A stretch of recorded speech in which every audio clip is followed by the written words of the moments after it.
once desolate execution platform. Now it was surrounded by deities from all directions. Even Sun Wukong, who became the victorious fighting Buddha of Buddhism. They also squeezed into the crowd to watch the excitement. At this moment, the one being judged on the execution platform was merely a nameless rogue immortal. It was he who dismantled the Buddhist temple and even shattered the golden statue. It said the Western sect dispatched 18 arhats to capture him. They were all hurt by him. How audacious, daring to oppose the Buddhist order. You're feeling a bit numb.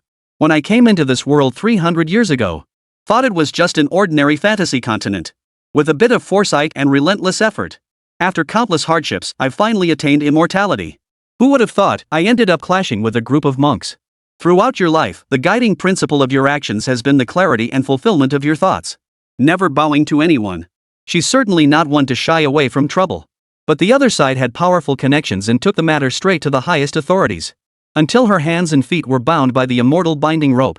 Kneeling on this bone-chilling execution platform for immortals. Listening to the discussions of the immortals around. You suddenly snapped out of it. The timeline has now reached the primordial world after the end of the journey to the west. That's it, it's all over now. There is absolutely no possibility of a comeback. Just when your heart turns to ashes. Contemplating whether it's more dignified to die standing or kneeling. A mechanical prompt tone rings in your mind. Life editor system activated. Your brows furrow. His gaze instinctively swept over the crowd of onlookers, immortals all. Past the stern-faced heavenly officials and the solemn, dignified Buddhas. Finally, it settled on a figure. It was a golden armored monkey. A playful, cynical smile hung on his face. A pair of golden eyes stared unblinkingly at him. Above the sea of clouds.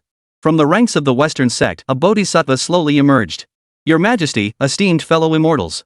This scoundrel is named Muge, originally a wandering immortal. 10 years ago, he has wantonly destroyed several temples of our Western sect in Jambudvipa. To insult the golden body of our Buddha is a grave sin. The Buddha is merciful, considering the hardship of his spiritual cultivation. Only suppressing it beneath the foot of Mount Ling. Make him recite Buddhist scriptures day and night. May he turn over a new leaf and sincerely repent his past misdeeds. Who would have thought that after 10 years had passed, this scoundrel not only showed no gratitude. Instead, resentment grew in their hearts, and they practiced in secret. He struck again a month ago. The situation escalated further, with 7 of our Buddhist temples destroyed. He even went so far as to strike and injure our sect's guardian Arhat. Such wicked individuals have already had their hearts and minds corrupted into demonic nature. If not severely punished, he will surely become a great calamity for the 3 realms. Today, we invite you to the Immortal Execution Platform to sever your immortal roots. Destroy their divine soul as a warning to others. His words were spoken with righteous indignation. The radiance of Buddha grew even more intense. The Western disciples all lowered their brows and chanted Buddhist mantras. An invisible pressure converged toward the center of the execution platform. The expressions of the celestial officials on the heavenly court side varied greatly. Tai-Bai Jinxing stroked his beard. Yet within those murky old eyes, a golden light shimmered and swirled. Exchanging a knowing glance with the civil officials beside him. The Thunder Department generals all stood with arms crossed. A faint, almost imperceptible curve lingered at the corners of the mouth. Hey, this kid has a bit of the same spirit I had back in the day. Sun Wukong whispered to Nezha. Golden eyes brimming with curiosity. Nezha hugged his fire-tipped spear and snorted. If it were me, I probably couldn't wait 10 years. Over the past century, Western religions have flourished. Although the heavenly court is the orthodox authority of the 3 realms. The limelight was stolen quite a bit. Now seeing the Western church take a beating. Still ended up humiliated by an obscure wandering immortal. Everyone felt a sense of satisfaction in their hearts. Bodhisattva Jingyan naturally noticed the subtle shift in the surrounding atmosphere. He turned to you kneeling. Harshly interrogating, pastoral song. The Buddha has granted you 10 years to repent. Why do you refuse to repent and instead grow even worse? Do you admit your guilt? Execution platform. You, who had remained silent all this time, finally slowly raised your head. Beneath the disheveled black hair. It was a delicate yet remarkably resolute face. What crime have I committed? You straightened your spine, bound by the immortal binding rope. Gazing directly at Bodhisattva Jingyan. You forcibly suppressed me. Day and night, the demonic chants of scriptures bombard the ears. Do you really think you can make me kneel and submit? I cultivate pastoral poetry, seeking clarity of thought. What remains steadfast is the original path of the self. Your actions, in my eyes, are no different from those of demons. My heart yearns for justice, why should I yield to evil? The moment these words were spoken, the entire room was stunned. The Western church over there. The faces of all Buddhas, Bodhisattvas, and Arhats was covered with a layer of frost. The compassionate expression on pure thought Bodhisattva's face froze for an instant. Then it was replaced by overwhelming rage. Spreading fallacies to deceive the masses. Daring to slander my Buddha even at death's door, utterly incorrigible. You deserve execution. Meanwhile, in the heavenly court, uncontrollable snickers erupted. That's really interesting. It's been a long time since I've seen such a tough nut to crack. Sun Wukong was practically on the verge of clapping. What a delight. Well said. What false mercy. I, old Sun, never believed in it back in the day. Nezha's lips curled up into a high, triumphant smile. Watching the grim expressions on the faces of the Western devotees, I just felt a sudden surge of relief in my heart.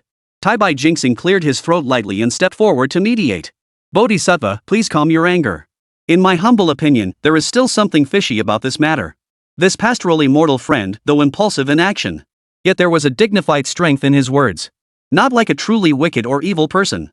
How about changing the punishment to abolishing their cultivation instead? Demoted to immortal. This can also be considered as fulfilling the compassionate heart of a monastic. Shouting about beating and killing ultimately goes against the harmony of nature. This sounds like advice, but it's actually adding fuel to the fire. Who doesn't know that the Western Church values face above all else? Now being called a demonic fiend by a rogue immortal pointing at his nose. If it cannot be utterly destroyed, body and soul, this face is utterly lost. Tai-Bai Jinxing's words are mistaken. The pure thought Bodhisattva suppressed his fury with great effort and spoke coldly. This villain's mind has already turned demonic, merely abolishing his cultivation. Cannot guarantee he won't turn to ghostly or demonic arts. And wreak even greater havoc then.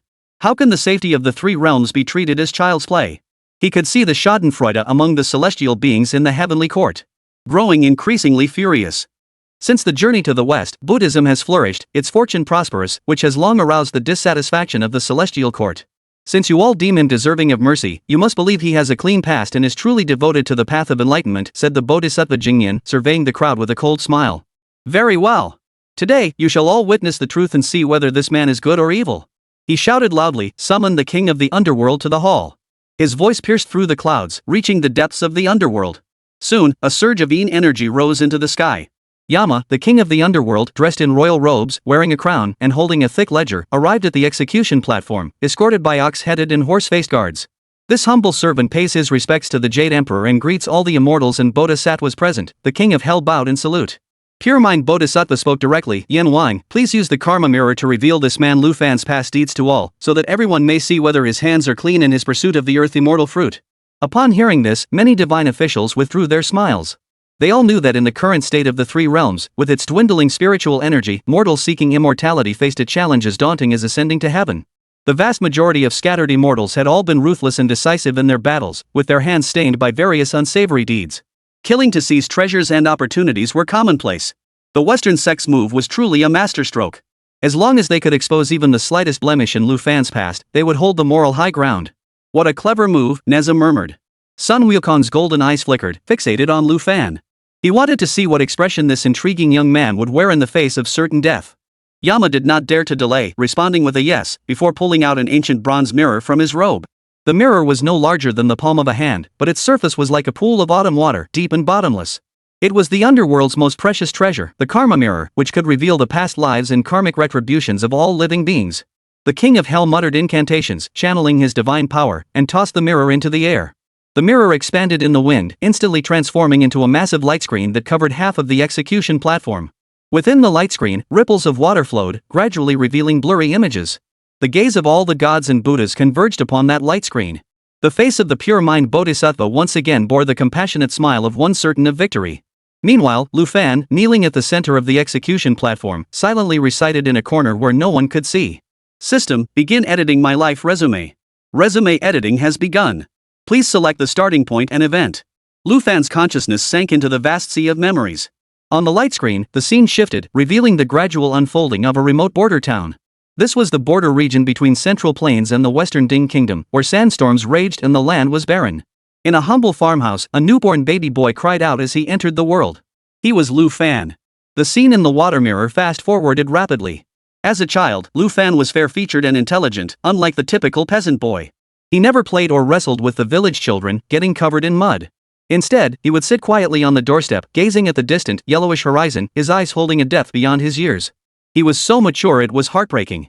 When his parents went out to work in the fields, the young boy would help sweep the floor and feed the chickens. The meager rations at home, he always let his parents eat first, while he contented himself with a bowl of thin porridge. Around the execution platform, the celestial officials of the heavenly court murmured softly.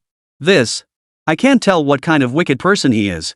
Indeed, born into poverty yet knowing filial piety and brotherly love, his character is pure and virtuous.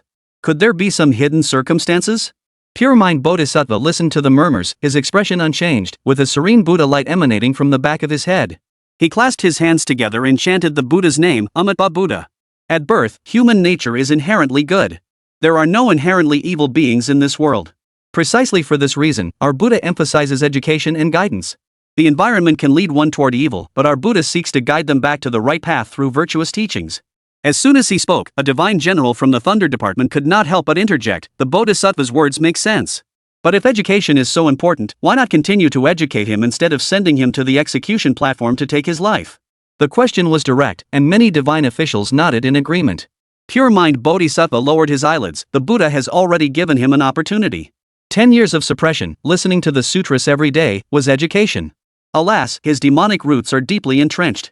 Not only did he fail to recognize the Buddha's compassion, but he harbored resentment and grew even more wicked.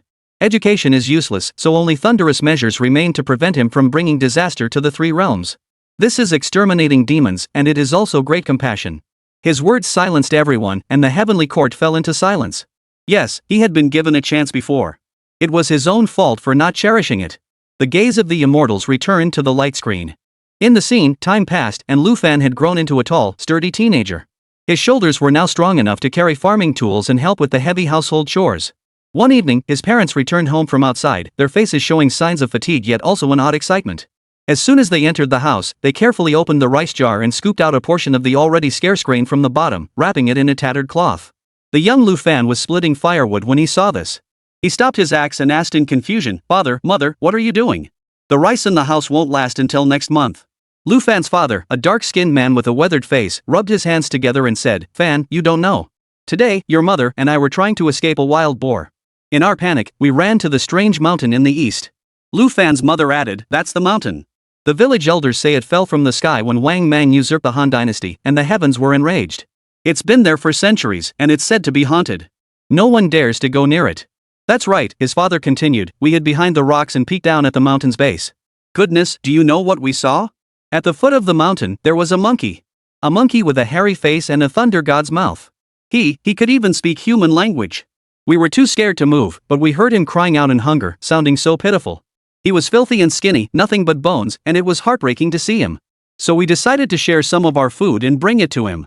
These words from the father, through the Karma Mirror, were clearly heard by every deity and Buddha on the Zhantai platform. In an instant, the entire white jade platform fell into complete silence. The celestial officials of the heavenly court, who had been whispering among themselves moments ago, now fell silent, even holding their breath. Tower-bearing heavenly King Li Jing paused slightly, his finger resting on the treasure tower. Tai Bai Jinxing stopped mid-stroke as he stroked his beard. Nezha, clutching his flaming spear, opened his eyes wide and parted his lips slightly. Countless gazes converged from all directions, ultimately fixating on Sun Wukong. What a spectacle! Just here to watch the spectacle and judge the criminal. How did this turn into a spectacle involving the Monkey King? Chapter 4, Mysterious and Perplexing. Sun Wukong was scratching his ears and cheeks, engrossed in the spectacle, when suddenly he became the center of attention. He froze for a moment, then grinned and waved at the crowd. "Look! Keep looking! Why are you all staring at me? There's no flour on my face." He said he didn't care, but his mind was filled with doubts. The 500 years under the Five Elements mountain were the darkest days of his life. That memory was something he never wanted to bring up voluntarily. Someone brought him food? He recalled carefully that, over the 500 years, aside from the mountain deity and earth spirit who had been tasked by Guanyin to guard him, there had only been one shepherd boy who had once picked some peaches for him. That shepherd boy had later crossed paths with him on his journey to the west, but he had long since been reincarnated and could not possibly be the man named Lu Fan standing before him now. This family. Could the water mirror of the king of hell have been mistaken? He harbored doubts but kept them to himself. After all, being imprisoned for 500 years was no honorable deed. Shouting it from the rooftops would only make him a laughingstock. The face of the pure mind Bodhisattva remained serene and compassionate. The situation of Sun Wukong being trapped under the mountain was well known in the western heavens. He was certain that there was no record in history of such a peasant family successfully delivering food. He assumed that this family had merely entertained the idea or abandoned it halfway out of fear. Furthermore, even if they had managed to deliver the meal, what could a single meal do? Sun Wukong is now the victor over demons, a member of the Western Heavens Buddhist sect. Would he really turn against the entire Buddhist sect over a meal from Immortal? Impossible. He sat firmly in his seat, signaling to Yama to continue. On the screen, the scene continued. The young man Lu Fan listened to his parents' words and furrowed his brows tightly. He pointed to the half-empty rice jar and then to his parents' cracked lips. Father, mother. We're barely able to feed ourselves. Are we really going to give our grain to a monkey we've never even met? His words were harsh and brutal. In the face of survival, kindness was a luxury. Lu Fan's father fell silent. He looked at his son's handsome and earnest face and sighed deeply. He placed his rough, calloused hands on Lu Fan's head and spoke slowly. Fan, your father knows you're a good boy. But you see, we may be poor, but our hearts must not be poor. When we see others suffering and can help, yet turn away out of fear of losing out ourselves, what makes us any different from beasts? A person living without even a shred of warmth is worse off than starving to death. Lu Fan's mother also came over, stroking her son's cheek and said softly, That's right, child. Helping others isn't about seeking repayment, it's about being able to live with yourself. That monkey, whether he's clever or strange, if he's hungry, we can't just pretend not to hear him. In the simple farmhouse courtyard, the parents used the simplest words to teach the young boy the deepest truths. The immortals present, especially those who had ascended from mortals through cultivation or had participated in the battle of the gods and witnessed the hardships of the mortal world, were deeply moved. In the mortal world where human lives are as worthless as grass, a single grain of food is a matter of life and death. To spare food from one's own mouth to save a stranger, even a demon, was an act of kindness so pure it moved the heart. The parents of Lu Fan were truly kind-hearted people, sighed an old immortal official with snow-white hair and beard. Indeed, born in such turbulent times, to maintain such a pure heart is truly rare, another celestial general agreed, recalling his own mortal mother, who had once done the same, starving herself to give him the last piece of bread. Whispers of praise for Lu Fan's parents echoed throughout the hall. This made the atmosphere on the Western sect side grow even colder. The expression on the face of the Bodhisattva of pure mind darkened, and the mask of compassion he wore nearly slipped. He snorted heavily, and his Buddha light trembled, silencing all the murmurs. It is precisely because of this that his crimes are unforgivable. The other immortals were startled and turned to look at him. Pure mind Bodhisattva swept his gaze over the crowd and coldly said, with such kind and virtuous parents who taught him by example, Lu Fan still grew up to be a madman who destroys temples and opposes our Buddhist sect. What does this show? It proves that his nature is stubborn and unyielding, that he is a poisonous weed that knows no good. Even the most fertile soil and abundant rain cannot change his evil essence. Such innate evil, if not eradicated, will surely become a great calamity. The celestial officials of the heavenly court fell silent. No one dared to refute him. Everyone knew the truth in their hearts. Standing here today was merely the Jade Emperor using him as a pawn to humiliate the Western sect. Watching the spectacle was one thing, but no one wanted to risk offending the currently prosperous Buddhist sect over an insignificant immortal. The scene once again fell into an awkward silence. Just then, a commotion erupted from the back of the crowd. A round, obese figure, huffing and puffing, pushed its way through the gaps between the divine generals, like a rolling ball of flesh, silently creeping up behind Sun Wukong. The arrival was none other than Zhu Beiji. Now a pure land messenger, he was well-fed and plump, his face shiny with grease. The monk's robe he wore was stretched taut over his body. Monkey brother, Zhu Beiji lowered his voice, speaking in his trademark sycophantic tone, this person in the water mirror, do you really recognize him? Sun Wukong was staring intently at the light screen when the sound interrupted him. He turned around and saw Zhu Beiji's large face peering at him. He immediately reached out and grabbed his fat ear with a scowl. What are you doing here, you fool? Why aren't you enjoying your leisure? Come here to cause trouble. Ouch. It hurts. It hurts. Zhu Beiji immediately let out a pig-like squeal. Monkey brother, my good brother. Let go. Gently, gently. In front of all these divine friends, spare some face for old pig. I'm now at least a pure altar messenger Bodhisattva, I can't be humiliated like this.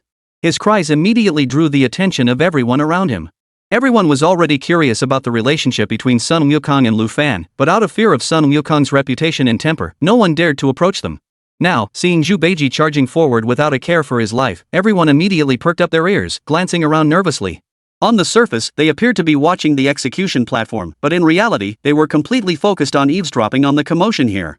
Nezha watched the scene with interest, his lips curled upward. Sun Wukong, seeing this, snorted, let go of his hand, and wiped it on Zhu Beiji's greasy robe, looking disgusted. Zhu Beiji rubbed his red ears and crept closer, whispering, brother, seriously, have you ever met this family before?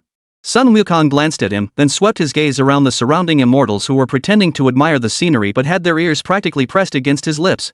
He spoke in a bad mood. I don't recognize them. His reply was crisp and to the point. I, old Sun, was trapped under a mountain for 500 years.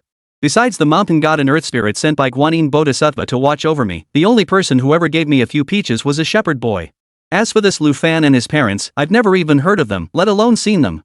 Upon hearing this, the surrounding immortals who had been eavesdropping felt a wave of disappointment, yet their curiosity only grew stronger. If the great sage doesn't recognize them, then what is reflected in the mirror of karma? Could it be that this family had harbored such thoughts but ultimately did not act on them? Chapter 5, The Root of Evil. Since the great sage had denied it outright, the past reflected in the karma mirror became even more intriguing. Shu Beiji rubbed his round chin, his small eyes sparkling with curiosity. He didn't ask any more questions, but instead chuckled and stepped back behind Sun Wukong, stretching his neck to continue staring at the glowing screen. Pure Mind Bodhisattva saw that Sun Wukong had distanced himself from the matter and felt reassured. He clasped his hands together, his compassionate face showing no emotion, and said softly to the King of Hell, continue. Yama King nodded, and with a slight surge of his divine power, the images on the light screen began to move again. In the humble farmhouse courtyard, Lu Fan's parents were packing the last remaining half of their grain into a cloth sack. The young Lu Fan stood by, staring at the empty rice jar, biting his lips tightly, saying nothing. He silently returned to the house, took out the 2 hard, dry flatbreads he had hidden under his pillow, and stuffed them into the sack as well. His father noticed his actions, smiled with satisfaction, and patted his shoulder. The family of 3 set off on their journey. The father led the way, holding an axe for chopping firewood, vigilantly observing his surroundings. The mother held Lu Fan's hand and followed behind. The path leading to the strange mountain to the east was desolate and difficult to traverse. This was the borderland between the Central Plains and the Western Ding Kingdom, a place of yellow sand and sparse population. Neither country bothered to administer this barren land, and over time, it became a lawless no-man's land. Fan, hold my hand tightly and don't get lost. The mother was a bit nervous. Father, let's hurry up. Lu Fan also sensed the uneasy atmosphere around them and urged them on. His father pushed aside the thorns blocking their path and said in a low voice, be careful. This area is dangerous. The authorities never come here, and bandits often roam the roads. They say there are even demonic creatures that eat people deep in the forest. The world of ordinary people is indeed so perilous. The young Lu Fan in the light screen also showed a hint of fear on his face. He instinctively moved closer to his mother and whispered, Father, isn't there a temple at the east end of our village? There are many monks there. Don't they come out to exorcise demons and protect the people? This was the most innocent and direct question a child could ask. In the simple beliefs of ordinary people, followers of gods and Buddhas should be embodiments of justice. Upon hearing this question, many divine generals on the Zhantai platform couldn't help but flash a peculiar smile. On the light screen, Lu Fan's father heard his son's words and stopped in his tracks. He turned around, looked into his son's clear eyes, and sighed deeply. Fanner, you're still young and don't understand many things yet. He knelt down to be at eye level with his son. Those monks, they only stay in the temple eating vegetarian food and chanting sutras. They never concern themselves with the outside world. Our village's Uncle Lee had his sheep stolen by a wolf demon from the mountains.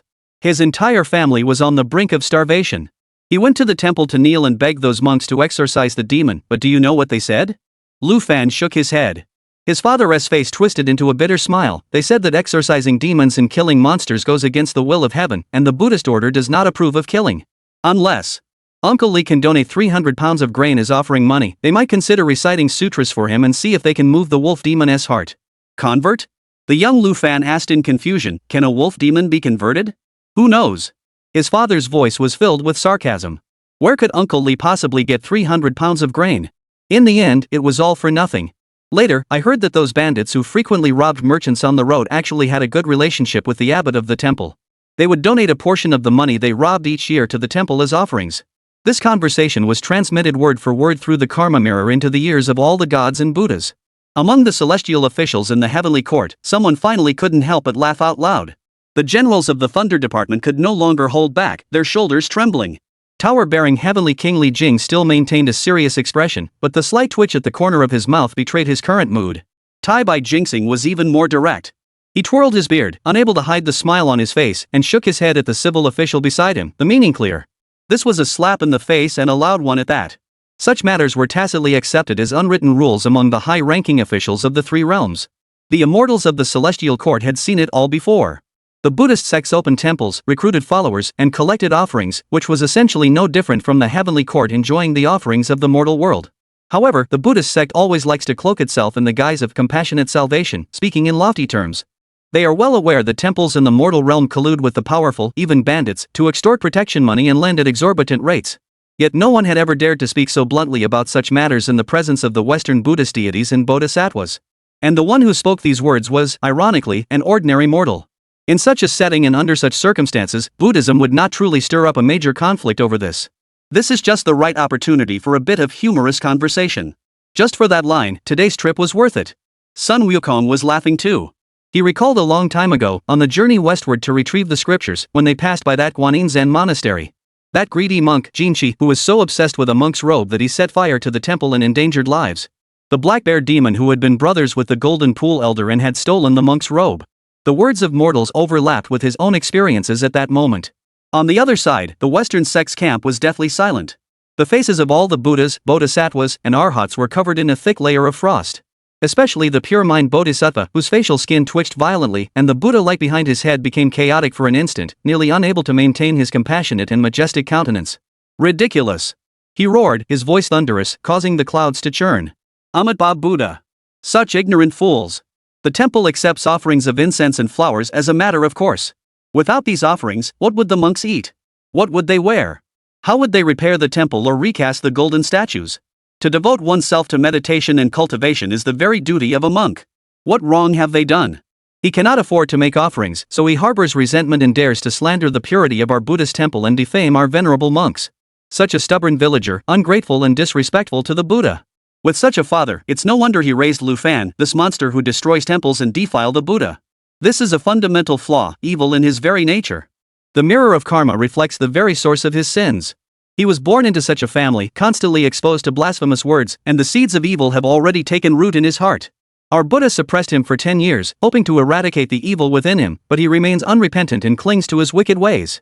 Such innate evil and original sin must be severely punished, otherwise, where is justice in the heavens?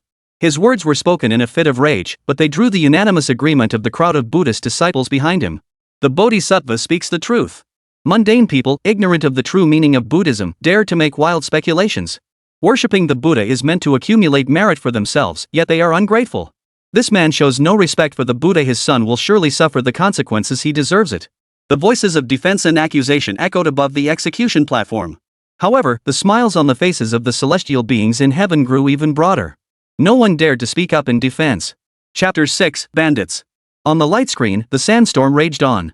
The young man Lu Fan listened to his father's words and remained silent for a long time. The wind blew his black hair off his forehead, revealing eyes brighter than the stars. He was not infected by the despair and numbness in his father's words, but instead straightened his small chest. He clenched his fists and shouted with all his might into the swirling sandstorm. Father! Mother! Wait for me until I grow up. I will learn the most powerful martial arts in the world. I will become a righteous hero who fights for justice. Whoever is evil, I will fight them. Whoever is a demon, I will eliminate them. I will make sure that no one in this world dares to bully the good again. Good. Well said. Among the ranks of the celestial generals, someone shouted in approval first, instantly igniting the crowd. Ha ha ha. Good boy. You have ambition. That's the kind of man a real man should be. I've wanted to do that for ages. The generals of the Thunder Department were known for their straightforward nature and greatly admired such fiery spirit. They did not hide their admiration, and their cheers echoed continuously, causing the clouds to tremble. Nezha's eyes sparkled with excitement. He slammed his spear into the ground with a loud clang and laughed heartily. Excellent. This young man is right up my alley. On the light screen, Lu Fan's parents heard their son's words, paused for a moment, then their faces lit up with a mix of relief and pride. Good boy. My son has ambition. His father's rough hands slapped his son's shoulders hard. His mother's eyes welled up with tears as she embraced her son, rubbing her cheek against his hair. My dear Fan, you will surely become a great hero one day. The family set off once more. They walked cautiously along the desolate official road, getting closer and closer to the legendary mountain said to be holding down the monkeys. Just then, whoosh! A sharp whistling sound rang out suddenly, without any warning. A black arrow shot out from the withered trees by the roadside, so fast that it left only a blur in the air. Watch out! The man reacted swiftly, pushing his wife and son behind him. He himself was a split second too late. Thud! The sound of the arrow piercing flesh was dull yet distinct. The arrow struck his thigh, the arrowhead piercing through to the other side, trailing a spray of blood. Ah! The man let out an agonizing scream, his body convulsing violently as he collapsed to one knee. Master! Father! The mother and the young man Lu Fan's screams were heart-wrenching. Before they could react, a series of arrogant, maniacal laughs echoed through the barren forest. 7 or 8 ragged men, armed with weapons, leaped out and surrounded the family of 3. At the front was a one-eyed brute with a face covered in scars, wielding a ring-handled broadsword with fresh blood still dripping from the blade. Run! Run! The man kneeling on the ground, enduring excruciating pain, screamed with all his might. He grabbed the rusty axe nearby and threw it at the bandits, hoping to buy some time for his wife and child. The one-eyed man easily deflected the axe with the back of his sword, then spat contemptuously. The mother pulled Lu Fan to her feet and ran forward frantically. In the chaos, she tripped over a rock and fell forward. The cloth bundle she had shielded with her life flew out of her arms and landed heavily on the sandy ground. Thud! The bundle opened. The coarse grains, a symbol of the family's kindness and sacrifice, mixed with husks, spilled out and mingled with the dirty mud. In the world before the mirror of karma, everything fell silent at that moment. The gazes of the immortals slowly shifted from the grains scattered in the dust on the light screen back to Sun Wukong once again. So that was it. It wasn't that the family hadn't gone, nor had they changed their minds along the way. They had gone. They had brought their own rations, risking their lives, to rescue a stranger, a monkey trapped under a mountain. But they didn't make it to the end. This act of kindness was intercepted by the evils of the world halfway there. Sun Wukong stood there, motionless. No one could see his expression at that moment. He lowered his head, his golden eyes fixed intently on the grains of food scattered on the ground within the light screen. A suffocating aura, suppressed to its limit, slowly spread out from his not particularly tall frame. The fists beneath his golden armor clenched so tightly they creaked. He recalled those 500 years. Those 500 years of darkness. He had been trapped under the five elements mountain, unable to move, exposed to the elements, forced to eat iron pellets and drink molten copper. The mountain gods and earth spirits, following divine edict, sustained him with the bare minimum to keep him alive, yet refused to grant him any respite. During those 500 years, his only solace was the occasional daring shepherd boy who would toss a few sour wild peaches down from the hillside. The sour flesh of those fruits was, to him, the most exquisite delicacy in the world. A meal that would satisfy a mortal? What did that taste like? He had long since forgotten. He believed he had grown accustomed to such suffering, that he had long since buried those memories deep within him. But he did not know that there had once been a family who, even as they were on the brink of starvation, had carried their meager rations, risking their lives, and traveled such a great distance, all to bring him a stranger a single meal. And what was the result? Because of a few bandits. Because of a lawless era with no one to enforce order. That meal was gone. Sun Wukong is now the victor over demons Buddha and no longer craves earthly pleasures. The rare fruits of the Western heavenly realm and the nectar and ambrosia of the jade pool in the heavenly palace are all within his reach. Yet none of those things could compare to the coarse grains that had fallen into the muddy water when he was once trapped under the mountain. That was the most humble yet sincere kindness of a mortal. It's all gone. At that moment, as he looked at the handful of grain scattered on the ground, a surge of anger erupted from the depths of his heart, rising unbidden to the top of his head. It turns out that back then, old Sun could have had one more satisfying meal. All because of those damned bandits. Boom! A golden demonic energy, mixed with pure Buddhist light, surged from Sun Wukong's body, shooting straight into the sky. The white jade ground beneath his feet cracked inch by inch, with spider web-like fissures spreading outward in all directions. Monkey! Nezha was the first to react, reaching out to grab his shoulders. Monkey brother! Shu Beiji was also startled and hurried forward to grab his arm.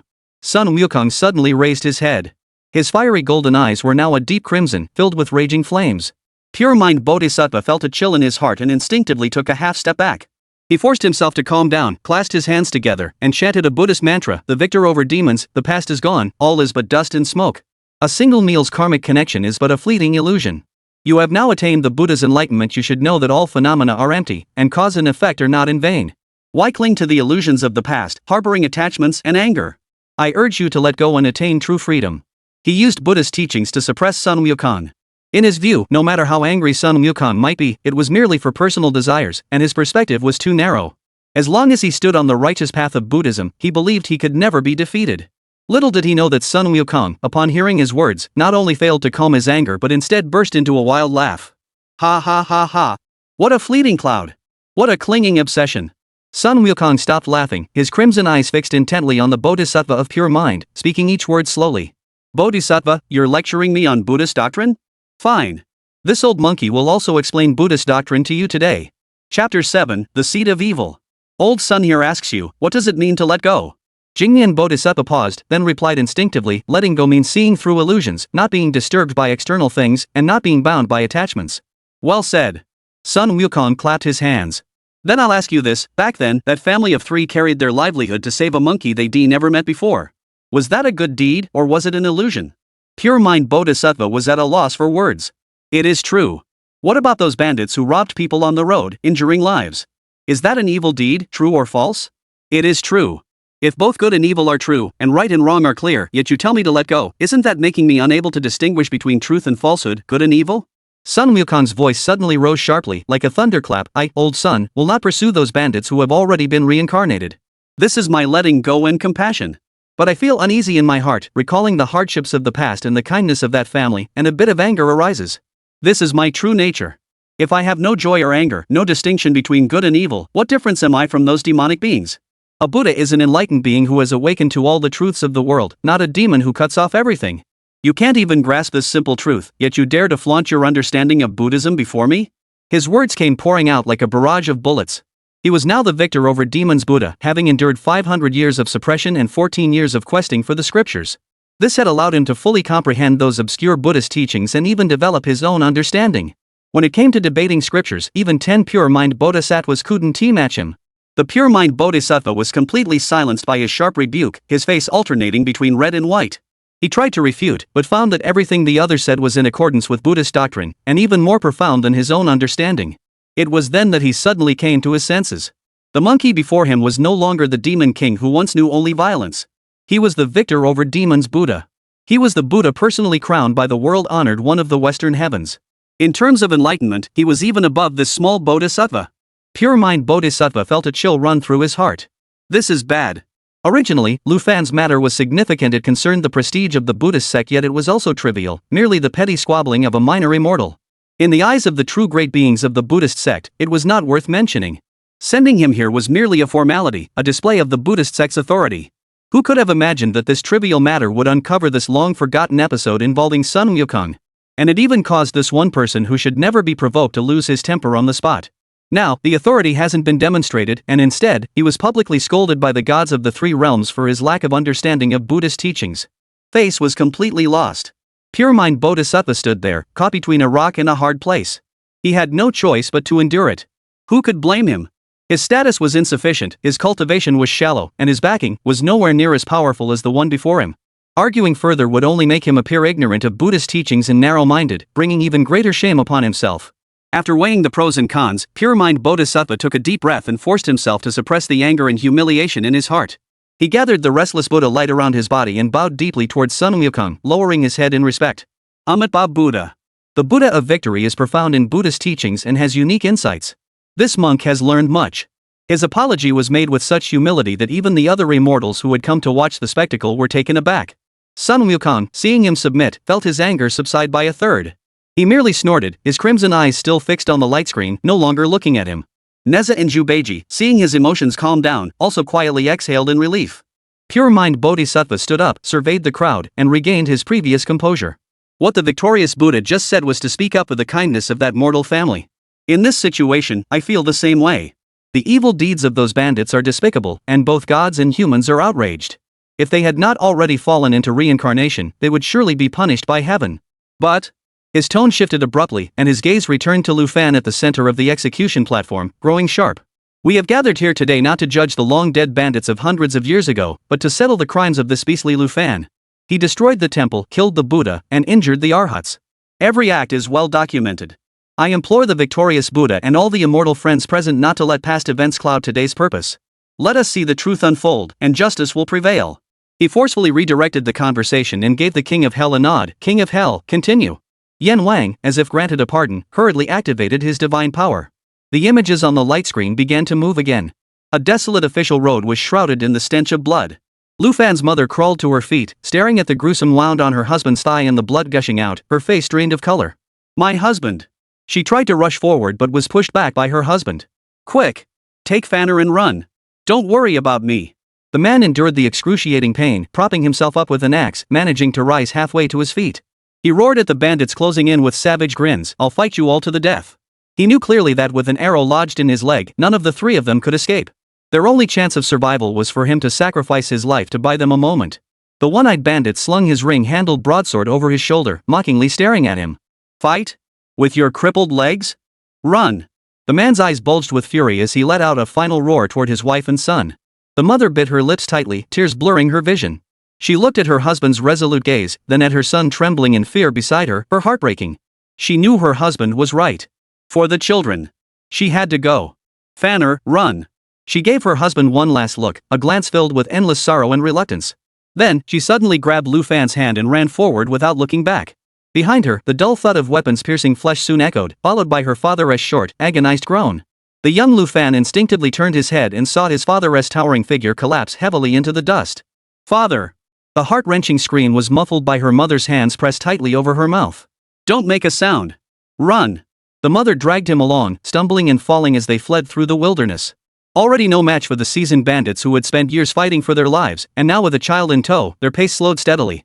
The mocking laughter and footsteps behind them grew louder, like the relentless beat of a drum, drawing ever closer. A look of determination flashed in the mother's eyes. She spotted a patch of waist-high bushes ahead and made up her mind in an instant. She grabbed Lu Fan and pulled him behind the bushes, pressing him down with all her strength. In a voice she had never used before, she whispered urgently into his ear, "Fan, listen. Hide here and don't come out no matter what. No matter what you hear, don't come out. Wait until it's dark and the bandits have left, then find your way home on your own. Remember what I said. Mother, what about you?" The young Lu Fan clung to her skirt, his eyes filled with fear. His mother kissed him firmly on the forehead, tears falling onto his face, burning hot. "I'll go distract them." Chapter 8, The Flower of Evil. The mother stood up, gave one last glance at her son hiding in the bushes, then suddenly sprinted off in the opposite direction, running with all her might while deliberately shouting loudly to attract the bandits' attention. The bandits were indeed lured away, chasing after her with sinister laughter. Lu Fan curled up in the bushes, peering through the gaps in the branches, staring intently at his mother's receding figure. He closed his eyes, unable to watch any longer. The world was left with only the sound of the wind. After an unknown amount of time, the sky grew completely dark. The night wind was cold and biting, sweeping across the wilderness and emitting a mournful howl. The young Lu Fan crawled out of the bushes. Following his memory, he first found where his father had fallen, then where his mother had. He looked at his parents' lifeless bodies and did not cry. He simply knelt down silently, using his young, mud-covered hands to begin digging into the hard yellow earth. Without any tools, he dug with his hands and used stones to scrape the earth. His fingernails split and bled, but he paid no heed. It took him the entire night to dig a shallow pit, where he carefully laid his parents' bodies side by side. After finishing everything, he bowed his head 3 times with all his strength. Blood seeped from his forehead, mingling with the dust. "Father, mother. Your unworthy son cannot give you a proper burial. But rest assured, I will return. The vengeance of today, I, Lu Fan, swear to heaven that I will not rest until I have avenged you. Those who killed you, I will not spare a single one." The young man raised his head, and in the darkness, his eyes shone with an unyielding flame of hatred. The light screen of the Karma Mirror froze in that moment. The entire execution platform fell into silence once more. The celestial officials of the heavenly court wore expressions of complexity and sorrow. This grudge was too deep. This hatred was too heavy.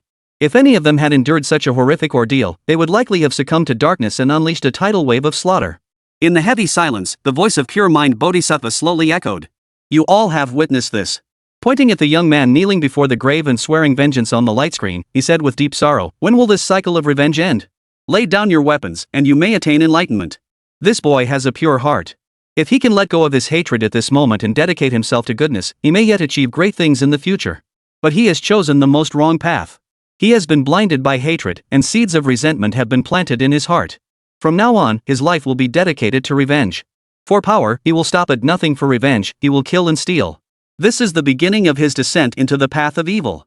The reason he has become an enemy of our Buddhist sect is precisely because our Buddha emphasizes compassion and letting go. This is completely at odds with his own obsessions.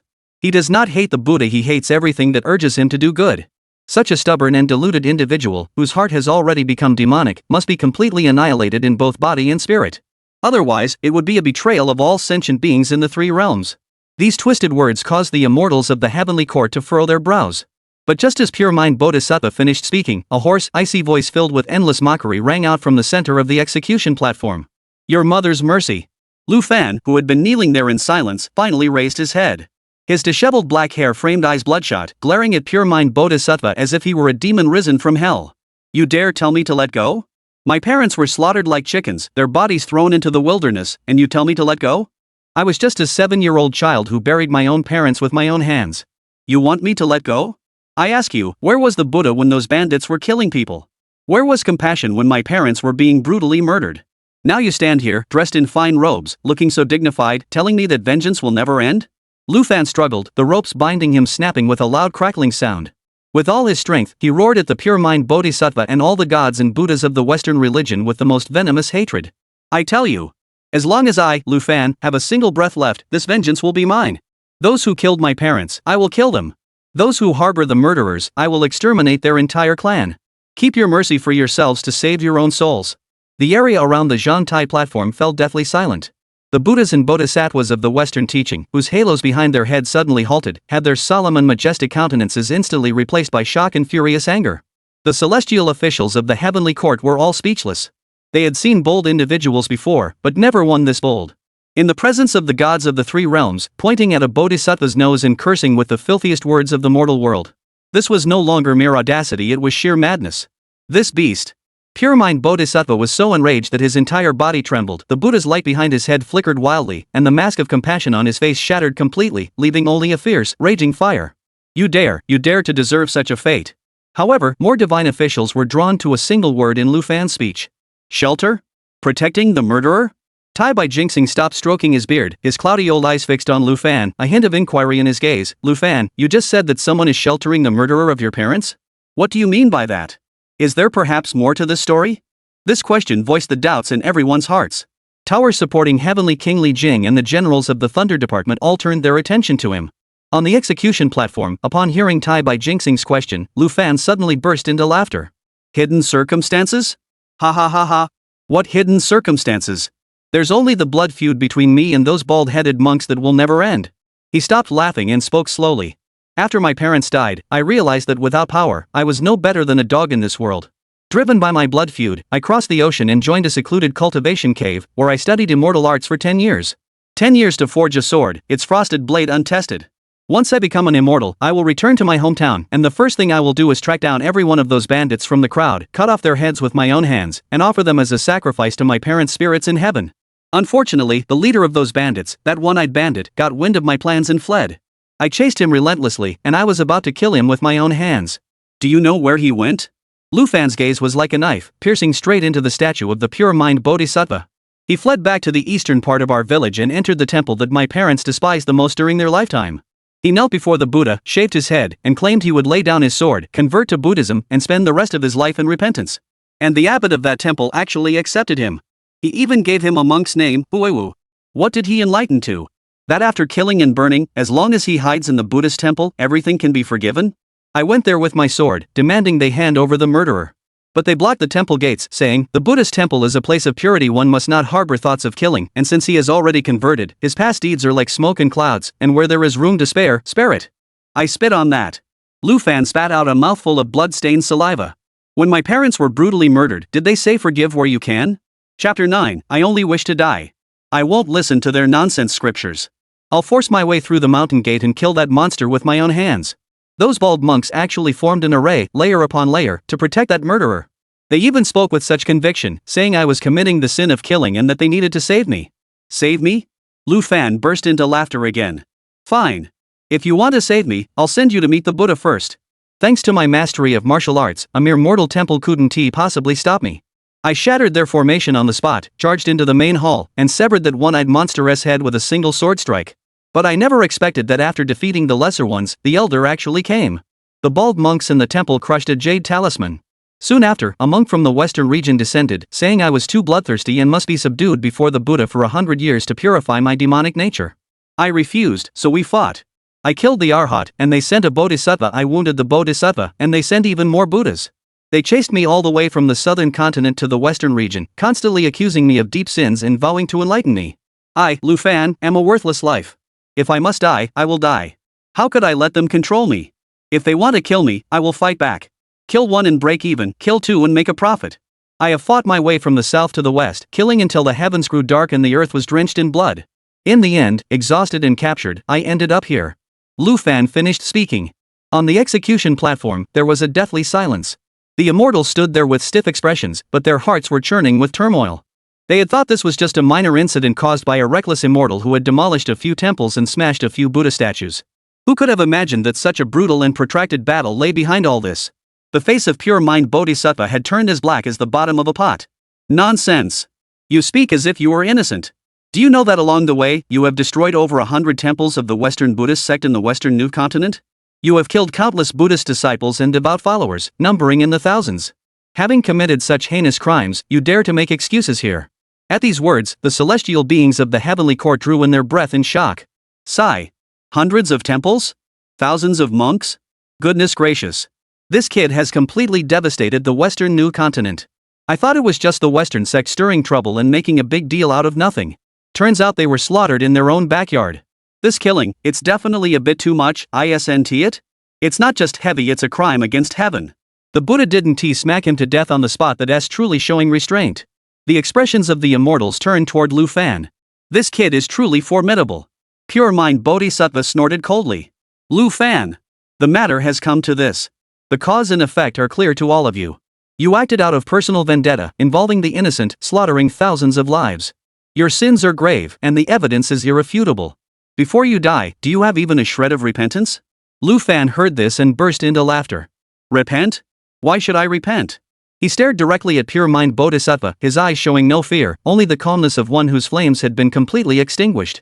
I only regret that my cultivation is insufficient, that I couldn't reach Ling Mountain and destroy your great Thunder Sound Temple. I only regret that I didn't kill enough of you, so that all of you hypocritical monks can go to hell and meet my parents. I, Lu Fan, was born under heaven, living life on my own terms. I have no regrets in this life. If you wish to kill me, do so. Why bother with words? I only seek death. He closed his eyes, offering his neck to the blade, his resolve shaking all the gods present. Sun Wukong, who had already formed the words on his lips, forced them back down his throat. He scratched his cheek, not out of impatience, but because he was at a loss for how to proceed. This kid. He's even more ruthless than I was back in my day. Back then, he caused chaos in heaven, overturned the alchemy furnace, toppled the palaces, and repelled 10,000 heavenly soldiers. But in the end, those were all superficial wounds. Not a single named deity was killed. But this Lu Fan before him had literally carved out a sea of blood in the Western Ox Head continent. Over 100 temples, thousands of lives. This killing karma is so heavy it could crush a person's spine. But what's most crucial is his attitude. I have no regrets in this life, I only wish to die. There is no room for compromise, no trace of mercy. This is a stubborn rock that even heaven and earth cannot smooth out. The faint spark of sympathy in Sun Wukong's heart was extinguished by this resolute determination. He knew this was going to be difficult. Monkey brother Zhu Beiji had crept up again, his small eyes filled with fear and distress. This is a disaster. The karma is too heavy, even the Buddha can't contain his anger. If we speak up, we'll be defying the entire Western heaven. By then, my vegetarian meals will be taken away. While muttering about his vegetarian meals, his eyes kept darting toward the Western heaven, having already assessed the current situation. This feud is now irreparable. Nezha held his flaming spear, his phoenix-like eyes brimming with battle intent. He snorted coldly, what's there to fear? He killed the bald monk who sheltered the murderer. He wasn't a good person. In my opinion, he deserved it. What he hated most was this kind of moral confusion, where right and wrong were reversed. Lu Fan's actions, in his eyes, were the purest, most unrestrained anger of a vengeful avenger. Sun Wukong glanced at Nezha, then at the gloomy-faced Zhu Beiji, before fixing his gaze on the straight figure at the center of the execution platform. It was a satisfying kill, but now his life is gone. Let's see how things go. If they really order the execution, the three of us will go beg for mercy together. Losing our cultivation and being sent back into reincarnation is better than being completely annihilated. Total annihilation is too horrific, there wouldn't even be a chance to start over. Zhu Beiji nodded repeatedly upon hearing this. Right, just spare our lives, just spare our lives. Nezha felt it wasn't satisfying, but he understood this was the best outcome, so he nodded in agreement. However, want to die? Pure mind Bodhisattva's face betrayed a cold smile. It's not that simple. The Western school upholds compassion, and the heavenly court enforces justice with strict impartiality. We have gathered here today to conduct a public trial of your crimes, not to arbitrarily impose a charge upon you. He turned to the king of hell, his voice icy. Yama, continue. I want all beings in the three realms to see clearly that this wretch, who claims to be seeking revenge, learned these heinous murderous techniques from which demonic cult? The king of hell dared not delay, channeling his divine power into his fingertips. The light on the mirror of karma once again shone, and the scene resumed. Within the light screen, the lonely youth stood up. He did not look back at the simple grave, but turned and walked step by step in the opposite direction of his hometown. His steps were slow, yet unusually resolute. From that day onward, he was alone in the vast expanse of heaven and earth. Chapter 10, The Legend of the Monkey King. Xiao Lufan left the barren land where he was born and raised, stepping into a world that was both vast and perilous. He was still a child, with no money and no one to rely on. He became a young beggar. In the bustling towns, he fought with stray dogs for food and was driven away by the servants of wealthy families with sticks. Spit and curses were the only charity he ever received. He slept in a dilapidated city god temple, curled up at the cold feet of the deity statue, covering his body with spider webs and dust to shield himself from the biting cold of winter nights. He had seen too much of the world's cruelty. For a sack of rice, brothers could turn against each other. For a piece of land, neighbors could draw their swords. He had also witnessed the kindness of humanity. An old woman selling steamed buns would secretly place a still warm bun in the corner where he slept. But that old woman was eventually beaten to death by local thugs because she refused to pay the triple tribute money. That small, warm bun became the last warmth in his memory.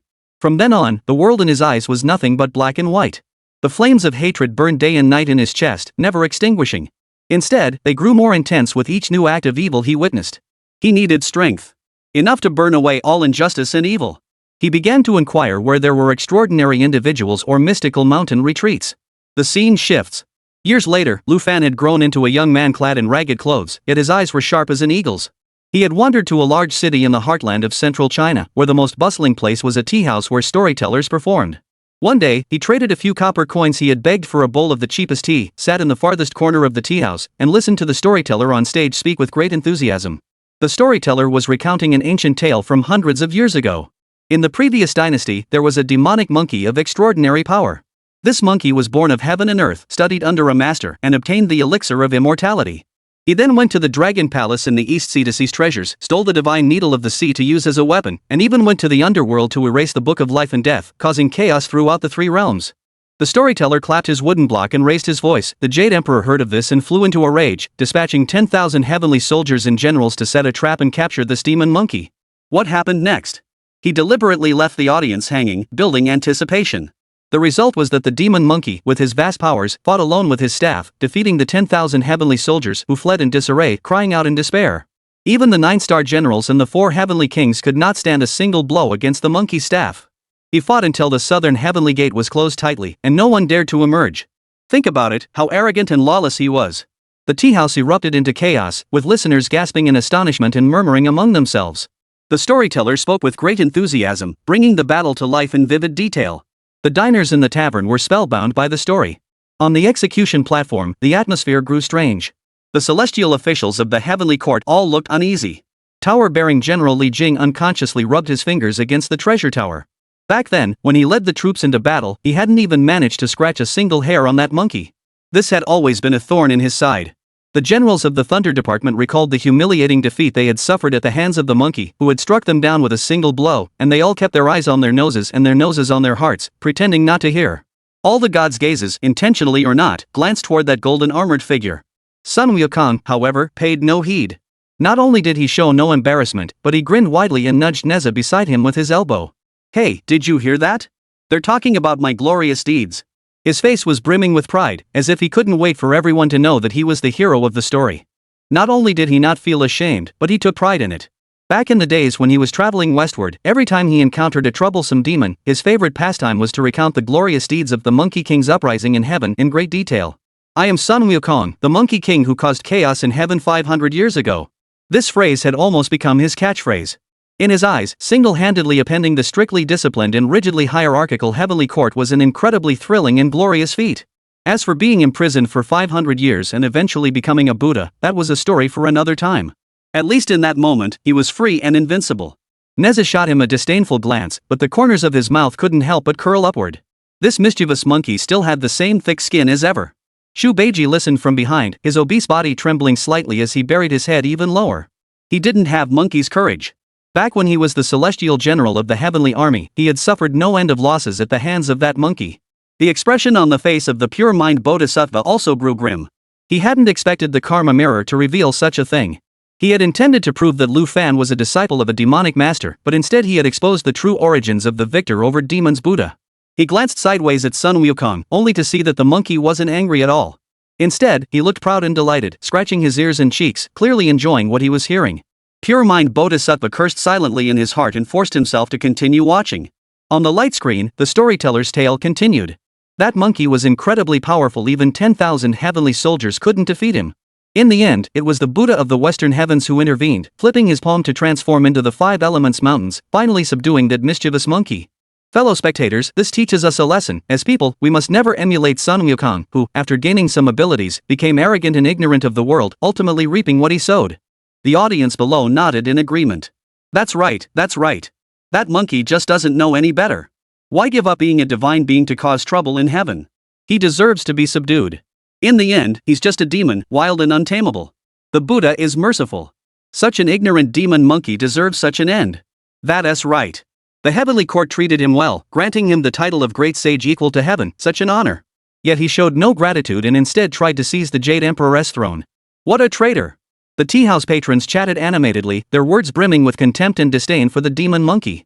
This was the simplest form of morality among ordinary people in the world. Imperial power is divinely ordained, and the social hierarchy is rigid. To challenge authority was an act of treason. In the corner of the tavern, a young man named Lu Fan, dressed in rags and covered in dust, listened quietly. He heard every word of the people's judgments about Sun Wukong. Ignorant and reaping what they sow. Yet in his eyes, there was no agreement, only a strange light began to burn. You're all wrong. The tea-house fell silent instantly, and all eyes turned to the ragged youth in the corner. Lu Fan slowly raised his head. His eyes, which shone brightly in the shadows, swept over the crowd. He is not wrong. A tea-house patron sneered, you little beggar, what do you know? Sun Wukong disrupted the heavenly court and defied the heavenly will, wasn't that wrong? Disrespected the heavenly authority? Lu Fan shook his head. Did the heavenly authority ever even glance at him? He was born a stone monkey, fatherless and motherless, relying on his own efforts to cultivate his abilities, achieving immortality. What wrong has he done? The judges of the underworld, on what grounds did they dare to claim his soul? He possesses divine powers, capable of stirring up the seas. Why can't he have a suitable weapon? The Dragon King of the East Sea agreed to give him one, yet he went to the heavenly court to complain afterward. Is that the action of a gentleman? The heavenly court offered him amnesty, but the first title they gave him was assistant horsekeeper, a lowly position. Was that amnesty or humiliation? He rebelled against the heavenly court and proclaimed himself the great sage equal to heaven, simply because he wanted fair treatment. From start to finish, the heavenly court has always looked down on him, treating him like a demon to be manipulated at will. Since heaven is unkind and treats all creatures like straw dogs, why should he respect heaven? He stormed the Lingxiao Palace not for the throne, but for justice. Chapter 11, he just wanted justice. On the execution platform, a deathly silence fell. Whether it was the immortals of the Celestial Court or the Buddhas of the West, everyone felt a bit awkward at that moment. There was nothing they could do. This man had left them with no choice but to feel awkward. Sun Wukong himself was also a bit stunned. 500 years ago, he had caused chaos in the heavenly palace, relying on his unyielding arrogance and his extraordinary abilities. He felt wronged, he felt belittled. So he caused trouble, fought, and made the high and mighty Jade Emperor know the name of the Monkey King, Sun Wukong. But what was he really fighting for? Even he couldn't say for sure. Was it youthful recklessness? Was it his uncontrollable demonic nature? On the journey to the west to retrieve the scriptures, Guanyin Bodhisattva enlightened him, and Tang Sanzang instructed him. He gradually came to understand his mistakes, learned to rein in his wild nature, and donned the golden headband. He thought he had finally understood. But not until today, not until this very moment. He heard the words he had wanted to say but couldn't utter back then, spoken by a stranger, a mortal youth from hundreds of years ago. All he wanted was justice. Was it really like that? He recalled the 500 years he had spent trapped under the mountain, exposed to the wind and rain. He remembered that family who had carried their livelihood on their backs, only to be brutally killed along the way. He also thought of the young man kneeling on the execution platform before him, who had killed so many to avenge his parents' deaths. What difference was there between him and them? They were all pitiful souls unloved by heaven and earth. All were fighters who refused to bow to their fate. Good. Sun Wukong's Adam's apple bobbed, and he forced out a single word through clenched teeth. Well said. On the Western Sect side, pure mind Bodhisattva's expression had grown utterly grim.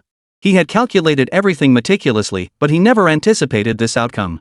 He had intended to prove that Lu Fan was a disciple of a demonic master with an evil nature. But the Karma Mirror revealed that the root of all Lu Fan's actions was his imitation and worship of the victorious Buddha Sun Wukong. Lu Fan was not inherently evil. He was merely using his own methods to emulate the hero he admired and seek what he believed to be justice. How can they now condemn him? Hit Sun Wukong in the face? The pure mind Bodhisattva didn't have the guts to do that. But what about the thousands of monks from the Western Sect who died? How can he account for that? Jingyan Bodhisattva felt trapped in a dead end, a situation where every move was a mistake. The situation is getting out of control. He forced himself to maintain a calm expression, took a step forward, and his loud voice echoed throughout the Zhantai platform. The matters of the victorious Buddha in the past, I believe all of you here are well aware of. The victorious Buddha did indeed make some mistakes in the past. However, as the Buddha said, the sea of suffering is boundless, but turning back is the shore.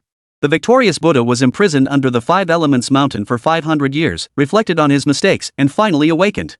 It was then that he returned to the Buddha's teachings, escorted the holy monks on their western journey, endured the 99 trials and tribulations, and ultimately transcended delusion to attain the Buddha's enlightenment, a great merit and perfect fulfillment.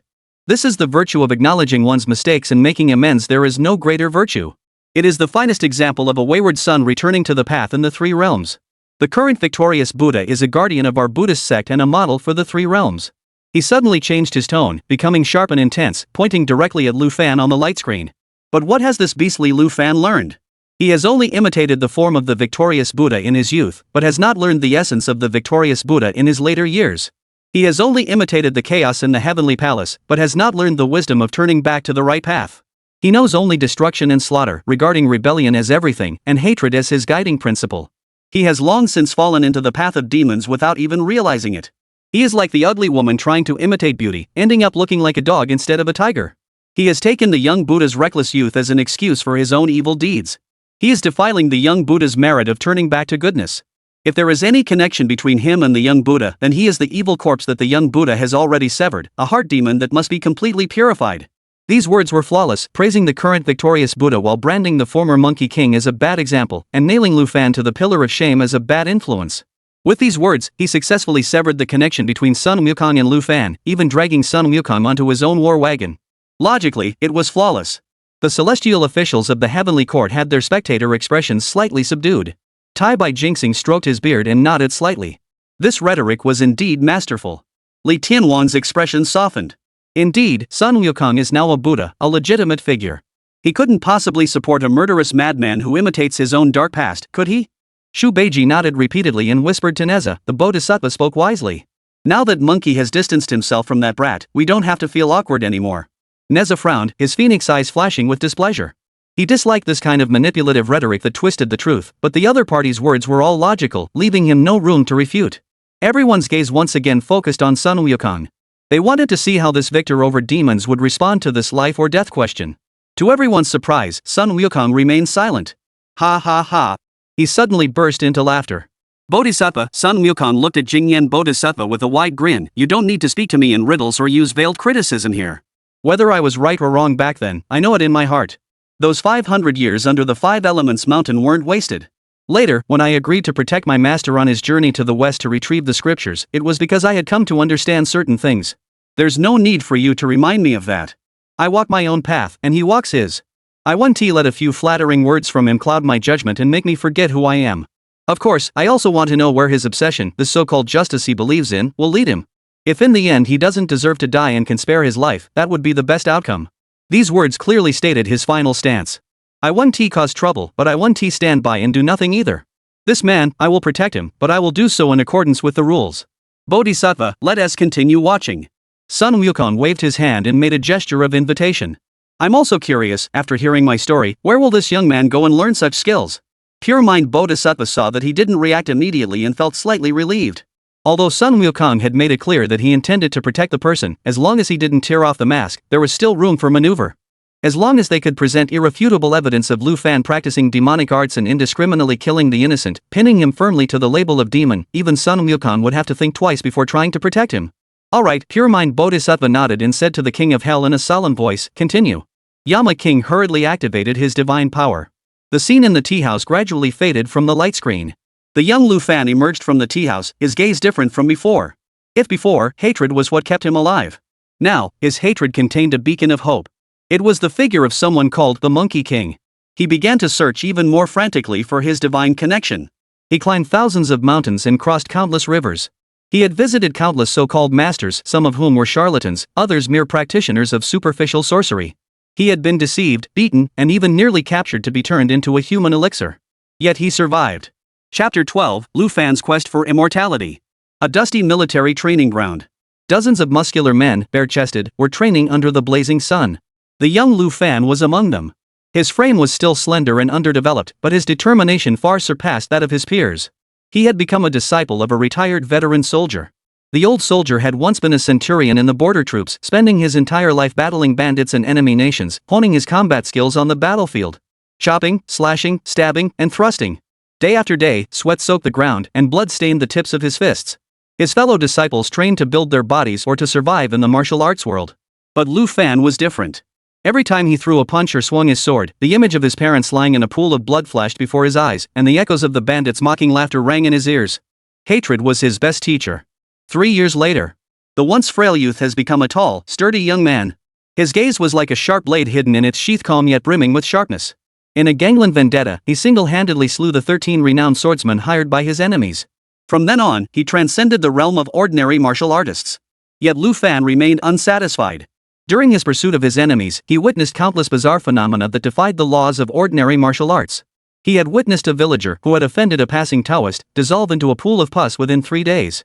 He had also heard tales of demonic creatures in the 10,000 mountains of the southern frontier that could speak human language, spew clouds of mist, and even command poisonous insects to kill from thousands of miles away. He deeply understood that martial arts alone had their limits. The end of martial arts is the beginning of divine arts. He must seek immortality. The scenes in the Mirror of Karma accelerated once more. The figure of the young Lu Fan appeared across the vast lands of the Yangtze River, appearing in both prosperous regions and desolate wastelands. His footsteps traversed the prosperity and desolation of central China. He witnessed famine-stricken years where corpses littered the fields, and prosperous eras where the wealthy feasted on wine and meat. He had once seen injustice and drawn his sword to help, uprooting a local tyrant who had been terrorizing the people. He had also ventured alone into a dense forest inhabited by demons to investigate a vague rumor about an immortal. The years have etched the hardships of life onto his face, but they have also tempered his resolve, making it as firm as ice that has frozen for 10,000 years. He grew increasingly silent, yet his eyes grew ever brighter. Finally, he journeyed eastward, crossing the vast East Sea, and arrived at the legendary Eastern Sacred Continent, where immortal mountains stood tall and spiritual energy abounded. He set foot on the shores of the proud nation of Aolai. As soon as he set foot on this land, Lu Fan sensed something different. The air here was fresher and more vibrant than that of the southern continent. Looking out, he saw a majestic mountain rising from the horizon, piercing the clouds. The mountain was adorned with vibrant flowers and rare herbs, with spiritual springs and waterfalls flowing through the valleys, and divine birds and deer roaming the forests. A dense, almost tangible aura of spiritual energy swept over him. Lu Fan's heart began to race uncontrollably. He could feel that the mountain was calling to him. Without hesitation, he took a step forward and began walking toward the mountain. The mountain path wound through ancient trees that towered into the sky. The deeper he went, the more intense the spiritual energy became. When he reached the halfway point, Lu Fan suddenly stopped in his tracks. He heard a series of agonizing cries coming from the bushes ahead. The sound did not resemble human voices but rather the cries of monkeys. His heart raced and he parted the bushes, creeping closer. The scene before him caused his pupils to contract sharply. In a clearing in the forest, 7 or 8 monkeys lay scattered in every direction. Their limbs were clamped tightly by vicious, cold-looking iron traps, their blood staining their fur and the surrounding grass red. A few young monkeys struggled desperately, but the saw-toothed edges of the traps dug deeper into their flesh, causing them to emit piercing screams of agony. A few elderly ones lay motionless on the ground, barely clinging to life, their weak chest movements the only sign of their existence. These traps were expertly crafted, with the markings of mortal hunters engraved on them. He hesitated not a moment, striding forward. The monkeys that were still conscious saw someone approaching and their eyes filled with extreme fear and hostility. They bared their teeth and let out threatening cries. Lu Fan paid no attention. He walked up to a small monkey whose hind leg was trapped in a trap, kneeling down. He reached out, ignoring the monkey's claws trying to scratch him, and pinched the mechanism of the trap with 2 fingers. He took a deep breath, his arms bulging with veins. Snap! A crisp sound rang out. The steel trap mechanism, forged from solid steel, was shattered and broken by his sheer brute force. The little monkey froze, feeling the pressure on its legs ease. It stared in disbelief at the human before it. Lu Fan didn't stop. He walked toward the next trap and did the same. Snap! Snap! The crisp cracking sounds echoed through the forest one after another. Soon, all the traps were destroyed, and the 7 or 8 monkeys were all set free. They did not flee immediately but gathered together, gazing at Lu Fan from a distance with a mix of gratitude, confusion, and wariness. Lu Fan reached into his robe and pulled out the golden wound medicine he carried with him. He walked over to the oldest and most severely injured monkey and carefully sprinkled the powder evenly over its deep, bone-exposed wound. After finishing, he stood up and prepared to leave. Just then, a clear, timid voice rang out behind him. Why did you save us?" Lu Fan's body stiffened. He spun around, his eyes filled with shock, and looked at the group of monkeys. The one speaking was the very same little monkey he had saved first. "You can speak human language?" He knew that supernatural beings existed, but he had never imagined that he would encounter a group of sentient monkey demons here, in this manner. Seeing that he meant no harm, the little monkey grew bolder, stepping out of the monkey troop and limping toward him. "We were born on this mountain, drinking the sacred spring water and eating the divine fruits. Over time, we naturally gained human intelligence and learned to speak." The little monkey's eyes were filled with innocence and curiosity. "We've seen many humans. They only use traps to catch us and arrows to shoot us. You're different from them." Lu Fan looked at the group of highly intelligent monkeys, and the taut string in his heart, which had been tight for years, suddenly relaxed for an instant. He suppressed the turmoil in his heart and asked in a low voice, "Since you are the spirits of this mountain, you must know something about the divine affairs of the eastern sacred continent. Tell me, is there any divine mountain or cave residence nearby, or any reclusive immortals practicing cultivation?" The little monkeys looked at each other and shook their heads. "Immortals? We've never seen any. On this mountain, besides us, there are only wild deer and immortal cranes. We've never seen any immortals." Lu Fan's eyes flickered with disappointment. He paused for a moment, then changed his question, "Has there ever been any powerful demon king on this mountain?" Hearing this question, the young monkeys remained utterly bewildered.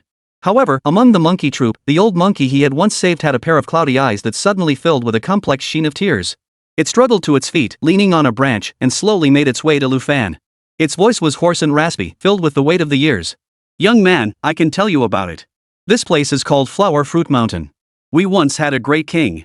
A heroic figure who stood tall and proud." Chapter 13, Passing by Flower Fruit Mountain. Back then, I was just a young monkey who had just learned to climb trees. I never saw the great king's heroic deeds in heaven with my own eyes. I only heard about them from the older elders in our tribe. They said the great king was a stone monkey from Flower Fruit Mountain, born of the earth and nurtured by the heavens, who took a divine being as his master. He retrieved the divine needle from the dragon palace in the East Sea, erased our names from the book of life and death in the underworld, and led us monkeys and our descendants to live a carefree and joyful life. Later, the heavenly court offered him amnesty, but only granted him the title of assistant horsekeeper. The great king, with his proud and ambitious nature, immediately rebelled against the heavenly court and proclaimed himself the great sage equal to heaven. After that, 10,000 heavenly soldiers besieged Flower Fruit Mountain, but the great king, armed with just his staff, fought them all, causing the heavenly gods to flee in terror. The old monkey spoke with such passion that his emaciated body trembled slightly, and his eyes shone with a brilliance that didn't match his aged appearance. Those were the glory days of Flower Fruit Mountain. Alas! His tone shifted, and the light in his eyes faded into endless melancholy. Unfortunately, the great king was later subdued by the Buddha of the Western Heavens and never returned. The elderly elders of the mountain passed away one by one, either from old age or illness. We younger generations, without the great king's protection, often suffered humiliation at the hands of those mortal hunters. Each year has been worse than the last. It sighed deeply, its breath carrying centuries of bitterness and longing. Where the great king is now, we have no idea. This Flower Fruit Mountain has long been without a master. Lu Fan listened quietly, a hint of disappointment inevitably rising in his heart. But he quickly suppressed that emotion. He bowed respectfully to the old monkey and the group of monkey demons behind him. "Thank you for informing me. I apologize for the disturbance today." With that, he turned and prepared to continue deeper into the sacred mountain in search of his own destiny. "Please wait, benefactor." The little monkey limped up behind him, followed by several other monkeys holding colorful divine fruits in their hands. "These are the best fruits from our mountain. Please accept them as a gift. Thank you for saving us." Lu Fan looked into their clear eyes, feeling a warmth in his heart, and accepted the fruits. The glow of the Karma Mirror slowly faded away. On the execution platform, the icy white jade landscape was restored. However, at that moment, the expressions of all the gods and Buddhas were unusually strange. Pure Mind Bodhisattva stood there, his face stiff, his entire body numb. Why? What on earth is going on? This so-called Lu Fan, a wandering immortal, was like a piece of dogskin plaster, stubbornly clinging to Sun Wukong's karmic thread. From listening to stories to seek enlightenment, to searching for immortal mountains, his life's path has somehow managed to persistently intertwine with Sun Wukong's, time and time again. This is too contrived. It's as if someone has written a script behind the scenes. Could it be that some powerful being he offended is secretly orchestrating this, just to humiliate the Western sect on the Zhantai platform today? But that doesn't make sense either. Given Sun Wukong's immense karmic connections back then, any figure in the three realms with such deep ties to him should be a renowned figure, well documented and thoroughly understood by all factions. How could someone like Lu Fan suddenly appear out of nowhere, with no one knowing about him beforehand? Jingnian Bodhisattva's mind flashed with insight, instantly grasping the crux of the matter. Time. It was a coincidence of timing. The period during which Lu Fan became entangled in a karmic bond with Sun Wukong coincided precisely with the 500 years Sun Wukong was imprisoned under the Five Elements Mountain. Those 500 years, while Sun Wukong was nominally suppressed, he was actually imprisoned. The gaze of the gods and Buddhas of the three realms was fixed on the monkey trapped beneath the Five Elements Mountain, ensuring he could not escape. Who would pay attention to a mortal wandering in the southern continent, who had never even seen a monkey in his life? Who could have imagined that during this period when everyone believed everything was under control, someone could, across thousands of mountains and rivers, establish such an odd and profound karmic connection with that imprisoned monkey? Pure Mind Bodhisattva's forehead began to sweat. He knew that his attempt to establish his authority through this matter had already begun to fail. He could even sense the faint, restless aura emanating from Sun Wukong. He dared not look at the monkey again. Enough! Jingnian Bodhisattva resolved firmly in his heart. Since Sun Wukong's support was definitely out of reach, he might as well give it up. We don't need his vote. Lu Fan destroyed the temple, eradicated Buddhism, and slaughtered thousands of monks. These are ironclad facts, undeniable crimes of the highest order. Even if he has countless reasons or a bizarre past, it cannot erase the sin. The heavenly court's judgment is based on evidence and the heavenly laws. Today, no matter what, we must execute this monster here to set the record straight. He was about to speak, to bring the trial back on track. However, someone was faster than him. Whoosh! A golden light erupted suddenly from the ranks of the celestial officials, piercing the sky and plunging straight toward the center of the execution platform. Monkey! The great sage must not! Li Jing, Nezha, and the others were utterly shocked, shouting in unison. The generals of the Thunder Department grew tense, their magical weapons glowing brightly, nearly believing that the monkey could no longer contain himself and was about to seize the execution site. On the Western Sect side, the atmosphere was as tense as if facing a major enemy. All the Buddhas, Bodhisattvas, and Arhats had their Buddha lights behind their heads suddenly surge, forming a golden light barrier to protect the pure mind Bodhisattva. The atmosphere at the execution platform reached its peak of tension in that instant. As the golden light dissipated, Sun Wukong's figure landed steadily before Lu Fan. He did not draw his weapon nor show any signs of aggression. Under the astonished gazes of the gods and Buddhas of the three realms, he merely chuckled and began rummaging through his robes. Moments later, he pulled out a purple gold gourd and, as if by magic, produced a plate of peaches shrouded in divine mist, a dish of dragon liver still sizzling with oil, and a bowl of steaming phoenix marrow from his storage artifact. He casually placed these delicacies, which were only served at the highest banquets in the celestial realm, on the ground in front of Lu Fan. Then, he removed the stopper from the gourd, and a rich, aromatic fragrance of wine instantly filled the air. Even just the scent alone caused many divine officials to swallow involuntarily. Come, take a sip. Sun Wukong held the gourd to Lu Fan's lips and grinned. This is the Jade Emperor's private reserve of 10,000-year-old divine wine. It's strong and will satisfy you. At the edge of the execution platform, everyone froze in place. This wasn't a place for a divine punishment. This was clearly a feast before execution. The tense nerves of the immortals instantly relaxed, followed by a sense of absurdity that left them both laughing and crying. This mischievous monkey never plays by the rules. Lu Fan, kneeling at the center of the execution platform, was also stunned. He stared at the furry monkey face mere inches away, at the golden eyes that flickered with light, and for a moment, he felt dazed. He didn't hesitate or show any courtesy. He opened his mouth, grabbed Sun Wukong's hand, and took a big gulp of the divine wine. The fiery liquid burned his throat like a flame, instantly igniting his icy limbs. A colossal surge of divine energy erupted violently within his dantian. He accepted this gift with composure, his face showing no trace of surprise or gratitude, only a calm satisfaction of having finally obtained what he desired. Thank you, great sage. Chapter 14, Sun Wukong's heart stirs. Sun Wukong looked at him, put away the wine gourd, took a sip himself, then crossed his legs and sat down opposite Lu Fan. This old monkey doesn't like owing anyone favors. Sun Wukong wiped his mouth with the back of his hand, his eyes fixed intently on him. That meal back then, this old monkey didn't get to eat. But your kindness, this old monkey has remembered. This cup of wine is for saving my monkey descendants. And the words you spoke earlier at the tea house. Sun Wukong scratched his cheek, his golden eyes flickering with complex emotions. You spoke well. It suits my taste. Lu Fan smiled upon hearing this. I was just telling the truth. He looked at Sun Wukong with an incredibly sincere expression. Ever since I can remember, the great sage has been the figure I've been striving to emulate. Everything I've done is simply to follow in your footsteps, living a life of swift justice and clear-headed resolve. Sun Wukong could feel it. He could sense the sincerity in the young man's words, not a trace of falsehood or flattery. It was a deep-seated admiration and reverence that came from the depths of his soul. Ha ha ha ha. Sun Wukong burst into a hearty, unrestrained laugh, his laughter shaking the clouds and causing them to churn. He reached out and slapped Lu Fan's shoulder hard, the force causing the chains binding Lu Fan to groan under the strain. Good. Good boy. With those words, today's drink was well worth it. The celestial wind ceased and the cloud sea froze in place. The various immortals looked at each other, none daring to speak. This was the victor over demons Buddha. It was the Monkey King Sun Wukong. He's the one who dared to pierce a hole in the sky. He's clearly here to defy the rules today. Who dares to step forward and invite trouble? Who would want to provoke him? Li Tianwang placed his hand on the treasure pagoda, his eyelids drooping. Tai Bai Jingxing strokes his beard, gazing at the rolling clouds in the distance, as if the scenery there is more fascinating than the earth-shaking spectacle unfolding before him. The generals of the Thunder Department stand tall, their eyes fixed straight ahead, their expressions solemn as if they were the stone lions guarding the southern heavenly gate. They all demonstrated their stance through their actions. We saw nothing, heard nothing. The great sage, please do as you please. On the Western Sect side, there was an eerie silence. Pure Mind Bodhisattva stood at the forefront, his compassionate face taut, muscles twitching slightly. The Buddha Arhats behind him all had faces as still as water, their Buddha light at the back of their heads drawn in, fearing that the light might be too bright and attract the monkey's attention. They wanted to speak up and scold him, but the words were choked back before they could escape their lips. To lecture Sun Wukong on rules? Back then, even the 10,000 celestial soldiers and 36 thunder generals couldn't make him understand the rules. Now, he had become the victor over demons Buddha. In terms of spiritual attainment, seniority, and dignity before the world-honored one, which of these did he lack? To confront him would be to invite humiliation. Use force? That's out of the question. The pure mind bodhisattva could only wait.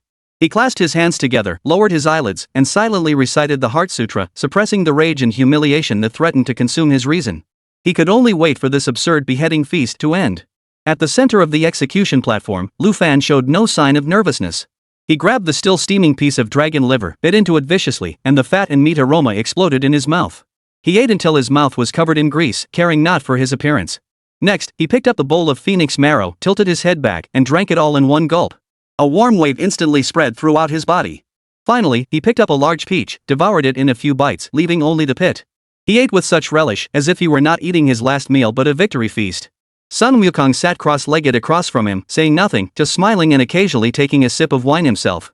One man and one monkey, on this grim execution platform, managed to create an atmosphere of the Flower Fruit Mountain Water Curtain Cave, where they ate meat in large bites and drank wine in big bowls. Finally, Lu Fan belched, then casually tossed the peach pit aside. He looked at Sun Wukong, his face radiating an unprecedented sense of fulfillment and relief. The wine is fine, the food is delicious, he grinned, revealing teeth stained red from wine and meat. Thank you, great sage, for your hospitality. I, Lu Fan, have lived a worthwhile life. Sun Wukong chuckled, stood up, and gathered the remaining food and wine. He said nothing more, merely extending his furry hand and giving Lu Fan's shoulder a hard slap twice. The two slaps sent Lu Fan reeling, his bones creaking. Then, Sun Wukong transformed into a golden light and returned to the side of Nezha and Zhubeiji. As soon as he returned, the stagnant air on the Zhantai platform began to flow again. The immortals all sighed in relief.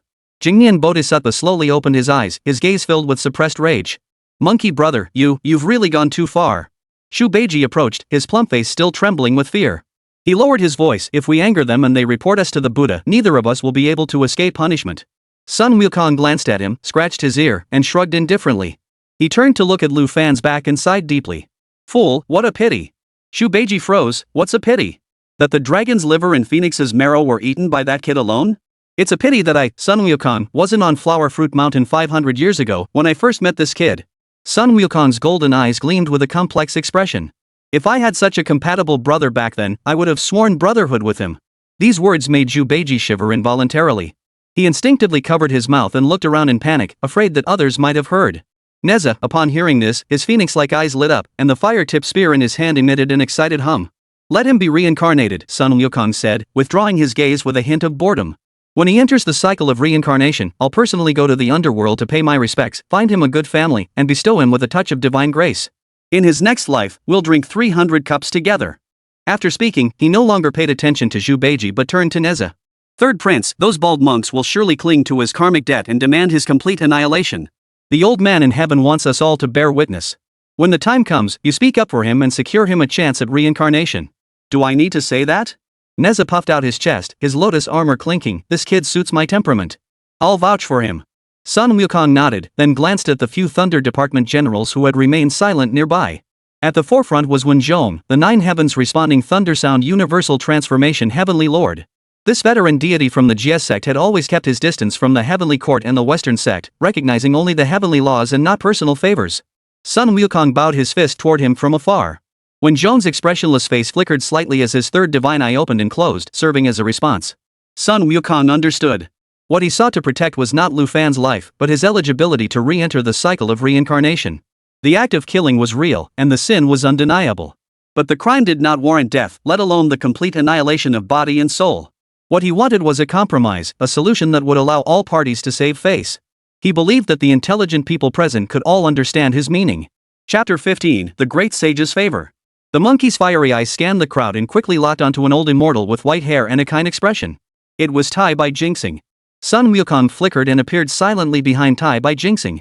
Old man. Tai by Jinxing was twirling his beard, engrossed in his thoughts, when the sudden voice startled him so much that he pulled out 2 strands of his beard. He turned around and saw Sun Wukong's enlarged monkey face. He immediately placed his hand over his chest and said irritably, "Great sage, now that you've become a Buddha, why can't you even walk without making a sound? My old bones can't take such a scare." Sun Wukong chuckled and nudged him with his elbow. "Old man, is this spectacle entertaining?" Tai Bai Jingxing glanced at the grim expression on the Western sect's side and lowered his voice. "It's not just entertaining. In the past few hundred years, this performance today is the most thrilling. If it's so entertaining, we shouldn't let it end so quickly, right?" Sun Wukong leaned in closer, his golden eyes sparkling with cunning. Those bald monks, relying on their current good fortune, are almost turning the Hall of the Jade Emperor into their own courthouse. If they dare to use the Zhan Tai platform to kill a wandering immortal today, won't they dare to use it tomorrow to frame the immortals of the heavenly court? Tai Bai Jingxing paused slightly, twirling his beard. A flash of sharpness flickered in his cloudy old eyes. He knew that this monkey, though rough in appearance, was wiser than anyone else. These words hit the nail on the head. The heavenly court and the Western sect appeared harmonious on the surface, but in secret they had been vying for control over the three realms. Today's incident, on a small scale, was about punishing a reckless individual. On a larger scale, it was the Western sect's first test and provocation of the heavenly court's judicial authority. "The great sage is joking," Tai Bai Jingxing laughed it off, still wearing his usual peacemaker expression. "The heavenly laws are strict and have their own rules. Lu Fan's crimes are indeed severe, and we cannot openly defy the heavenly decrees." "I never told you to defy the heavenly decrees," Sun Wukong snorted. "I merely pointed out that the heavenly decrees do not state that temples that harbor murderers should be protected. Nor do they state that a filial son who avenges his parents deserves to be annihilated in body and soul. He has committed a crime, punish him, strip him of his cultivation, and send him to reincarnation to suffer. I have no objection. But if you want to use the heavenly court's territory and its weapons to exalt the prestige of the Buddhist sect while trampling the heavenly court's dignity underfoot..." Sun Wukong didn't finish his sentence, he just gave a cold laugh. Tai Bai Jingxing understood. He stroked the 2 strands of beard he had pulled out and spoke slowly, "Beyond the law lies humanity. This matter concerns the dignity of the heavenly court. When imposing punishment, caution is indeed necessary." Caution. He did not make a clear statement, but the word caution was sufficient. Sun Wukong grinned, his objective achieved. He began searching the crowd again. This time, his gaze passed over the celestial officials of the heavenly court and fell upon the Western camp, which shone with a sacred glow. Among the crowd of Buddhas and Bodhisattvas, there was a tall figure holding a demon-subduing staff. His expression was wooden, his face filled with sorrow, as he gazed at Lu Fan on the execution platform. His eyes betrayed both the compassion of a Buddhist disciple and the fear of the overwhelming karma of slaughter. It was Sha Wujing, now known as the Golden-Bodied Arhat. Sun Wukong walked straight over. Upon seeing Sun Wukong, Sha Wujing's expression grew even more sorrowful. He clasped his hands together and bowed deeply. "Senior brother." Sun Wukong grabbed his arm and pulled him out of the Buddha's ranks, dragging him aside. "Sha Shitty, now that you've become a golden-bodied Arhat, you sure look impressive. What's this? You're acting so formal around your senior brother? Master Sun is joking." "I dare not," Sha Wujing said, lowering his head and avoiding his eyes. Sun Wukong sneered and pointed at Lu Fan on the execution platform. "You've all seen that boy. What do you think of him?" Sha Wujing's lips trembled, but he said nothing. His parents were brutally murdered. He sought revenge, it's only natural. But those monks in the temple, who sheltered the murderer first and now want to exterminate everyone, what kind of logic is that? Sun Wukong's voice carried a hint of anger. "Is this how our master taught us compassion? To watch the innocent suffer and the wicked prosper? Senior brother." Sha Wujing suddenly raised his head, his face filled with pain and struggle. He has committed too many sins. The Western continent is drenched in blood, and thousands of our fellow disciples have died by his hands. This is already a case of being possessed by demons, with no hope of redemption. Bull about turning back." Sun Wukong slammed his fist into the nearby jade railing, causing it to tremble. "The shore is filled with enemies who want to kill him. Which shore should he return to? To go back and meet his doom? I won't argue with you. I'll ask you one thing." Sun Wukong glared at him. "Back in the Lushui River, you devoured countless people, no fewer than he did. After the master took you in, did he ever make you atone for the lives you took?" Sha Wujing's body shook violently, and his face turned deathly pale. "We were once master and disciple, traveling 10,800 miles together and bowing to the same master. Today, this boy is under my protection. You can settle this later." Sun Wukong finished speaking, released his grip, and turned to leave. Sha Wujing stood there motionless for a long time. In the end, he could only sigh helplessly. Upon returning to his position, Sun Wukong glanced around, his mind already forming a plan. He knew that to persuade those stubborn monks, relying on violence or twisted logic would ultimately be a lowly tactic. Li Jing, Nezha, and the others could offer emotional support, but they couldn't shake the foundations of the Buddhist sect. To completely overpower pure-mind Bodhisattva with reason and leave him speechless, he would need to summon a true great Buddha to come down from the mountains. He raised his hand, discreetly plucking a single hair from the back of his head, placing it between his lips, and blew gently. The hair strand flickered in the wind and transformed into another identical Sun Wukong, with the same golden armor, expression, and the defiant gaze in his fiery eyes, indistinguishable from the original. This clone, guided by the original's intent, did not disturb anyone. Its form shrank, and it transformed into a barely visible streak of light, silently vanishing into the clouds. Piercing through the clouds and mist, the wind whistled past his ears. The clone's thoughts were Sun Wukong's thoughts. He calculated in his mind that his master was now the bodhisattva of sandalwood merit, holding a revered position and having influence in the western heavens. In his daily life, the old master disliked getting involved in such struggles, preferring instead to seek a quiet place to recite sutras and meditate, living a carefree and contented life. But that stubbornness and compassion ingrained in his bones would likely never change, even after 10,000 years. The wind howled in his ears, and the scenery below shifted from blurry shapes to clear forms. Mountains, rivers, and cities flashed by in a blur. The golden light did not linger on any famous mountains, rivers, or sacred temples. It finally settled upon the southern continent, outside a mundane town. As soon as it touched the ground, a putrid stench mingled with the scent of herbs and despair assaulted the senses. The town before me had its gates wide open, yet there was no sign of the bustling activity one might expect. The streets were deserted, with only a few stray dogs rummaging through the trash. From the tightly shut doors and windows, suppressed coughs and sobs could be heard. Official notices posted on the city walls had been weathered by wind and rain, rendering the text barely legible, but the words plague stood out starkly. This was a city of the dead. Chapter 16, The Meritorious Buddha of Sandalwood. The Avatar stepped into the city. His fiery eyes could pierce through the suffocating aura of death and disease that permeated the city. He followed the direction where the scent of despair was strongest. In the center of the city, on an open field, numerous makeshift huts had been erected. This was where the sick were gathered for treatment. Moans and cries echoed in the air, resembling the sounds of a hellish realm. Yet, amidst this hellish chaos, there was an unusually clean and peaceful spot. The doppelganger spotted him immediately. The man wore the simplest moon-white monk's robe, barefoot, standing among the many sick people. There was no divine light emanating from his body, nor any signs of divine majesty. He looked like the most ordinary of ascetic monks. Yet within 3 feet of where he stood, all impure energies vanished completely. Those ordinary people, their faces twisted in agony from illness, would feel their pain ease slightly as they drew near him. He was kneeling down, gently wiping the forehead of a child with a high fever who was babbling incoherently with a clean cloth. He was the Sandalwood Merit Buddha. He did not choose to enjoy eternal offerings on Mount Ling, but instead walked among the most suffering and impure places on earth, practicing his Buddhist teachings in his own way. Master. The disciple spoke, his voice hoarse. It had been nearly a century since he had last uttered those words. The monk's hand, which had been wiping the child's forehead, paused slightly, but he did not turn around. He wiped away the sweat from the child's forehead, then channeled a strand of peaceful Buddhist energy into his body, stabilizing his fragile life force. Only then did he slowly rise to his feet and turn around. Wukong, you've come. Tang Sanzang's face showed no trace of surprise. I, the old monkey, have come from the Heavenly Palace's execution platform. The clone did not beat around the bush, stating his purpose directly. There is a wandering immortal there who is about to be executed, named Lu Fan. This young man has some connection to me. In a few words, he recounted Lu Fan's family vendetta, his quest for revenge, and the various bizarre karmic connections between them. That kid is as stubborn as I was in my day. He has committed many sins, but the cause was not his fault. Those people are holding on to him, insisting on sentencing him to complete annihilation. I can't stand seeing this. I want to give him a chance at reincarnation.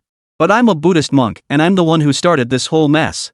I can't confront those bodhisattvas and arhats and tear up the peace. This is something you, master, must handle. Please speak up for him. Tang Sanzang listened quietly. His gaze swept past his clone's shoulder, resting on the suffering mortal struggling with illness, and he softly recited a Buddhist mantra. Amitabha Buddha. Wukong, do you know why he killed so many people? The clone paused. Of course, it was for revenge, to vent the anger in his heart. Yes, but also no, Tang Sanzang shook his head. Hatred is the cause, and killing is the effect. But between cause and effect lies something else. What is it? It is suffering. Tang Sanzang's voice was soft. The brutal deaths of his parents were his suffering. His life on the streets was his suffering. His quest for immortality that went unfulfilled was his suffering. It was precisely this unresolved suffering that allowed the seeds of hatred to grow into a towering mountain of killing. He believed that rebellion could free him from his suffering. Little did he know that using slaughter to fill the void of suffering only creates greater suffering not just for himself, but for the thousands he has killed. The clone scratched his cheek. These profound truths were giving him a headache. Master, I don't understand all this complicated stuff. I only know that the kid didn't do anything wrong. If it were me, I would have killed even more and caused even more chaos. Tang Sanzang looked at him and smiled compassionately. Wukong, you are now the victor over demons Buddha. You must not speak such impulsive words. I know you feel unjust. There is indeed something amiss in this matter. To insist on letting go without understanding the cause is tyranny. To only seek enlightenment without understanding suffering is empty talk. Upon hearing this, the clone's eyes lit up. Master, since you understand, you should speak up for that young man. You are the Bodhisattva of compassion, personally appointed by the Buddha. Your words carry more weight than mine. Going is naturally necessary. Tang Sanzang's gaze returned to the sick patients. However, when I go, it is not to save his life. Why not? I go to seek a law for him, Tang Sanzang said slowly. A law that can truly help him let go of hatred and escape suffering. The karma of killing has been set in motion. Reincarnation and punishment are inevitable. But his inherent nature is not corrupt. He should not be condemned to annihilation of both body and mind, doomed to eternal damnation. I will tell them that the essence of Buddhism lies in compassion, but even more so in justice. Without justice, compassion becomes hypocrisy. If good and evil are not distinguished, Buddhism becomes mere empty talk. Good deeds are rewarded with good, and evil deeds are rewarded with evil. Those who commit murder must face their punishment, and those who shelter murderers must also face their punishment. The disciple stared intently at his master. The monk before him was so gentle, so scholarly. Yet the words he spoke were sharper than any divine weapon, piercing straight to the core of one's being. This was his master. That old-fashioned monk who would rather be devoured by demons than harm an innocent soul. The Buddha who, for the sake of his Tao, would traverse 10,800 miles on foot, fearing no hardships. Good. The clone nodded heavily. With the master's words, I can rest assured. As he finished speaking, the clone's form began to grow transparent, eventually transforming back into a golden hair. Wukong. As he was about to vanish, Tang Sanzang's voice rang out once more. Your true self must not act impulsively. Wait until I arrive before doing anything. Understood, Master. On the Zhan Tai platform, the face of the pure mind Bodhisattva turned ashen. He couldn't wait any longer. He had a strong premonition that if he allowed this mirror of karma to continue reflecting, who knew what other chaotic and shocking karmic connections involving Sun Wukong would be revealed. This young man named Lu Fan was like a muddy swamp. The more one tried to step on him, the deeper one sank. Today, not only had he failed to establish his authority, but he had also dragged the face of the Western Sect down with him, being repeatedly ground into the ground. He couldn't dwell on past karma anymore. We must strike at the heart of the matter. Enough! Pure Mind Bodhisattva suddenly swept his sleeves aside, cutting off the whispers of the other immortals.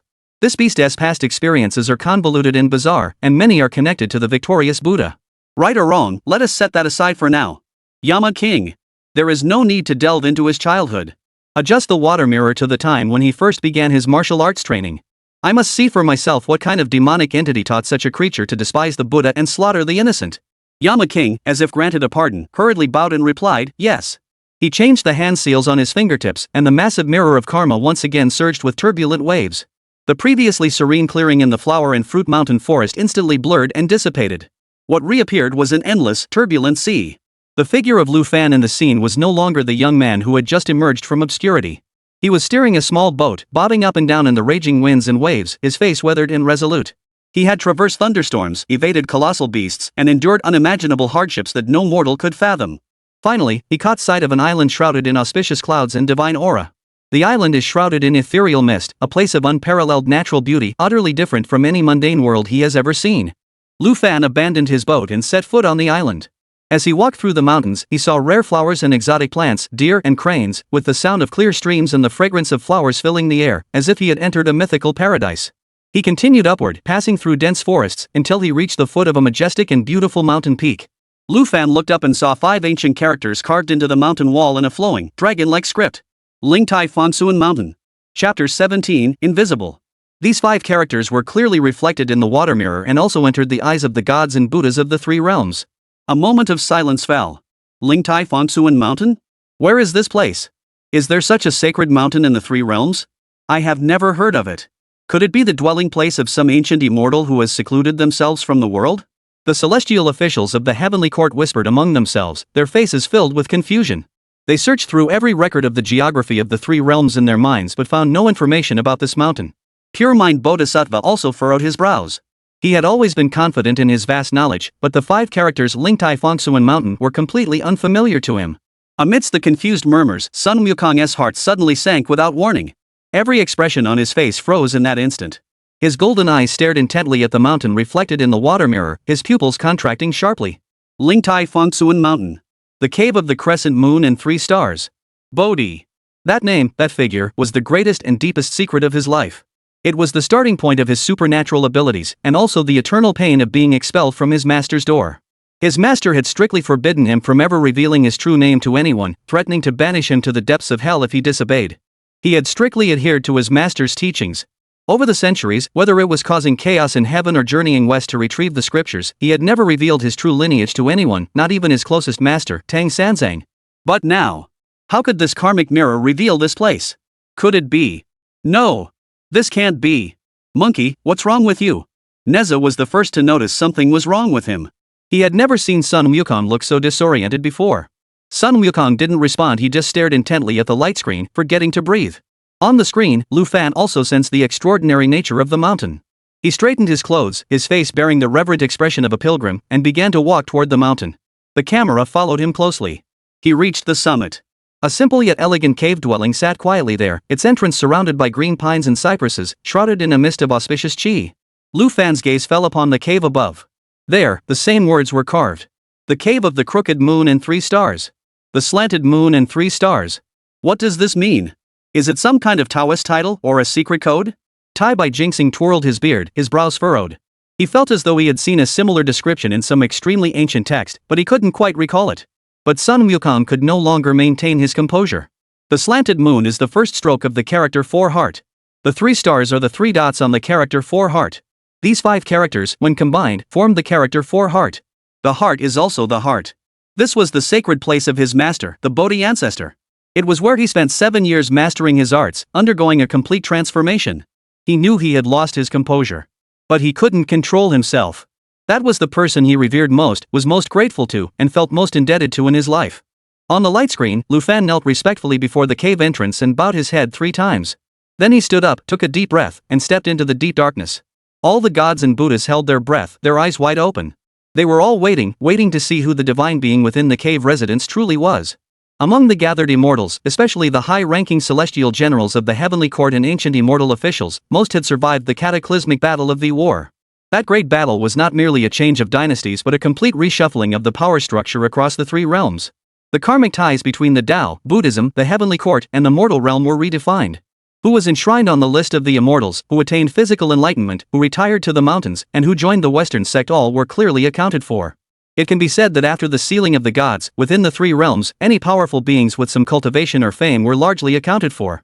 Whether it was a great immortal like Xin Yuanzi, who ruled over a blessed land and coexisted with the world, or those reclusive old monsters who avoided the world and did not concern themselves with the conflicts of the 3 realms, their names and places of cultivation were at least heard of by the higher-ranking immortals. The sudden emergence of a place like Lingtai Fengsuan Mountain, Xieyue Sanqing Cave, a place they had never heard of before, yet capable of producing immortals, was itself a matter of great concern. There is another point worth noting, the time it took Lu Fan to attain immortality. At first, they observed Lu Fan's journey from youth to adulthood and merely thought the process was lengthy. But when the Karma Mirror revealed the complete timeline of his life, the immortals suddenly realized. This young man had spent so many years struggling in the mundane world, searching for his divine connection and seeking revenge. As a mortal, he had wandered, begged, trained in martial arts, and sought guidance, all of which were wasted years in terms of cultivation. His true cultivation began only when he set foot on that Lingtai Fengsuan mountain. And from the time he became a disciple to his return as an immortal to seek revenge, it was no more than a few short years. In just a few years, he went from an ordinary mortal with no foundation to becoming an Earth Immortal. At this pace, it's almost unimaginable in this day and age. Since the Great War of the Gods, the spiritual energy in the heavens and earth has grown increasingly, and for a mortal to ascend to immortality is harder than climbing to the heavens. Among the countless cultivators, those who could reach the stage of spiritual projection were already considered geniuses with ancestral blessings, 1 in 10,000. Even those few who do achieve immortality mostly rely on extraordinary luck, such as accidentally consuming ancient divine pills or inheriting the cave dwellings and teachings of a fallen great being. Those who can achieve immortality in just a few years through their master's strict guidance are a sight unseen for thousands of years. What does this signify? It means that while Lu Fan's innate talent is indeed a once-in-a-thousand-years prodigy, the teaching methods of his master are even more extraordinary, reaching the heavens and piercing the earth, terrifying to the extreme. In this age of declining magic, to transform someone into an immortal with the ease of turning stone into gold, how high has the cultivation of this reclusive master truly reached? However, just as Lu Fan's figure vanished into the darkness at the cave entrance, Zila, the image of the Karma Mirror trembled violently. The clear image of the cave entrance twisted and rippled violently, like water disturbed by a stone, before dissolving into a chaotic, meaningless swirl of light. The image vanished. Pure mind Bodhisattva stretched his neck, about to witness the ultimate truth, but all he saw was blankness. He froze in place, his expression shifting from anticipation to shock, then to disbelief and anger. What's going on? He turned sharply toward Yama and shouted angrily, why did it stop? Continue showing me. Yama was even more bewildered than he was. Cold sweat broke out on his forehead, forming a stream that trickled down his cheeks. Bodhisattva. Bodhisattva, please calm down. His hands trembled as he frantically cast dozens of spells at the Karma Mirror, muttering incantations in an attempt to reconnect to Lu Fan's memories. But the mirror was like a broken stone tablet, emitting only flickering, chaotic lights, showing nothing else. Little Wang. Little Wang doesn't know either. Yan Wang, his voice trembling with tears, was about to kneel before the pure mind Bodhisattva. This karma water mirror is a treasure of the underworld, connected to the heavenly cause and effect, capable of revealing the past lives of all sentient beings. It has never behaved like this before. Chapter 18, Who is Lu Fan's master? Yan Wang was sweating profusely as he desperately explained, in theory, as long as the host has personally experienced something, it leaves a trace in their memory and karma, and the mirror should be able to reflect it. Unless what? Speak quickly. Pure mind Bodhisattva impatiently urged. The king of hell swallowed hard and speculated in a voice that was almost a mumble, filled with uncertainty, unless the being within that cave has attained a level of cultivation so profound it defies comprehension. Not only can he sever his own karma and remain untouched by the heavenly Tao, but he can even erase the memories of everyone who enters his domain from the river of heavenly Tao karma. Yama was so startled by his own speculation that his voice trembled. This is the divine power of a sage, only a sage could possess such transcendent abilities. Nonsense. Pure mind Bodhisattva didn't believe a word of the king of hell's nonsense.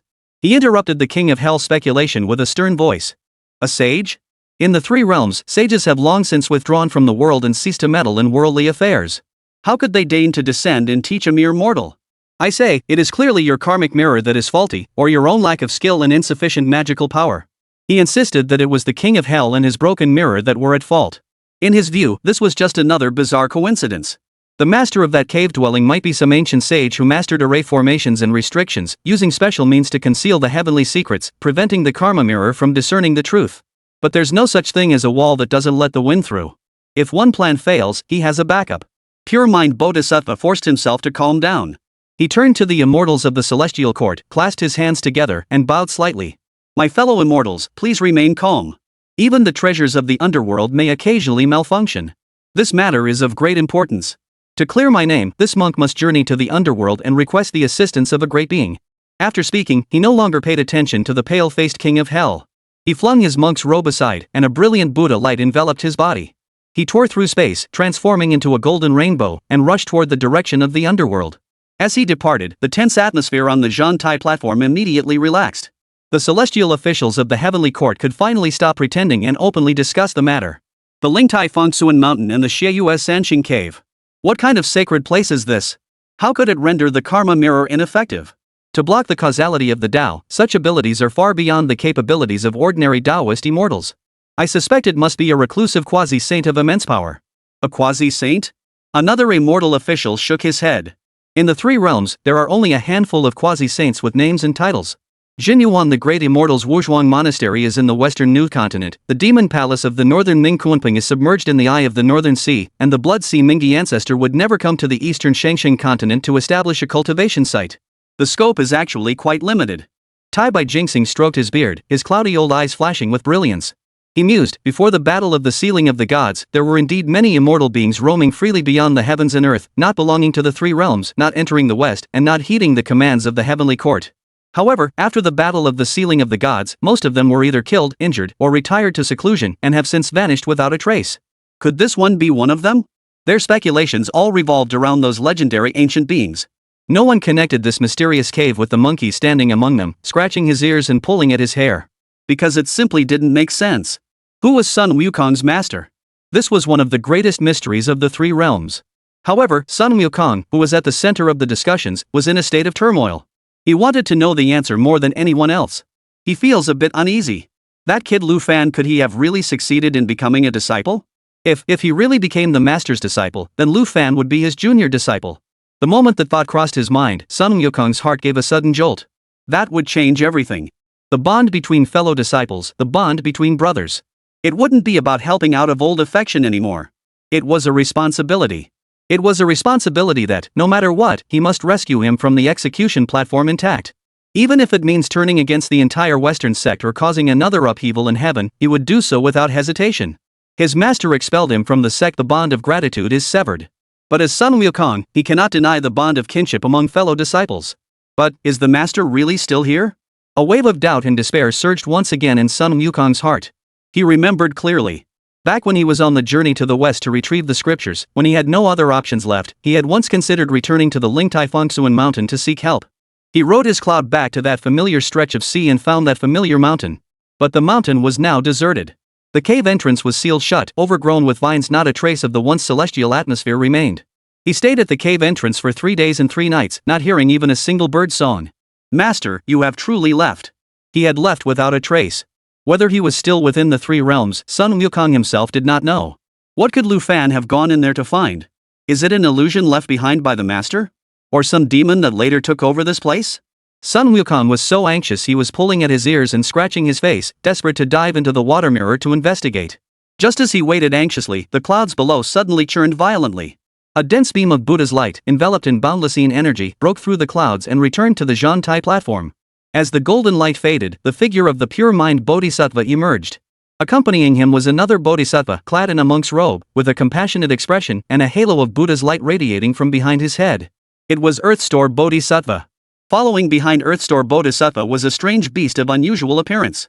The beast had the head of a tiger, a single horn, dog ears, the body of a dragon, the tail of a lion, and the hooves of a qilin.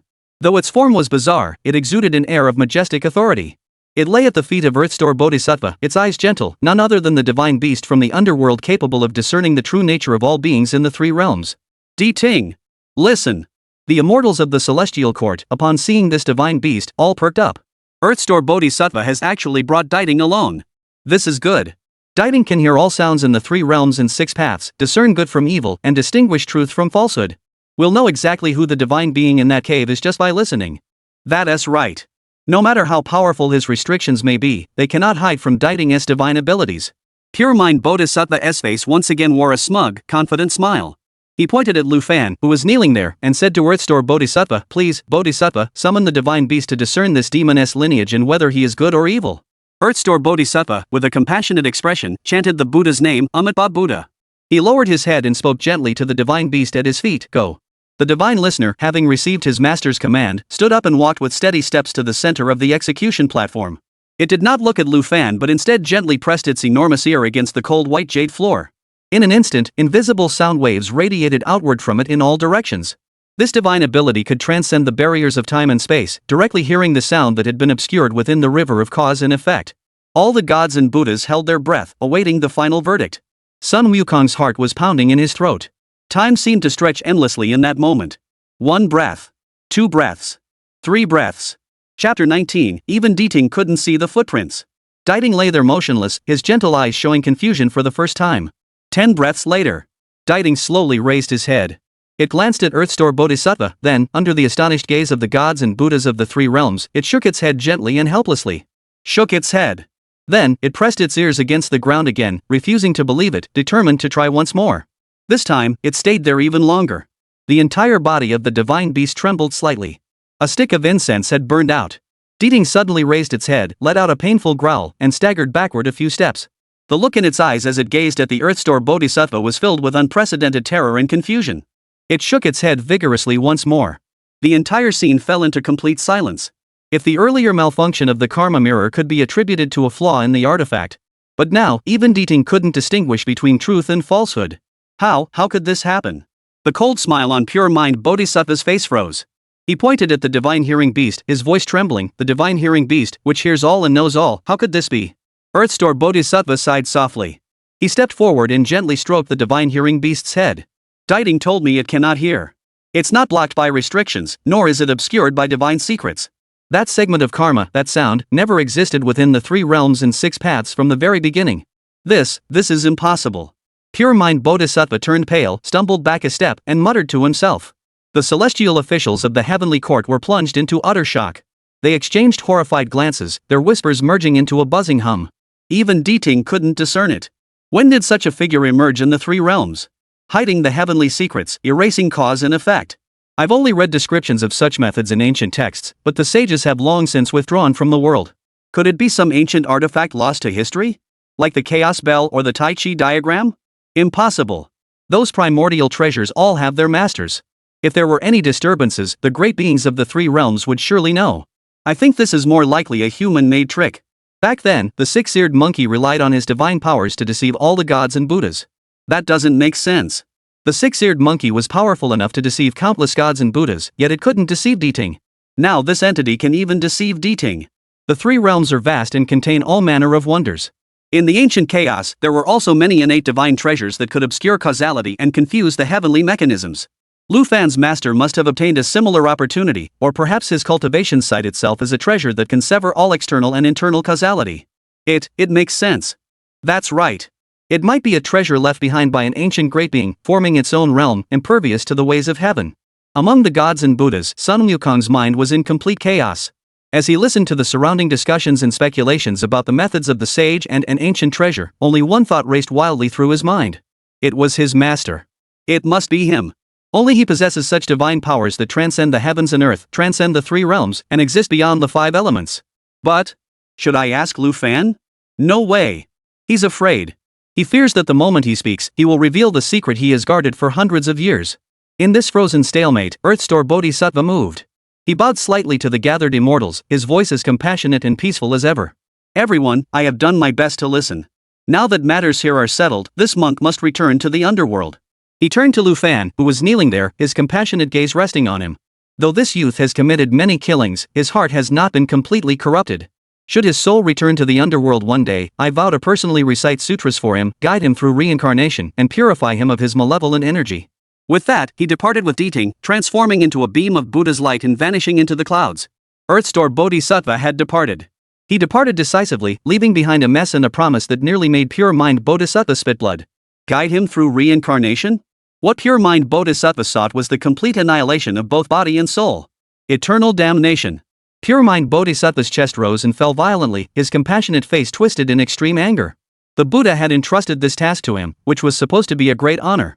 A rootless immortal who destroyed several temples and killed some worthless disciples. In the context of the flourishing of Buddhism, this was the perfect opportunity to make an example of someone and demonstrate the majesty of the Dharma. If handled properly, his status as the pure mind Bodhisattva on Mount Ling would rise accordingly, and attaining Buddhahood would be within reach in the near future. Who could have imagined that this seemingly easy target was actually a hedgehog covered in steel needles? First, it brought up the long-buried past of Sun Wukong, causing this troublesome figure to lose his temper and leave him in a difficult position. Now, another mysterious master has emerged, whose origins even Diting cannot discern. The situation has completely slipped out of his control. On Mount Ling, countless eyes are watching this place. He cannot lose. If he loses, it won't just be his face that's lost, it will be the face of the entire Western sect. No! This cannot end like this. He suddenly raised his head, his bloodshot eyes fixed intently on the King of Hell. Since you can't see it, let us listen. Use your magical power to force it out. I refuse to believe that this Karma Mirror can't even transmit a single sound. This was his last resort. Since he couldn't peer into the true form of the Cave's master, he would settle for the next best thing, listen to Lu Fan's own experiences, hear how he became a disciple. The King of Hell dared not disobey and reluctantly channeled the remaining power he had into the massive water mirror. The mirror's light shone brightly, and the chaotic streams of light gradually subsided. The screen remained blank, but faint, intermittent sounds began to seep out from the mirror's surface. Huff, huff. It was the sound of wind, followed by Lu Fan's heavy footsteps. Then, a young yet resolute voice echoed through the vast cave. This humble disciple, Lu Fan, has come from the southern continent, traveling 10,000 miles with sincere devotion to pay my respects to the Immortal Master. I humbly beg the Immortal Master to show mercy, accept me as your disciple, and impart the great truth to me. There it is. There's a voice. The gods and Buddhas on the Zhantai platform all held their breath, straining to hear. After an unknown amount of time, a voice that was old, indifferent, and devoid of human emotion finally spoke. Go back. This place has not taken disciples for 300 years. Those few words caused Sun Wukong's body at the edge of the execution platform to tremble violently. It was him. It was his master's voice. Though centuries had passed, that voice had been etched deep into his soul, never to be forgotten. Master. He's really still here. Sun Wukong's eyes instantly filled with tears. Within the light screen, Lu Fan heard these words but showed no intention of retreating. He bowed his head heavily, his forehead colliding with the hard stone ground. Bang! A dull thud echoed clearly in the ears of the gathered immortals. Senior Immortal. This junior knows that I am of low aptitude and poor constitution. But my resolve to pursue the Tao is as firm as rock. I do not seek immortality, nor do I seek freedom. I only seek to master the skills to traverse heaven and earth, to eliminate all injustices in the world, and to slay all the evil creatures that harm humanity. Chapter 20, The Gate of the Three-Hearted Cave on the sloping moon peak of the Spirit Platform Mountain. The cave fell into a prolonged silence once more. The old voice sounded again, this time with a hint of inquiry. Have you come for revenge? Yes. Lu Fan answered with unwavering resolve. Killing to stop killing will only lead you into endless karma, with no chance of liberation. The hatred in your heart is like poisonous fire, burning both others and yourself. Do you know that the path you seek is not the path of the immortals, but the path of demons? What of the immortals? What of the demons? Lu Fan raised his head, his eyes blazing with defiance. If the path of the immortals means standing by helplessly while loved ones are slaughtered, if it means turning a blind eye to the evils of the world, then I have no use for such immortality. I only know this: those who killed my parents, I will kill them. Those who shelter the murderers, I will exterminate their entire clan. This is the cycle of heaven, the justice of the heavens. If heaven does not grant me justice, I will take it myself. This is my path. These words were spoken with such force that they shook the ground and deafened the ears. The cave fell into a prolonged silence once more. Sun Wukong's heart tightened in anxiety. He was afraid that his master would truly refuse. He knew his master's temperament all too well. Quiet and unassuming, avoiding karma. Lu Fan, a disciple burdened with a blood feud and deep-seated obsession, was precisely the type his master disliked the most. Time passed slowly. Just when everyone thought there was no hope left, that old voice finally spoke again. Enough, enough. Your heart is so fierce and unyielding it is already set in stone. Whether it is fate or a trial, it is all predestined by heaven. 300 years ago, I severed all worldly ties and ceased to concern myself with the affairs of the world. Today, since you have found your way here, it must be that there is still unresolved karma between us. Very well. I shall take you as my disciple. From this day forward, you shall be my last disciple. That is, the last disciple of my Lingtai Fangsuan Mountain, Xiayu's Sunshine Cave. Come forward. From the water mirror came the joyful sound of Lu Fan's gratitude. Disciple Lu Fan pays respects to his master. My disciple does not dwell on such formalities. The old man's voice echoed, from this day forward, you are my final disciple of Lingtai Fangsuan Mountain and Xiayu's Sanshin Cave. I will impart my teachings, grant you supernatural abilities, and aid you in avenging your wrongs and achieving enlightenment. However, you must remember. The old man's voice suddenly grew serious. The teachings of the Tao are a double-edged sword. They can save lives or take them. How you use them depends entirely on your heart. When you graduate and leave this mountain, if you cause any trouble or create any karma, it will have nothing to do with this Lingtai Fangsuan Mountain. At that time, you must not mention my name to anyone, nor reveal anything about this place. Can you do that? This disciple will obey your orders. Good. Rise. Follow me. The voice ceased. The light on the mirror of karma dimmed and returned to an ordinary ancient bronze mirror, falling from the sky and being caught by the king of hell in a hurry. The execution platform was shrouded in deathly silence.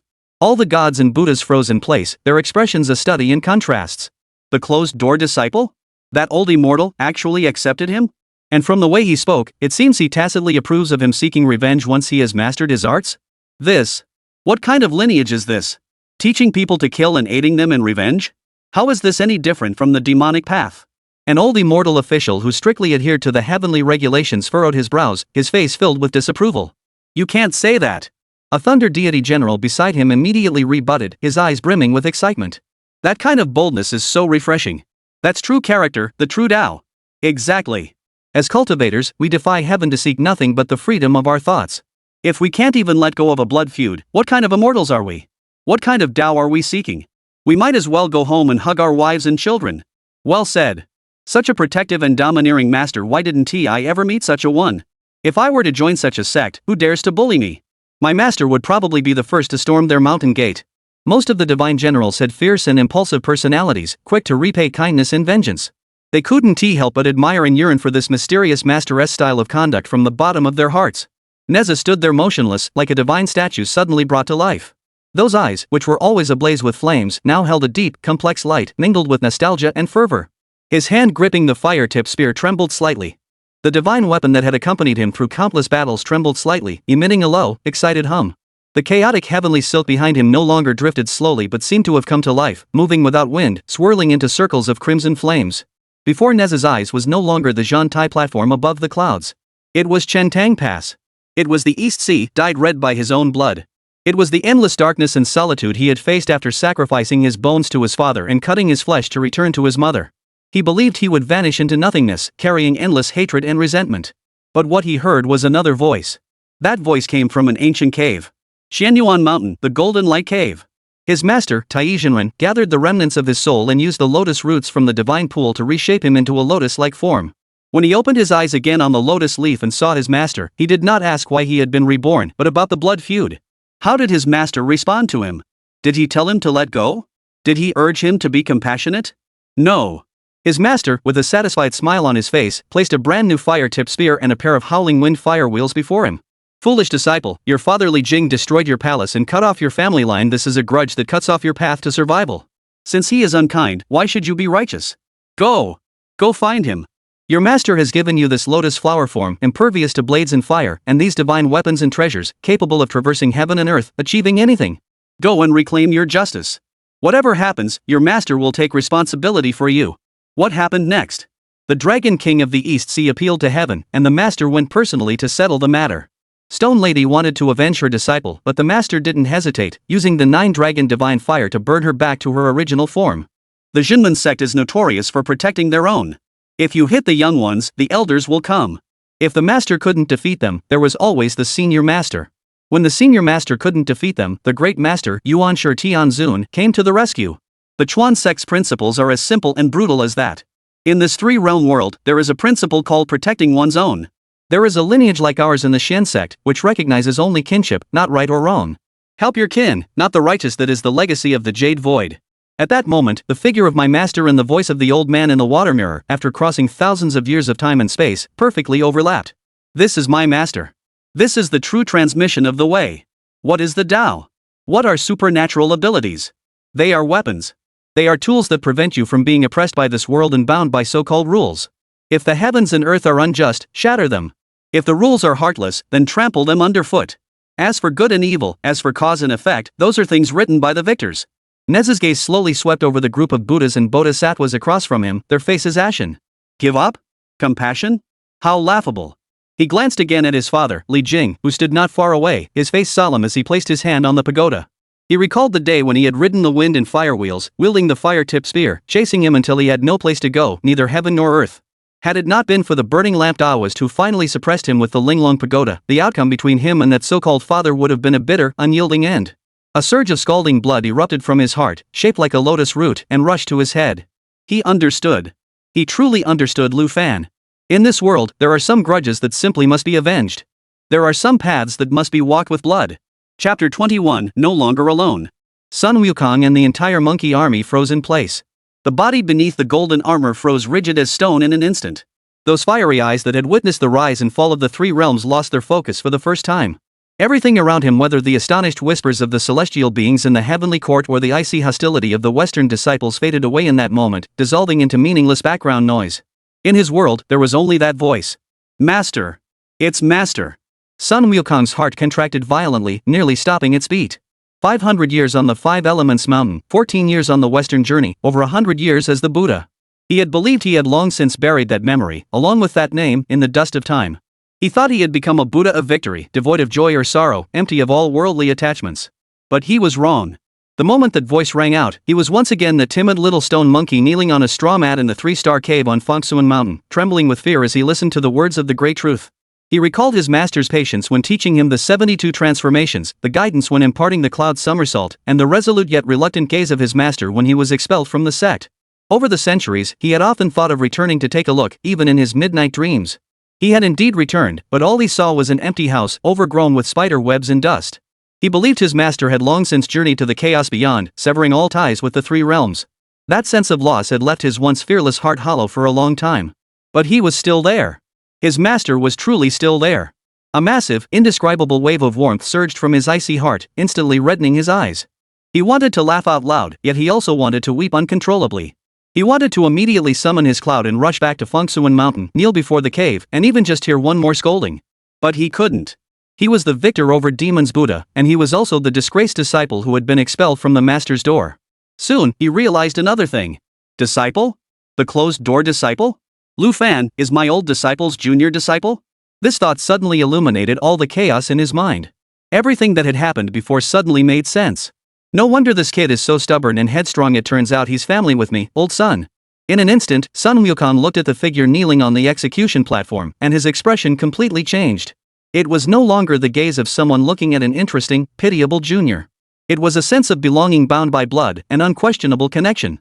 We are fellow disciples. We come from the same place and were taught by the same master. We are family. Therefore, everything that came before is not a favor that needs to be repaid, nor is it a plea that needs to be weighed. It is a responsibility.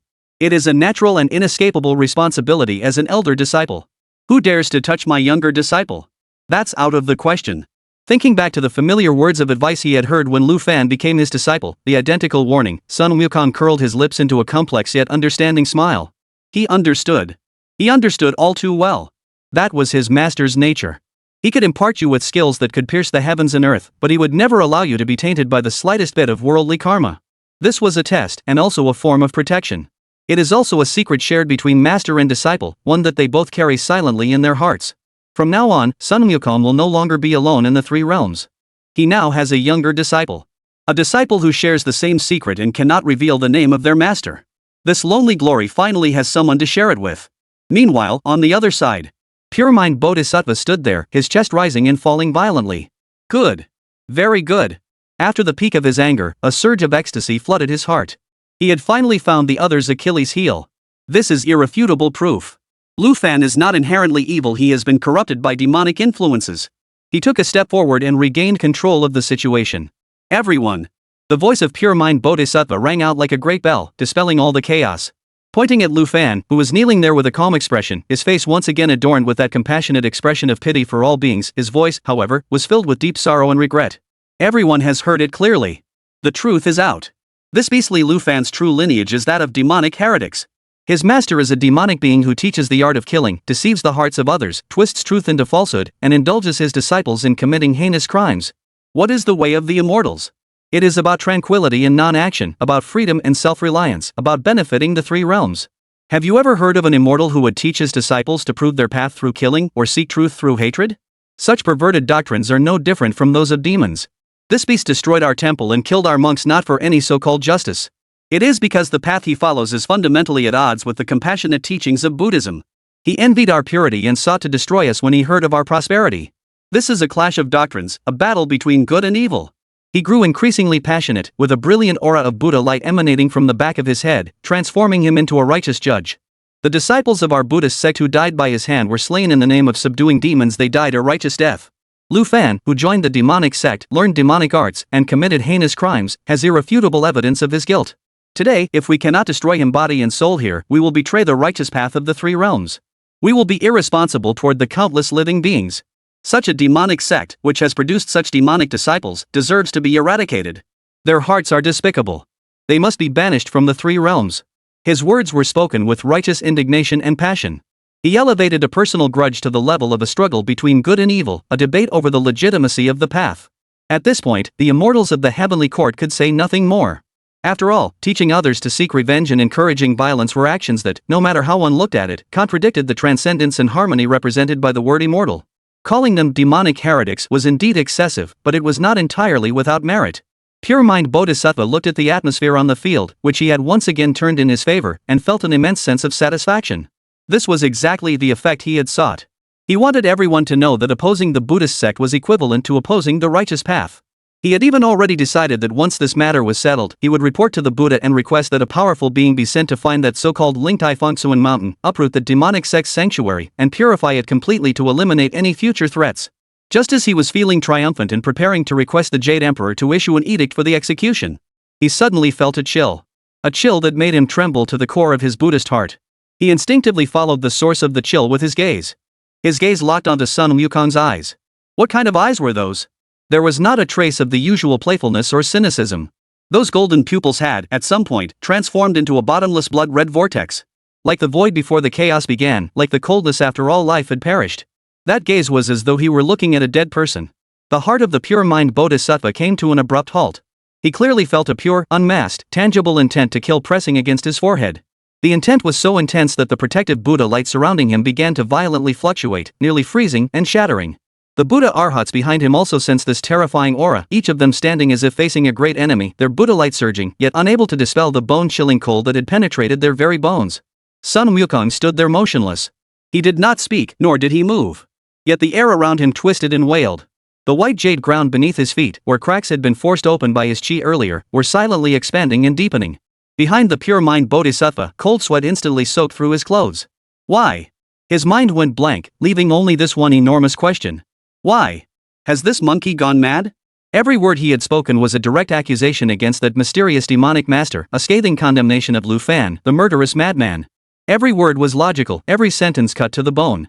He had even praised him as Sun Wukong, holding him up as a model of the prodigal son who returns, drawing a clear line between him and Lu Fan, the East Ji imitating the West demon. He had already given this monkey more than enough face. But why? Why is he looking at him like that? This monkey wants to kill me. No, that's not right. He doesn't want to. He really would do it. At this very moment, in this very place, in the presence of the gods and Buddhas of the three realms, he would really smash his own head with a stick. Pure mind bodhisattva had no doubt about this. Chapter 22, Turning the Monkey into an Embryo. But Sun Wukong ultimately did not act directly. He did not act immediately, not because he had become a Buddha and learned patience. His anger had already burned away his Buddha nature, leaving only that rebellious and untamed demonic heart. Nor was it because he was afraid. When he was a demon, he was the Monkey King. After ascending to heaven and becoming an official, he was the great sage equal to heaven. Even after becoming a Buddha, he was the victor over demons Buddha. In Sun Wukong's heart, there was no such word as fear. The reason he did not strike the pure mind bodhisattva's head with his staff was because, before that, he had done something even more urgent. Just as the pure mind bodhisattva was passionately declaring that Lu Fan's sect was a heretical cult, and all the gods and Buddhas in heaven had their attention fixed on him, Sun Wukong's hand, hanging at his side, twitched imperceptibly at the fingertips. A golden monkey hair detached from his body, transforming into a golden insect smaller than dust, riding the icy wind from the Zhantai platform, silently piercing through layers of divine light, bypassing the strict guards, and finally landing between Lu Fan's disheveled bangs, clinging tightly to his earlobe. Lu Fan knelt there, his spine straight as an arrow. He was contemplating his next move when a voice as faint as a mosquito's buzz, yet crystal clear, suddenly echoed in his ears. Boy, don't move and don't make a sound. Old Sun has a few questions for you. Just think them in your mind, and I will hear them. Lu Fan's heart skipped a beat. It was the great sage. He was actually communicating with him directly in this manner. Lu Fan forced himself to suppress his shock, maintaining a calm expression on his face, and responded in his mind, "What does the great sage command?" "I, the old monkey, ask you." Sun Wukong's voice carried attention and anticipation even he hadn't noticed. "When you became his disciple, did that old immortal tell you his dharma name?" Lu Fan's heart stirred, and he immediately understood Sun Wukong's intention. He was asking for a password. He couldn't directly reveal his master's name, he could only use this method to confirm their identities. Lu Fan's acting skills kicked in instantly. In his mind, he crafted a sense of hesitation and inner conflict. "Great sage. My master has given me orders, and I dare not disobey. I must not reveal even the slightest detail about my master's teachings to outsiders." He deliberately portrayed himself as loyal to the sect, unable to speak further. Sun Wukong heard these words, and the massive stone that had been hanging over his heart for hundreds of years finally crashed to the ground. It was him. There was no mistake. "Good boy." Sun Wukong's voice betrayed his suppressed joy and excitement. "You did the right thing. The master's rules must not be broken. However, I am not an outsider." Lu Fan, in his heart, appropriately expressed his immense shock. "Great sage, what do you mean?" He. Sun Wukong chuckled. "To be honest, this old monkey is also the master's disciple. Tell me, how is the old master doing now? Is there still a bamboo grove in the cave? Have the peaches on the back mountain ripened yet?" He fired off a series of questions, all of which were details that an outsider could never possibly know. Lu Fan sucked in a sharp breath, showing the kind of shock that would make anyone's world collapse. You are. Oh, I've told you so much, and you still don't understand? I'm your senior disciple. Boom. Lu Fan's body trembled imperceptibly. He slowly lowered his head, his disheveled black hair obscuring his expression. The slight trembling of his shoulders, however, revealed the immense turmoil raging within him. In his heart, he responded with a voice mingled with disbelief and ecstasy, "Senior brother? The great sage? It's really you." "Master," he did mention it once. He said that among the many disciples he had taken in, there had once been a senior disciple of unparalleled talent and the highest moral character. He said that he had mastered the divine arts. "I always thought it was just a legend the master used to encourage me. I never imagined that the senior disciple was you, the legendary great sage equal to heaven." These words, half true and half false, struck a nerve deep within Sun Wukong's heart. What he cared about most was his master's opinion of him.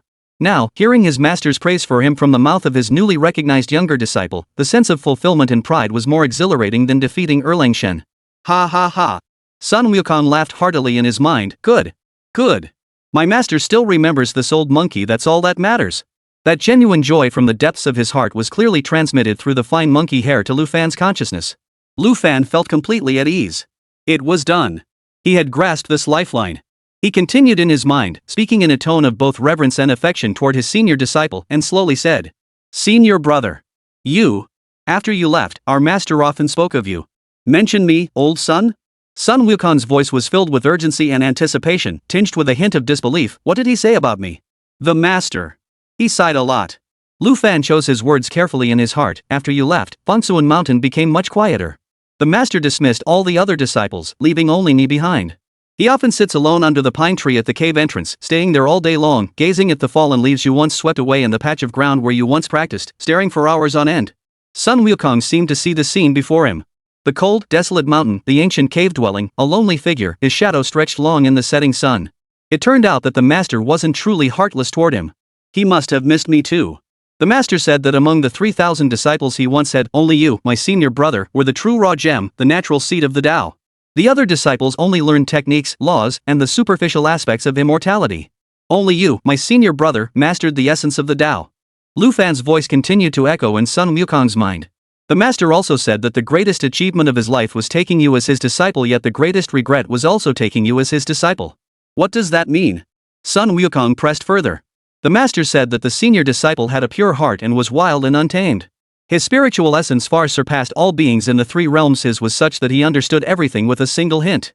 He mastered the 72 transformations in just 3 years. A single somersault covering 10,800 miles came to him as naturally as breathing. My master said that teaching that senior disciple was the happiest and most prideful time of his life. These words instantly humbled Sun Wukong to the core. Pride. The master actually takes pride in me.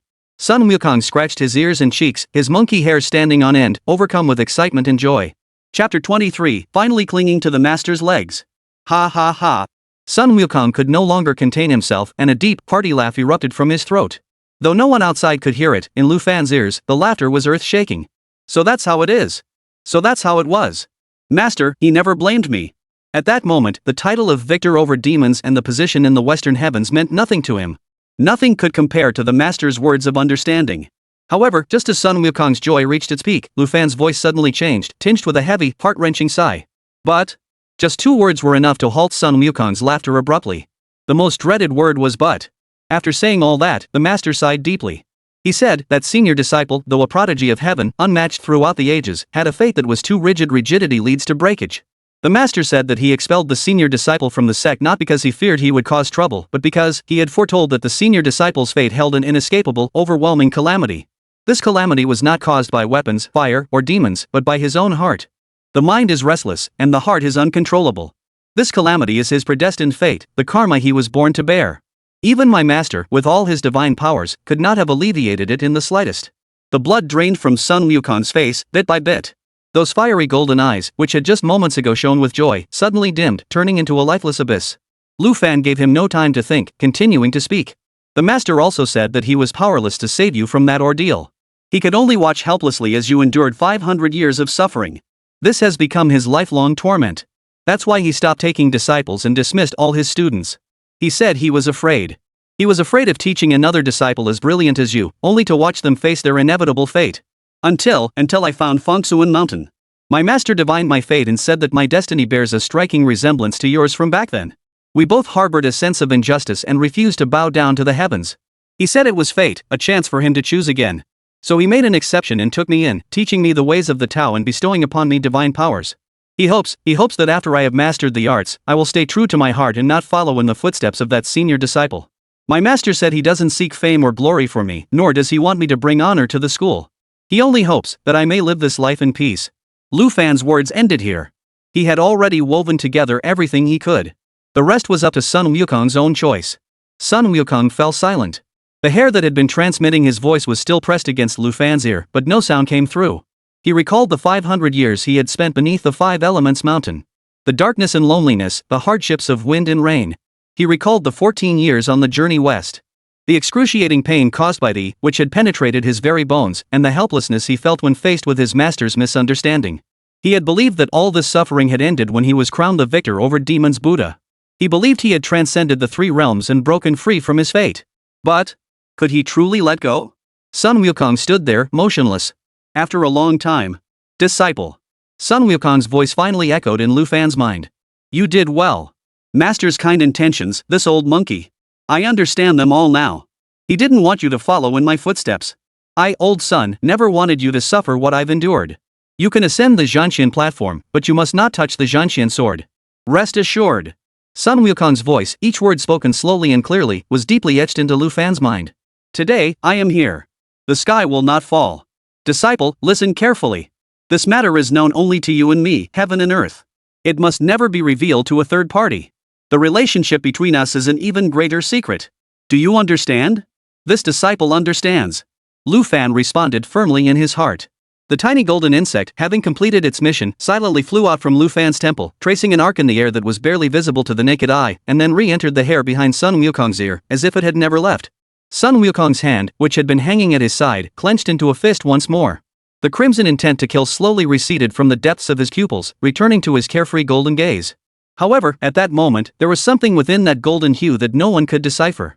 Jingyan Bodhisattva felt the terrifying killing intent pressing against his brow suddenly vanish, causing his heart to relax. However, his back was already soaked through with cold sweat. He gasped for breath, his eyes filled with shock and fear as he looked at Sun Wukong. He couldn't fathom it, and dared not think further. What mattered most now was to ensure that Lu Fan's guilt was irrefutably established. Yama! Jingyan Bodhisattva forced down the pounding in his heart, turned his attention back to the main target, and shouted fiercely, "Don't bother with where he learned his demonic arts. Just reveal the irrefutable evidence of how he has harmed the people and slaughtered my fellow disciples. Today, this demon must be brought to justice on the execution platform." He had lost all patience and only wanted to end this humiliating public trial as quickly as possible. Yes, Bodhisattva. Yan Wang wiped the cold sweat from his forehead and nervously activated his magical powers once more. The massive light screen rippled like water, and the scene began to shift once more. Within the light screen, the scene shifted. The grass on the graves grew green, then withered, and then grew green again. Who knows how many winters and summers had passed. Finally, the scene froze. The familiar, legendary cave dwelling of the immortals reappeared before the eyes of the gods.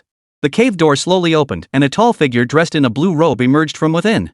The years have erased the youthful innocence from his face, but they have also etched a sharpness like the edge of a sword into his brows. His form and appearance were now identical to those of Lu Fan, who was currently kneeling on the execution platform. A pure and solid aura of immortality emanated from his body. A human immortal. He has attained the cultivation level of a human immortal. How many years have passed? To go from an ordinary mortal to a celestial being. Such talent. His master must truly be a being with divine abilities. The celestial beings of the heavenly court murmured in awe. Within the light screen, Lu Fan emerged from the cave but did not depart immediately. He turned around, faced the ancient cave residents, straightened his robes, and knelt down with a solemn expression. Without a word, he bowed 3 times with utmost reverence. His forehead touched the green stone, emitting a dull thud. When he raised his head for the 3rd time, the cave dwelling that had stood for countless millennia began to grow transparent. The mountains, ancient pines, and cave entrance all seemed like reflections in water, rippling, warping, and slowly dissipating into the air. In the blink of an eye, all that remained before his eyes was an ordinary cliff face, with not a trace of the celestial cave mansion left behind. It was as though everything that had happened before had been nothing more than a fleeting dream. This mysterious and unfathomable technique left even the seasoned immortals on the Jiantai platform feeling a chill run down their spines. They understood that this mysterious master was using this method to sever all ties between Lu Fan and this place. Lu Fan, still within the light barrier, bowed deeply toward the empty cliff face. Then he stood up, his eyes no longer held any trace of confusion, only a cold, unwavering resolve. He summoned a sword beam, soared into the sky, and raced toward the direction of his home. Chapter 24, Revenge. The light screen spun, and the scene shifted to a bustling tavern in the mortal world. A burly man with a face covered in scars sat there, drunk and red-faced, hugging a scantily clad woman, boasting loudly about his heroic deeds from the past. Back in the day, when I was a gangster, I had 7 or 8 brothers under my command. We weren't afraid to rob ordinary merchant caravans, let alone government escort convoys. Once, in that desolate area east of the city, we came across a family of 3, hey. He was in the middle of his story when he suddenly felt a chill on his neck. He looked down and saw the sharp tip of a sword protruding from his throat, dripping with warm blood. His eyes widened in horror as the last breath of life fled his body. Inside the tavern, screams erupted, and chaos ensued. The young man in the green robe, sword in hand, coldly withdrew his long sword, carefully wiped the bloodstains from the blade with a clean white cloth, and vanished into the chaotic crowd. His cold and efficient killing technique left many divine generals from the celestial realm nodding in approval. What a splendid sword technique! Not a single trace of hesitation. The scenes on the light screen began to flash rapidly. The second bandit died at the gambling table, a blood hole in his forehead, still clutching the cards in his hand. The third bandit died in his own bed, the sheet stained red, not even uttering a scream. One after another. Lu Fan followed the trail of hatred, pulling each of the bandits from the crowd and sending them to the underworld. His sword grew faster and colder with each strike. His men grew increasingly silent. This relentless determination and ruthlessness caused even the gods and Buddhas watching from afar to feel a chill run down their spines. The expression on the pure mind Bodhisattva's face grew increasingly grim. He snorted coldly, slaughtering the innocent. For personal vengeance, you stir up such carnage in the mortal realm, treating human lives as worthless as grass. Such actions are no different from those of a demon lord. The Bodhisattva speaks in error. Nezha, clutching his flaming spear, spoke coldly. He killed those who destroyed his family and left him homeless. How can you call them innocent? Revenge is natural. Those who wrong you must be repaid in kind. How can you twist this into indiscriminate slaughter? Pure mind Bodhisattva was so angered by his words that he couldn't catch his breath. He shouted, "Vengeance begets vengeance, when will it ever end?" His heart is filled with nothing but killing. He has been blinded by hatred and has fallen into the path of demons. Sun Wukong chuckled, scratching his cheek, and chimed in leisurely, "Old Sun here sees it clearly. Whoever owes him, he goes after them to collect. Clear as day, black as night. That's a million times better than some hypocrites who preach compassion but do dirty deeds behind closed doors." His words were almost a direct accusation. The faces of the Western Buddhist monks were covered in a layer of frost. Pure mind Bodhisattva was so enraged that his Buddha light trembled, but he dared not openly confront this monkey in Nezha, so he vented all his anger on Lu Fan in the light screen. Look on. All of you, look on.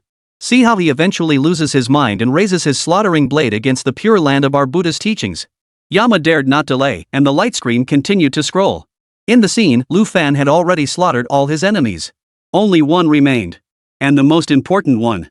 The one-eyed man who had personally shot and killed his father. Following the clues, he tracked him down and finally returned to the land he had been away from for over a decade. That remote town was still as barren and desolate as ever. However, when he reached the eastern edge of the town, he discovered that the once dilapidated temple had been transformed into a magnificent, golden structure, bustling with incense and worshippers.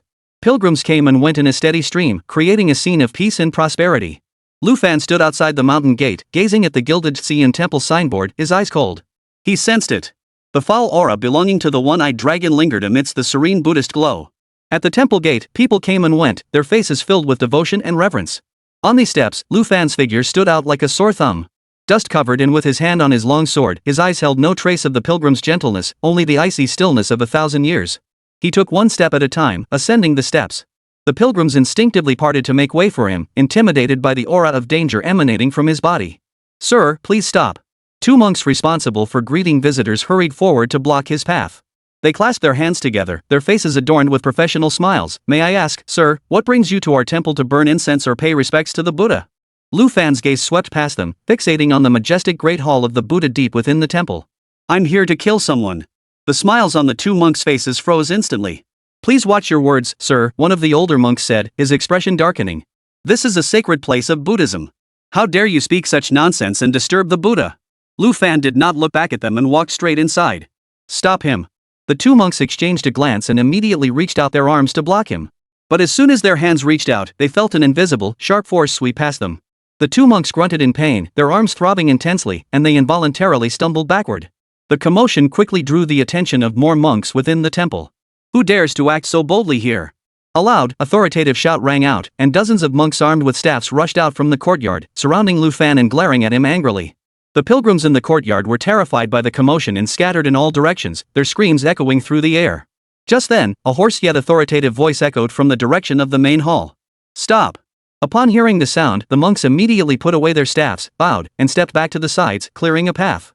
An old monk, clad in a colorful robe and holding a 9-ringed staff, emerged slowly, surrounded by his disciples. His face was kind and serene, his eyebrows long and drooping, and his steps steady. He was none other than the abbot of Si Yun Temple, Master Fa Yun. Amitabha Buddha. "You, sir, are surrounded by an aura of divine energy and are clearly no ordinary mortal. May I ask why you have come to this humble temple and harbor such anger?" Lu Fan did not respond. His gaze pierced through Fa Yun, through the monks behind him, and finally fixed itself on a single person.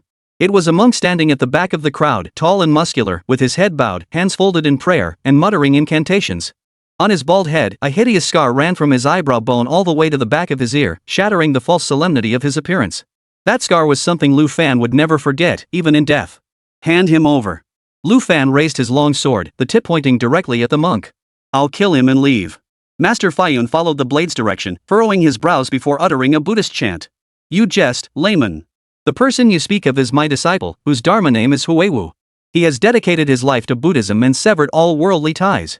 I wonder what grudge you hold against him. Chapter 25. The truth is revealed. Huiwu? Lu Fan chewed on the name, a mocking smile curling his lips. What did he enlighten to? Did he realize that after killing and burning, all he needed to do was shave his head, put on a monk's robe, and he could sleep soundly? 10 years ago. It was this bastard. In the eastern wilderness of the city, he shot my father with an arrow and then chased and killed my mother. Such a blood feud, and you tell me he has severed his worldly ties? These words sent shockwaves through the crowd. Those pilgrims who hadn't run far enough stopped in their tracks, their faces filled with shock and horror. Amitabha Buddha. Layman, past deeds are all karmic obstacles. Since Huiwu has entered the Buddha's door, he has resolved to repent for his past sins and start anew. The Buddha is compassionate. He teaches us to lay down the sword and attain enlightenment immediately. Why are you so fixated on the past and unwilling to give him a chance to reform? A chance? Lu Fan laughed, his laughter filled with sorrow and madness. When my parents were brutally murdered, who gave them a chance to live? Is your Buddhist compassion about sheltering murderers? The so-called pure land you speak of is nothing but a den of thieves. Master Faiyun's face turned purple-red. He slammed his 9-ring staff heavily onto the ground, producing a loud clang. Heretical nonsense! You stubborn fool! He shouted harshly, this man has been blinded by hatred and has fallen into the path of demons. All disciples, form the Arhat formation and capture this demonic being. I will personally recite the sutras to eradicate his demonic roots. Yes. The monks responded in unison, their figures flickering as they swiftly formed a large array. Golden Buddha light rose from their bodies, intertwining to form a massive golden net that descended toward Lu Fan. Even the one-eyed man named Huiwu raised his head at that moment. There was no trace of the peace he had shown while reciting the sutras. His eyes were filled with hatred and ferocity. He too channeled his Buddhist power, becoming part of the array. You're asking for death. Lu Fan's eyes flashed with murderous intent. He had waited for this day for far too long. A surge of blue divine energy erupted from his body, and the long sword in his hand emitted a clear, resonant dragon's roar. He did not retreat but charged forward toward the golden net, his body following the sword, transforming into a streak of blue light, boldly charging ahead. Clang! The sword light collided with the Buddha's light, erupting into blinding brilliance. The ground of the entire Yin temple trembled violently. The Arhat formation was indeed mysterious, but those who had set it up were ultimately just ordinary monks. How could they possibly contain a celestial being intent on slaughter? The green sword light sliced through the golden Buddha-like net, tearing open a massive gap. Lu Fan's figure darted out from the gap. He did not linger, his target clear. The martial arts monks blocking his path felt a flash before their eyes, followed by a sudden pressure in their chests, and they were sent flying backward, spitting blood. Though severely injured, they all managed to survive. His vengeance was directed at one person alone.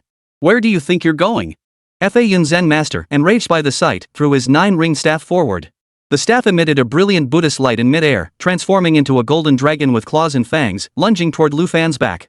Lu Fan didn't even turn his head, instead swinging his sword backward. A solid green sword chi sliced through the air. Boom!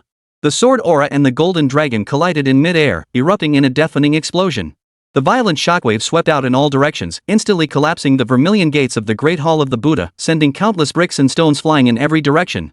Using the recoil from the strike, Lu Fan's speed increased and he appeared before the one-eyed dragon in an instant. The one-eyed dragon realized that the formation had been broken and his magical artifact blocked. The last remnants of hope vanished from his face. Fear and despair caused him to completely shed his disguise. You little bastard! I should have killed you back then. His eyes blazed with fury as he drew a gleaming dagger from beneath his monk's robe. Instead of retreating, he charged forward, mustering all his strength, and lunged toward Lu Fan's heart. This was the desperate final struggle of a cornered beast. However, in Lu Fan's eyes, this dying struggle was so slow, so laughable. He simply extended 2 fingers and pinched it lightly. Clang! The dagger, infused with the one-eyed man's entire strength, was firmly held in place, unable to move an inch further. The one-eyed man's face was filled with disbelief. Lu Fan looked at him, at the face he had hated for 10 years, his expression calm to the point of being terrifying. My father and mother have been waiting for you down there for a long time. The words fell.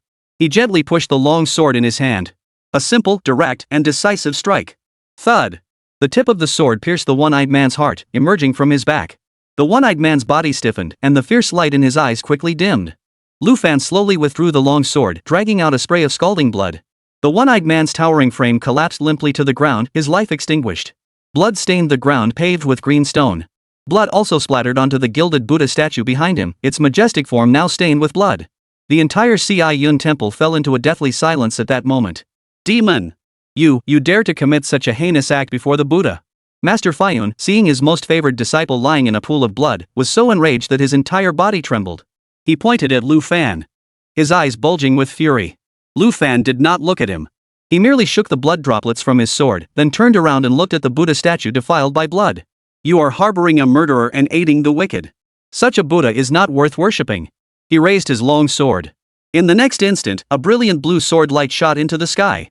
Wherever the sword light touched, the Buddha statue collapsed, the treasure hall crumbled, the bell tower fell, and the scripture hall was reduced to ashes. In the blink of an eye, this once magnificent and prosperous 1,000-year-old temple was reduced to a pile of rubble by the furious sword chi. Lu Fan stood amidst the ruins, his sword propped against the ground, and let out a long, loud laugh. In his laughter, there was the satisfaction of vengeance, the release of 10 years of suppression, and an endless sense of sorrow and desolation.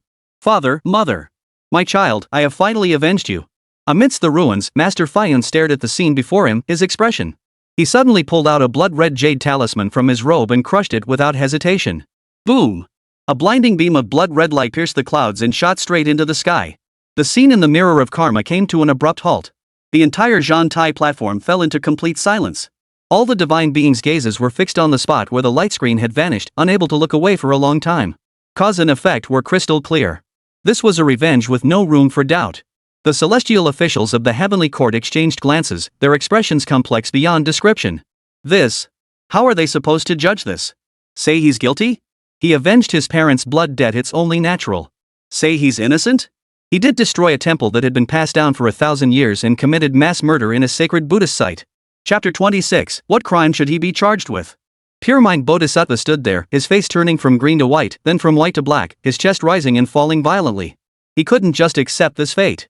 If he couldn't use decisive action to subdue Lu Fan today, the Western sect's reputation would be utterly ruined. Everyone has seen it. The voice of Pure Mind Bodhisattva rang out once more. But this time, there was no longer the previous righteous indignation, only a cold, ruthless intent to kill. Indeed, the abbot of Yun Temple, Fa Yun, failed to discern the truth and handled the matter improperly. This is a lapse on the part of our Buddhist order. Once this matter is resolved, the Western sect will conduct a thorough investigation and punish the guilty without mercy. We will give the three realms a satisfactory explanation. He first admitted his mistake, casting Fa Yun aside, and adopted a posture of sacrificing a relative for the greater good. But then, he shifted his tone abruptly, becoming incredibly sharp. However, different matters must be treated separately. Fa Yun made a mistake, but his crime does not warrant death. The hundreds of monks at Yun Temple have devoted themselves to Buddhist practice, how innocent they are. Lu Fan, this beast, out of personal vendetta, has taken his anger out on the entire temple, turning our Buddhist sanctuary into a wasteland and slaughtering our disciples. Even if we concede that his revenge was justified, why did he destroy our Buddha statues and burn our scripture hall after avenging his? This is no longer revenge, it is venting anger. It is irrefutable proof of his lawlessness and contempt for our Buddha. He never hated that one-eyed man. He hates the entire Western sect. He challenges the dignity of our Buddhist order. Such a heart has already become demonic. If we do not destroy him body and soul to serve as a warning, then in the future, will everyone in the three realms be able to use revenge as an excuse to slaughter indiscriminately and destroy our sacred sites? Where will the dignity of our Buddhist order be then? What would become of the order of the three realms? This humble monk earnestly pleads with the Jade Emperor to issue a divine edict, to execute this demon on the spot, to scatter his soul and destroy his spirit, so that he may never be reborn. To uphold the heavenly laws and to soothe the Buddha's heart. After speaking, he bowed deeply toward the direction of the Lingshao Palace. The countless Buddhas and Arhats behind him also bowed in unison, chanting the Buddha's name. A powerful, unyielding intent transformed into an invisible pressure, enveloping the entire Zhantai platform. On the side of the celestial beings of the heavenly court, the atmosphere grew tense. The Western sect had made their stance clear, they were not willing to back down. No one wanted to risk severing ties with the entire Western sect over a mere. In the midst of this tense silence, Tai Bai Jingxing cleared his throat, twirled his long beard, and slowly stepped forward. Please calm your anger, Bodhisattva, he began, attempting to smooth things over. This old servant believes that there is still room for discussion in this matter. Lu Fan, that boy, destroyed a temple and killed monks, violating the heavenly laws. His crimes are unforgivable. This is the first point. However, there are extenuating circumstances. He suffered the great misfortune of losing his family, endured 10 years of hardship, and sought revenge in a moment of despair. This is a natural human response and a manifestation of filial piety. This is the second point. The third point, and the most important one. The execution platform is a sacred place of the heavenly court, where the laws of the three realms are enforced. When enforcing the law, one must adhere to the heavenly decrees and prioritize justice.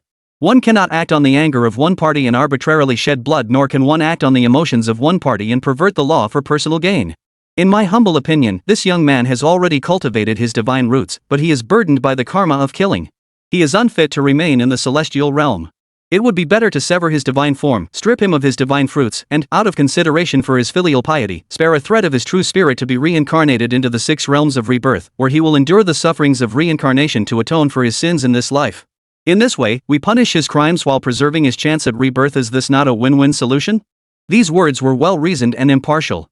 It provided the Western sect with a face-saving solution, upheld the judicial fairness of the heavenly court, and secretly aligned with Sun Wukong's intentions.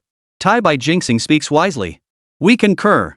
The generals of the Thunder Department immediately echoed his words. Tower-bearing Heavenly King Li Jing also nodded slightly in agreement. The stance of the celestial officials was now clear. He could be killed, but his soul must not be completely annihilated. At this, the expression on Pure Mind Bodhisattva's face darkened. He had not expected the heavenly court stance to be so resolute. Just as he was about to speak in objection, a dull and heavy voice rang out from the Western sect's camp. Bodhisattva, what Tai Bai Xingjuan said also makes sense. Everyone turned to look and saw Sha Wujing holding the demon-subduing staff, stepping out of the ranks. His face wore a look of sorrow. He first bowed to Pure Mind Bodhisattva, then bowed deeply to the assembly of celestial beings from the heavenly court. This disciple, Wujing, was once a person of deep sin. But our Buddha is merciful, and my revered master never abandoned me. Instead, he guided me toward goodness, led me on the Western journey, and ultimately gave me the opportunity to atone for my sins and attain enlightenment. Although Lu Fan, the layman, has committed many killings, his nature is not inherently evil, and there is compassion to be found in his heart. Since the Buddha was able to save me in the past, why cannot he grant him another chance at reincarnation and a new beginning? To simply exterminate him completely is not the compassionate intent of the Buddha. These words came straight from his heart. He recalled his own painful past and felt a deep empathy for Lu Fan's plight. However, Pure Mind Bodhisattva heard this and was filled with rage. Sha Wujing. What do you know? He shouted angrily, your situation is no comparison to his. You were enlightened by the sage, embarked on the journey to obtain the scriptures, and have great merit protecting you, which is why you were able to eliminate your karma. This beast, however, is stubborn and unrepentant, daring to raise a blade against a disciple of the Buddha. This is active evil, utterly different from your passive mistake. You are merely a golden-bodied arhat who has not yet mastered the essence of Buddhist teachings. How dare you dare to discuss punishment here? Step back at once. He scolded him mercilessly in front of everyone, causing Sha Wujing's face to turn bright red. He wanted to defend himself, but his tongue was tied, and he could only stammer his way back, filled with shame and helplessness. His standing was simply too insignificant. The face of the Pure Mind Bodhisattva twitched violently, his chest rising and falling beneath his robe, and his eyes held no trace of compassion, only the furious anger and resolve of one who had been deeply offended. Sha Wujing's words not only failed to calm him down but only served to fan the flames. How dare a mere golden-bodied arhat dare to tell him how to act? This was no longer just Lu Fan's problem. Sun Wukong's provocation, Nezha's defiance, Tai Bai Jinxing's mediation, and now even Sha Wujing dared to speak out against him. If he couldn't crush this beast with thunderous might today, he, Pure Mind Bodhisattva, and even the entire Western sect would become a laughingstock throughout the 3 realms. He didn't want to argue anymore, nor did he need to. In verbal exchanges, he has already been thoroughly outmatched. Then let us use the most direct force to declare the final outcome. Enough!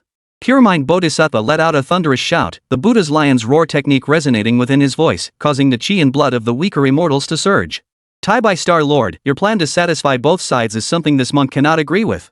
If this demon is not eliminated, how can the hearts of the countless disciples of the Buddha's sect find peace?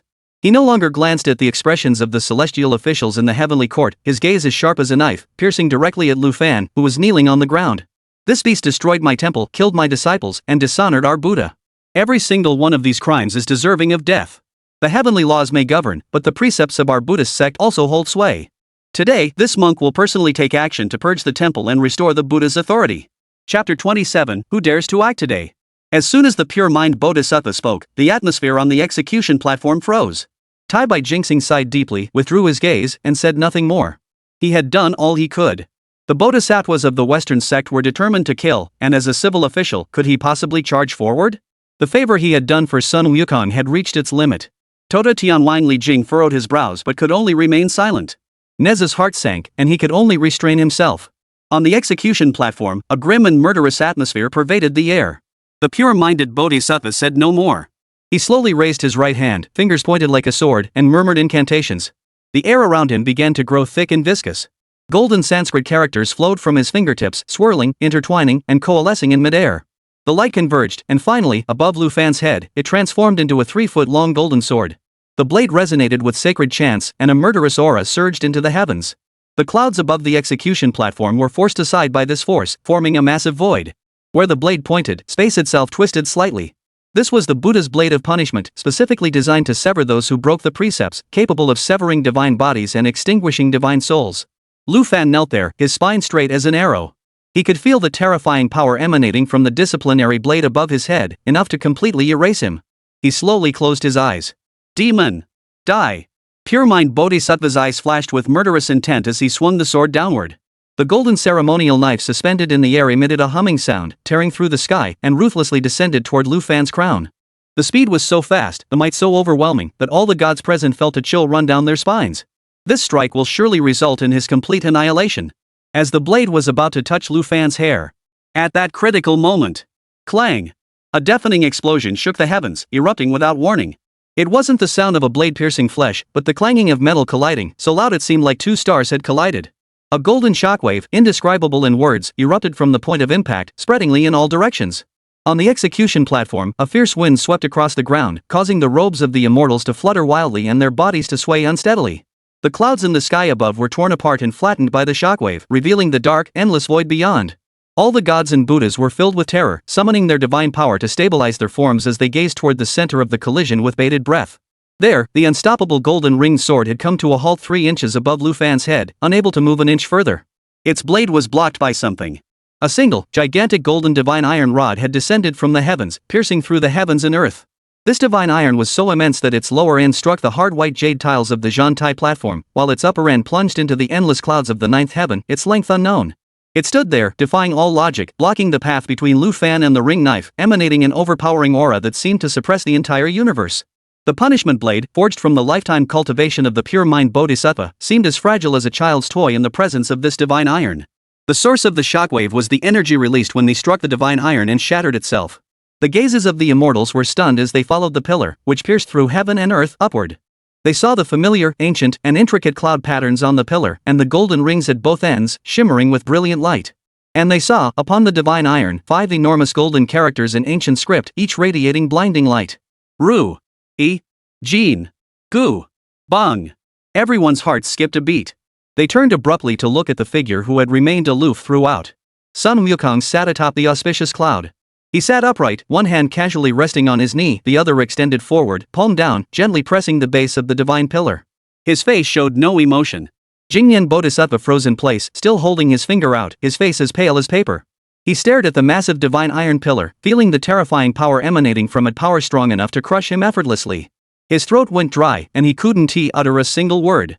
He couldn't understand why this monkey would go to such lengths for an unknown immortal. Sun Wukong's gaze slowly swept across the entire scene.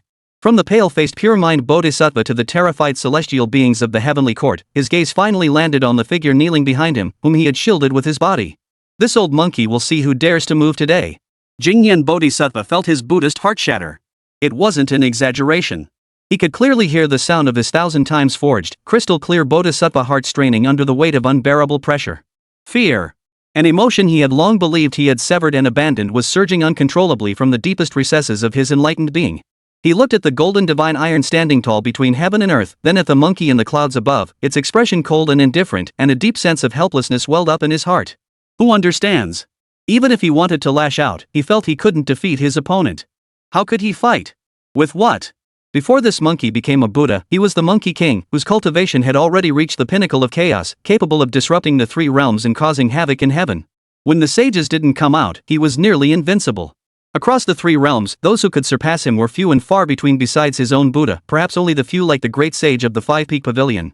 He attained the status of a bodhisattva through pure thoughts in just a few hundred years, and on the western heavenly mountain, he can only be considered a junior. In terms of magical power, supernatural abilities, or combat experience, which of these could he possibly compare to the victorious Buddha before him? To confront him head-on would be like hitting a stone with an egg. The overwhelming anger that arose from the loss of face quickly cooled in the face of absolute power, turning into cold, rational calculations.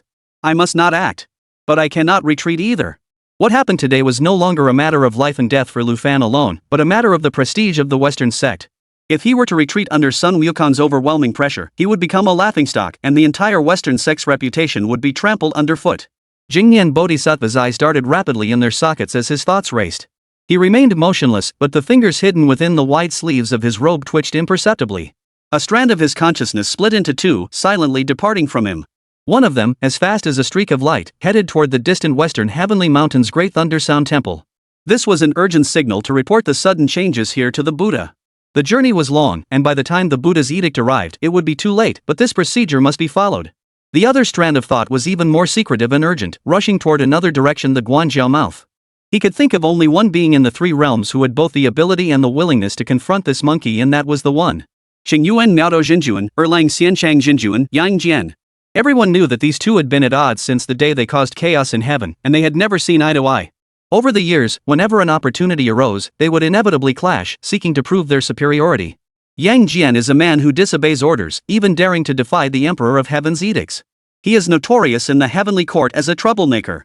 However, if someone were to tell him that Sun Wukong is causing a commotion here and plans to disrupt the proceedings, Jian Bodhisattva is certain that the arrogant Jinjuan would immediately grab his three-pronged double-edged sword and rush over. He felt he was truly clever. In this brief moment, he had come up with the only feasible way to break the deadlock. Now, all he had to do was buy time. Chapter 28, An Unexpected Savior. The muscles on Pure Mind Bodhisattva's face twitched violently as he forced out a smile that was even more painful than crying. Victorious Buddha, what do you mean by this? This beast is a traitor to our Buddhist order, guilty of heinous crimes. As a monk, it is my duty to purge the order of such scum. You, as a fellow disciple of the Buddha, why are you obstructing me? He deliberately emphasized the titled Victorious Buddha to use his status and the rules to bind Sun Wukong. The immortals of the heavenly court had also regained their senses from the earth-shattering impact. They stared at the weapon, cold sweat pouring down their faces, their hearts pounding in fear. It's over, it's over. This monkey has truly gone mad. Could the execution platform become the battlefield for the second great disturbance of heaven? Great sage, please calm down. Tai Bai Jinxing was the first to step forward, wiping the sweat from his forehead and bowing repeatedly. He was truly terrified now. This monkey had dared to attack the Lingshao Palace back then. What place was off limits to him now? Great sage, let's talk this out. Let's talk this out. Pure Mind Bodhisattva acted impulsively out of desperation. He did not mean to offend you. There is still room for negotiation regarding Lu Fan's matter. Under no circumstances should we resort to violence and disrupt the harmony between the heavenly court and the western heavens. Tower-bearing heavenly King Li Jing, clutching his 7-treasure crystal pagoda in his palm, urged solemnly, Great sage, the three realms have their own laws. If you have any objections, you may ascend to the Lingshao Palace and present your case to the Jade Emperor. There will be a fair judgment. Using divine weapons here is already a violation of heavenly regulations. Please reconsider. None of them dared to criticize Sun Wukong. They could only keep urging him and trying to smooth things over. They were not helping Lu Fan, nor were they helping Jing Yan. They were saving themselves. They feared that if the monkey grew angry, he might swing his staff capable of piercing the heavens and first destroy the Zhantai platform. However, Sun Wukong paid no heed to all their pleas. He didn't explain, nor did he deem it necessary to explain. Why? Does old Sun need to explain himself to you? He simply demonstrated his stance through his actions. That mighty staff that supported the heavens and the earth was his strongest response. He was protecting Lu Fan. Whoever dares to touch him will die. Pure Mind Bodhisattva saw that Sun Wukong was unyielding, and his heart grew even more anxious. Yang Jian needed time to arrive, and the Buddha had not yet responded. This situation, if handled improperly, could very well cost him his life. Great sage, this monk knows of your vast powers and unmatched combat prowess. However, this matter concerns the reputation of our Buddhist sect. Consider this, if I were to spare this demon who has slaughtered monks and burned temples, and word were to spread, how would the beings of the three realms view our Buddhist sect? Wouldn't it mean that anyone could freely attack and kill our disciples in the future? Great sage, you are the victor over demons Buddha, the Buddha who protects the Dharma. Maintaining the dignity of the Buddhist sect is also your responsibility. By protecting this beast today, you may seem to be acting heroically, but in reality, you are shaking the very foundation of our Buddhist sect. Can you bear the consequences of such an act? By the end, his voice carried a hint of threat. He even invoked the Buddha himself. Great sage, I have already reported this matter to the Buddha. Are you really willing to defy the Buddha's edict for the sake of an unrelated immortal? Upon hearing the words Buddha, Sun Wukong's previously somber expression finally shifted. The corners of his mouth turned upward slightly, revealing 2 rows of sharp, white teeth. The Buddha? I was trapped under the 5 Elements mountain for 500 years, and he never once explained any of this to me. Now that I want to save someone, I have to explain the principles to you? Jing Yan, why don't you tell this old monkey like me, who really holds the ultimate authority in the 3 realms? As he finished speaking, he pressed his hand lightly on his weapon. Boom! The entire Zhantai platform suddenly sank downward. Centered around the weapon, the indestructible white jade tiles instantly cracked open into countless spider-web-like fissures, spreading out in all directions. The terrifying pressure surged suddenly. Pure Mind Bodhisattva grunted softly, feeling as though an ancient divine mountain had suddenly descended upon his spiritual fruit. His Buddha light flickered wildly as his body involuntarily retreated 7 or 8 steps backward. He felt a sweetness in his throat, and a mouthful of golden Buddha's blood nearly gushed out. Sun Wukong sat motionless in the clouds. He answered Pure Mind Bodhisattva's question in the most direct way possible. Here. Now. I, Sun Wukong, am the truth. Tension was at its peak. The entire Zhantai platform had become a bowstring stretched to its absolute limit. Even the slightest additional force would cause it to snap completely, unleashing a cataclysmic explosion that would shatter the heavens and destroy the earth. Even the breaths of the gods were held in tension, fearing to disturb the indifferent Monkey King above the clouds. Cold sweat gathered on the forehead of Pure Mind Bodhisattva, forming beads that trickled down his smooth cheeks. He could feel his Buddhist heart being constantly eroded and compressed by that overwhelming demonic energy. His pride in his unwavering resolve now trembled before Sun Wukong's pure will. He could only wait. In his mind, he frantically urging the reinforcements he had summoned. Come quickly. Hurry up. In the midst of this dead silence, an odd change occurred. The terrifying pressure emanating from the weapons, which had been suffocating even the gods and Buddhas, suddenly eased without warning. It wasn't that Sun Wukong had retracted his might, but rather that another force more vast and gentle seemed to emerge. Like spring water melting ice, it silently neutralized and soothed the brutality and violence. The immortals were filled with astonishment and uncertainty, all turning to look in the direction of this strange change. In the direction of the southern heavenly gate, the stern ranks of celestial soldiers and generals parted silently to the sides, clearing a path. A figure emerged from the path, walking slowly forward. He did not ride on a cloud of auspicious mist, nor was he surrounded by a halo of Buddha's light. He wore the simplest moon-white monk's robe, stepping steadily on the cold white jade tiles. His pace was slow, yet it carried a peculiar rhythm, as if each step was in perfect sync with the pulse of the heavens and the heartbeats of all living beings. He was ordinary like a monk who would walk thousands of miles in the mortal world. Yet he was also transcendent, so transcendent that the overwhelming pressure of the gods and Buddhas, the tense atmosphere of swords drawn and bows strung, seemed to him like fleeting clouds. Wherever he passed, the ground cracked by the pressure of weapons began to slowly heal. The turbulent winds also grew gentle and calm. Master! A cry filled with suppressed excitement and filial devotion rang out from the Western sect's ranks. Sha Wujing could no longer maintain his composure. He pushed aside the arhat in front of him, stepped forward swiftly, and knelt down before the monk, his forehead touching the ground, his body trembling slightly from excitement. That single word, master, was like a thunderclap, startling everyone present. It was him. The Buddha of sandalwood merit. Tang Sanzang. The pupils of Jingyan Bodhisattva contracted to their absolute limit in an instant. He had sent someone to invite the Buddha, yet here came this meritorious Buddha instead? His mind raced, and he dared not show the slightest disrespect. He quickly composed himself, clasped his hands together, and bowed deeply. Disciple Pure Mind pays respects to the sandalwood merit Buddha. The celestial beings in the heavenly court all sighed in relief. Tai Bai Jingxing's posture straightened instantly, Li Jing relaxed his grip on the treasure pagoda, and Nezha's tense little face finally relaxed.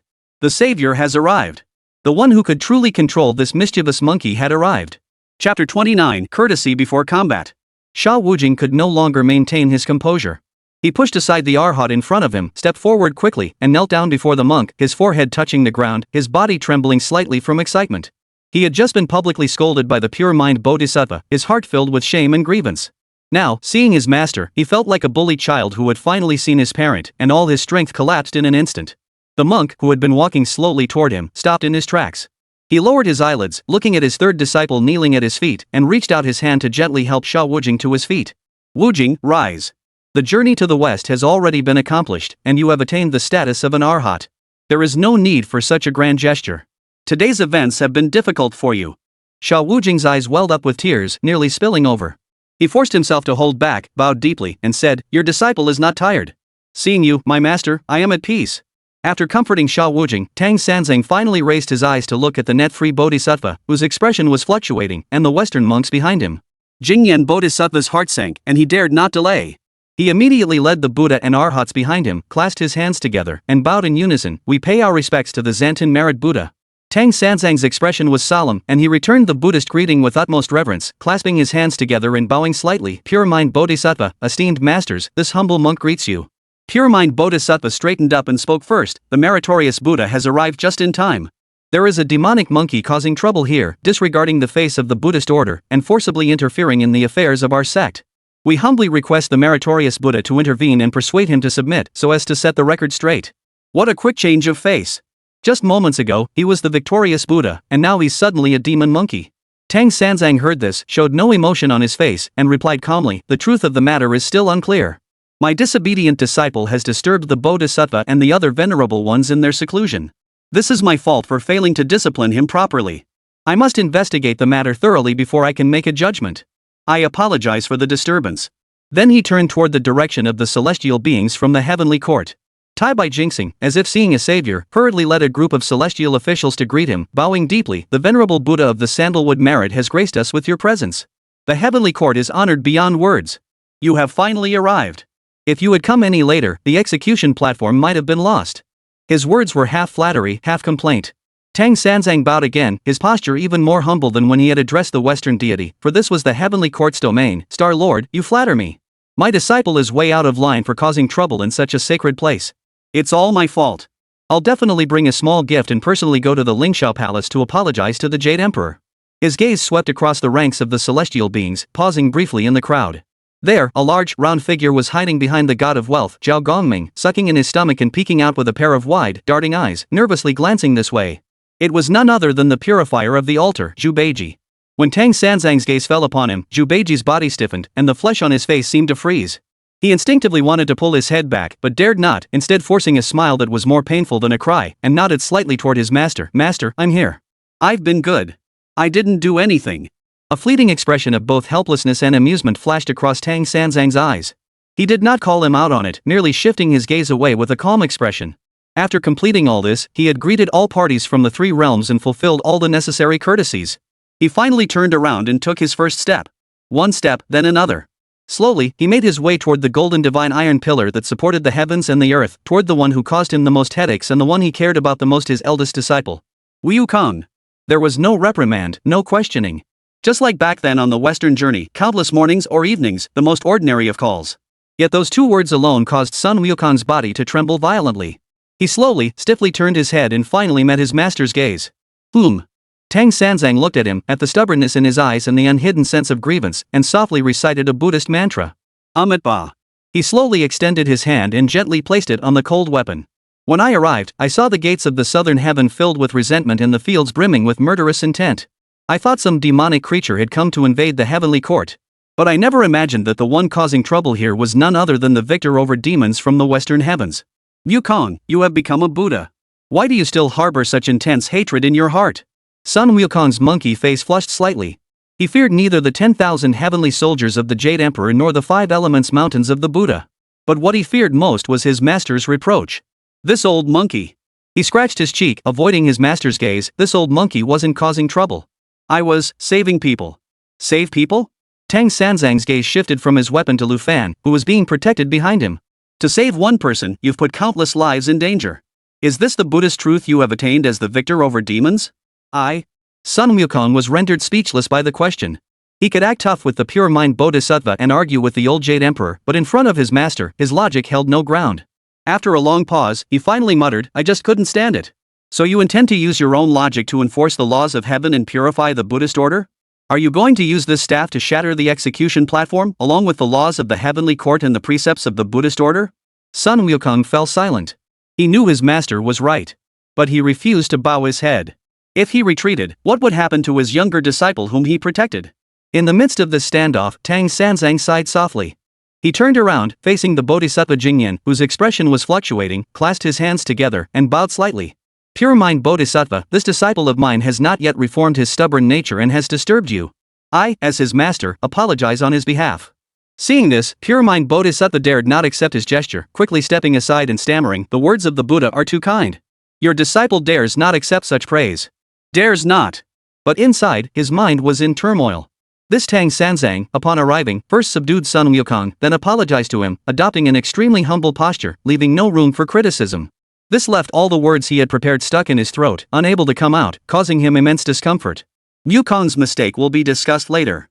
Tang Sanzang straightened up, his expression growing solemn.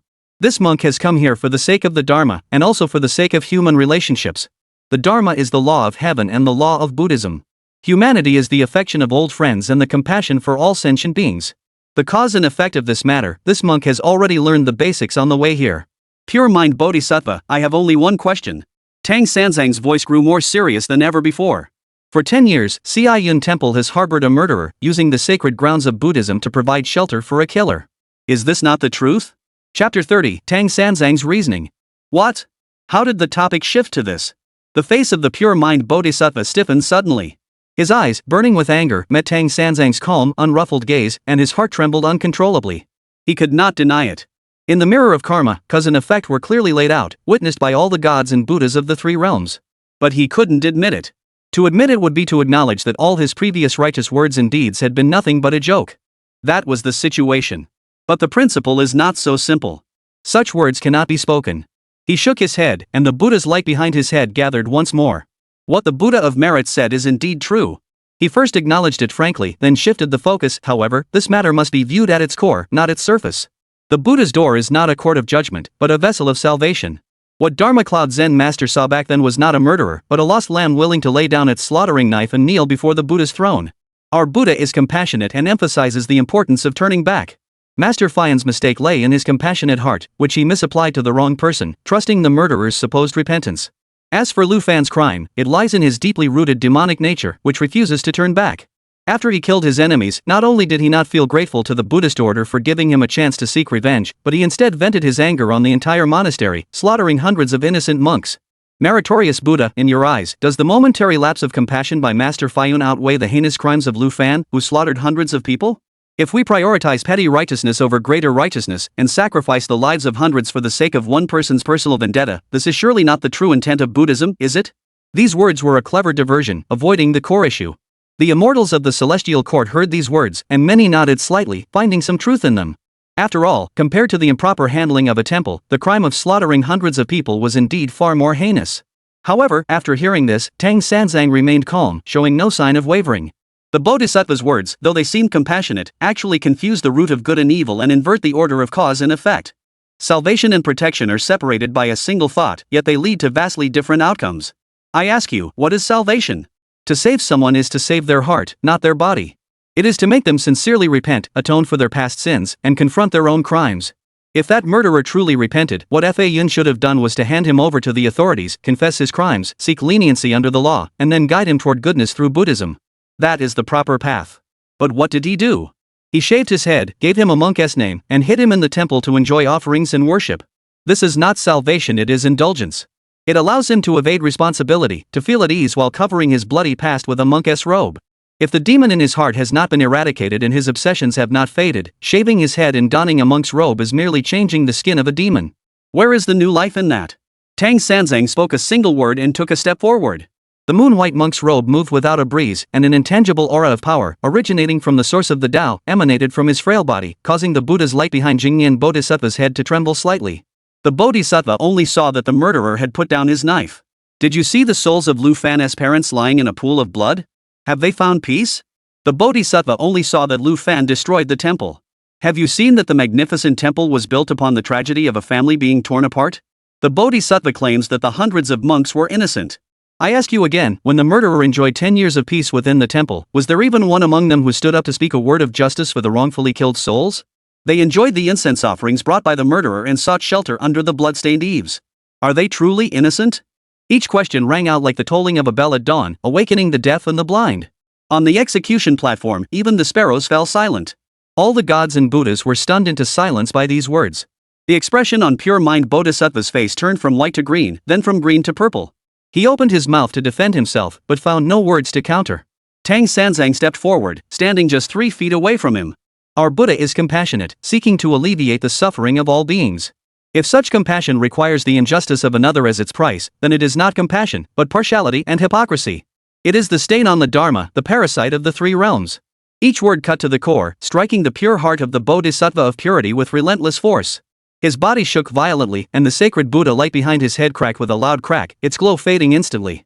He stumbled backward several steps, opening his mouth to spit out a stream of golden Buddha's blood. The sky returned to clarity. Tang Sanzang no longer looked at the ashen-faced pure-mind Bodhisattva. He slowly turned around, facing the direction of the Lingxiao Palace, straightened his monk's robe, and bowed deeply. I report to the Jade Emperor, the cause and effect of this matter are now clear. Lu Fan is burdened with karmic debts, destroyed a temple, and killed monks, violating heavenly laws. His crimes deserve punishment. However, his filial piety is worthy of pity, and his inherent nature has not been completely corrupted. He should not be subjected to the cruel punishment of having his body and soul annihilated. This humble monk earnestly pleads with your majesty's divine mercy to sever his divine form, strip him of his spiritual attainments, and spare a thread of his true spirit to be reincarnated into the 6 realms of rebirth, enduring 100 lifetimes of suffering to atone for the sins of this life. As the abbot of Yun Temple, Fa Yun, a disciple of the Buddha, failed to distinguish between good and evil, sheltered a criminal, and allowed injustice to go unavenged and hatred to grow. He is the root of this case. This humble monk believes that those who shelter criminals are as guilty as the criminals themselves. They should also have their cultivation stripped and be banished to the 9 hells, never to be reborn. As for the monks of Yun Temple, having enjoyed unjust offerings, they must bear the collective guilt. They should all be expelled from the Buddhist order, reincarnated for 100 lifetimes, and endure the sufferings of the world in every birth, so that they may understand what true compassion truly means. This is justice. His words were clear and concise, with rewards and punishments clearly defined. It punished Lu Fan, condemned Yun Temple, and exposed the root cause of the matter with crystal clarity. Upon hearing these words, the entire hall fell silent. Cruel. That's too harsh. Everyone had assumed that the Bodhisattva of Sandalwood Merit would step forward at this critical moment to assist the Buddhist community. But no one expected him to say such words. For a moment, the entire Zhantai platform fell silent. The celestial officials of the heavenly court all felt a chill run down their spines, then nodded in unison, their faces betraying genuine admiration. Truly the Zhantan Merit Buddha. This resolution not only punished the guilty but also comforted the victims. More importantly, it upheld the fairness of the heavenly way, leaving no room for criticism. This is true fairness. The words of the Zhantan Merit Buddha are a balanced and reasonable opinion. This old servant agrees. Tai Bai Jingxing was the first to step forward, stroking his beard in admiration. The generals of the Thunder Department concur. The Heavenly River Navy, in agreement. The attitude of the celestial officials in the heavenly court, at that moment, achieved an unprecedented consensus. A happy ending was thus achieved. Is that so? Among the crowd, there was one person whose face was as grim as if he had eaten something disgusting. Sun Wukong. Chapter 31, The Savior of Pure Thoughts has arrived. Sun Wukong was truly desperate. His stone heart felt as though it were being roasted over a fire, restless and uneasy. Reincarnation? To abandon his cultivation and be sent back into reincarnation? If this had happened half an hour ago, it would have been the best outcome. He had gone to great lengths, begging favors and pulling strings, all for this very outcome. But now, it's impossible. Absolutely not. The one kneeling on the execution platform was not some random immortal he had met by chance, nor was he some pitiful junior worthy of sympathy. He is Sun Wukong's younger disciple. He is the last disciple of Lingtai Fangsuan Mountain and the Slanted Moon and 3 Stars Cave. He is the only disciple recognized by the venerable Bodhi Patriarch after himself. His master, the old sage, watched helplessly as he endured that unimaginable ordeal, which he regretted for the rest of his life. How could he now stand by and watch his only disciple repeat the same mistakes, and even meet an even more tragic end? To strip away all the cultivation he had painstakingly attained and send him into the 6 realms of reincarnation, or he might never see the light of day again? What's the difference between that and death? No. Absolutely not. With the master gone, as the senior disciple, he must take on this responsibility. But he has no way to express his suffering. The relationship between him and Lu Fan is a secret of the highest order. It must not be revealed in public at this moment. But he couldn't just stand by and watch his junior disciple be ruined like this. He had previously humbled himself, begged Nezha, enlisted the help of Zhu Beiji, pleaded with Tai Bai Jingxing, and even made contact with the Thunder Department Heavenly Lord. Everything he had done was to ensure that he would not die and enter reincarnation. Now Tang Sanzang had arrived, and the solution he proposed was exactly the same as what he had begged and pleaded for earlier. Everyone believed this was the best possible outcome. Nezha felt it was fair, Tai Bai Jingxing felt it was a show of respect, and Tang Sanzang felt it was justice. If Sun Wukong were to step forward now and oppose it, saying, "No, we must release him," what would that make him?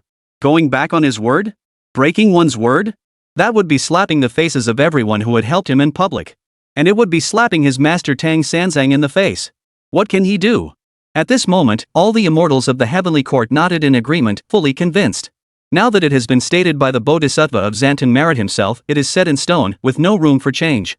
On the Western Sect side, though they were unwilling, even the Bodhisattva of Zhantan had spoken, setting the tone.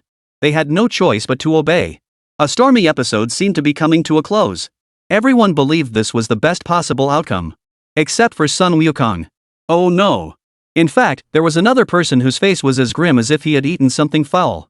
Jingyan Bodhisattva. He felt he really shouldn't have come. He now deeply regretted why he had boasted in front of the Buddha and taken on this hot potato of a task. He recalled standing in the main hall of the Great Thunder Sound Temple, hearing about Lu Fan's deeds, how he had been filled with righteous indignation, how he had sworn solemnly to capture this beast and uphold the dignity of the Buddhist order. Now, all he wanted was to go back in time and slap himself across the face. How could he have been so foolish?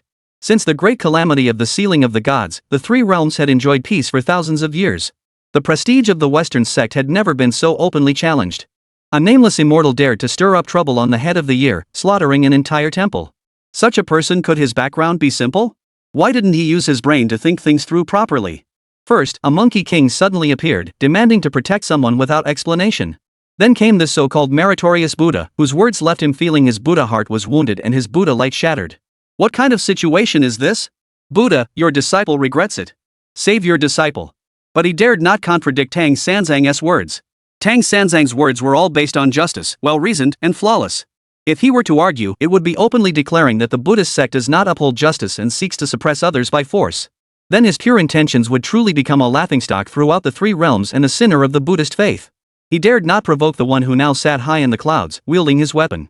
Though the monkey remained silent, Yang Jian could feel a cold, warning gaze fixed firmly on him. He had no doubt that if he uttered even a single no, that staff capable of piercing the heavens would shatter his skull first. There was no other choice. He had to endure it. He could only accept his misfortune and force himself to swallow the bitter taste of Buddha's blood mixed with his own anger. Just as Yang Jian Bodhisattva bowed his head, preparing to pinch his nose and accept this punishment. Hum. A clear, piercing sound, sharp and edgy, rang out suddenly from the sky. Everyone startled, lifting their heads in unison. A cold beam of light, like a meteor tearing through the sky, ripped open the clouds and shot straight toward the center of the execution platform. It was a long weapon. Crafted from an unknown divine metal, its tip split into three prongs, each blade glinting with a cold, silver glow. The three-pronged double-edged blade. Even before the weapon arrived, a powerful will, lonely, arrogant, and regarding all things as worthless had already enveloped the entire execution platform.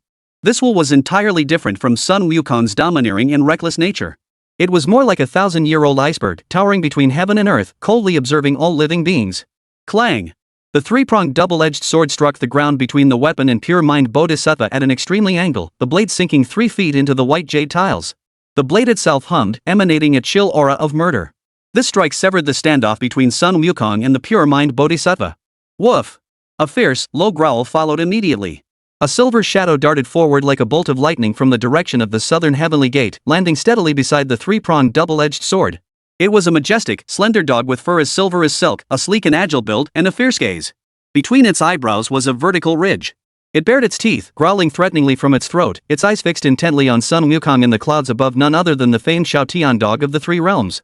The weapons have arrived, and so have the divine beasts. Who they are is already clear. Monkey, it's been years since we last met. Your monkey nature has only grown more.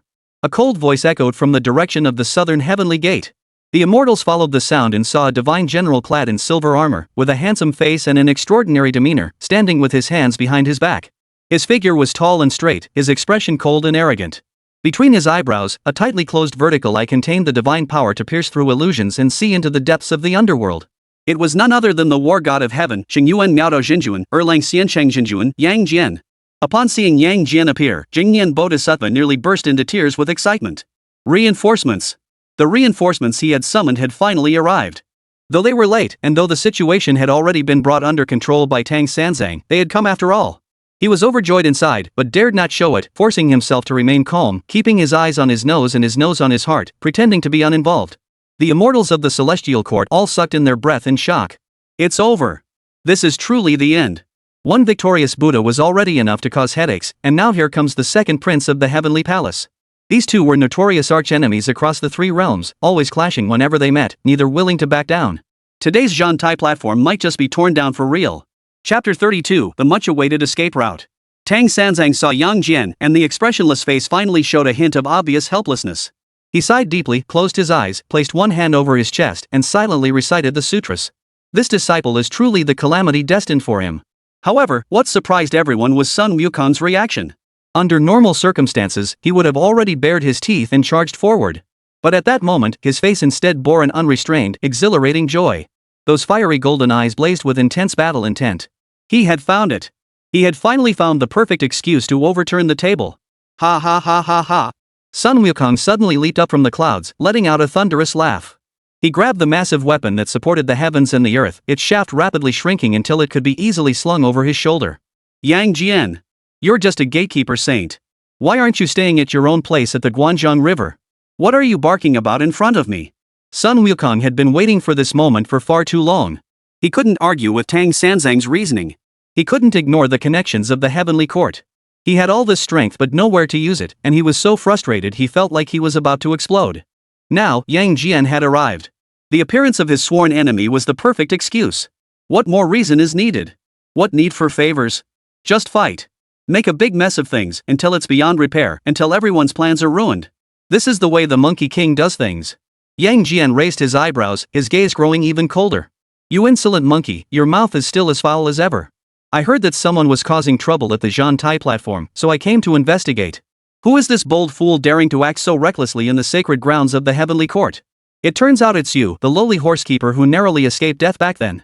I have come here today to enforce the law. If you know what's good for you, surrender immediately and follow me to the Lingxiao Palace to face your punishment. Otherwise, don't blame me for showing no mercy and sending you back to your original form. Yang Jian didn't bother to ask about the details of the matter. He didn't care. He had received a message from Jing Yan, who only mentioned that Sun Wukong was causing trouble in the heavenly court, so he grabbed his spear and rushed over. He was itching for a fight. What could be more exciting than facing off against his old rival? Ha ha ha. Good. Well said.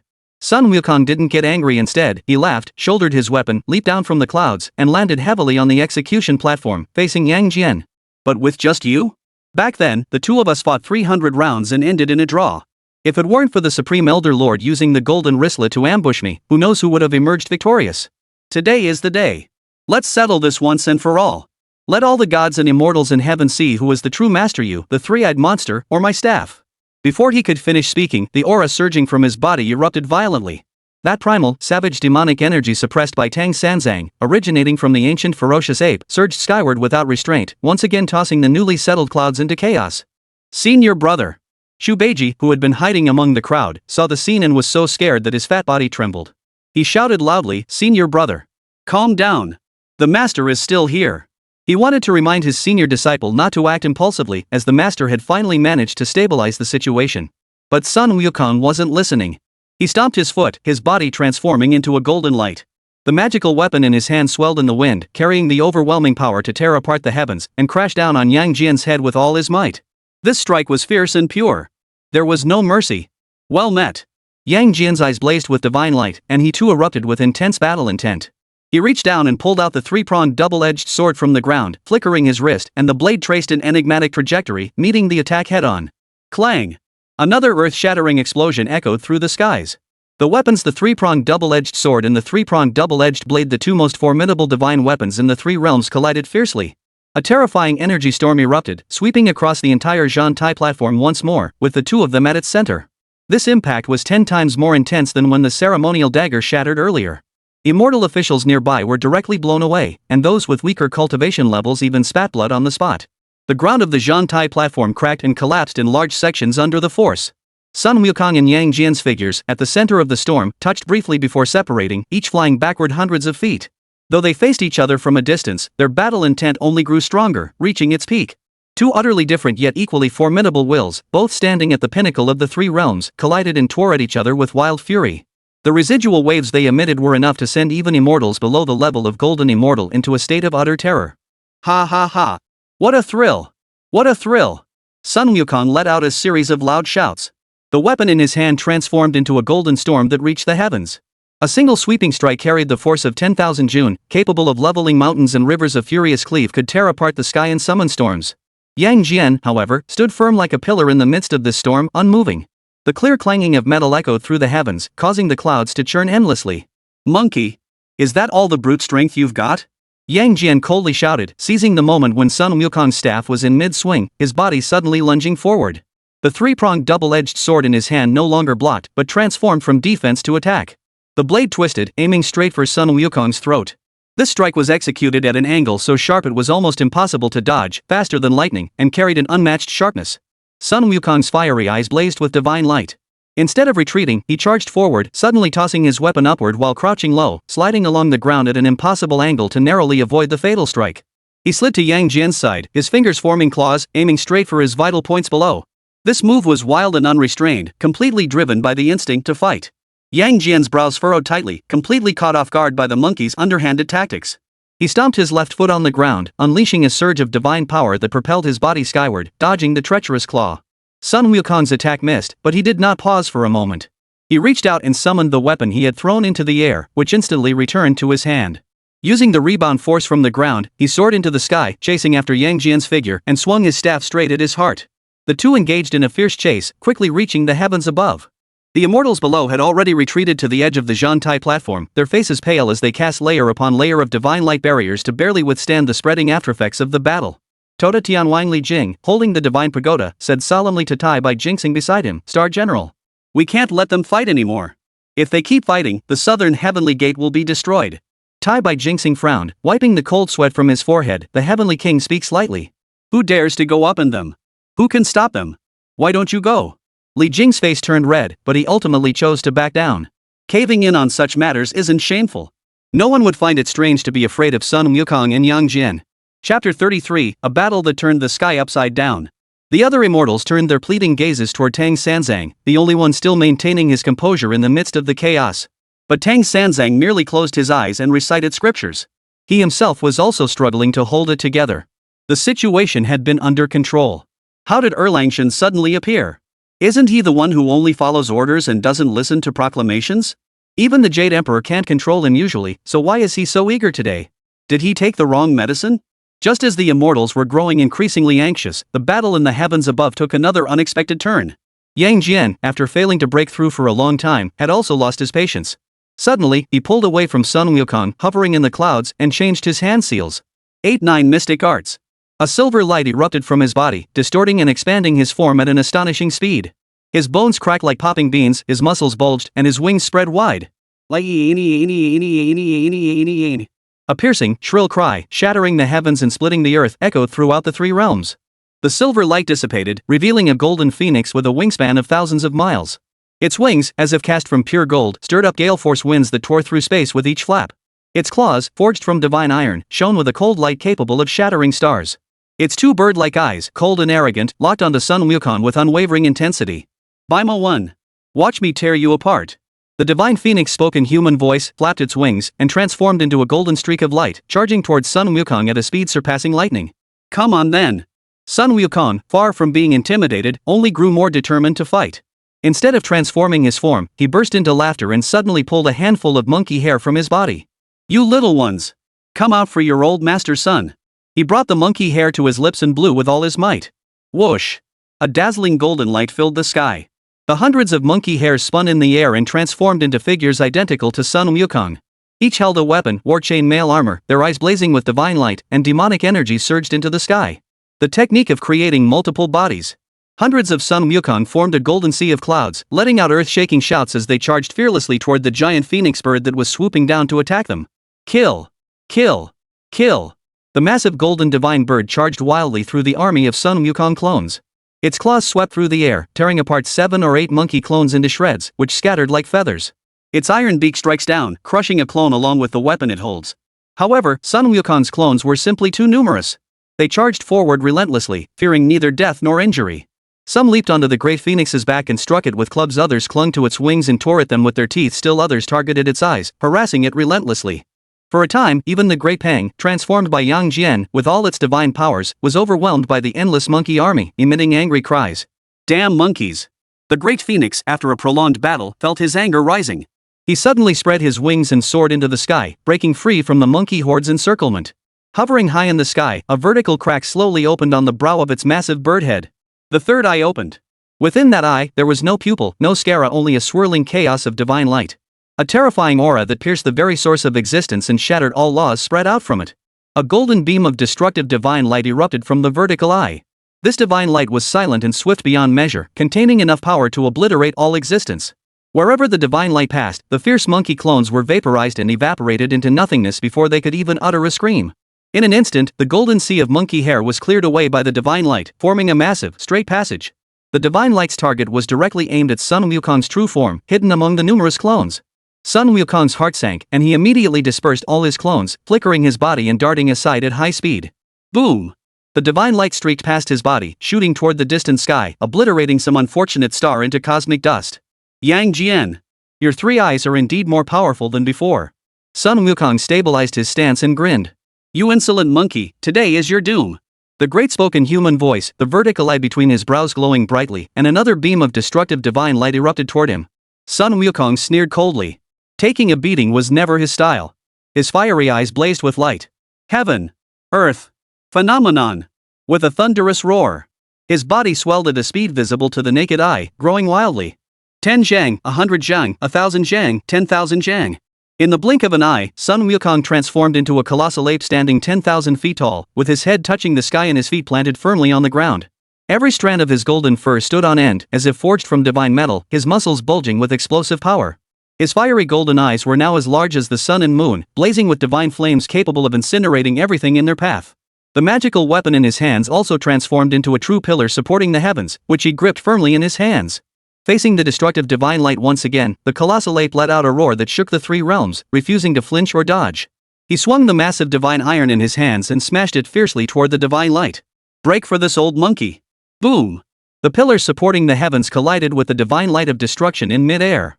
An explosion too massive to describe with words erupted. A sphere of light brighter than the sun suddenly illuminated the sky, casting the entire celestial realm in a blinding white glow. The destruction divine light was shattered into pieces by that single blow. What? Yang Jian, transformed into the great Pong divine bird, let out a cry of disbelief. However, before he could react, the colossal ape had already taken a step forward and began charging through the clouds. Yang Jian, seeing this, also unleashed his ferocity. Sun Wukong. Do you think you're the only one who can manipulate the heavens and earth? He let out a fierce scream, shedding his great Pang form and returning to his divine general form, then immediately unleashed the same manipulate heaven and earth divine technique. Another 10,000-foot-tall silver-armored giant appeared in the sky, wielding an equally gigantic three-pronged double-bladed sword, facing Sun Wukong from afar. The staff came, the sword went. Wind and thunder raged, churning the entire cloud sea into a bottomless vortex. Icy brilliance split the sky, and even space couldn't withstand the sharpness, emitting agonized screams. Boom! Boom! Boom! Rings of shockwaves, visible to the naked eye and mingled with golden and silver sparks, spread out into the boundless depths of the universe.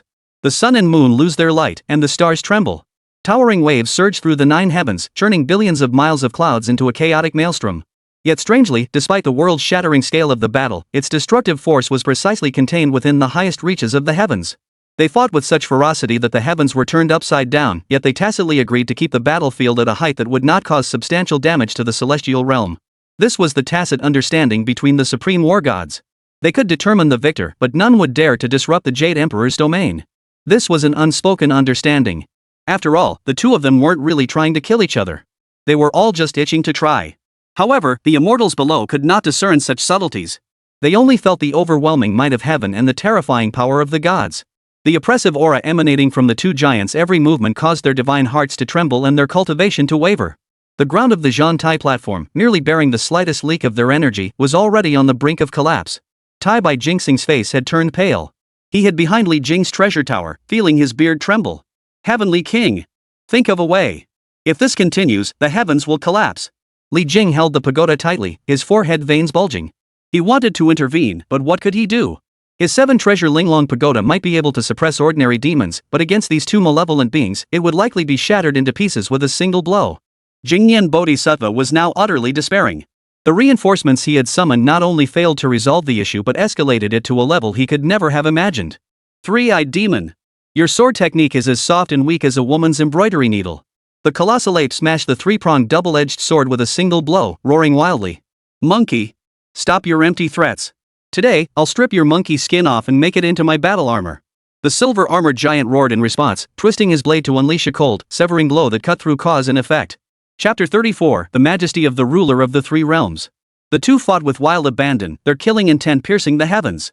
They were about to ignite true flames and decide their fate. Just then. Enough. A voice containing absolute authority that surpassed all things appeared out of thin air. Instantly, it calmed the raging energy and froze the surging clouds. In the heavens above, the two colossal giants locked in a life-or-death struggle suddenly froze. All the immortals, including Tang Sanzang, who was reciting scriptures, felt a chill run down their spines and instinctively looked up toward the source of the voice. They saw that the direction of the Lingxiao Palace had opened up. A 9-dragon incense-burning chariot slowly emerged, its canopy as vast as clouds, radiating auspicious chi in thousands of strands, with celestial music playing of its own accord. A monarch dressed in the 9-chapter ceremonial robe, wearing a flat crown, sat majestically on the dragon chariot. His features were blurred and indistinct, but his eyes, like the vast expanse of the universe, contained the birth and death of all things and the rotation of the stars, gazing down at everything below with a detached expression. The Jade Emperor. He did not even bother to appear at the execution platform. Instead, he manifested his divine chariot outside the Lingxiao Palace. Yet the overwhelming aura of supreme authority over the 3 realms and the cosmic order already enveloped the entire scene. The silver-armored giant transformed by Yang Jian saw the divine light in the vertical eye between his brows grow dim first. He glanced at the figure on the dragon chariot, emitted a cold snort through his nostrils, and ultimately did not defy the will. His towering form swiftly shrank, the light faded, and he returned to his form as a silver-armored divine general. With a casual gesture, the 3-pronged double-edged sword flew back into his hand. He did not bow, but instead slammed the blade into the ground, turned his head away, expressing his dissatisfaction, yet his actions clearly demonstrated his obedience. Sun Wukong saw Yang Jian stop, and grinned. His colossal ape-form shattered with a thunderous crash, transforming into a blinding golden light that coalesced once more into the figure of the Monkey King clad in chainmail armor. His weapons shrank to their normal size and were casually slung over his shoulder. "What's the matter? Three-eyed monster, you don't want to fight anymore?" Sun Wukong teased Yang Jian with a playful grin. "Is it your uncle who told you not to fight?" Yang Jian's temples throbbed, and his grip on the sword hilt tightened. "Wukong." Tang Sanzang opened his eyes and called out calmly. Sun Wukong shrunk his neck, scratched his cheek, and swallowed the rest of his words, muttering, "Got it, master. You're so bossy." He shouldered his staff and reluctantly stood behind Tang Sanzang. The impending cataclysmic storm was quelled the moment the Jade Emperor appeared. On the execution platform, all the immortals, whether celestial officials of the heavenly court or Western disciples, sighed in relief. The tension that had been hanging over their hearts finally eased. "We, your subjects, pay our respects to your majesty." Tai Bai Jinxing was the first to react, leading the celestial officials of the heavenly court toward the Lingxiao Palace, bowing deeply with utmost respect. Li Jing, Nezha, and the 4 heavenly kings, along with the generals of the Thunder Department, all bowed deeply. Jing Yan Bodhisattva hurriedly rose from the ground, tidied up his shattered Buddha heart and disheveled appearance, and led the assembly of Buddhas and Arhats, clasping their hands together and bowing deeply. "Disciples of the Buddha, we pay our respects to the great heavenly sovereign." Tang Sanzang also clasped his hands together and bowed deeply. For a moment, the entire Zhan Tai platform was filled with the submission of all the forces from the 3 realms. From the dragon chariot, the Jade Emperor's gaze slowly swept across the entire scene.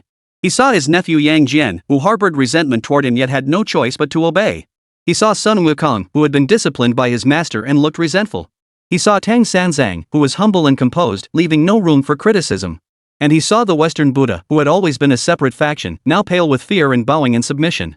A sense of relief he had not felt in a long time filled the Jade Emperor's heart. This was the majesty befitting the ruler of the 3 realms. Whether you are a war god of the heavenly court or the victor over demons, no matter how vast your powers or how deep your connections, within the southern heavenly gate and before the Lingxiao Hall, you must obey my commands. I am the sole law of the 3 realms. How refreshing. Especially seeing the expression on pure mind Bodhisattva's face, as if he had swallowed a fly, the Jade Emperor felt even more satisfied.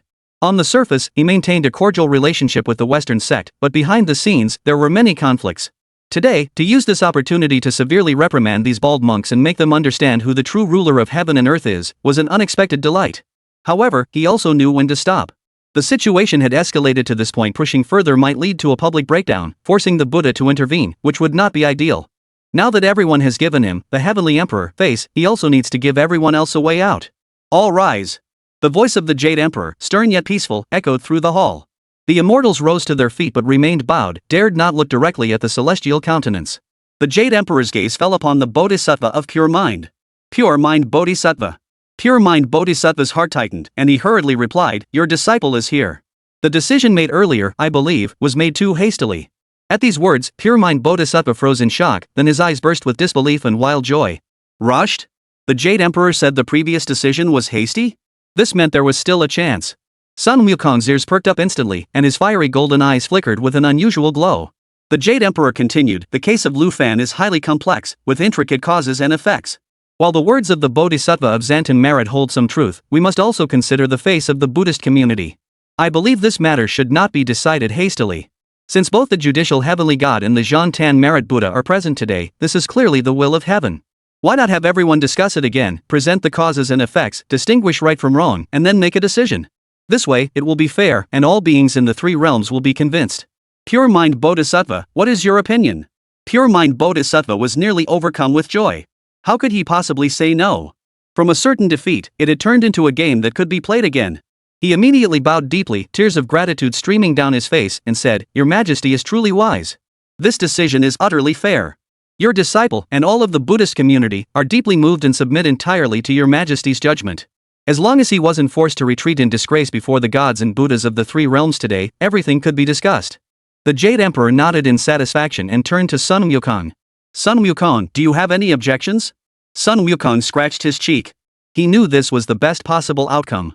If he continued to cause trouble, even his master wouldn't be able to stop him, and if he really angered the Jade Emperor, things would only get worse. Being able to pull his younger disciple's life back from the execution platform and negotiate slowly was already a victory. He chuckled, "This old monkey has no objections. I'll follow the Jade Emperor's, the Emperor's arrangements." A massive storm was averted with just a few words from the all-powerful Jade Emperor. This is power. This emperor, who had sat on the Lingxiao Palace for billions of years, his true power had never been his own cultivation, but what he represented, the supreme order of the three realms itself. Since that is the case, let us discuss it further. The Jade Emperor issued his final decree. The dragon chariot turned around, the imperial canopy vanished, and the celestial curtain slowly closed. The overwhelming pressure that had enveloped the area also disappeared. The terrifying pressure enveloping the execution platform vanished in an instant. The sky returned to clarity. The sky breeze once again became gentle, and the drifting clouds began to gather and disperse. The sunlight poured down. Everything returned to normal. All the immortals let out a long sigh of relief. This breath had been held for far too long, far too painfully. Tai Bai Jinxing finally dared to straighten his spine. He stroked his beard, which had been disheveled by the aftermath of the battle, feeling immense relief. Thankfully, the Jade Emperor had intervened in time, otherwise, he wouldn't have known how to resolve the situation, and the reports he would have had to write would have filled the entire document repository.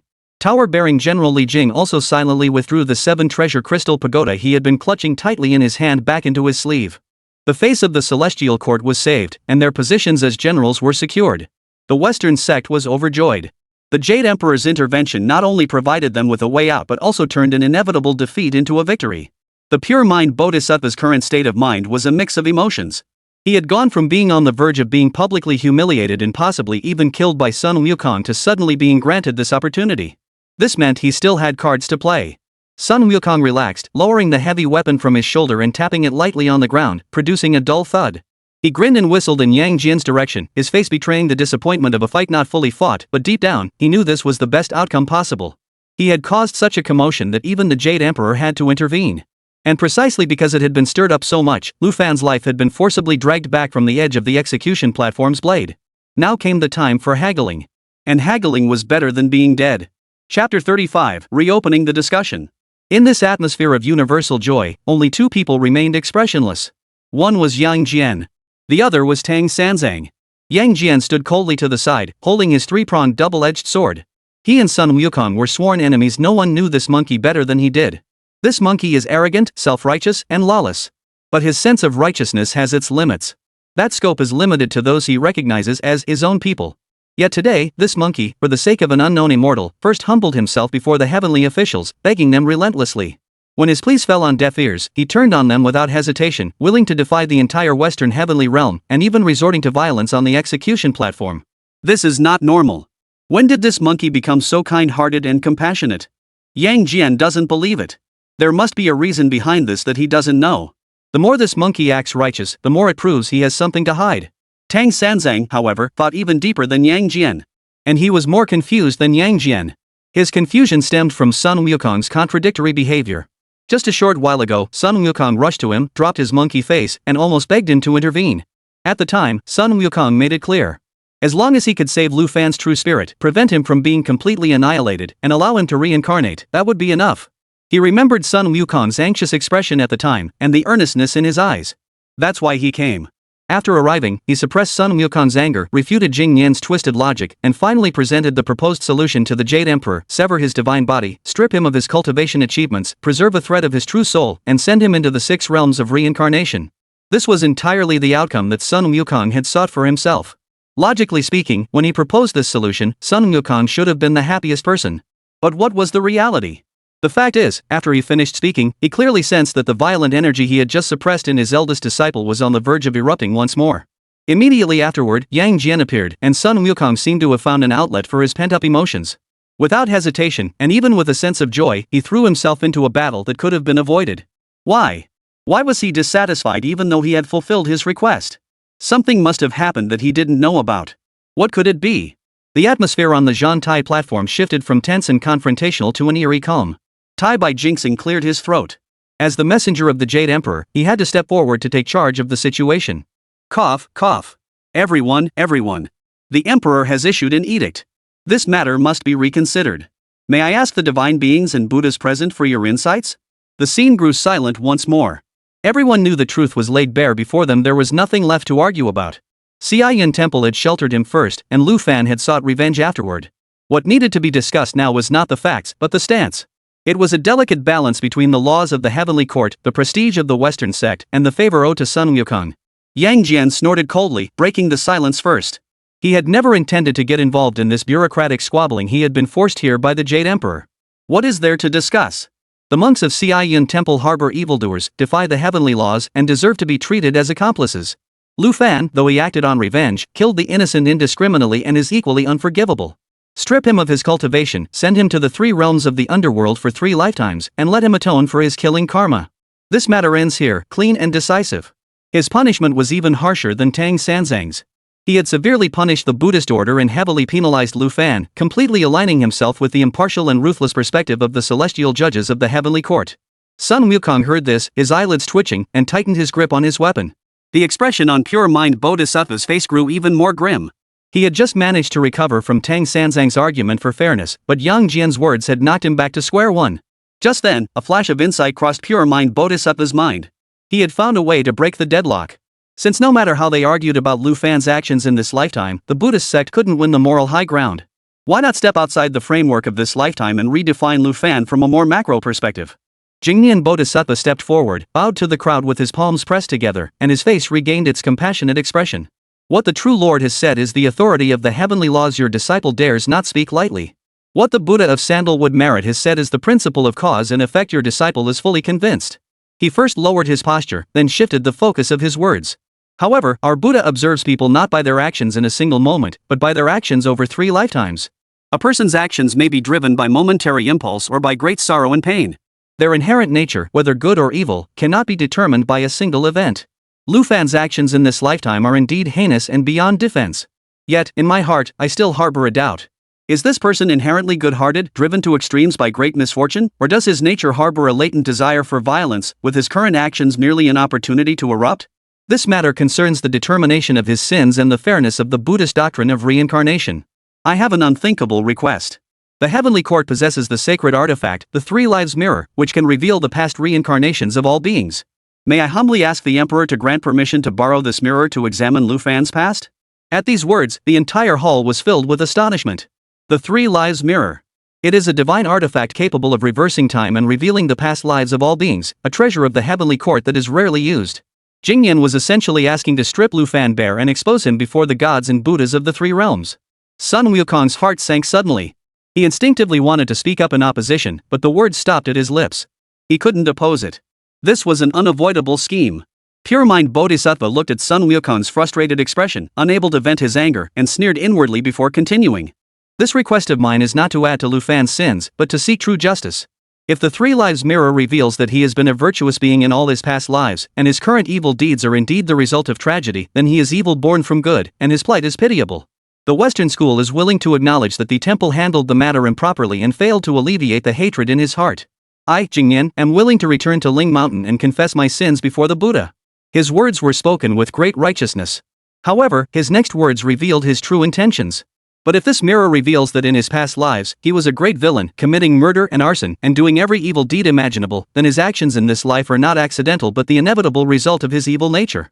Such a stubborn and unyielding being, if sent back into reincarnation, would only be given a new identity to continue causing harm to the world. By then, discussing reincarnation would be irresponsible toward the countless innocent lives of the future. In my humble opinion, if that is truly the case, there is no need to go through all this trouble. We should simply disperse his soul and utterly annihilate it in the heavens and earth to eliminate any future troubles. This.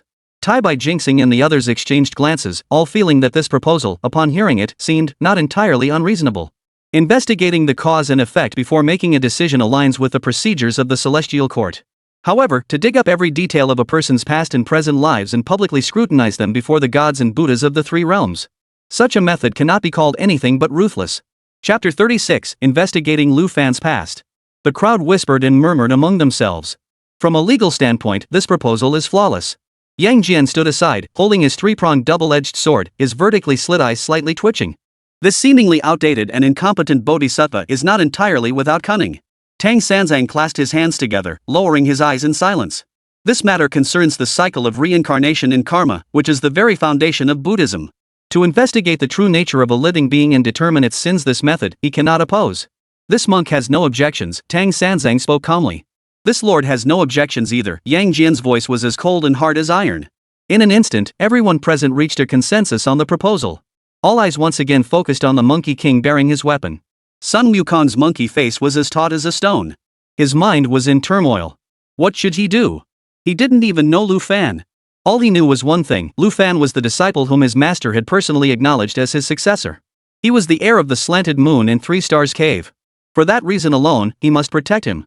But he knows nothing about Lu Fan's current life. Every detail he has learned was pieced together from others' accounts on the Zhantai platform. As for his past lives and reincarnations, Sun Wukong knew nothing about it. What if this kid wasn't a good person in his previous lives? What if he's a born villain, and pure mind bodhisattva's words prove to be a prophecy? No, I can't agree to that. But can he refuse? Advancing is perilous, retreating is a valley. The overwhelming pressure was weighing heavily on his once fearless heart. Sun Wukong's fiery eyes fixed intently on pure mind bodhisattva, his gaze so intense it seemed he wanted to devour him whole. He had never felt so humiliated in his life.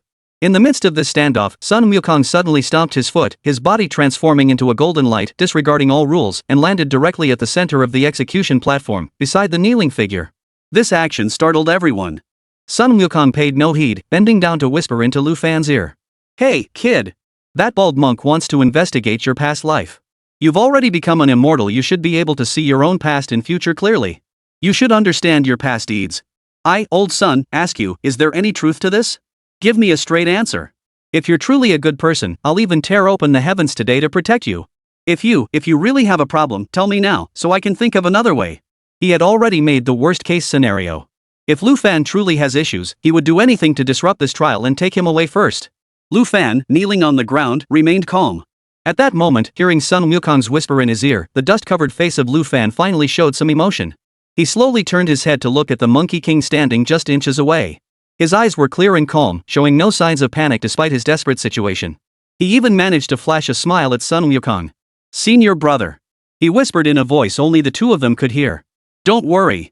2 words, and no more." Sun Wukong suddenly froze. He looked into Lu Fan's calm eyes, at the composure on his face, and the countless anxieties in his heart miraculously subsided. This was a trust that defied explanation. That's it. How could the old master's judgment be wrong? Anyone he had taken under his wing could never be such a villain. I must have been driven mad by panic. Ha ha ha ha ha. Sun Wukong suddenly stood up straight and let out a wild, unrestrained laugh. His laughter left the other immortals speechless. What on earth is this monkey up to now? After laughing, Sun Wukong slammed his weapon heavily onto the ground, causing the entire Zhantai platform to shake 3 times. He extended his finger, pointing at the pure mind bodhisattva from afar, his face brimming with unhidden defiance. "Investigate. Do as you say, and investigate for this old monkey." Tang Sanzang looked at his disciple, shook his head helplessly, but said nothing more. Yang Jian watched coldly, his eyes filled with growing suspicion. Seeing that Sun Wukong agreed, Tai Bai Jinxing sighed in relief and hurriedly turned around, bowing toward the direction of the Lingshao Palace to report, "Your Majesty, the victor over demons also has no objections. We humbly request Your Majesty's permission to use the 3 Lives Mirror to ensure fairness." Moments later, the majestic voice of the Jade Emperor echoed from the heavens. "Approved." 1 word, and the decree was carried out. As soon as the words fell, the space above the execution platform began to warp. A crack opened in the void, revealing a strange light filled with chaos and fragments of time. An ancient bronze mirror slowly emerged from the crack. The mirror stood about as tall as a person, its frame cast from an unknown bronze alloy, adorned with ancient totems of the sun, moon, stars, mountains, rivers, and plants. The 3 Lives Mirror. As it appeared, a sense of desolation, vastness, and antiquity spread throughout the area. All gods and Buddhas, regardless of their cultivation level, felt their divine souls grow incredibly small in the presence of the mirror. Pure mind Bodhisattva's eyes burst with an uncontrollable brilliance. His opportunity had arrived. He stared at the ancient mirror, his breathing growing. He took a step forward, faced the mirror, clasped his hands together, and adopted a solemn expression. Before the mirror of 3 lives, disciple Yang Jian has a request to make. We are all immortals and Buddhas with endless lifespans. If we were to spend countless eons observing Lu Fan's reincarnations, who knows how much time would be wasted? I am sure you fellow immortals also lack such leisure. The immortals nodded in agreement. Indeed, the reincarnation of a single being could span hundreds or even thousands of lifetimes. To watch each one would be to wait until the flowers had long since withered. Pure mind Bodhisattva saw precisely this effect. He first used a noble-sounding reason to silence everyone. Then, he revealed his sharpest fangs. To save time and to cut straight to the heart of the matter, this disciple humbly requests the 3 lives mirror, without tracing its complete cycle of reincarnation. Only a precise verification is needed. Examine all his past lives and reincarnations to see if he ever harbored disrespect toward the heavenly gods and Buddhas or uttered words of resentment. Examine all his lifetimes and reincarnations to see if he has ever violated the heavenly laws or defied the divine teachings. Upon hearing these words, the entire execution platform fell into complete silence. The smile on Tai Bai Jinxing's face froze at the corners of his mouth. The tower-bearing heavenly king clenched his fist tightly around the treasure tower. Even Yang Jian, who had been observing coldly from the sidelines, furrowed his brows deeply. They finally realized what was happening. This isn't an inspection. This was a frame-up. This is a perfect, unbreakable scheme. Life after life, how endless. A living being, trapped in endless reincarnation, enduring all the sufferings of the world, experiencing joy and sorrow. Who can guarantee that, in the most desperate and destitute moments of their life, they have never looked up and cursed the heavens for being unfair? Who can guarantee that, in their most desperate and helpless moments, they have never harbored resentment toward the gods and Buddhas who dwell above? Who can guarantee that, in countless lifetimes of struggling through the mundane world, they have never violated any of the strict and complex heavenly laws and regulations? Don't even mention ordinary people, even the divine officials present here. If they were to stand before the mirror of 3 lives and undergo such scrutiny, how many of them would dare to claim absolute innocence? Chapter 37, The Trap Set by Pure Thoughts. This is not about seeking the truth. It is using the harshest, most inhumane standards to conduct a trial by accusation. As long as the 3 lives mirror finds even a single piece of evidence that meets the criteria from Lu Fan's vast and endless reincarnations, pure mind Bodhisattva can use this to send Lu Fan into an abyss of eternal torment. Brilliant. Too clever. But also so cruel. The divine officials of the celestial court turned pale with horror. Earlier, they had already agreed to use the 3-life mirror for verification. Now, pure mind Bodhisattva had simply proposed a more efficient method of verification, and from a legal standpoint, they couldn't find any flaws. From the very beginning, this was a trap. However, at the center of this storm, the very person whose life hung in the balance, Lu Fan, remained calm beyond belief. He didn't care at all about the trap Yang Jian had set for him. His mind is filled with nothing but praise for the system. It's so convenient. It's truly useful. Lu Fan silently gave himself a million thumbs up for that invisible yet all-powerful ability he possessed. The backstory he had hastily constructed for himself about being the last disciple of the Lingtai Fengsuan Mountain, Shueyu Sanqing Cave, was a stroke of genius. Whether it was the monkey-related conversations he had with his parents as a child or his journey in search of immortality, it was all made up on the spot. Otherwise, if he had heard even a hint of anything monkey-related, he would have immediately realized this was the primordial chaos world. He wouldn't have dared to get into such a standoff with those monks. He's not some cute little kid. Being the last disciple of the Slanted Moon in 3 Stars Cave is such a convenient identity. This move is simply brilliant. Because Lingtai Fengsuan Mountain and the Slanted Moon in 3 Stars Cave are one of the greatest secrets in the 3 realms. It's like an information black hole, a blind spot in the chain of causality. Apart from Sun Wukong, the direct party involved in the 3 realms, perhaps only those sage-level figures standing at the pinnacle of the hierarchy are aware of its existence. This means it doesn't belong to history that everyone is familiar with. Since it is not common knowledge, it becomes a canvas where he can freely paint his masterpieces. His identity is not for the Jade Emperor to see, not for Jing Yin to see, and not even for Tang Sanzang to see. From start to finish, it is all for one person. Sun Wukong. This monkey, who seems to defy all rules, is actually the loneliest of them all. Being expelled from his master's door is an eternal pain in his heart. In the entire 3 realms, there is no longer a single fellow disciple. Now, out of nowhere, a legitimate, officially recognized youngest disciple appears, and the impact on him is devastating. This hits him right where it hurts the most. As for the others? How could they investigate? With what? Where would they go to investigate? They don't even know which direction the gates of Lingtai Fengsuan Mountain face. How can they verify anything? This is the core application of his ability, turning falsehood into truth. When he anchors the concept that Lu Fan is the last disciple of the Bodhi Patriarch into the past using the system's ability, this false past becomes the true present. It becomes a real timeline that once existed in the universe, and Sun Wukong becomes his genuine fellow disciple. Even if the patriarch himself were to arrive, he would have no choice but to acknowledge him as his disciple. Sages may be able to glimpse the past and future, but what they can perceive is the truth that has already occurred. This is the most powerful and unreasonable aspect of his ability. Deceiving the world, deceiving time and space, deceiving the way of heaven. Now he has directly latched onto Monkey King's leg, the thickest, hardest, and most unreasonable leg in the three realms. Who would ever complain about having too many such legs to cling to? Look at the scene before us. The bodhisattvas of the Western teaching, the war gods of heaven, even the Jade Emperor has been stirred. If this were his former self, he would have been reduced to ashes long ago. But now, not only is he alive and well, he has become the center of attention. The suggestion made by Yang Jian Bodhisattva earlier, which others saw as a ruthless plot and a treacherous trap. But to Lu Fan, it was like music to his ears. In terms of his past life, Lu Fan had a name and a reputation, with a track record to prove it. Due to certain restrictions, he couldn't make up too many details, at most adding a lineage background for himself. But if one were to investigate his past reincarnations? That would be like handing over the paintbrush and canvas to him, allowing him to freely create before the eyes of the gods and Buddhas of the three realms. Past reincarnations are as vast as the sea. Who could possibly understand them? As long as he doesn't go too far, as long as he adheres to those two basic principles, not tampering with the established history known to all beings in the three realms and not attempting to directly steal power from it, his creative freedom is virtually boundless. The pure mind Bodhisattva thought he had found a way to kill him, but he didn't realize that he had handed him the key to pierce the heavens. Lu Fan's mind began to race. What kind of past should he fabricate? This is a technical task. It must carry enough weight to instantly intimidate everyone present, evoke strong empathy from a key figure, and thereby turn the tide of the situation. His gaze slowly swept across the execution platform, carefully scrutinizing everyone present. His first target was naturally Tang Sanzang. This was the legitimate Zhang Merit Buddha, a disciple of the Buddha and the Golden Cicada. If he could be dealt with, the situation would be under control. Or maybe, invent a backstory where I'm Tang Sanzang's biological father? Chen Guangrui? The thought barely formed before he squashed it. Wait, the timeline doesn't add up. Chen Guangrui was the newly crowned top scholar, killed by river bandits. There's documented evidence. My current identity doesn't align with historical reincarnation. Forcing such a change to established facts would cause major problems. Then, what about one of the 10 previous lives Tang Sanzang spent in the mortal world before becoming a monk?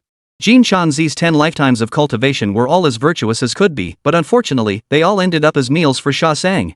What if I were reincarnated as a relative, friend, or benefactor from one of those lives? Lu Fan pondered for a moment and shook his head. It still doesn't work. I've never heard of this Zhang Merit Buddha, and I don't have any special attachment to my past experiences in the mortal world.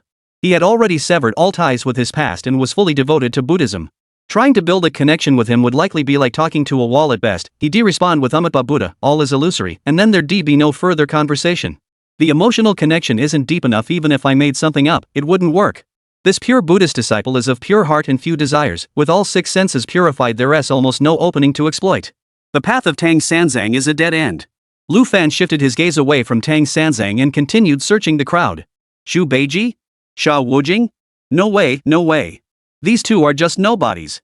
Aligning with them would only get you 2 cheerleaders shouting master, senior brother, trouble, by your side. They're useless.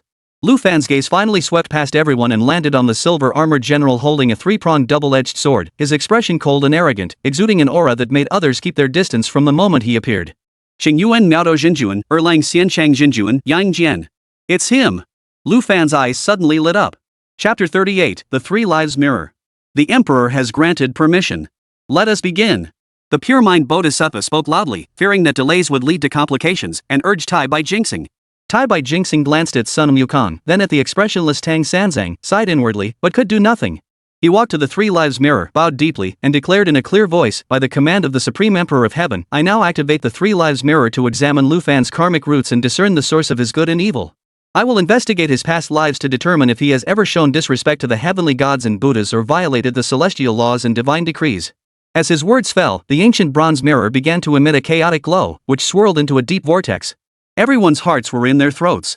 Sun Wukong gripped his weapon tightly, its metal clinking, his fiery eyes fixed on the mirror's surface, ready to confront the worst possible outcome. Tang Sanzang closed his eyes and silently recited sutras. Yang Jian stood with his arms crossed, his cold eyes flickering with a hint of curiosity. The light swirled, and the vortex in the mirror gradually subsided, revealing a clear image. However, the figure that appeared was not the Lu Fan from any of the previous lives the others had imagined. Instead, it was a man entirely unfamiliar to them. He wore a faded blue robe, his features delicate and scholarly, with an air of intellectual refinement about him. He sat in a humble study, with rain falling gently outside the window. By the dim light of an oil lamp, he was intently copying scriptures. Every stroke was meticulous and precise. The immortals were completely baffled. "Who is this?" Nezha whispered to Li Jing beside him. Li Jing shook his head, indicating he did not know. "Is the Three Lives Mirror malfunctioning?" A divine official murmured. "Impossible. This is a heavenly treasure, capable of seeing through 3 lifetimes, and has never been wrong." Another immortal official immediately refuted. The brows of pure mind Bodhisattva also furrowed. This scene was completely different from what he had imagined. What he had expected to see was Lu Fan committing murder and arson in his previous life, or showing disrespect toward heaven. But this weak-looking scholar, what was going on?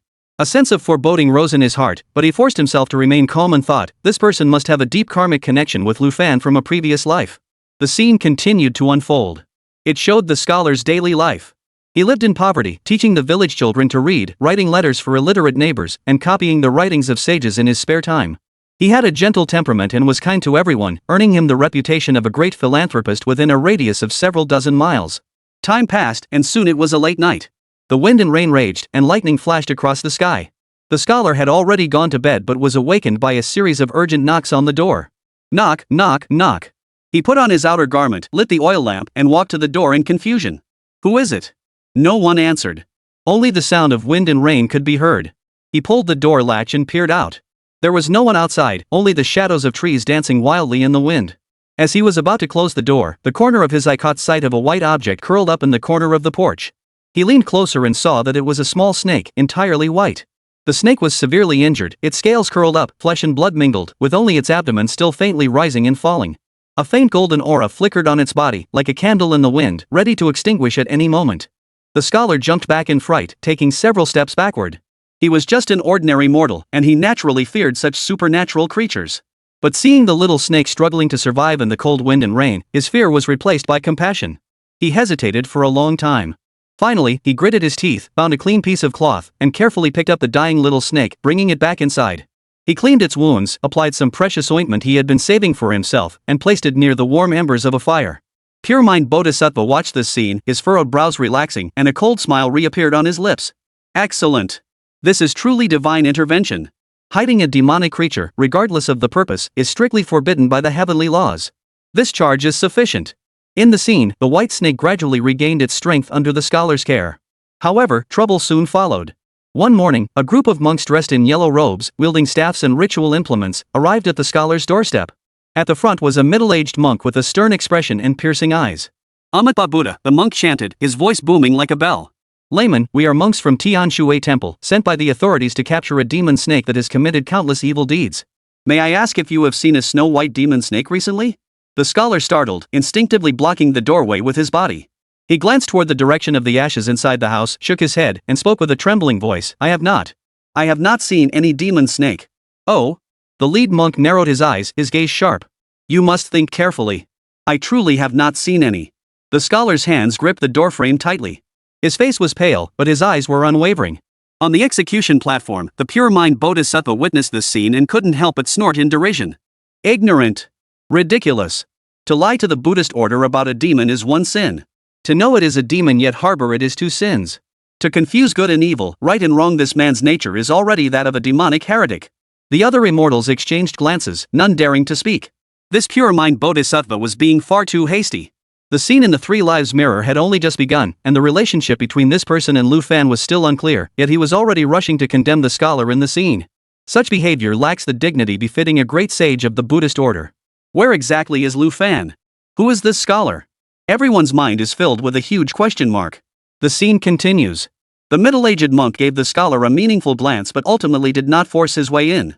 He merely left behind the words, "May you take care of yourself," before departing with the other monks.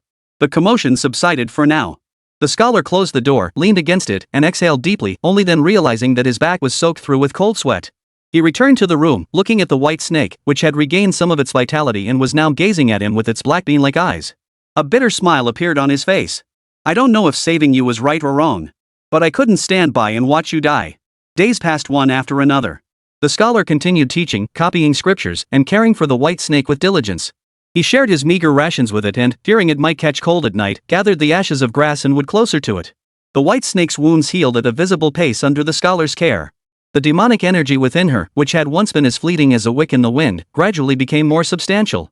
It began to understand human nature, gently brushing the scholar's wrist with its tail to urge him to rest when the scholar was tired. It would rest its head on his knee and quietly accompany him. A man and a snake formed a strange symbiosis in this humble study. Chapter 39, The Love Between Human and Demon. Until one moonlit night. The scholar, tired from reading, rested his head on the desk. In a daze, he felt a pair of gentle hands draping a cloak over him. He startled awake and looked up, but there was no trace of the white snake before him. A woman dressed in a plain white gown stood gracefully before the table. Moonlight streamed through the window lattice, bathing her in a soft, ethereal glow. Her eyebrows and eyes were as delicate as a painting, her skin as white as snow, and her clear, water-like eyes held a touch of shyness and gratitude as she looked at him. "Sir," the woman softly parted her lips, her voice sweet and melodious. The scholar was startled, jumping to his feet and stammering, You. Master, please do not be afraid. I am the white snake you saved." The woman curtsied gracefully, "My name is Bai Yao. I am here to thank you for saving my life." On the execution platform, a stir began to rise. This can't be. The story of Su Xian and Bai Nyangzi? Many divine officials whispered to one another, their gazes unconsciously turning toward a dignified female divine being among the crowd of onlookers. It was none other than the former Bai Suzhen. Noticing the gazes of the crowd, Bai Suzhen paused for a moment before carefully examining the scene in the mirror. After a moment of contemplation, she shook her head gently. "The person in the mirror is not my husband Su Xian. Nor is that snake demon me." Her words were firm and decisive, dispelling everyone's speculations. The events of that year were known throughout the three realms. After escaping from the Leifeng Pagoda, she had been following the old mother of Mount Li and Guanyin Bodhisattva in secluded cultivation, having long severed all earthly ties. If this isn't the white snake legend, then what is this? The curiosity of the immortals was piqued. The expression on Jingyan Bodhisattva's face grew somber. He had thought he had found a weakness, but it turned out to be just the beginning. He snorted coldly, thinking to himself, demons are demons, humans and demons are of different realms. Private affairs are even more forbidden by the heavenly way. I'll see what tricks you can pull. The story in the mirror continued to unfold tenderly. The scholar, who had initially been terrified, gradually accepted Bai Yao's existence. Bai Yao, moved by his kindness, stayed behind to cook for him, do his laundry, and manage the household chores. The humble scholar's study, once devoid of warmth, now brimmed with the hustle and bustle of daily life and the sound of laughter. The scholar taught Bai Yao to read and write, and she in turn mended his clothes and washed his garments. He explained the teachings of the sages to her, and she shared tales of the wild and wondrous with him. Over time, their feelings for each other grew, which was only natural. They fell in love. There were no matchmakers, no 3 letters and 6 gifts. On a sunset-drenched evening, the scholar took Bai Yao's hand, and she did not pull away. Soon, Bai Yao became pregnant. The scholar was overjoyed and treated her with the utmost care. After 9 months of pregnancy, the day of childbirth arrived. With a loud cry, a baby boy was born. At that very moment, the 3 lives mirror trembled violently. All the scenes within the mirror became blurry, except for the newborn infant, whose tiny speck of true essence emitted an incredibly clear light. The shape, color, and aura of that light were identical to those of Lu Fan, who was kneeling on the Zhantai platform. The truth was revealed. This scholar was Lu Fan's father in his previous life. This snake demon was Lu Fan's mother in his previous life. And the infant in the mirror was none other than Lu Fan's reincarnation in one of his past lives. Pure Mind Bodhisattva's face was instantly filled with ecstatic joy. The opportunity he had been waiting for had finally arrived. He pointed at the 3 lives mirror with an expression, "Everyone, look. The true nature of this demon is now clear for all to see. The love between a human and a demon is a violation of the natural order. The child they have conceived is an abomination that defies heaven and earth. He was born with demonic energy, and his very core is corrupt. Such a nature could not have led to the heinous crimes he has committed in this life by chance. It was inevitable. The evidence is irrefutable. There is no need for further discussion. Please issue an edict, Your Majesty, and summon the divine judge of justice to carry out the execution, utterly annihilating him to uphold the heavenly order." However, the scene of all the immortals echoing his words, as Pure Mind Bodhisattva had anticipated, did not materialize. The celestial officials of the heavenly court looked at one another, their expressions odd. "This." Tai Bai Jinxing stroked his beard cautiously. "The Bodhisattva's words may be inappropriate. This child has just been born. He is still a blank slate. Whether he is good or evil remains to be seen. To condemn him to death based solely on his birth, is that not overly hasty?" "That is correct," said Li Jing, the king of the tower, in a deep voice. "One's birth is not something an infant can choose. We who cultivate the Tao look at one's actions after birth, not one's innate nature. If we are to punish a child for the sins of their parents, when did the laws of the celestial court become so unreasonable?" A Thunder Department deity spoke even more bluntly. "The Bodhisattva is mistaken. The Buddhist teachings are vast and encompass all beings. I have heard that within the Buddhist realm, there are many powerful beings whose mounts were once demons or monsters. They were able to cultivate diligently and serve the Buddha, proving that one's origins are not a sin. Why, then, has this become a reason for certain death in this case? Pure mind Bodhisattva's face turned as red as a pig's liver. He opened his mouth but couldn't utter a single word. Indeed, Guanyin Bodhisattva's golden-haired ape, Puxian Bodhisattva's white elephant, and Wenshu Bodhisattva's blue lion, which of them wasn't once a great demon? To judge them by their origins is to disgrace the Buddhist order itself. Sun Wukong, seeing this, grinned, revealing a silent mockery. He shouldered his weapon, feeling much more at ease. Pure mind Bodhisattva forced himself to speak, his voice cold. Very well. Since you all believe that origin is not an issue, let us continue. This monk shall see what kind of good things a demon-raised child can be taught. The scenes from the Three Lives Mirror continued to flow. Bai Yao and the scholar named the child Lu Fan. They poured all their love into this child. The scholar taught him to read and write and instilled in him the virtues of benevolence, righteousness, propriety, and wisdom. Bai Yao, in her simplest way, taught him kindness. Whenever a family in the village faced hardship, she would send the scholar to deliver provisions. Whenever a stone obstructed the path, she would secretly use her magic to move it away at night. Though she was a demon, she understood compassion better than many humans. Under their guidance, the young Lu Fan grew up day by day. He was intelligent, kind-hearted, lively, and filial. He would carefully hide the pastries given out at school in his clothes and bring them home for his parents to eat. He would help his mother tend to the flowers and plants in the courtyard. He would climb onto his father's back and listen to him tell stories about the sages. The years reflected in the mirror were warm and peaceful. The gods and Buddhas on the execution platform watched these scenes unfold, and many of them couldn't help but smile. This was an ordinary, happy family, and the child in the mirror was just an ordinary, kind-hearted young boy. No one could ever associate him with the word demon. The expression on the face of the pure mind Bodhisattva grew increasingly grim. Time flies, and Lu Fan is about to undergo the coming-of-age ceremony, officially becoming an adult. The family was filled with anticipation for the future.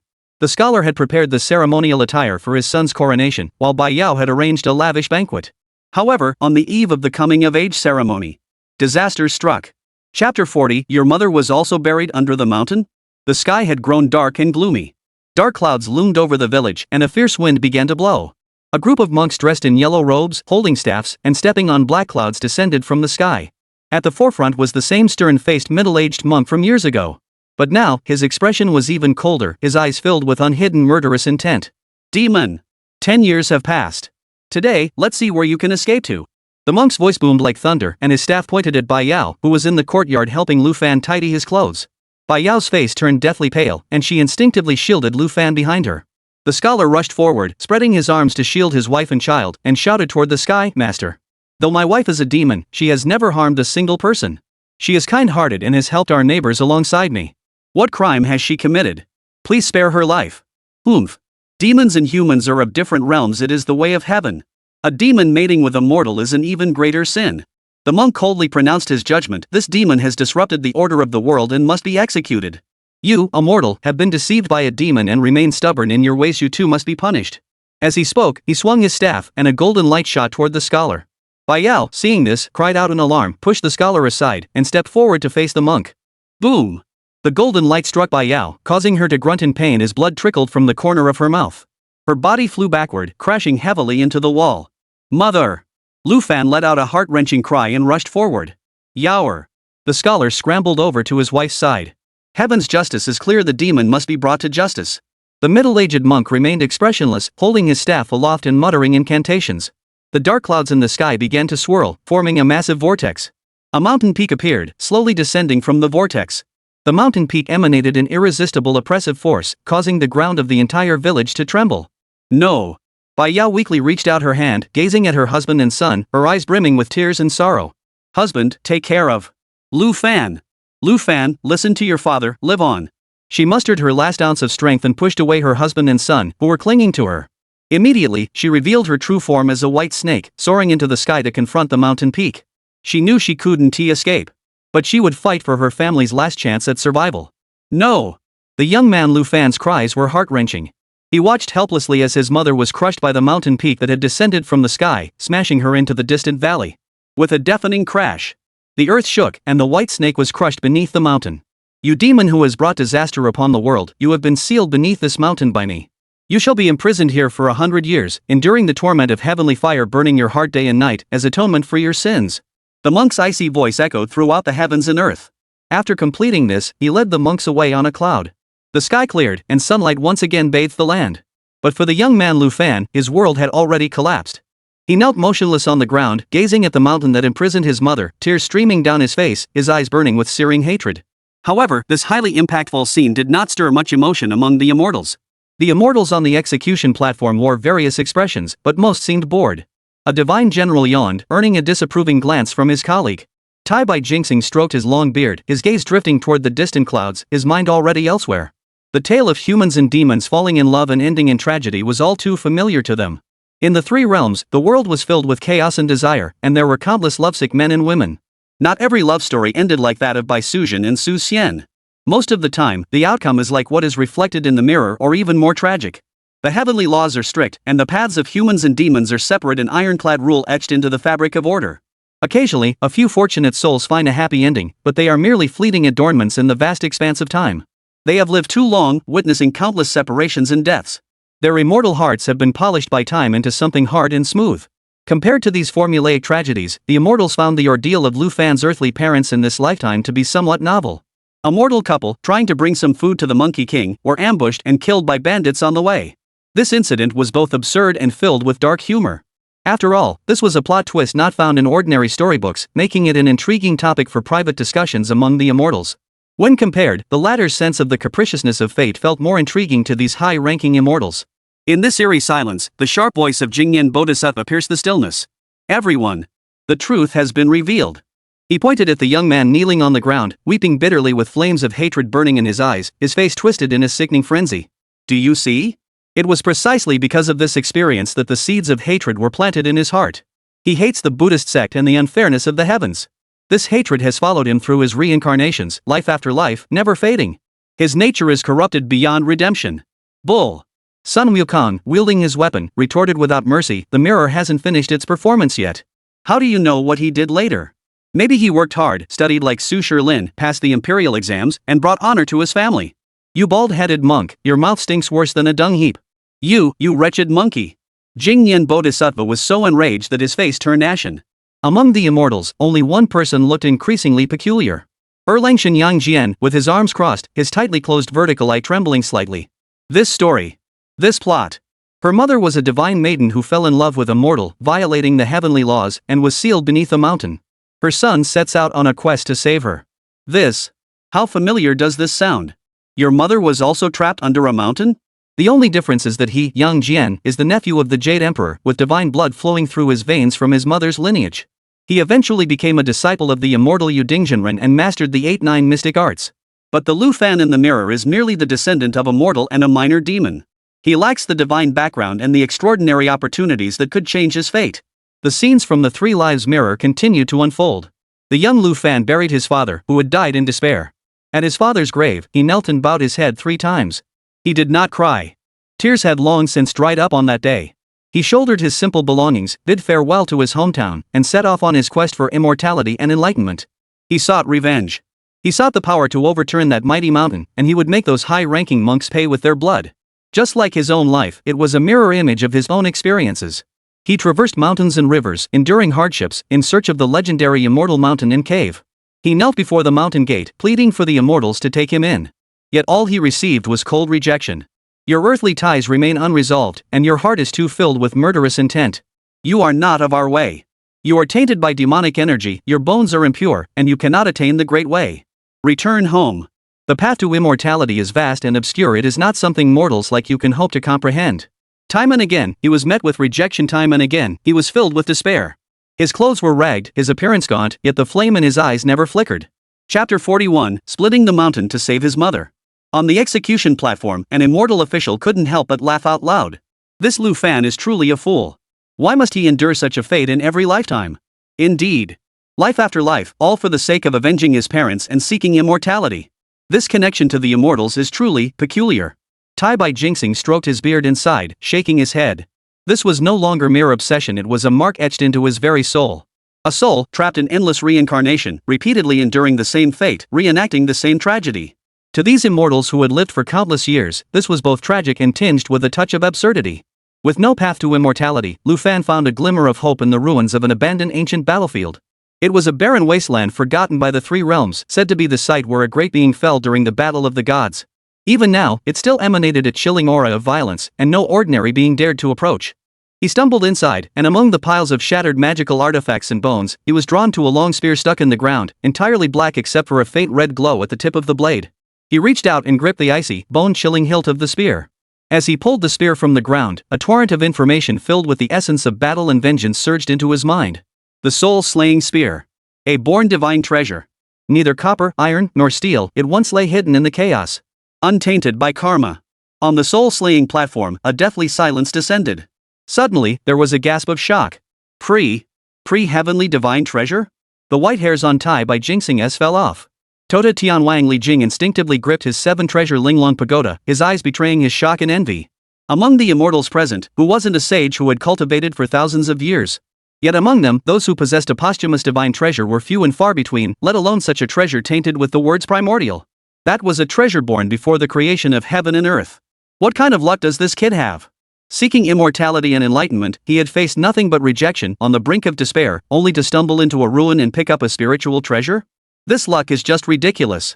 In the scene of the Three Lives Mirror, the young man Lu Fan, who had obtained the soul-slaying spear, had completely transformed. He was no longer the desperate teenager begging for mercy. He stood tall and straight, his eyes cold and ruthless, surrounded by a visible black aura of malevolence. Holding the long spear in his hands, he stepped out of the ancient battlefield ruins, his goal clear the mountain that had been suppressing his mother. He was returning. To kill his way back. Split the mountain to save his mother. Wait. On the execution platform, a divine official finally reacted. This plot. Everyone's gaze, as if tangible, turned simultaneously toward the silver-armored divine general who had been standing by with his arms crossed. Then, as if burned, they quickly averted their gaze, daring not to look again. Erlangshan, the true lord of the second prince, Yang Jian. Splitting the mountain to save his mother. These 4 words would immediately bring to mind a single name for any deity in the 3 realms. It was him. To rescue his mother, Yao Ji, who was trapped under Mount Taoshan by the Jade Emperor, he split the mountain with his axe, earning fame throughout the 3 realms. Later, his beloved nephew Chen Xiang, to rescue his sister, the 3 Holy Mothers, who was trapped under Mount Hua by him, also split Mount Hua with an axe, performing an act of filial piety and righteousness that echoed the cycle of reincarnation. The Jade Emperor's family affairs were the greatest taboo in the celestial court and the most widely circulated gossip across the 3 realms. The Yang family is practically the go-to experts in the splitting mountains to save one's mother department. But now, in the Three Lives Mirror, this young man named Lu Fan is also about to perform this feat? That's just too coincidental. So coincidental that it sends a chill down one's spine. As the immortals were each lost in their own thoughts, someone finally thought of the most crucial question. A divine official responsible for law and order frowned and said, "That's not right." The pure mind Bodhisattva requested the Three Lives Mirror to verify whether Lu Fan had ever committed the acts of disrespecting the heavenly gods and Buddhas or violating the heavenly laws and divine decrees. But splitting the mountain to save his mother is an act of filial piety. Though the matter involving the true Lord was indeed a violation of heavenly will, it was ultimately forgiven due to his filial devotion, which moved heaven and earth and became a celebrated tale throughout the 3 realms. How can this be considered a sin? Upon hearing this, all the immortals nodded in agreement. Indeed, the selection criteria set by the pure mind Bodhisattva are extremely harsh and cruel. Yet splitting a mountain to save one's mother has no connection whatsoever to those 2 criteria. Could the Three Lives Mirror have made a mistake? Upon hearing this, the stiff expression on pure mind Bodhisattva's face suddenly softened, transforming into a cold smile of wisdom and compassion. Gentlemen, please remain calm. Continue watching, and you will see the truth. In the Three Lives Mirror, Lu Fan had returned to the mountain where his mother was imprisoned. 10 years had passed, and the place was now desolate and abandoned. The mountain peak emanated a terrifying Buddhist power. "Demon! You dare return!" A loud shout interrupted Lu Fan's gaze. Golden light flickered as the monks from the Tianshui temple from 10 years ago reappeared, blocking his path. The middle-aged monk at the front, holding a, looked even more majestic and ruthless than he had 10 years ago. 10 years have passed, and you, this wicked creature, not only show no remorse but have instead fallen into the path of evil, wielding a weapon. Do you come here to commit violence? Lu Fan remained silent. He merely raised the soul-piercing halberd in his hand, its pitch-black tip pointing toward the middle-aged monk. His icy, emotionless gaze seemed to be looking at a dead man. "I will ask only once. Will you release him, or not?" "How dare you?" the middle-aged monk roared angrily. "This mountain was transformed by the great power of our Buddhist sect to suppress demons and uphold the heavenly way. You wretch, how dare you speak such blasphemous words and demand that we release the demon mother? You are delusional." The monks behind him formed a circle, chanting sutras. Golden beams of Buddha's light intertwined, forming a net that enveloped the entire mountain peak. Today, we shall act on behalf of heaven to send you, the demon spawn, and your demon mother, to the 9 hells, where you shall never be reborn. The middle-aged monk raised his staff, and his powerful magical energy began to gather. Heaven's will? Lu Fan repeated the words softly, then he laughed. That smile was filled with mockery and madness. Your so-called way dares to be called heaven's way? He said no more. The divine power within his body merged instantly with the innate killing intent within the soul-slaying spear. Black aura surged into the sky, dyeing half the sky pitch black. He gripped the long spear with both hands, raised it high above his head, and swung it down with all his might toward the monks and the golden mountain before him. Break! Boom! In the 3 lives mirror, the black spear's shadow collided violently with the swirling Buddha light. Golden light and black mist tore at each other, obliterating one another. Those monks with weaker cultivation were unable to even utter a scream before being torn apart by the overwhelming primordial killing intent, along with their treasures, reduced to dust. Flesh and blood flew everywhere, and souls were shattered. With a single strike, the Buddha light array shattered into pieces. The young man Lu Fan stood in mid-air, holding a long spear, surrounded by a swirling aura of killing intent, resembling a demon god emerging from the depths of the underworld. He bathed in golden Buddha's blood, his black pupils filled with nothing but cold intent to kill. Today, I will use your blood to sacrifice for my mother's freedom. Chapter 42, Failure to Rescue His Mother. However, the middle-aged monk's cultivation far surpassed that of the ordinary monks. Watching his disciples being slaughtered to the last man, his eyes held no sorrow, only the rage of his authority being defiled. Wicked creature! How dare you resist? Today, you shall witness the boundless power of true Buddhism. He chanted the Buddha's name aloud, his yellow monk's robe fluttering without wind, swelling like a ball. Golden Buddha light surged from his body, coalescing behind him into the form of a wrathful Vajra deity. The Vajra had 3 heads and 6 arms, holding a demon-subduing staff, a treasure wheel, and a dharma conch, exuding overwhelming might and radiating divine light. Great heavenly dragon! Earthly guardian bodhisattva! Prajna Buddhas! Prajna Bama Kong! With a thunderous shout, the wrathful Vajra figure moved. All 6 arms swung their weapons simultaneously, crashing down toward Lu Fan. Lu Fan showed no fear in his eyes, only boiling intent to kill. He held the soul-slaying spear horizontally before his chest, channeling all his inner strength into it. A faint crimson glow suddenly erupted from the tip of the spear, and a blurry, ancient demonic figure shrouded in endless hatred and murderous intent flickered behind Lu Fan before vanishing. Kill! He swung the long spear upward with all his might, meeting the overwhelming Buddha light. The black spear's shadow and the golden divine artifact collided mid-air. The wrathful form of the golden-eyed deity shattered inch by inch under the innate killing intent of the soul-slaying spear. However, the immense Buddhist power also pressed down on Lu Fan, causing every bone in his body to tremble. Put! A mouthful of blood spurted out, and Lu Fan's figure staggered in mid-air. After all, he was merely immortal, having obtained the divine artifact only recently, relying solely on sheer courage to sustain himself. The middle-aged monk seized the opportunity, chanting Buddhist mantras non-stop as he slammed both hands downward with all his might. Subdue! The massive mountain imprisoning the white snake trembled violently. A gigantic golden Buddha seal appeared on the mountain's surface, radiating blinding light. An irresistible suppressing force, as if the heavens were collapsing, crashed down upon Lu Fan with overwhelming force. You are the offspring of a demon. You are nothing but a demon. Under the teachings of Buddhism, you dare not act so boldly. The middle-aged monk withdrew his divine form, returning to his majestic and dignified appearance. He looked out at Lu Fan, who lay on the ground, barely clinging to life, his eyes cold and indifferent. The scene in the 3 lives mirror froze at that moment, capturing the tragic moment of the young man's fall. On the execution platform, there was complete silence. The evidence is irrefutable. The evidence is irrefutable. The sharp voice of pure mind Bodhisattva broke the silence. Everyone has seen it. This beast has a brutal nature. To save his demon mother, he spared no mercy in slaughtering Buddhist monks. Such heinous crimes are too numerous to list. This is the best proof of his corrupt nature. There is no room for further defense. Please issue your decree, Your Majesty. Extract his soul and cast it into the fiery pits of the 9 hells, where it shall burn for 10,000 years, so that his sins may be expiated and serve as a warning to others. However, the only response was an awkward silence. The celestial officials of the heavenly court wore complex expressions. They could not refute Yang Jian's words. Slaughtering monks was indeed a grave crime. Yet, deep in their hearts, they could not muster even a shred of hatred for the young boy in the mirror. All they saw was a child who had exhausted every ounce of strength to save his mother, only to fall tragically in the end. That filial piety, that unwavering determination, even across reincarnation and the mirror's surface, still burned fiercely. If it were them, with their own mother being suppressed and someone blocking their way, what would they do? They dared not think about it. So they remained silent. When someone's own mother is being crushed under a mountain, if you try to save her and someone stops you, who else would they kill if not you? But such words are hard to utter. Speaking it would offend people. What a pity. Nezha looked at the scene in the mirror and murmured softly, just a little more. He recalled his own past, sacrificing his bones to his father, cutting his flesh to return to his mother, and he understood that despair. That's why he felt it was a pity.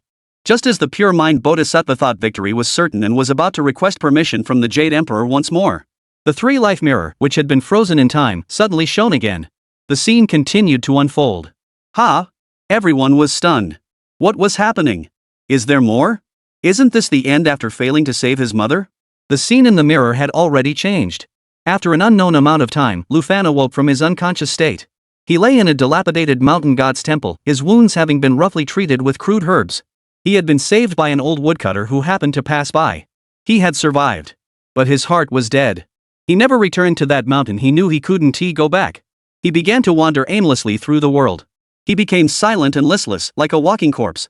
The soul-piercing spear that had once been his lifeline was wrapped in rags and carelessly slung over his back, like a useless firewood stick. He had transformed from a confident young man seeking revenge into a homeless man with lifeless eyes. One day, he entered a bustling town.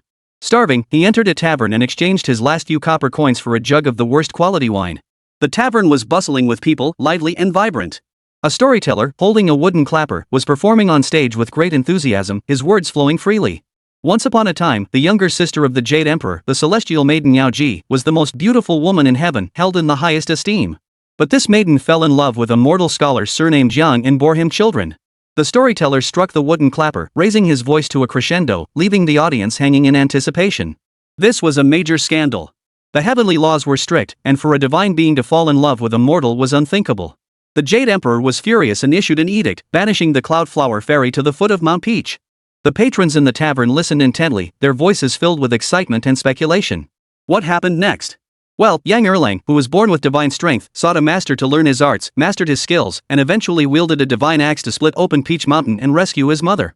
As the story reached its climax, the hall erupted in applause. However, after the applause died down, some discordant murmurs began to emerge from the corners. In my opinion, it's all the fault of that Yunhua fairy, a burly man, his face flushed from drinking, belched and said, "Why would a divine being give up her heavenly life to come down to the mortal world and suffer? Isn't that madness?" Exactly, a gaunt accountant chimed in, "Why give up an immortal life of wealth and luxury to live a miserable existence with a poor scholar? What's the point? Did she get her head stuck in a door or something? In the end, she's just a woman, long hair, short-sighted. She may be happy now, but what about her children? They're suffering because of her. What kind of selfish, foolish woman is she?" The murmurs grew louder and more harsh, filling the tavern with confusion and mockery toward the Cloudhua fairy. They were ordinary people. They couldn't comprehend such a love that abandoned everything. In their eyes, power, status, and immortality were the only things that mattered. To give up these things for an intangible emotion was the most foolish decision one could make. Chapter 43, Why do you like listening to storytellers so much? Beyond the Three Lives Mirror, on the execution platform, the atmosphere had dropped to freezing point. All the immortals felt as though the air around them had been frozen. They kept their eyes on their noses and their noses on their hearts, daring not even to breathe loudly. Fearing that their gaze might meet someone's. Awkward. Unparalleled awkwardness. The most closely guarded secrets of the imperial family and the celestial court, the deepest family conflicts at the highest levels, were now being freely discussed by a group of ordinary mortals in a mortal tavern, their words filled with contempt. This was akin to a public execution in front of the gods and Buddhas of the three realms. "What's wrong with you?" a celestial official silently screamed in his mind. Does Lu Fan really enjoy listening to storytellers? In this life, he listens to Sun Wukong's chaos in heaven. In his previous life, he listened to Erlangshan splitting the mountain to save his mother. Can't he do something else in this cycle of reincarnation? These mortals sure dare to speak their minds. Fortunately, this is just a past life of Lu Fan, a fleeting illusion.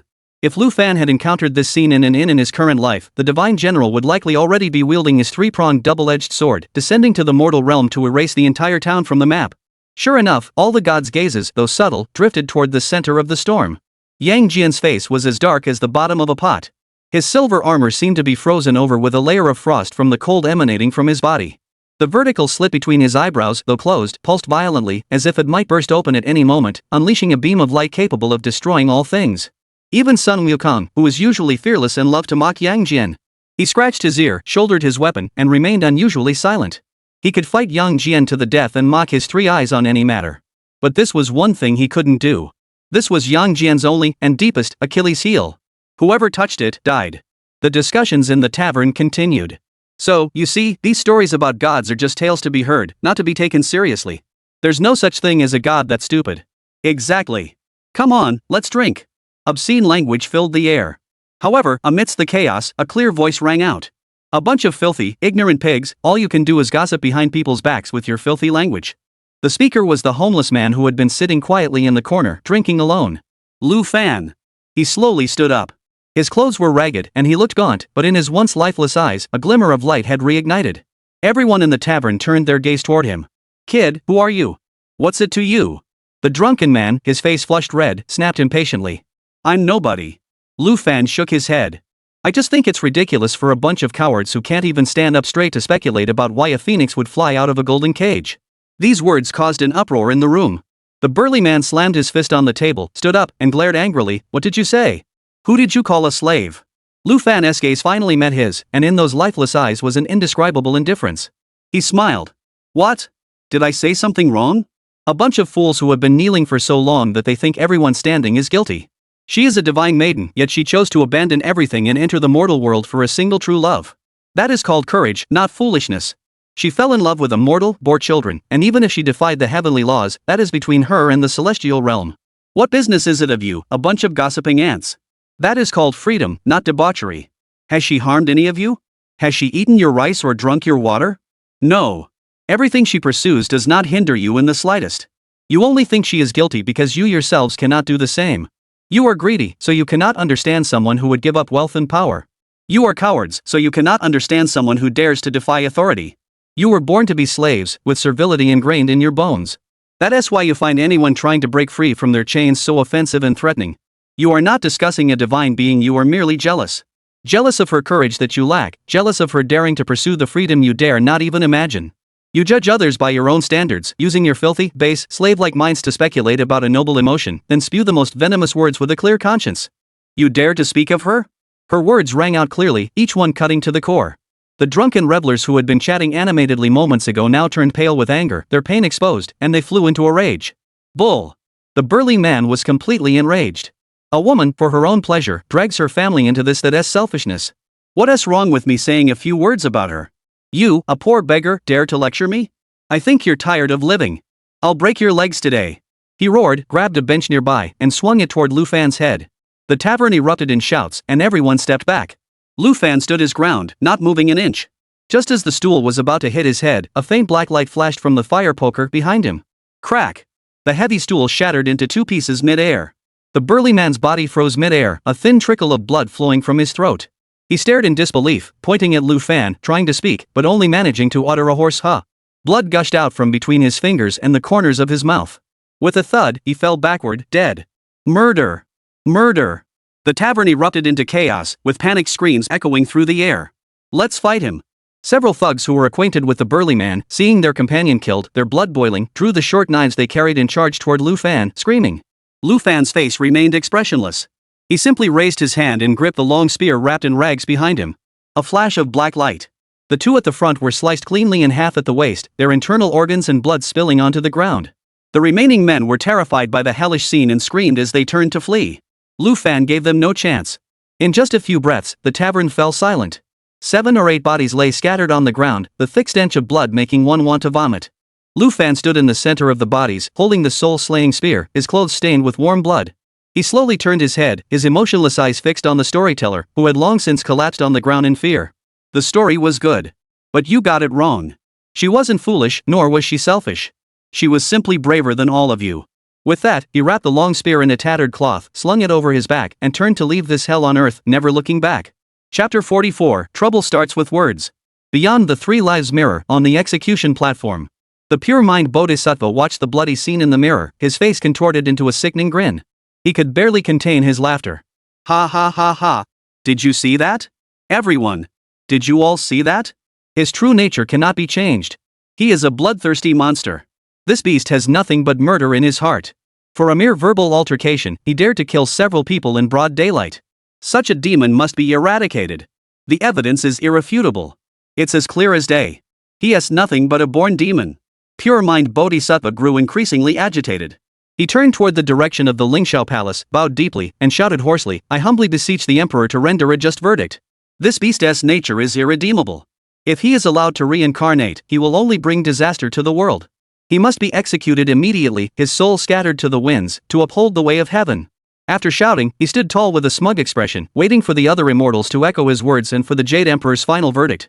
However, what he received was complete silence. And it was an extremely eerie silence. He sensed something was amiss. He looked around and noticed that all the immortals, whether they were celestial officials or Buddhist monks, were now staring at him with an extremely peculiar expression on their faces. Tai Bai Jinxing kept his head down, intently studying the patterns on his. Tota Tianwang Li Jing looked up, intently admiring the ever-changing clouds of the 9 heavens. Nezha, the third prince, was crouched on the ground, using the tip of his fire-tip spear to scratch at the floor tiles with evident interest. Even Tang Sanzang had closed his eyes, murmuring incantations, instantly entering a state of meditation, oblivious to the world around him. All the deities seemed to have coordinated their actions, using various postures to convey the same message. Don't look at me, I haven't heard a thing, and I haven't seen a thing. Their gazes, whether direct or subtle, carried an indescribable pity, as if looking at a fool, directed toward the pure mind bodhisattva. The pure mind bodhisattva's heart skipped a beat. What's going on? Did I say something wrong? The pure mind bodhisattva was completely bewildered. Everything he said was based on the highest principles of the Dharma, flawless and beyond reproach. Killing the innocent without cause, isn't that a crime? A bloodthirsty nature doesn't that deserve punishment? Why such a reaction? Following the crowd's gaze, he instinctively looked in that direction. Then, his gaze locked with a pair of eyes cold to the extreme. Erlangshan, Yang Jian. Yang Jian's face was already twisted into a hideous grimace. The icy killing intent emanating from his body was almost tangible, causing the temperature around him to drop significantly. Jingyan Bodhisattva's mind went blank with a buzzing sound. A thought exploded in his mind like a thunderclap from the heavens. What was he doing just now? Jingyan Bodhisattva's smile froze on his face. A thin layer of cold sweat instantly broke out on his bald head. He finally understood why the gods had been looking at him with such disdain. What else could he be but an idiot? This was a colossal, irreparably foolish mistake. Oh no! This guy was infamous in the celestial realm for being reclusive, cold-hearted, and ruthless. He doesn't even spare the face of the Jade Emperor. Anyone who crosses him is sure to meet a tragic end. It's over. It's truly over. He must not have checked the almanac before leaving today. First, he provoked Sun Wukong, that fearless monkey who defies heaven and earth, and now he's completely offended Yang Jian, the infamous demon lord known throughout the 3 realms. Jun Juan. Jingyan Bodhisattva's lips trembled as he tried to force a kind smile, but it looked worse than a cry. He quickly turned to Yang Jian, clasped his hands together, and bowed deeply.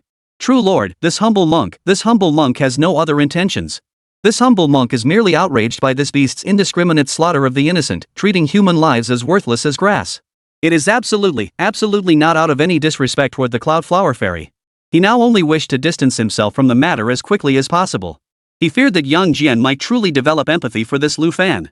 The Heavenly Court already had a Sun Wukong who protected his own to the point of irrationality. He certainly didn't want to create another even more terrifying enemy out of thin air. Seeing that Yang Jian remained expressionless, showing no intention of listening, Jingyan Bodhisattva grew desperate, sweat pouring down his face. His mind raced and he blurted out words in a panic, trying to salvage the situation. He was afraid. He was truly terrified.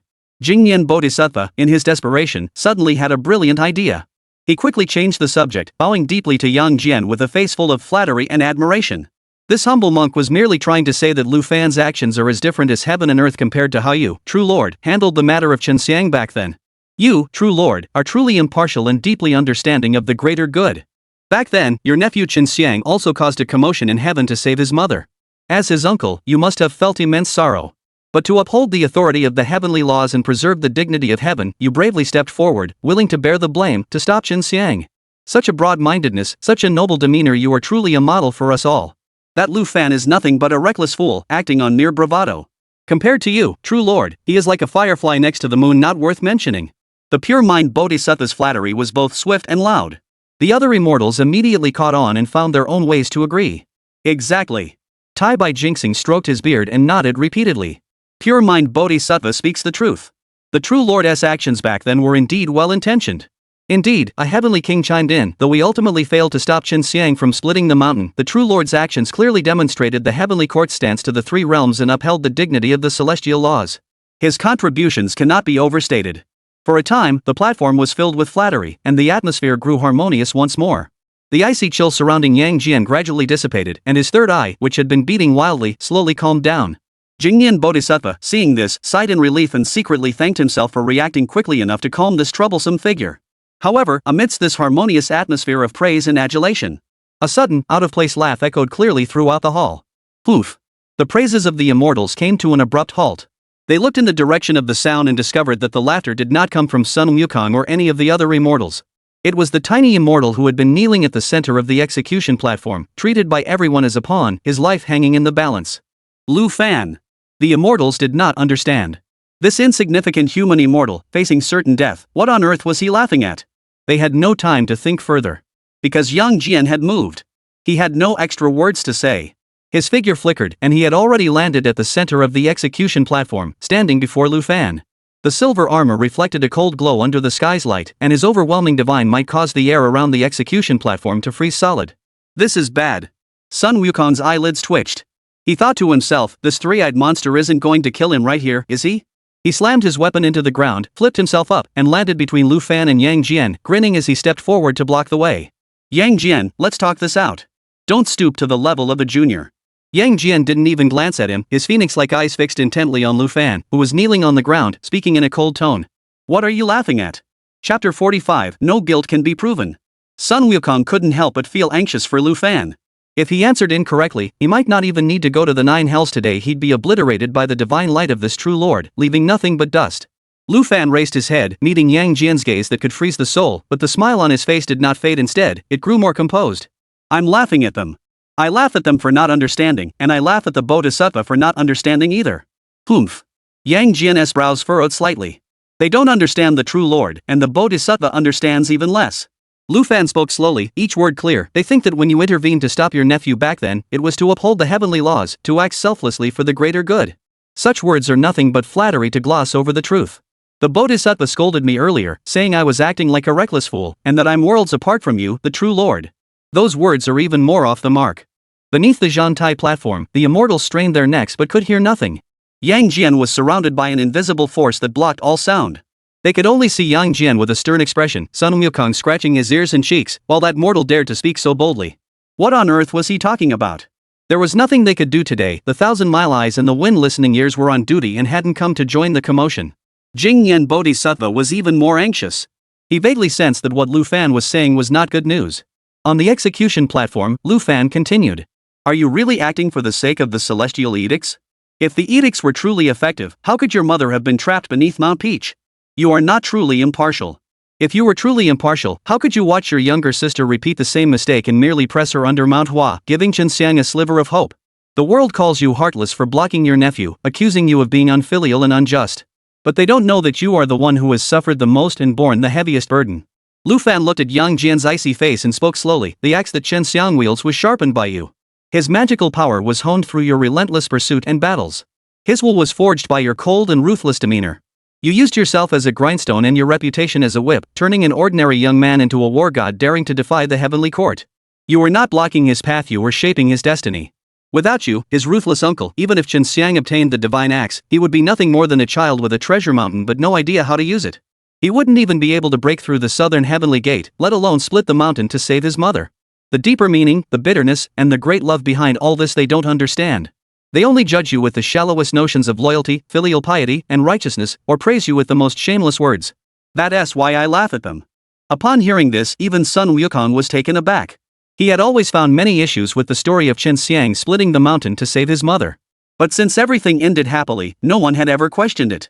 Now, after Lu Fan explained it, everything became clear. This young man could see things so clearly? Those 3 eyes are well hidden indeed. Yang Jian remained silent. He neither confirmed nor denied it. But Sun Wukong clearly saw that the vertical eye between his eyebrows was tightly closed, and the skin around it was trembling uncontrollably. After a long while, Yang Jian snorted coldly, hiding a myriad of complex emotions. He gave Lu Fan a piercing glance, then turned around, transformed into a streak of light, and returned to his original position, crossing his arms once more. Sun Wukong grinned and jumped back, still holding his staff. He walked over to Yang Jian, nudged him with his elbow, and whispered with a mischievous grin, "Hey, three-eyed one, I told you, you're the one with the most twisted thoughts." Yang Jian didn't even bother to lift his eyelids, merely emitting a disdainful snort through his nostrils. The other immortals were even more curious. Had the negotiations broken down, or had they been settled? The true lord's attitude was even colder than before. But looking at the monkey's smug expression, it didn't seem like a fight was about to break out. The scenes from the Three Lives mirror continued to unfold. In the mirror, Lu Fan, who had been slaughtering people in the tavern, returned to the foot of the mountain after escaping the authorities' pursuit. He knew his time was running out, and he was making his final attempt. This time, he held nothing back. He burned his divine soul, channeling all his life force into the soul-slaying spear. The black aura was denser than ever before, almost solidifying into a tangible form that enveloped him entirely. He charged headlong toward the golden mountain. Demon spawn! You dare come again! The middle-aged monk reappeared, his expression filled with utter disgust and coldness. He activated the Buddha seal, its light blazing brightly, unleashing a crushing force that engulfed the sky. This collision shook the heavens and the earth. However, the outcome remained unchanged. A mortal body, after all, has its limits. The black malevolent energy was gradually eroded by the Buddha's light, and the soul-piercing spear flew out of his hand. Lu Fan's body was shattered into pieces in mid-air by the immense Buddha's power. Blood and flesh scattered across the mountain slopes, and his soul dissipated completely under the Buddha's light. This life ended with the most brutal defeat.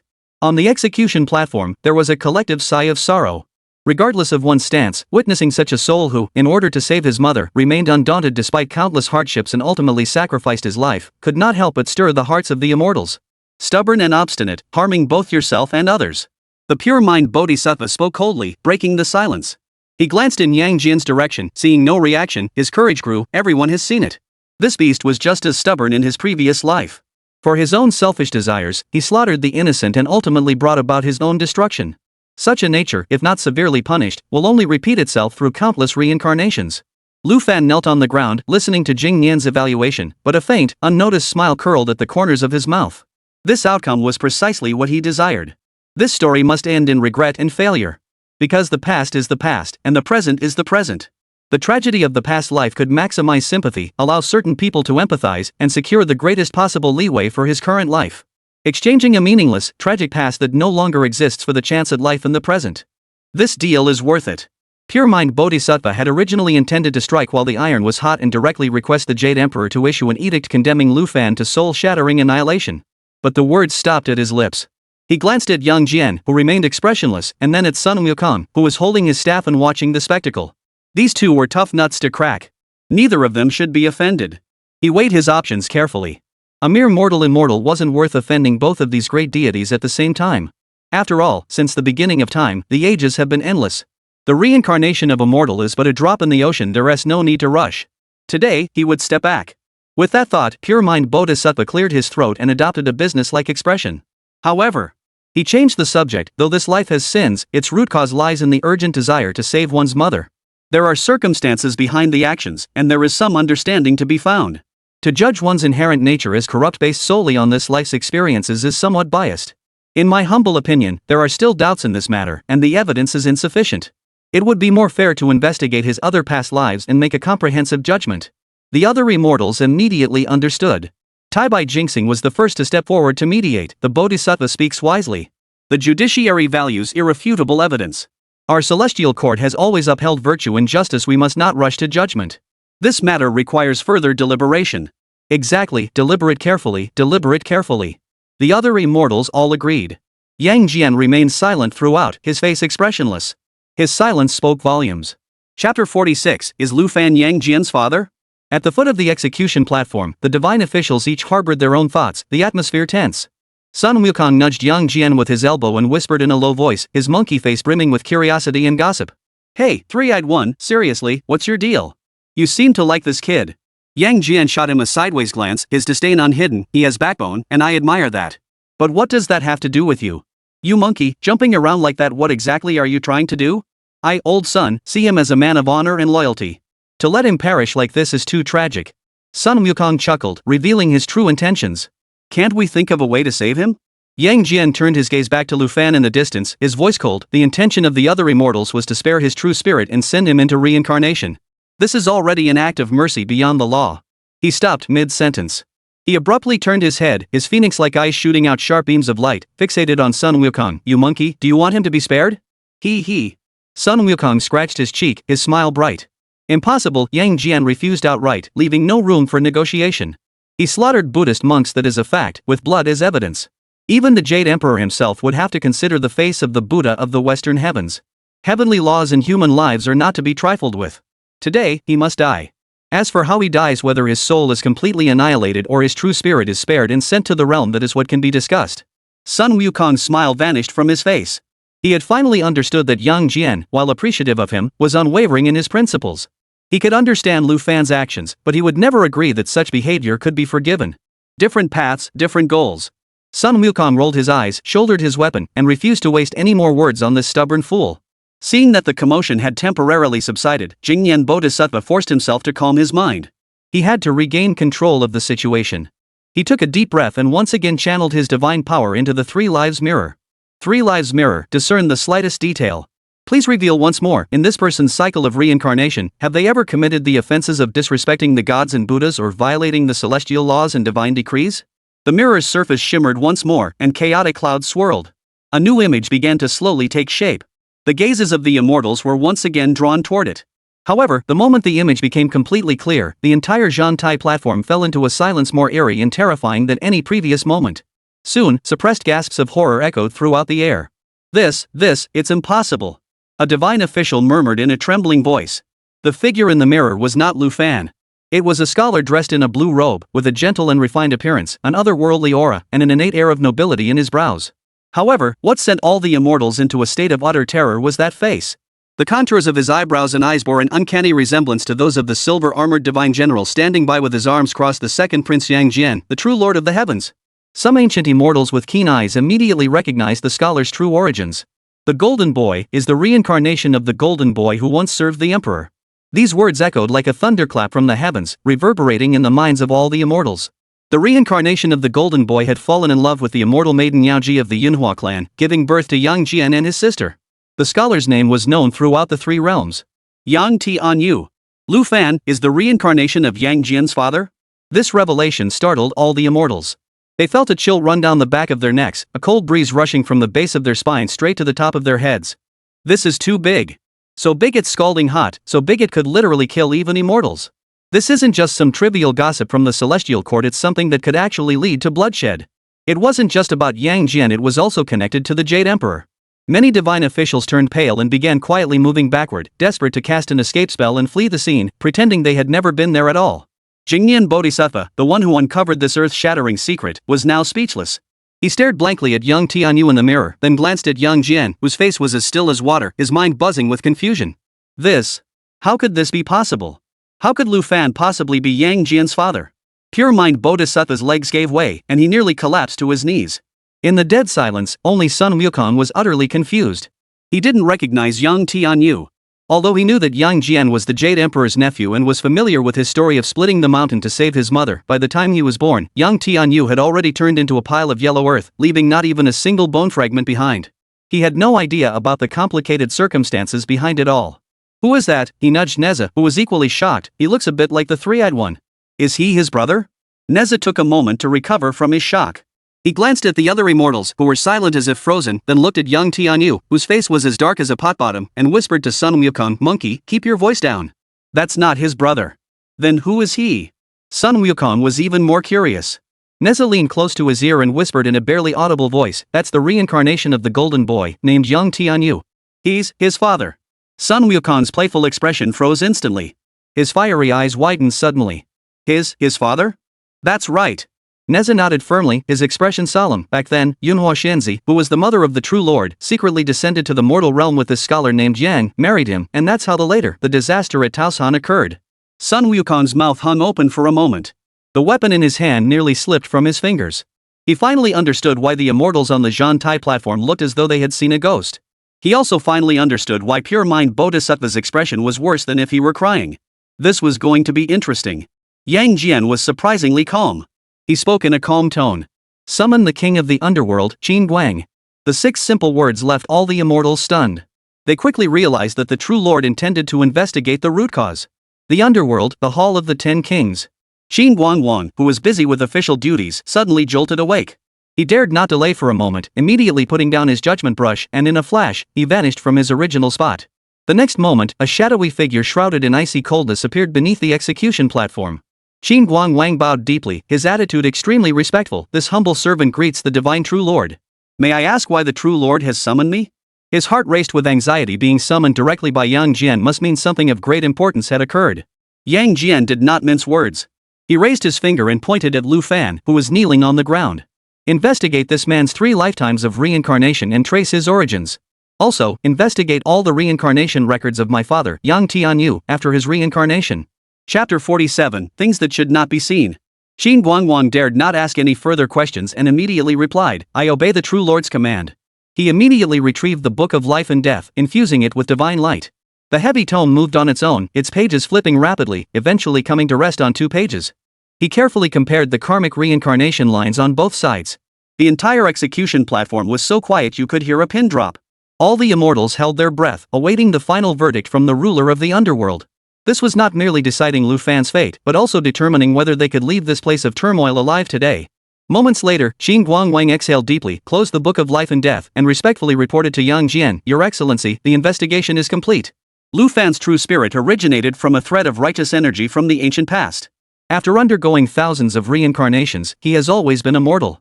His reincarnation lineage is clear and has no connection with the reincarnated soul of the Golden Boy. Yang Jian, after his divine essence dissipated years ago, his true spirit returned to the Tao and did not reincarnate again.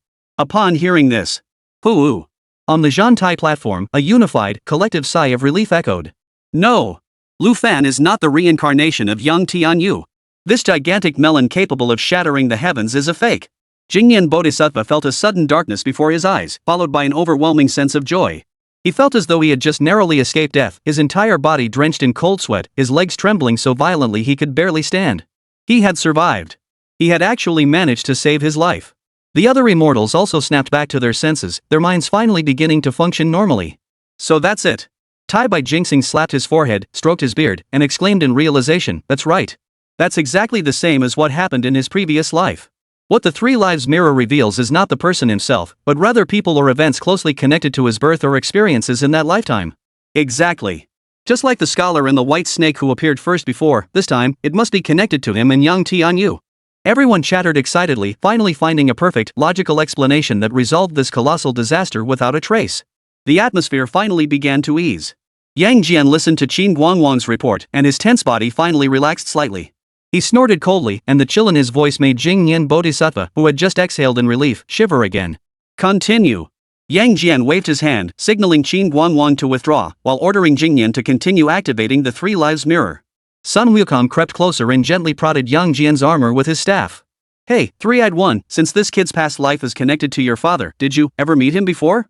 The question was tricky. All the immortals present perked up their ears, even holding their breath slightly. This was a secret involving the private affairs of a true lord. Yang Jian's gaze was fixed on the Three Lives Mirror, pretending not to hear Sun Wukong's words.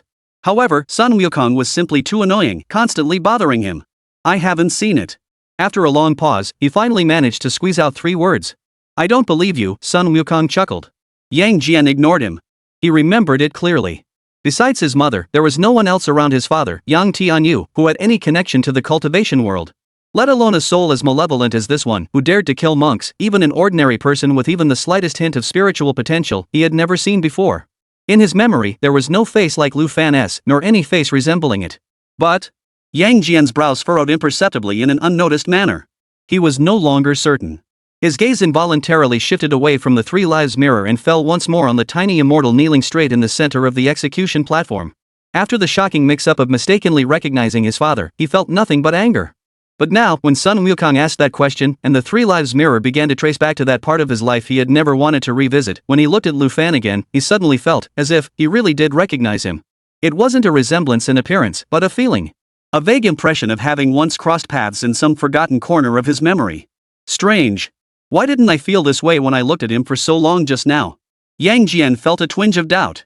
Was it because the Three Lives Mirror had connected cause and effect, causing him to feel this way, or was there something important buried deep in his memory that he had forgotten? As the immortals each harbored their own thoughts, and Yang Jian was secretly filled with doubt, the scene in the Three Lives Mirror stabilized. The mirror's light and shadows danced, and on the Zhantai platform shrouded in divine mist, a gentle breeze from the south blew, carrying the scent of water and fallen flowers. It was a landscape as beautiful as a poem or a painting. The spring sun shone warmly, and the breeze was gentle. A winding stream flowed around the green mountains, with willows hanging gracefully along the banks, and peach blossoms blooming like a tapestry of clouds and mist. Outside an elegant study by the water, a scholar in a blue robe sat by the window, holding an ancient text, engrossed in reading. It was Yang Jian. The immortals present all felt a bit awkward. Is this something we should be gathering to read? Looking at Lu Fan's past entanglements and grudges is one thing, after all, it's his own business. But what's being shown in the mirror now is the meeting between the true lord's parents. This involves the Jade Emperor's younger sister, the eldest princess of the heavenly court, the Cloud Hua Fairy Yang Jian. Many divine officials began quietly moving backward, desperate to cast a teleportation spell and flee the scene, pretending they had never been there at all. If the Jade Emperor finds out, even if the true lord doesn't hold them accountable, they'll still face punishment. Tai Bai Jinxing cleared his throat, intending to say, "This matter concerns the dignity of the imperial family, perhaps we should postpone it for now." But upon glancing at Yang Jian's expressionless face, he swallowed his words. Since the main party hadn't spoken, what business did he, an outsider, have to say anything? Only Sun Wukong was watching with great interest, occasionally nudging Nezha with his elbow, looking like he was enjoying a play. In the mirror, Yang Tianyu had grown tired of reading. He put down the book, picked up a jade flute from the table, walked to the window, and began to play it slowly, facing the wind. The flute's melody was clear and resonant, carrying a touch of the scholaress aloofness and a hint of longing for the natural beauty of mountains and rivers. The melody was simple yet profound, cleansing the soul. Just then, a peach blossom, without any warning, drifted down from the branch, but instead of falling to the ground, it spun in the air and gently landed on his flute. Yang Tianyu's flute stopped, and he looked over in confusion. There, on the petal, was a single droplet of dew, sparkling like a crystal. Just as he was about to brush it away, he heard a clear, bell-like voice coming from the peach tree above him. "You play the flute quite well, but the melody is a bit too melancholy. Is there something troubling you?" Yang Tianyu startled, looking up abruptly. There, among the blossoming branches of the peach tree, sat a young girl dressed in white. She was barefoot, with a string of tiny golden bells tied to her ankles, gently swaying in the breeze. Her long hair flows like a waterfall, held back by a simple silk ribbon. Her face is breathtakingly beautiful, without a trace of makeup, yet more radiant than any color in the world. She did not resemble an ordinary mortal woman. Her brows carried a hint of ethereal grace. Her eyes, as bright as stars, were filled with curiosity as she studied him. She was none other than the celestial maiden Yunhua, who had descended to the mortal realm, known as Yaoji. Chapter 48, The Emperor of Jade's Family Affairs. Yang Tianyu, well read in poetry and literature, had never seen such a graceful and beautiful woman before. He was so stunned that he forgot to speak and even forgot his manners. "Hey, I'm talking to you." Yaoji leaped gracefully from the tree and landed steadily on the ground. She walked up to Yang Tianyu, tilting her head to look at him. "Why are you playing such a sad melody? Spring is so beautiful, and the peach blossoms are in full bloom. You should be playing something joyful instead." Yang Tianyu snapped back to reality, his face flushing slightly. He bowed deeply. "This humble student is Yang Tianyu. I apologize for my rudeness earlier. May I ask who you are?" "My name is Yaoji," she replied casually, her attention entirely on his jade flute. "Your flute is quite nice. May I borrow it to take a look?" Yang Tianyu instinctively handed her the jade flute.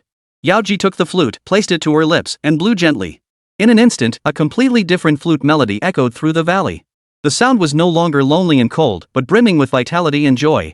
One could hear the sound of seeds breaking through the soil and tender shoots sprouting. One could see the vision of flowers blooming in abundance and bees and butterflies dancing. One could hear the melody of flowing streams and birds singing joyfully. As the flute played, an incredible scene unfolded. Around the study, the buds of flowers that had been waiting to bloom began to open slowly, visible to the naked eye. The branches of the willow trees sprouted even fresher green buds. Even the clouds in the sky seemed to be moved by the flute's melody, transforming into various vibrant shapes. Yang Tianyu was speechless with amazement. He had read supernatural novels and heard tales of immortals, but when this miraculous phenomenon unfolded before his very eyes, he felt an unprecedented sense of awe. As he gazed at the young girl before him, her smile as sweet as a flower, his mind was filled with a single thought. A fairy. She must be a fai. From heaven. The Three Lives Mirror faithfully recorded this long-forgotten chapter of history. From the day they met, Yaoji often came to find Yang Tianyu. She was fascinated by the earthly poems and songs he recited, so he recited them one by one, explaining the joys and sorrows within each word. She found the bustling life of the mortal world fascinating, so he took her to the liveliest market in town to watch monkey shows, listen to opera performances, and eat sugar-coated hawthorn berries sold for a penny a string. Yaoji tasted the sour and sweet flavor for the first time, and her eyes curved into crescent moons with joy. He painted her in vibrant colors, depicting her sitting under a peach tree. She, in turn, used her small magical powers to make the butterflies in his paintings come to life and dance in the air. Their feelings for each other grew quietly and wildly day by day. Yang Tianyu knew she was no ordinary mortal, but he never asked. Yaoji also knew that a love between a mortal and an immortal was defying the heavens and would bring about unimaginable disaster. Yet she was so immersed in the warmth and love of the mortal world that she had long since cast aside the heavenly laws and commandments. At the foot of the execution platform, the divine officials fell silent, many of them pale with fear, dare not even glance at the Three Lives Mirror again. If they continued to watch, and if the Jade Emperor were to arrive in person, not a single one of them would escape. However, the thunderous wrath they had anticipated did not come from the Lingxiao Palace on the 33rd heaven. The Jade Emperor's divine artifact, the Three Lives Mirror, was openly revealing the secret affair between the eldest princess of the Celestial Court and Immortal. This was no different from setting up a stage outside the southern heavenly gate and performing the Jade Emperor's family affairs in front of all the gods and Buddhas of the three realms. Yet the Jade Emperor remained completely motionless. No divine officials delivered his edict, no celestial soldiers descended, and not even a ripple of divine might could be felt. This abnormal silence was more unsettling than a thunderous rage. Some cunning old immortals, such as Tai Bai Jinxing, rolled their eyes a few times and suddenly sensed something amiss. He glanced at Yang Jian, whose face was as cold as ice, then at the couple in the mirror, who seemed completely unaware of what was happening. A bold guess formed in his mind. The Emperor? Could he also want to watch? The thought startled Tai Bai Jinxing himself. But upon further reflection, it seemed reasonable. Whether it was the eldest Princess Yao Ji or the later three holy mothers Yang Jian, his sister and niece from the Celestial Court had both chosen the same path of betraying the heavens and falling in love with mortals. Perhaps he truly wanted to know what kind of magic the mortal world held that could make them willingly abandon their divine status, risking their very souls, to throw themselves headlong into the fleeting 100 years of mortal life. The lives of immortals are too long enough to erode all passion, leaving only rules and order. With this realization, Tai Bai Jinxing's heart settled. He discreetly signaled to the familiar divine officials around him, indicating they should remain calm. The scenes in the Three Lives Mirror continued to unfold. Spring came and went, autumn followed, and the seasons changed. By Yang Tianyou's study, the peach trees bloomed and withered, only to bloom again. His feelings for Yao Ji had grown as rich and deep as aged wine. It was a moonlit night with water like moonlight. The two of them glide across the emerald waters. Yang Tianyou gently rows the boat, while Yao Ji leans against the bow, plucking the strings of an ancient zither. The melodious sound of the zither blended with the sounds of water, wind, and insects, creating a heavenly harmony. When the song ended, Yao Ji lifted her head, gazed at the full moon in the sky, and sighed softly. The moon in the sky, though large and round, is always so cold and lonely. It cannot compare to the moonlight on Earth, which is warmed by the warmth of human life. Yang Tianyou stopped rowing and walked over to sit beside her, asking softly, "Yao Ji, do you not like the heavens?" "Yes," Yao Ji confessed without reservation. "The heavens are too desolate. Time seems to stand still, and 1,000 years are no different from a single day. The immortals adhere to their rules and maintain their dignity, even hesitating before they laugh. It's utterly boring." Yang Tianyou remained silent for a moment before finally asking the question he had been holding in his heart for so long. "Yao Ji, who exactly are you? Where do you come from?" He wasn't just being playful. After spending so much time together, he had already concluded that Yao Ji was no ordinary mortal. She could make flowers bloom, communicate with birds and beasts, and her aura was something the mortal world could never produce. Yao Ji looked at him, made no attempt to hide anything, and instead gave a playful smile. "You've been guessing for so long, you must have an answer in your heart by now. If I were to say that I am a fairy from heaven, would you believe me?" Yang Tianyou stared into her eyes and nodded solemnly. "I believe you. From the moment I first saw you, I knew you weren't of this world. But I couldn't believe that such divine fate would be bestowed upon a mere mortal like me." Yao Ji's smile grew even brighter. "I am indeed a divine being, but my story is far longer than you could ever imagine." She extended her slender fingers and pointed toward the distant sky. "Long, long ago, so long that this land was still a primordial wasteland, I already existed. Most people only know me as the younger sister of the Heavenly Emperor and the goddess of the Wu Mountains." "The goddess of the Wu Mountains?" Yang Tianyou murmured to himself. He had read of this name in ancient classical texts. "Yes," Yao Ji nodded, her eyes gleaming with a distant radiance. "Back then, the world was engulfed in floods, and all living creatures suffered. There was a human leader named Diyu, who led the people to dredge rivers and control the floods. I was sent by heaven to assist him." Chapter 49, Yang Jian's Agony. "I guided him to the waterways, slew the evil dragons, and pacified the mountains and rivers. I witnessed him pass by his home 3 times without entering, and I saw countless ordinary people struggling for survival with the most primitive tools against the raging floodwaters. They were so small, their lives as fragile as ants, easily swept away by a single wave. But..." Yao Ji's tone shifted, and her eyes gleamed with a different light. "Yet they are so great. Within their bodies lies a resilience and courage that even immortals cannot match. They cry, they laugh, they risk their lives to protect their families, and they unite for a common goal. Though their lives are brief, they live with a passion 1,000,000 times greater than ours, who are immortal gods. After successfully controlling the floods, I should have returned to heaven. But I realized I had grown attached to this place. I watched them rebuild their homes from ruins, lit the first wisps of smoke, and heard the first cries of newborns in their mother's arms. I watched them farm, harvest, marry, and face birth, sickness, and death. Only then did I realize how arrogant and absurd the heavenly rules distinction between gods and humans truly was. Mortals are the most beautiful sight in this world." Yao Ji turned her head, her eyes burning with intensity as she looked at Yang Tianyou. "That's why I came back down. I don't want to be that high and mighty deity looking down on all living beings. I want to walk this land with my own feet, feel the spring breeze, listen to the summer rain, taste the autumn fruits, and embrace the winter snow. I want to live once like a true human being. And then, I met you. Moonlight bathed her in a halo of sacred light. Yang Jian's heart was completely shaken by her words. He had always believed that gods were emotionless and desireless beings who viewed all creatures as mere tools. Yet here before him stood a goddess who harbored such profound compassion and love. He reached out and gently took Yao Ji's hand. The heavenly laws are merciless. If we are discovered, I will be taken back to heaven and imprisoned in eternal darkness.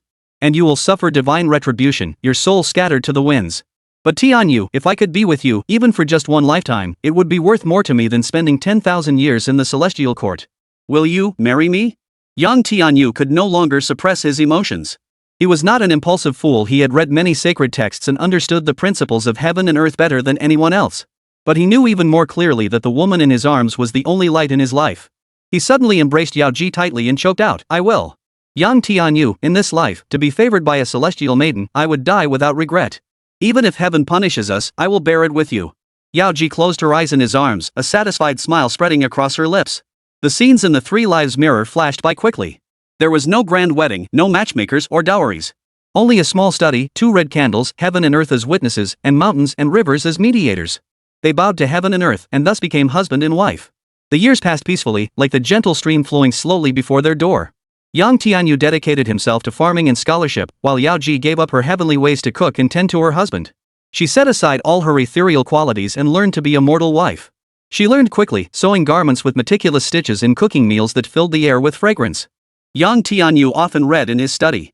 Whenever he looked up, he could see the figure outside the window hanging clothes to dry, and his heart was filled with an unprecedented sense of peace and warmth. Yao Ji had not forgotten the reason she had descended to the mortal realm. The compassion deep within her made it impossible for her to turn a blind eye to the suffering of the mortal world. One year, a severe drought struck the region, with no rain for months. The fields cracked, and the people were left homeless. Altars for praying for rain were erected one after another, but to no avail. At night, young Tianyu looked at Yao Ji, who was deeply troubled, and asked her softly if she was worried about this matter. Yao Ji nodded. Young Tianyu took her hand. You are a fairy, you have the power to summon wind and rain. But if you use it, you will be exposed. But if I don't use them, all the living beings within 100 miles will perish. Yao Ji's eyes shone with divine light. Tianyu, I came down from heaven to protect all living beings. How can I stand by and watch them die before my eyes without doing anything? Soon, dark clouds gathered in the sky, and gentle rain began to fall, softly nourishing the parched earth. The rain was light but fell all night, just enough to soak the soil, ending the drought without causing flooding. The next day, the entire village knelt on the ground, thanking the heavens for their mercy. No one knew that this life-saving rain had come from the hands of the gentle scholar's wife who lived among them. Another year passed, and a plague swept through the town. The town's doctors were helpless, and people continued to die, their cries of despair echoing through the streets. Yao Ji, transformed into a herb-gathering maiden, ventured deep into the mountains, and brought back a mystical herb unknown to mortals. She ground it into a paste and secretly added it to the town's water well. 3 days later, the plague miraculously subsided. Such acts of kindness were numerous. She repaired the collapsed roads in the mountains, dispelled the harmful mist in the forest, and transformed barren land into fertile soil. In her own way, she protected this land and its people. Soon, they had their first child, a boy named Yang Jian. 2 years later, their second son was born, named Yang Jian. Finally, they were blessed with a daughter, delicate and beautiful, whom they named Yang Jian. However, as they looked at the harmonious scene, not a single immortal could bring themselves to smile. As they watched, that familiar feeling grew stronger and stronger. An extraordinary woman, an ordinary scholar, fell in love, married, used their abilities to help mortals, and then... Lu Fan's previous life. That white snake, wasn't that the same story? This plot, it's not just similar, it's exactly the same. Could such a coincidence really exist in the world? Earlier, no one had noticed anything amiss, but now even the least perceptive immortals have sensed something was wrong. The story of Yang Tianyu and Yaoji Shanzi, though a secret of the heavenly court, had been widely circulated across the 3 realms for so many years that it was no longer a secret. Countless spirits and demons have heard this legend of the love between a mortal and an immortal. Even Sun Wukong knows about it. During the chaos in heaven, he even used this story to mock Yang Jian. But upon reading this, the immortals did not feel relieved. Instead, they felt an even deeper sense of fear. Because they all knew. They all knew the original ending of the story of Yao Ji the fairy. It wasn't a happy ever after legend. It was a bloody tragedy that shook the 3 realms to their core. That was the beginning of the life filled with suffering and obsession of Erlang Xianjun, who stood not far away. Realizing this, the atmosphere on the Zhantai platform plummeted to freezing point. The color drained from the faces of the immortals. Many could no longer control their bodies, their legs trembling slightly as they instinctively tried to step back. Run! Is it still possible to escape now? But Yang Jian did not speak, and they dared not move. Everyone's gaze, without a word, quietly turned toward the silver-armored divine general. Chapter 50, Suppressing Peach Mountain. At that moment, the scene in the Three Lives mirror changed. It was a sunny afternoon. Yang Tianyu had gone out to visit a friend and hadn't returned yet. Yaoji was at home teaching her daughter Yang Jian to identify flowers and plants. Suddenly, the cloudless sky darkened without warning. A willpower emanating from the heavens enveloped the small valley. Yang Jiao and Yang Jian, who were playing in the courtyard, stopped what they were doing simultaneously. The two children, frightened, ran back to their mother's side. Yaoji's expression changed. She suddenly looked up at the sky. Above the 9 heavens, clouds churned violently. A dazzling golden light pierced through the sky, shining straight down and enveloping their small courtyard.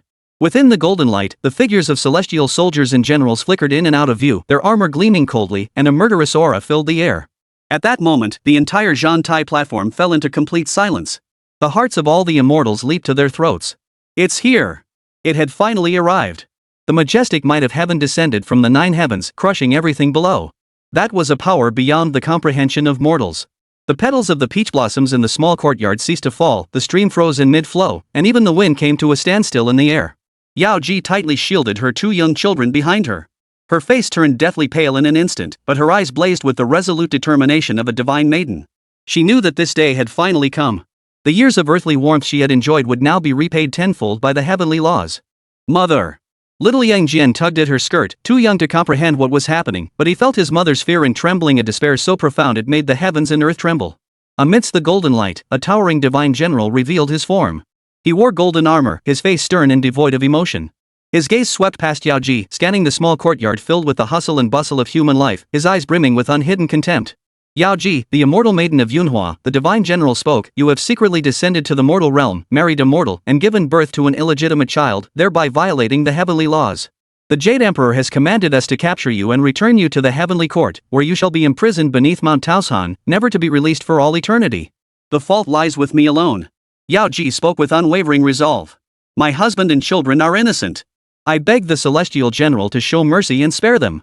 Before the heavenly laws, there is no room for personal feelings," the divine general declared coldly. "This mortal has disrupted the natural order of heaven and must be executed. These 3 children, being half human and half divine, are unacceptable to the heavenly way and must also be eradicated." As soon as the words left his mouth, a golden light shot out from his palm, directly targeting Yang Jiao and Yang Jian, who were being shielded by Yao Ji. Yao Ji's pupils contracted sharply. Without hesitation, she swung her hand backward, and a gentle divine force transformed into a barrier, shielding the children. The golden light collided with the barrier, emitting a dull thud. Yaoji's body swayed slightly, and a trickle of golden divine blood seeped from the corner of her mouth. To avoid harming the mortal world's plants and trees, she had restrained most of her power, but taking the full brunt of the attack had already caused her internal injuries. Just then, the courtyard gate was violently pushed open. Yao Ji! Yang Tianyu, who had just returned from his outing, witnessed this harrowing scene. He saw the celestial soldiers and generals suspended in midair, the bloodstain at his wife's lips, and the terrified faces of his children. This mortal who had spent his entire life studying the classics did not flinch or retreat in that moment. "Who are you? How dare you harm my wife and children?" He dropped the scroll he was holding, grabbed the axe by the door used for chopping wood, and charged at the golden-armored divine general with all his might. In the eyes of the divine beings, his posture was as insignificant as a moth flying into a flame. The divine general did not even deign to look at him, merely raising a finger in contempt. An ant! An invisible blast of energy shot out. Yang Tianyu's charging body suddenly halted mid-air. The axe in his hand flew out of his grasp, spinning through the air before plunging into the ground. He lowered his head, staring at the rapidly expanding blood hole in his chest, his eyes filled with disbelief. He wanted to take one last look at his wife and children, but his body wouldn't obey him, and he collapsed heavily to the ground. Life was swiftly draining from his body. "Heaven, have mercy!" Yao Ji let out a piercing scream. "Father!" Yang Jiao and Yang Jian rushed out simultaneously, collapsing beside Yang Tianyu's lifeless body. "Father! Wake up! Father!" The eldest son, Yang Jiao, frantically shook his father's body, but it was growing cold by the second. He raised his head, his face still bearing traces of youth, now covered in tears and hatred. "I'll fight you all." He picked up the axe from the ground, mimicking his father's actions, and charged forward without hesitation. The divine general's brows furrowed. He was growing impatient with these repeated insults. Another golden light flashed. Yang Jiao's tiny body didn't even have time to utter a scream before it turned to ash in the golden light. No! Jiaoer! Yao Ji's eyes widened in horror. Her husband and eldest son had been brutally killed before her eyes in the blink of an eye. This was more brutal than any torture. An unstoppable, earth-shattering force erupted from within her. Ah! She let out a piercing scream, her long black hair flying wildly. Centered around her, the plants and trees in the entire valley began to grow wildly, only to wither away in an instant. The earth cracked open, the sky darkened, and thunder roared. Form the array!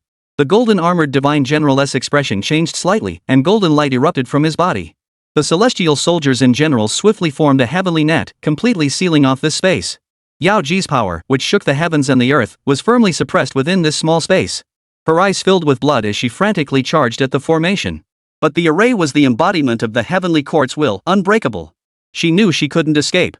She looked at her two remaining children, at Yang Jian, who was holding his younger sister, trembling with fear, yet still using his tiny body to shield her. A final resolve surged within her heart.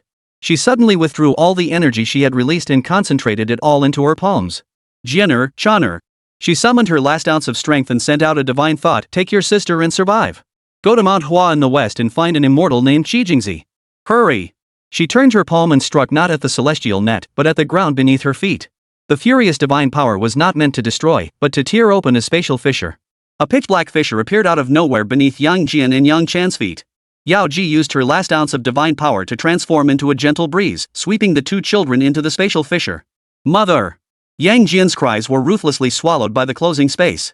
After doing all this, Yao Ji felt as though all her strength had been drained from her. She lowered her hands and ceased resisting. The golden-armored divine general snorted coldly, changing the hand seals in his hands. In the sky above, a gigantic peach mountain appeared, slowly taking shape with the overwhelming power to suppress all things, crashing down with a thunderous roar. The scene in the Three Lives mirror froze on Yao Ji's tear-streaked face, which still bore a trace of relief. Suddenly, the earth shook and the mountains collapsed. The scene in the mirror came to an end, fading into darkness. Chapter 51, Uncle and Nephew. Silence. A deathly silence. The scene in the Three Lives mirror faded into darkness, but the deafening roar of the collapsing mountains, the desperate cries of the child, and the piercing wails of the woman still echoed in the ears of every immortal.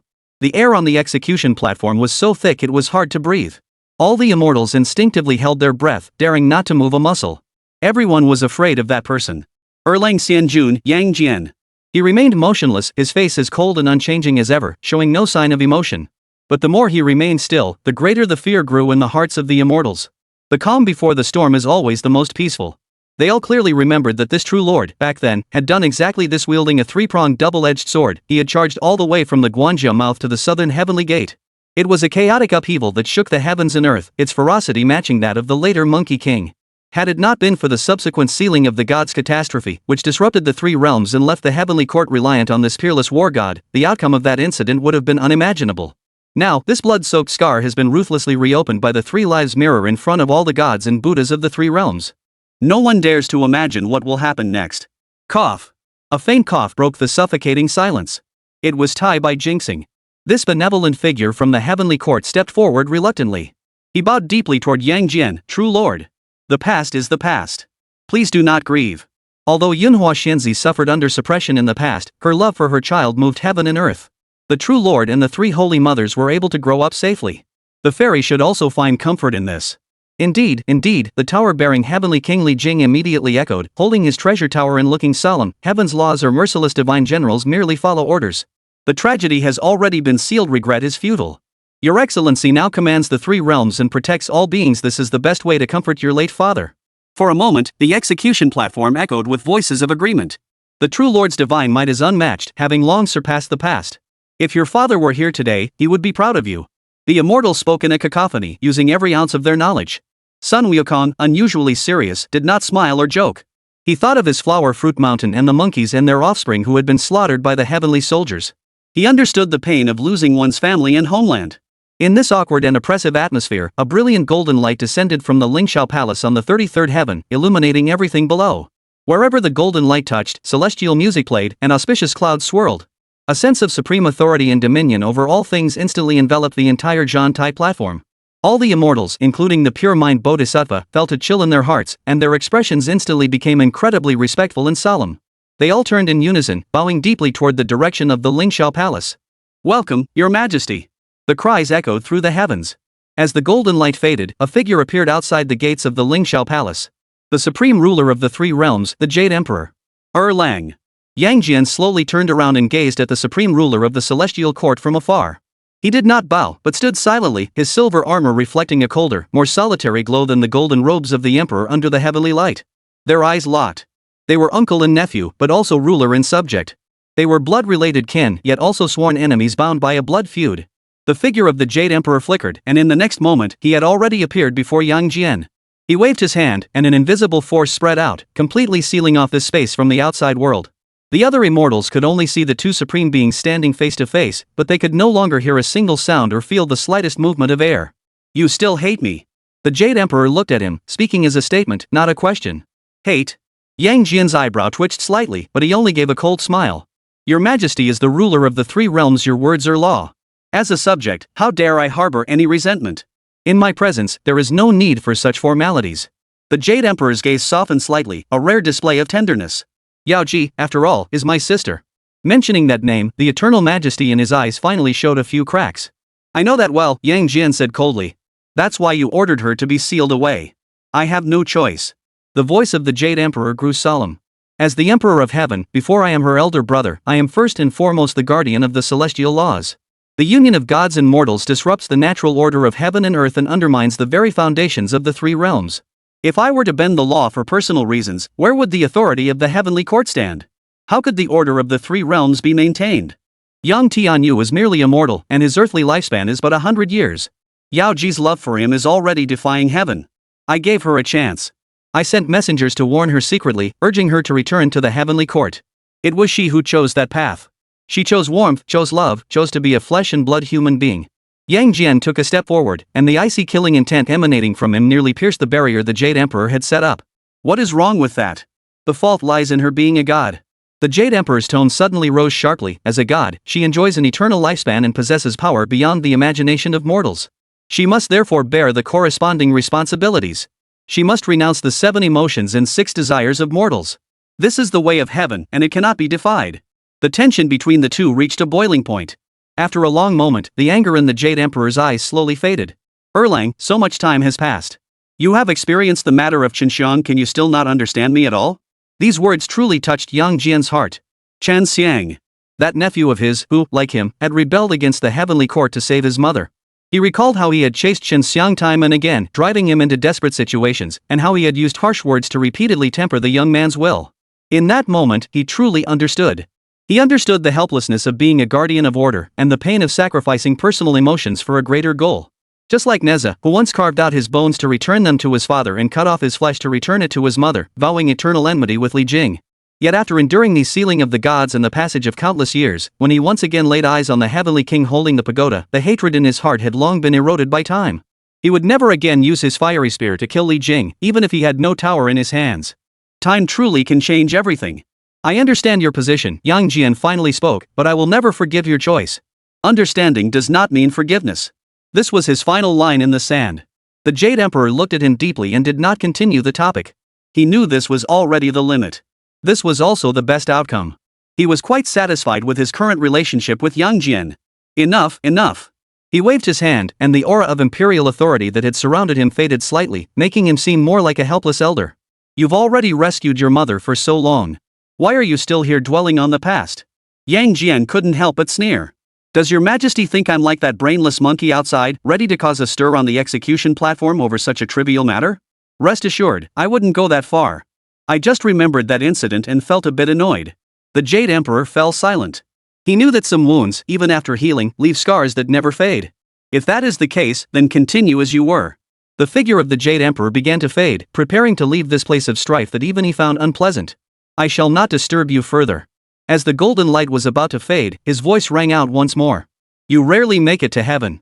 Once matters here are settled, go visit your mother and your sister. As his words fell, he and the barrier that separated everything vanished without a trace. Chapter 52, Lu Fan's past life was Yang Jiao? On the Zhantai platform, time and air once again flowed freely.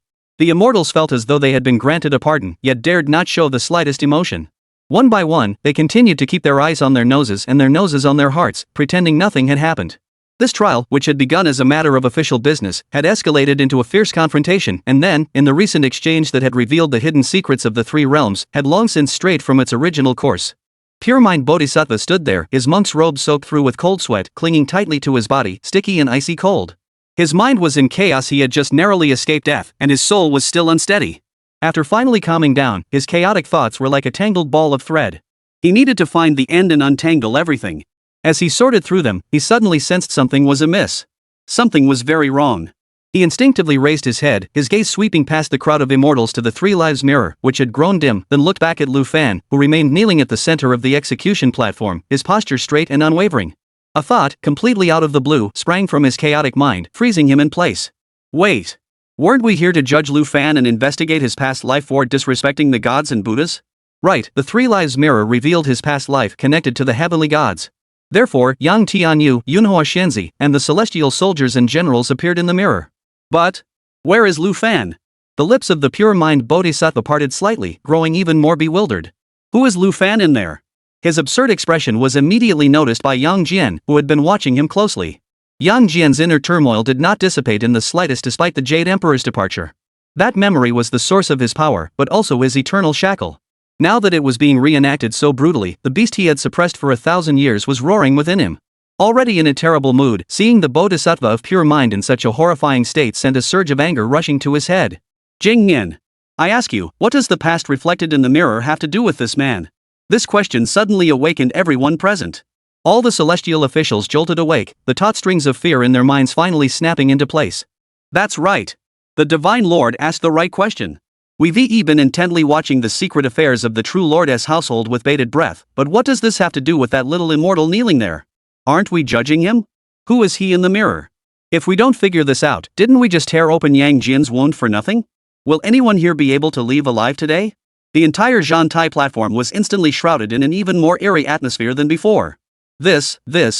Jing Yan was also a bit dazed. What the Three Lives mirror revealed must be the reincarnation of the person being judged. Therefore, one of the characters from that previous life must have been Lu Fan's former incarnation. But who could it be? I didn't see it. The gazes of the immortals involuntarily turned once more toward Lu Fan, who was kneeling on the ground. Could it really be Yang Tianyu? An immortal official murmured instinctively, then shook his head vigorously. No, Qin Guangwang checked earlier. Yang Tianyu's divine essence returned to the Tao and did not reincarnate. He has no connection to Lu Fan's reincarnation lineage. This possibility had already been ruled out. Then, could it be Yunhua Xianzi? Another voice rang out, but was immediately met with countless disbelieving glances from those around. Are you kidding me? Yunhua Xianzi Yaoji was rescued from Taoshan years ago and is now in the Celestial Court, recuperating alongside her daughter, the Third Holy Mother Yang Jian, who has suffered a similar fate. She is safe and sound to this day. Who else could it be? The main characters appearing in the mirror could be counted on one hand. Her father, Yang Tianyu, is not. Her mother, Yao Ji, is not. Her daughter Yang Jian is definitely not. Second son Yang Jian. The gazes of the immortals all turned toward the silver-armored general, then quickly withdrew, cursing this absurd thought 1,000 times in their hearts. He's not dead yet. Exclude him, exclude everyone. Father, mother, sister, brother, everyone had been ruled out.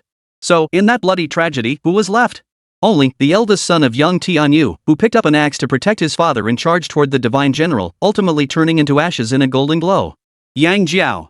When this name appeared in the minds of the immortals, the entire Zhantai platform fell into an unprecedented, spine-chilling silence.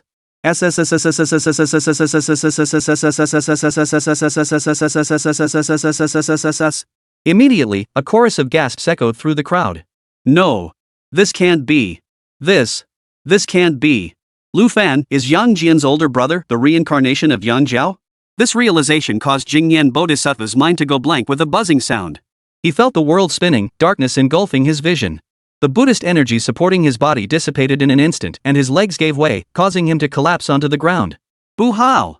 Qin Guangwang, the ruler of the underworld, had a face uglier than the demons in his hall at that moment. He didn't even need Yang Jian's orders. A sense of duty and the instinct to survive compelled him to act immediately. His hands trembling, he reached into his sleeve once more and pulled out the Book of Life and Death. His hands were shaking uncontrollably. Divine light poured into the book, and the pages of the Book of Life and Death flipped wildly at an unprecedented speed, making a rustling sound. Finally, the pages came to a halt. Qin Guangwang's gaze was fixed intently on those two pages.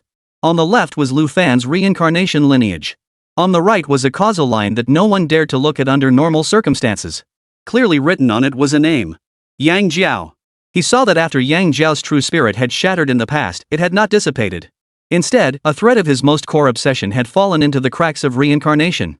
After enduring countless lifetimes of erosion and silence, through a stroke of fate, it merged with the ancient righteous energy, ultimately forming the soul of Lu Fan in this lifetime. Two seemingly unrelated lines, on a certain page, converged in a shocking manner. Xin Guangwang's hand trembled violently. Clatter! The Book of Life and Death, which recorded the destinies of all beings in the three realms and weighed as much as Mount Sumeru, slipped from the hands of the Lord of the Underworld. The heavy tome struck the smooth, mirror-like surface of the white jade altar, emitting a dull yet resounding "Dawn!" The hearts of all the gods present trembled in unison with the falling Book of Life and Death. It was true. It was actually true. Yang Jian stood there, motionless. But the light around him was fading at a visible speed. An invisible chill spread out from his body. He finally understood. He finally understood where that inexplicable sense of familiarity he had felt when he first saw this mortal had come from. He finally understood why his heart had been moved when he witnessed the harrowing scene of someone burning their divine soul to avenge their mother. He finally understood why, upon hearing Lu Fan analyze his true intentions, the heart that had long been frozen within him had begun to crack. In that moment, he did not feel like the second prince of the heavenly palace. Instead, he had returned to that day, transforming back into the ordinary child he once was, Yang Jian. Chapter 53, Flashbacks Kill, and after the flashbacks, it's time to kill. At the old mansion by the Guanjiang River. His mother was busy in the kitchen, and the air was filled with the aroma of food and the sweet scent of locust flowers. Erlang, hold it tighter. A figure taller than Yang Jian stood behind him, teaching him how to hold a wooden axe. At that age, he was still weak, and the wooden axe was heavy, causing him to grip it unsteadily, his wrists constantly slipping downward. "Big brother, it's so heavy," he complained, his little face flushed red. His older brother's strong hand steadied his wrist. "Heavy is good. Father said that a man must always hold something in his hands to protect those he cares about. Then who does big brother need to protect? Protect father, protect mother, protect you, and protect Xiao Chan." His older brother smiled confidently, without a moment's hesitation. In the courtyard, his younger sister Yang Chan was chasing a butterfly when she tripped and fell, scraping her knee on the ground. Before he could react, that figure had already rushed over. He gently wiped away the tears from her face with his sleeve. "Xiao Chan, don't cry. It doesn't hurt." He blew gently on her wound, then carefully picked her up and carried her back inside to hand her over to their mother. He was the second line of defense in the family, after his father. That summer, thunderstorms came suddenly and violently. Both he and Yang Chan were afraid of thunder and huddled in the corner of the bed. Yang Jiao brought over a small stool, sat by the bed, and stood in front of them.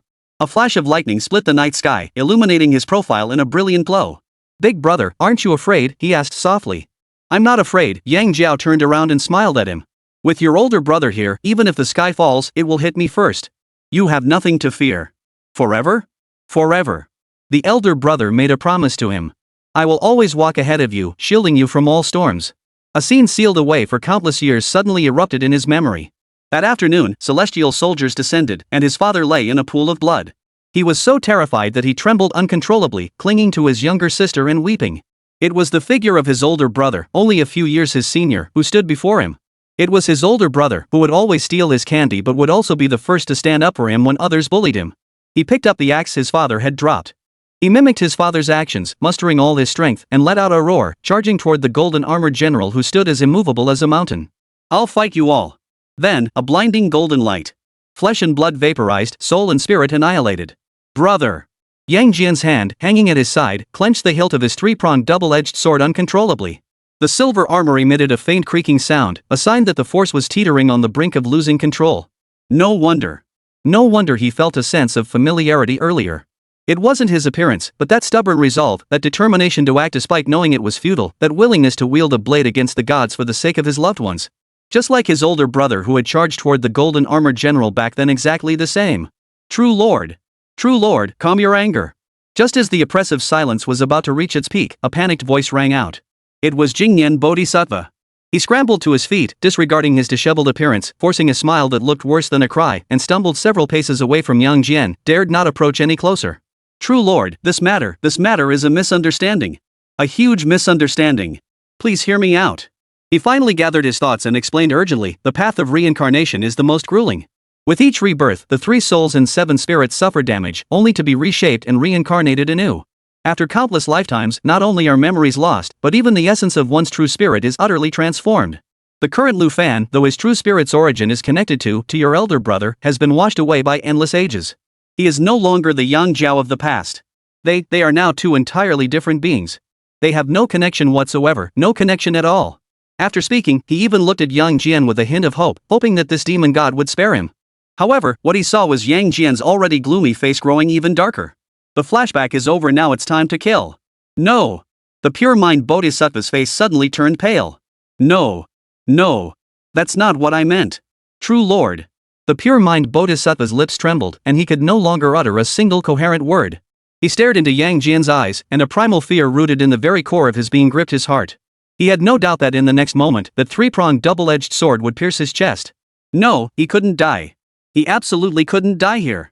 Faced with the overwhelming fear of death, the pure mind Bodhisattva erupted with an unprecedented desire to survive. He bit down hard on his tongue, the excruciating pain bringing a moment of clarity to his chaotic mind. Since reason wouldn't work, there was only one option left. Xinjuan. Pure mind Bodhisattva suddenly straightened his back and shouted with all his might. Please discern the truth, true Lord. Regardless of who this person was in his previous life or what connection he has to you, in this life, he is an unquestionable criminal. This loud shout startled all the immortals out of their shock. Pure mind Bodhisattva had nothing left to lose. This beast has a cruel nature, slaughtering the monks who protect our Buddhist sect, causing rivers of blood to flow. The evidence of his crimes is irrefutable. He has defied the heavenly will, opposed the immortals and gods, and harbored an immense hatred toward our Buddhist Holy Land. Such actions have already led him down the path of demonic cultivation. Today, we have set up the three lives mirror here. What we judge is his sins in this life. What we sentence is his karma in this world. All celestial beings, the heavenly laws are above us. The Buddhist sect and the heavenly court are both the rightful rulers of the three realms. Today, so many of our disciples have been brutally killed by him. If we cannot mete out just punishment, how can the Buddhist sect maintain its dignity? How will the millions of believers on Mount Ling look upon the laws of the heavenly court? Xinjuan. Finally, pure mind Bodhisattva suddenly turned to Yang Jian and bowed deeply. You are the divine judge of the three realms, overseeing the heavenly laws and punishments. You have always been renowned for your impartiality and strict enforcement of the law. The matter at hand concerns the dignity of the heavenly regulations, the friendship between the Buddhist and Taoist sects, and the order of the three realms. I implore you, true Lord, to set aside personal feelings, prioritize the greater good, and adhere to the heavenly regulations. Do not let personal gain undermine the greater good of the world. Pure mind Bodhisattva's words were spoken with great passion and conviction. Such words, under normal circumstances, would be enough to make any deity take notice and dare not speak in opposition. However, he was facing Yang Jian. The same Yang Jian who had just witnessed the destruction of his family, the brutal death of his elder brother, and the reopening of the wounds that had caused all his suffering. Yang Jian slowly turned his head, and in his phoenix-like eyes, there was only a pure, burning anger that could consume the heavens. Finished? Jingyan Bodhisattva's heart contracted violently, and an ominous premonition choked his throat. Chapter 54, Jingyan truly regrets it. Well said. Yang Jian nodded, his three-pronged double-edged sword gliding lightly across the ground, leaving a faint white mark. The heavenly laws are majestic, the bonds of Buddhism and Taoism are sacred, the order of the three realms must be upheld, and justice must prevail throughout the world. With each word, he took a step forward. The divine might that had been suffocating the immortals surged even higher. But do you know what the public good of the world means to this lord? Yang Jian stopped in his tracks, standing less than 3 zhang away from Jingyan Bodhisattva. At this distance, for a divine being, it was as if they were standing face to face. A furious and unparalleled aura erupted from him, exploding outward with tremendous force. The entire Zhantai platform shook violently. The indestructible white jade ground cracked like a spiderweb, spreading out from beneath his feet. The divine officials standing behind him were knocked off their feet by the shockwave, and those with weaker cultivation were already bleeding from their noses and mouths, their souls shaken to the core. Pure mind Bodhisattva was the first to be hit, his protective Buddha light shattering instantly as he spat out a mouthful of golden Buddha blood. The few arhats behind him rushed forward, joining forces to catch him, but they too were sent reeling backward by the overwhelming force. He's gone mad. He's gone mad.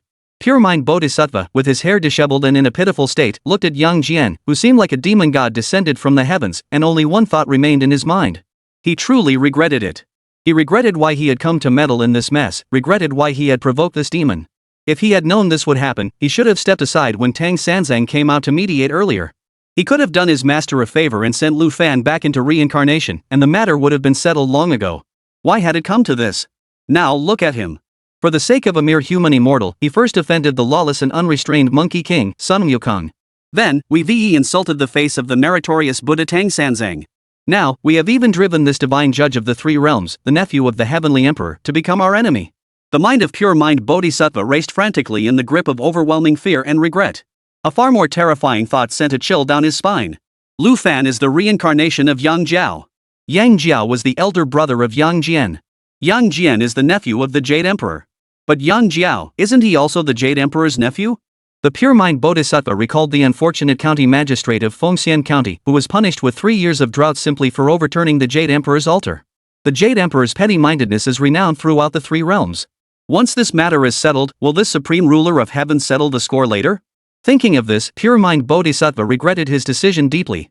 He was truly at a loss. But there was nothing he could do. True Lord, please wait. Pure mind Bodhisattva struggled to steady himself, disregarding the blood on his lips, and urgently shouted, "This matter, there is still room for negotiation." All he wanted now was to save his life and preserve the last shred of dignity for the Buddhist sect. This monk speaks on behalf of the Buddhist order. I am willing to make the first concession. He gritted his teeth, making the greatest possible concession. Regarding today's matter, this monk will not pursue the crime of his soul being scattered to the winds. All that is required is that he be executed on the execution platform in accordance with the law, his physical body be severed, and his true spirit be sent into reincarnation.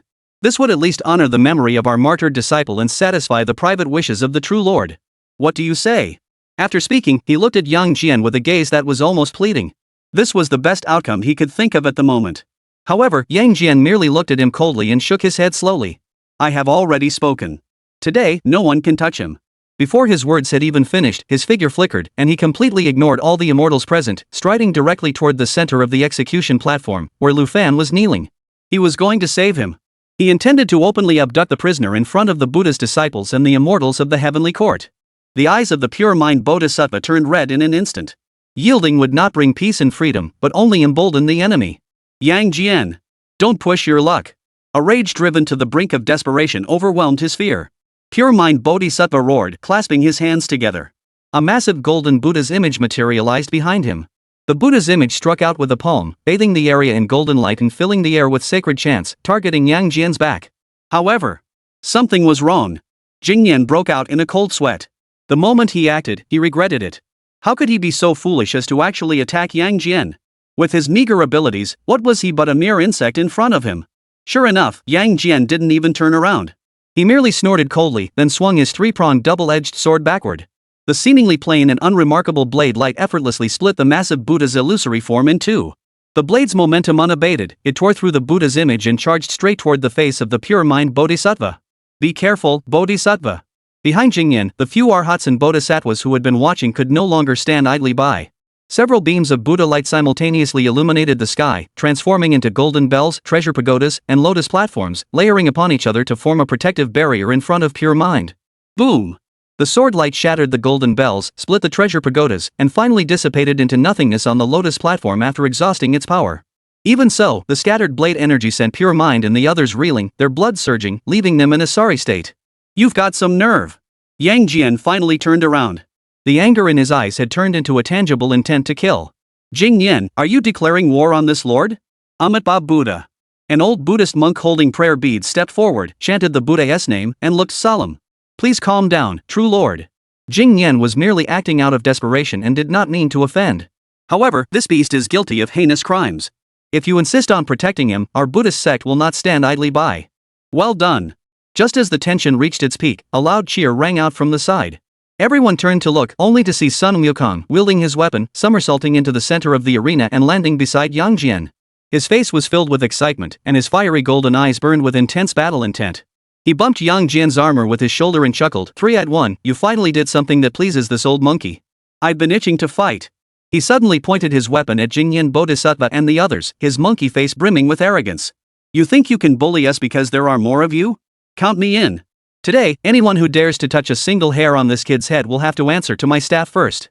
Join the fight immediately. Sun Wukong had been holding back for far too long. However, he had always held back, fearing that if he tried to save Lu Fan today, he might end up putting him in danger instead. Now that he had Yang Jian as an ally, he couldn't hold back any longer. At the execution platform, Nezha was filled with excitement. His flaming spear was already humming, and the wheels under his feet were spinning restlessly. He wanted to join in too. However, Nezha turned his head and saw his father Li Jing's stern face. Or to be more precise. He glanced at the golden pagoda in Li Jing's hand, rolled his eyes, and ultimately suppressed his impulse. In the blink of an eye, the battlefield erupted. Sun Wukong was an impatient one. No sooner had he spoken than he and his staff had merged into one, charging straight toward the group of bodhisattvas and arhats who had formed an array. Take this from Old Sun. Chapter 55. Two Demons Unite. The weapon swelled in the air, growing as tall as a collapsing pillar, stirring up the winds and clouds, and carrying the force of 10,000 Jun, pressing down on the air around the Zhantai platform until it formed the golden fist subduing demon array. The old bodhisattva holding the prayer beads turned pale and shouted loudly. He threw the rosary beads into the air, and the 108 beads instantly shone brightly, layering upon each other, meeting the devastating blow. The other arhats and bodhisattvas dared not delay, each channeling their divine power. Golden Buddha light surged into the sky, converging into the array, making the golden runic barriers even thicker and more solid. Boom! With a deafening roar that shook the heavens, the weapon collided with the symbol barrier. Golden light and crimson beams intertwined, and violent energy shockwaves radiated outward from the point of impact, sweeping in all directions. The stone pillars surrounding the Zhantai platform, which had been used to suppress those who defied the heavens, were instantly covered in cracks and collapsed in a series of crashes.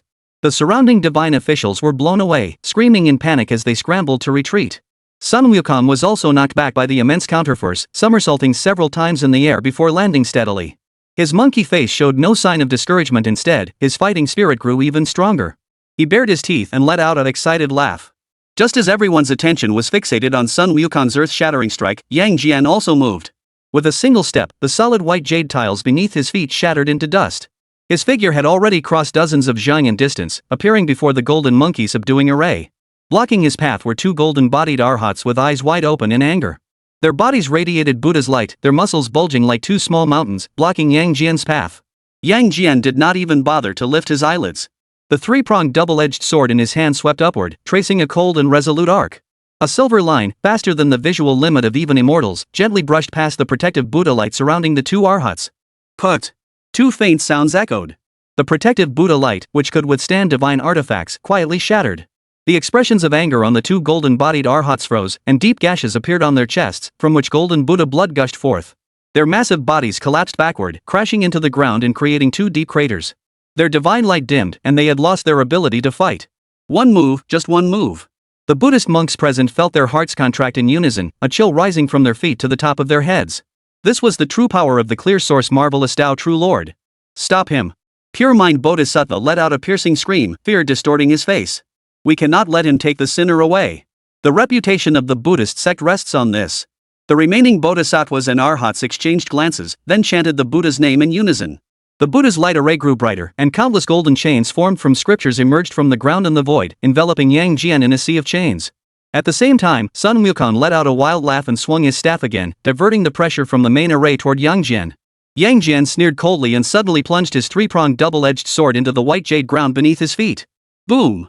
Centered on the blade, an indescribable terrifying divine power erupted with a thunderous explosion. The entire Zhantai platform, this ancient execution ground of the celestial court said to be indestructible, groaned under the unbearable strain. Spider-web-like cracks spread from Yang Jian's feet, covering the entire platform in an instant. The golden script chain shattered upon contact with this force. The Vajra-subduing demon array was shattered. The old Bodhisattva and Jing Yan, who were maintaining the array, all spat out a mouthful of Buddha's blood, their growing weak. Jing Yan covered his chest, his throat tasting of blood. He couldn't fathom why the Vajra-subduing demon array was so easily shattered in front of Yang Jian. Under no circumstances must he be allowed to take the prisoner away. The old monk wiped the Buddha's blood from the corner of his mouth, his eyes flashing with resolve. He suddenly pulled an object from his sleeve, a neatly folded crimson gold monk's robe. Amitabha Buddha. Today, I must offend the true Lord. He tossed the robe into the air, muttering incantations. The robe billowed in the wind, instantly blocking out the sky.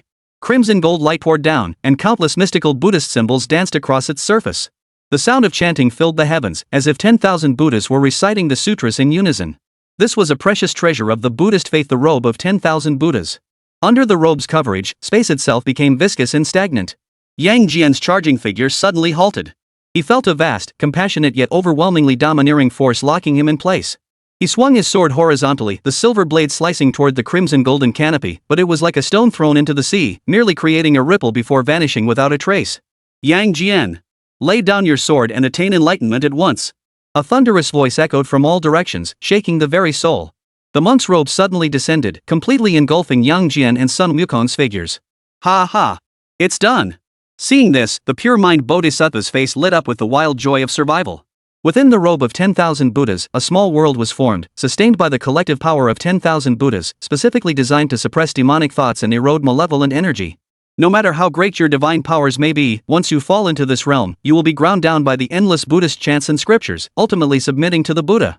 However, before his laughter had even faded, a golden light suddenly shot up from within the robe's enclosure. Dare to play such tricks before this old monkey? Sun Wukong roared, his weapon swelling to an enormous size, forcefully piercing a hole in the edge of the small world within the robe. He somersaulted out, unharmed. He turned to look back. Within the golden light screen formed by the robe of 10,000 Buddhas, Yang Jian's figure flickered in and out of view. He was surrounded by countless golden Buddha illusions, which chanted sutras and transformed into golden chains, wrapping around his body. Yang Jian swung his three-pronged double-edged sword repeatedly, shattering batch after batch of Buddha illusions. However, the illusions around him kept coming endlessly, without end. Oomph. All you can do is use these underhanded tricks.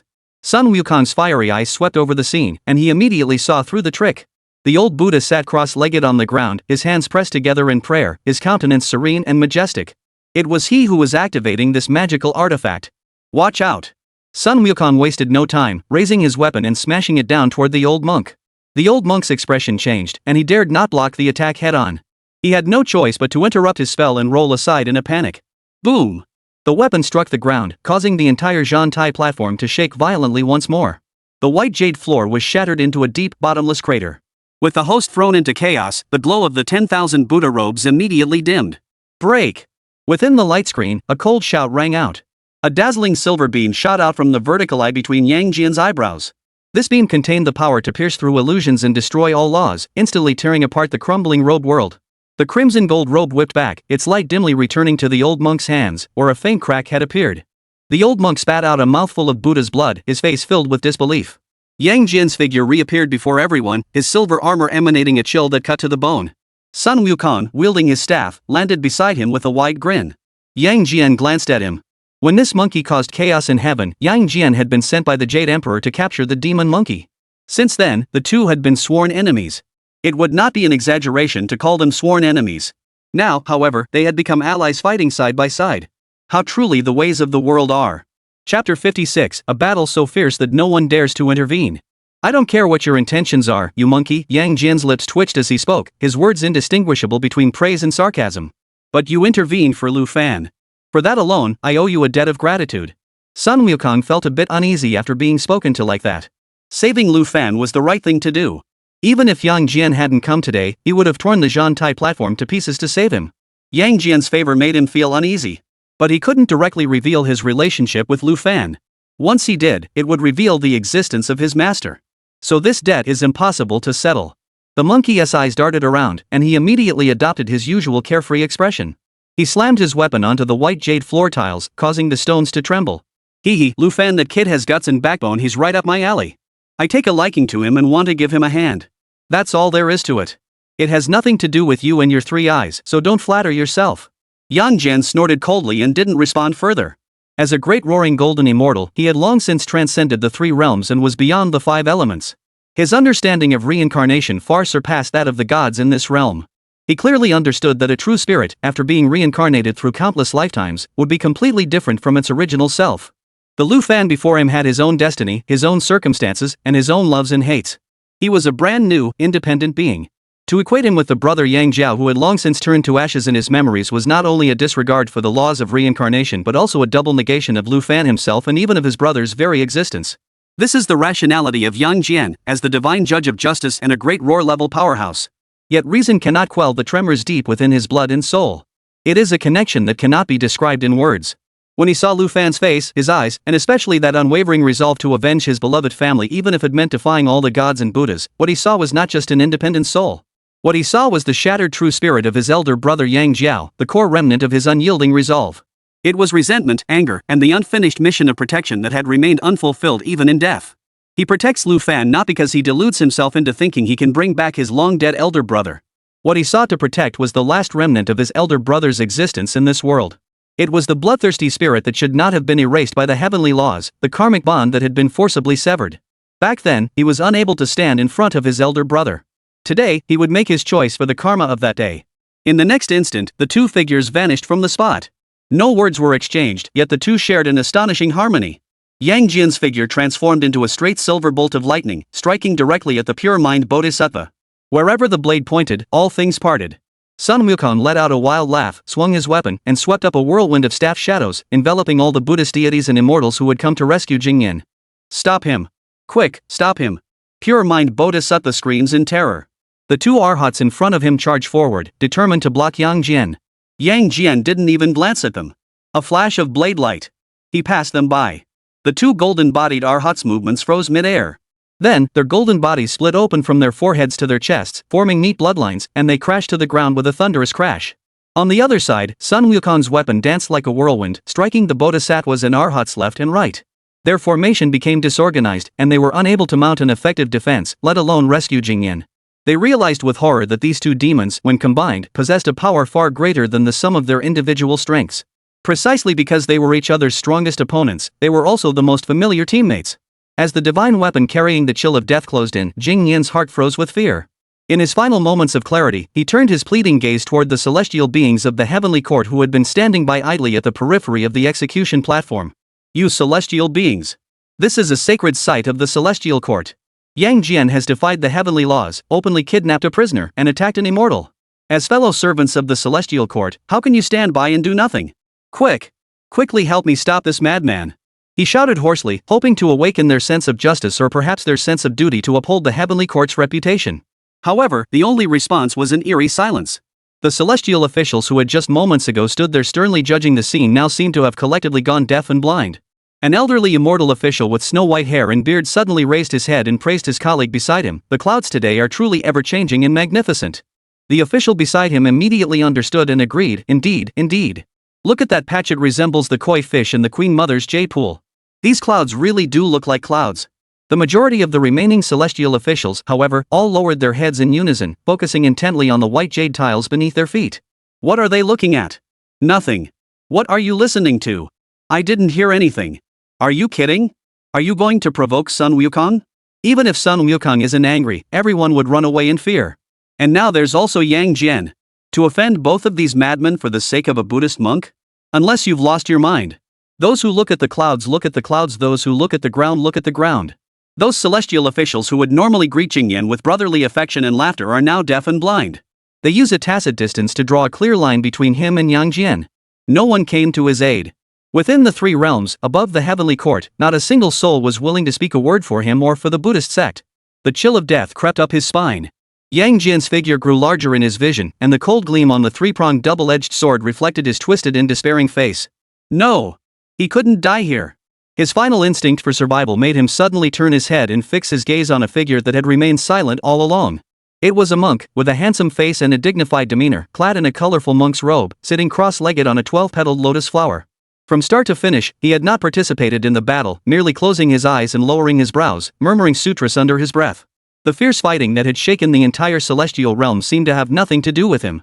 The Bodhisattva of Sandalwood Merit, Tang Sanzang. He was the master of the monkey before him. Merit Buddha. Yang Jian screamed with all his strength, his voice piercing the air, Merit Buddha. Save me. This beast is rampaging, seeking to destroy the foundation of our Buddhist lineage. How can you stand by and do nothing? This cry finally caused Tang Sanzang's chanting to cease. He slowly opened his eyes and exhaled deeply. He was truly helpless. He had, of course, heard Yang Jian's cries for help. He had also seen Yang Jian's murderous intent, Sun Wukong's madness, and the disarray of the Buddhist monks. But what could he do? At that moment, Tang Sanzang recalled many things. Recalling the Five Elements Mountain, the monkey's devotion when he sought a master. I recall at Wanqiu Mountain's Wuzhuang Pavilion, this mischievous monkey toppled the ginseng fruit tree, causing a great disaster. Despite his fearless demeanor, he humbled himself to travel across the 3 continents in search of immortals and medicines to save his master. I recall on White Tiger Ridge, with my mortal eyes unable to distinguish demons, I recited the golden band 3 times, watching him writhe in agony on the ground. In his fiery eyes, there was confusion and grievance, but never true hatred. He recalled the ordeal of the 2 monkey kings, when he had driven him away, nearly severing their master-disciple bond, and realized that without this monkey, the path to the western heavens would be impossible. He recalled the moment at the foot of Ling Mountain, on the Lingyun Xian Du, when this monkey had laughed as he pushed him onto the bottomless boat, helping him shed his mortal form and attain Buddhahood. 500 years of suppression, 14 years of westward journey, battling demons and monsters along the way, enduring the 99 trials and tribulations. After spending over a decade together, he understood his disciple's temperament better than any god or Buddha in the 3 realms. This monkey, with his innate pride and stubbornness, would rather break than bend. If you try to reason with him, breaking down his arguments piece by piece, he may grow impatient, but he will listen for a while. But if you try to suppress him with status, rules, or force, it will only stir up the rebellious and untamed spirit deep within him, the desire to burn the heavens and boil the seas, to disrupt the order of the universe. At this moment, Sun Wukong is the Monkey King who caused chaos in heaven, the rebellious and lawless Monkey King. To persuade him? With what? On what grounds? Chapter 57, Sun Wukong's Plan. Moreover, Tang Sanzang harbors no sympathy for Yang Jian in his heart.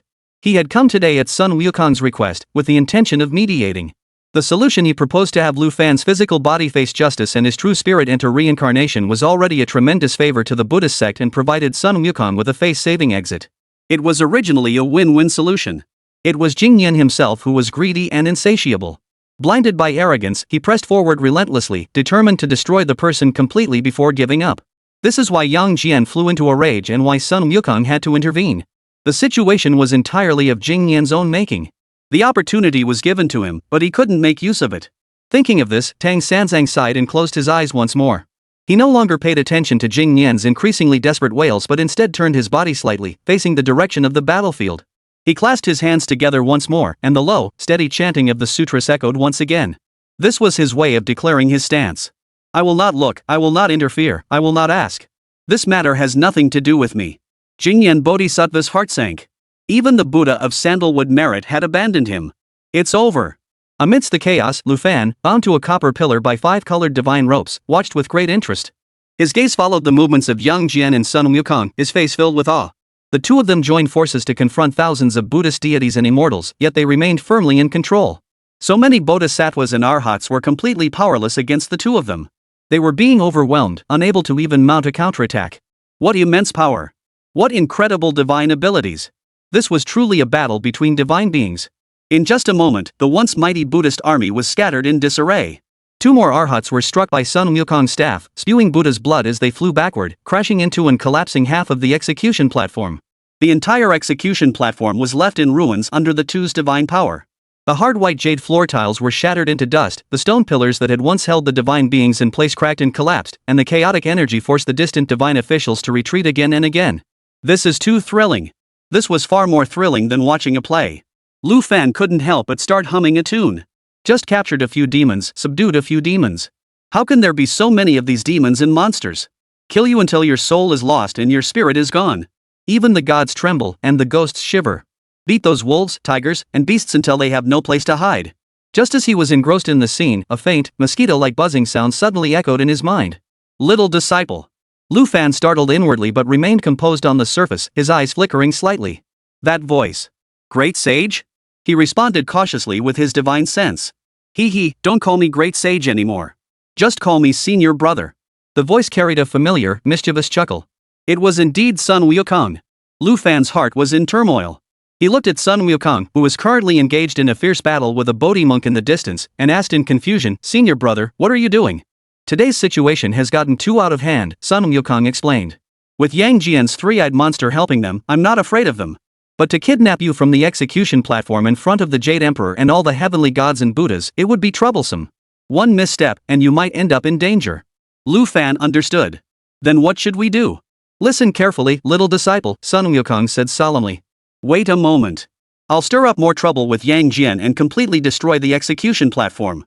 At that point, the heavenly court will be in chaos, and everyone's attention will be on us. That will be your chance. This single hair of mine will untie the divine ropes binding you, then transform into your form to hold your place here for a short while. You must take advantage of the chaos and jump off the northern side of the execution platform. The north side? Lu Fan glanced sideways with the corner of his eye.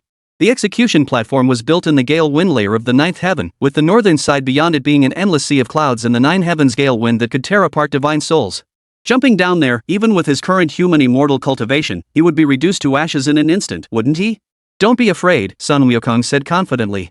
This old monkey will use my divine powers to protect you and ensure you safely pass through the gale wind layer. Once you're down, don't linger. Head west toward the borders of the North Julu continent. Once you arrive there, the Buddhist forces will hesitate to act too boldly. Remember, only you and I know of this. From now on, you must change your name and identity and devote yourself to cultivation. Those bald monks of the Buddhist sect will never give up so easily. Once the dust settles, your senior brother will find a way to resolve this karmic debt for you. Sun Wukong spoke rapidly, finishing his instructions. Senior brother. Lu Fan's thoughts trembled, great kindness need not be thanked. Hey, we're family, no need for formalities. Sun Wukong laughed and scolded him, get ready. Watch this old monkey. No sooner had the words left his mouth than a deafening roar echoed across the battlefield. Take another blow from this old monkey. The weapon in his hand swelled once more. This time, it had grown as thick as a mountain range, with golden flames blazing fiercely along its golden shaft. Holding the staff with both hands, he exerted all his strength and smashed it down onto the Zhantai platform, which was already covered in cracks. At the same time, Yang Jian, who had been moving with ease, halted his pursuit of Jing Yin. He looked up, and the vertical eye between his eyebrows suddenly opened, releasing a divine light so bright it could blind the heavens, shooting straight toward the dome of the celestial palace. The entire celestial court trembled violently. Beneath the execution platform, Nezha watched with boiling blood in his veins. The fire-tipped spear in his hands hummed loudly, its tip flickering with a 3-foot-long red glow. The wind fire wheels beneath his feet spun restlessly, whipping up scorching whirlwinds. When Sun Wukong's earth-shattering blow struck down, and when Yang Jian's divine light pierced the heavens, the entire celestial court trembled in fear. Excellent! Nezha could no longer contain himself and shouted in approval. This single shout caused countless eyes in the arena to instantly focus on him. Li Jing's dark face grew so grim it seemed it could drip water, glaring at his rebellious son with a warning glare. Nezha paid no heed, feeling his blood boil with excitement. He was about to summon his wind and fire wheels to charge forward and join the battle, but suddenly, a gentle yet aged voice rang out from behind him. Third Prince, stay where you are. The familiar voice caused the heat in his body to suddenly cool. Nezha spun around sharply. Not far behind him stood a gaunt old monk. The old monk wore a simple gray robe, his face weathered and his eyes cast downward. In his hands, he held an ancient glass lamp, its flame burning steadily, undisturbed by the chaotic energy storm swirling around him. He had appeared there at some point, and no one knew how long he had been standing there. The divine officials and generals around him came and went, yet not a single one noticed his presence. But the moment Nezha saw him, his pupils suddenly contracted. That face, that lamp. The long-buried memories in his mind were suddenly awakened. Those were memories from the distant past, from the time of the great calamity of the sealing of the gods. Back then, he sacrificed his own flesh and bones to repay his parents, leaving only a fragment of his soul adrift in the void. It was Taiyi Jinren who used a lotus flower to recreate his physical form. However, his grudge against his father, Li Jing, only grew stronger, reaching a point where neither would live in peace. It was this very old monk who appeared between father and son. It was also this old monk who bestowed upon Li Jing the exquisite pagoda, resolving the deadly knot between father and son, yet also imposing an invisible shackle upon Nezha. The past Buddha of the Buddhist sect, the ancient Buddha of the lamp. Chapter 58, Stop the two of them? Me? Ranjing. Buddha? Nezha's body tensed and he instinctively gripped his fire-tipped spear. His feelings toward this Buddha were complex. There was gratitude, but also fear. Why had he come here? Had Lu Fan's matter already alarmed such a high-ranking figure to intervene personally? Was it really that absurd? Nezha couldn't help but wonder. The ancient Buddha, Yendang, looked at Nezha calmly. Third Prince, this monk has a favor to ask of you. The Buddha speaks. Nezha felt an ominous foreboding rise within him. The victor over demons Buddha and the true Lord of Qingyuan have already unleashed their killing intent, and their malevolent energy is reaching the heavens. The ancient Buddha's gaze swept past Nezha, fixating on the two figures in the center of the battlefield, who were slaughtering everything in their path. If we allow this to continue, it may shake the very foundations of heaven and lead to a great catastrophe. I implore you, Third Prince, to intervene and stop them. Nezha froze. He doubted he had heard correctly. Me? Me? He pointed at his own nose. Buddha, you want me to stop those two? This isn't a joke, is it? Everyone in heaven knew that Yang Jian, Sun Wukong, and Nezha were the three troublemakers. They were like brothers, and provoking one of them was like stirring a hornet's nest. But privately, Nezha knew the truth. He himself was actually the weakest of the three. When it comes to divine transformations, he can't match Sun Wukong's 72 transformations or his ability to mimic the heavens and earth. In terms of physical strength, he cannot match Yang Jian's 8-9 divine arts, which make him invincible. The only thing he has over the other two is that he really does have a lot of trendy little gadgets. But these gadgets are useless against overwhelming power. In a one-on-one fight, he has no guarantee of victory. Now, the ancient Buddha Ranjing has actually ordered him to face two opponents alone, to stop two brothers who have already gone mad with battle? Isn't this just sending him to his death? Buddha, you think too highly of me. Nezha tugged at the corner of his mouth, revealing a smile that was even more painful than crying. They're both in a rage right now. If I go up against them, I'll probably be knocked back with a single blow. It doesn't matter. The ancient Buddha of the lamp revealed a mysterious smile. I will assist you. As he spoke, he gently pushed forward the hand holding the crystal lamp. The ancient lamp floated toward Nezha. Nezha instinctively reached out and caught the lamp. As the lamp touched his hand, a warm and powerful force surged through his arm and spread throughout his body in an instant. He felt his magical power surge to an unprecedented level, and with every movement, he could shake the heavens and the earth. The humming sound from the fire-tipped spear in his hand grew louder, and the three-flame true fire burned more fiercely than ever before. Yet Nezha's heart sank. The ancient lamp had given him power, but it had also cut off his path of refusal. There was no choice. Nezha gritted his teeth, stepped onto the wind and fire wheels, and transformed into a crimson beam of light, charging into the heart of the battlefield. Wukong! Second brother! Stop! He shouted loudly, raising his spear and blocking the path between Yang Jian and Sun Wukong. The Buddha lamp in his hand shone brightly, instantly immobilizing the two. Yang Jian's pursuit of Jing Yan came to an abrupt halt, with the sharp edge of his three-pronged double-edged sword just 3 inches from Jing Yan's neck. Sun Wukong's iron staff, which had been stirring up the winds and clouds, also came to a halt mid-air. Both of them looked at Nezha, who had suddenly appeared, with expressions of utter confusion. Nezha, what are you doing? Sun Wukong furrowed his brows, his monkey face filled with astonishment. Could it be that you're here to take sides with these bald monks? Step aside, Yang Jian's voice was icy, with no trace of humor. Oh no! Nezha's face instantly filled with anxiety, his expression was utterly priceless. He used his body to block the two while frantically winking and nodding at them. He blinked his left eye to signal Sun Wukong, he twitched his right eye to signal Yang Jian. His mouth puckered, pointing toward the direction of the ancient Buddha. His gaze and expression spoke volumes without uttering a single word. It wasn't my idea. I didn't want to either. It was that old guy behind me who forced me. I even wanted to fight with you guys. But I have no reason to. Can you give me a way out so I can join the group? Sun Wukong's fiery eyes were so powerful that he immediately noticed Nezha's unusual behavior and the direction of his gaze. He followed Nezha's gaze and turned to look, his playful and arrogant expression freezing instantly. Yang Jian's vertical eye between his eyebrows also opened a small slit, and as his divine light swept over, his expression changed as well. In that brief standoff, the gaunt old monk, the ancient Buddha, finally emerged step by step from the shadows of the crowd. All the fighting ceased. All eyes turned toward him. Ranjing Bofua. It's the Buddha of the past. When did the Buddha arrive? Pure Mind Bodhisattva and the other Buddhist disciples were first stunned, then their faces lit up with joy and profound devotion as they bowed in reverence. Meanwhile, the immortals of the celestial court were utterly stunned. The 4 great heavenly masters seated beneath the Jade Emperor, the tower bearing heavenly King Li Jing, the 4 duty officials, the 28 constellations. All the divine officials and generals present immediately composed their expressions, bowed their heads, and paid their respects. We pay our respects to the ancient Buddha of the lamp. There was no choice. This Buddha was of such a high rank and held such a revered position.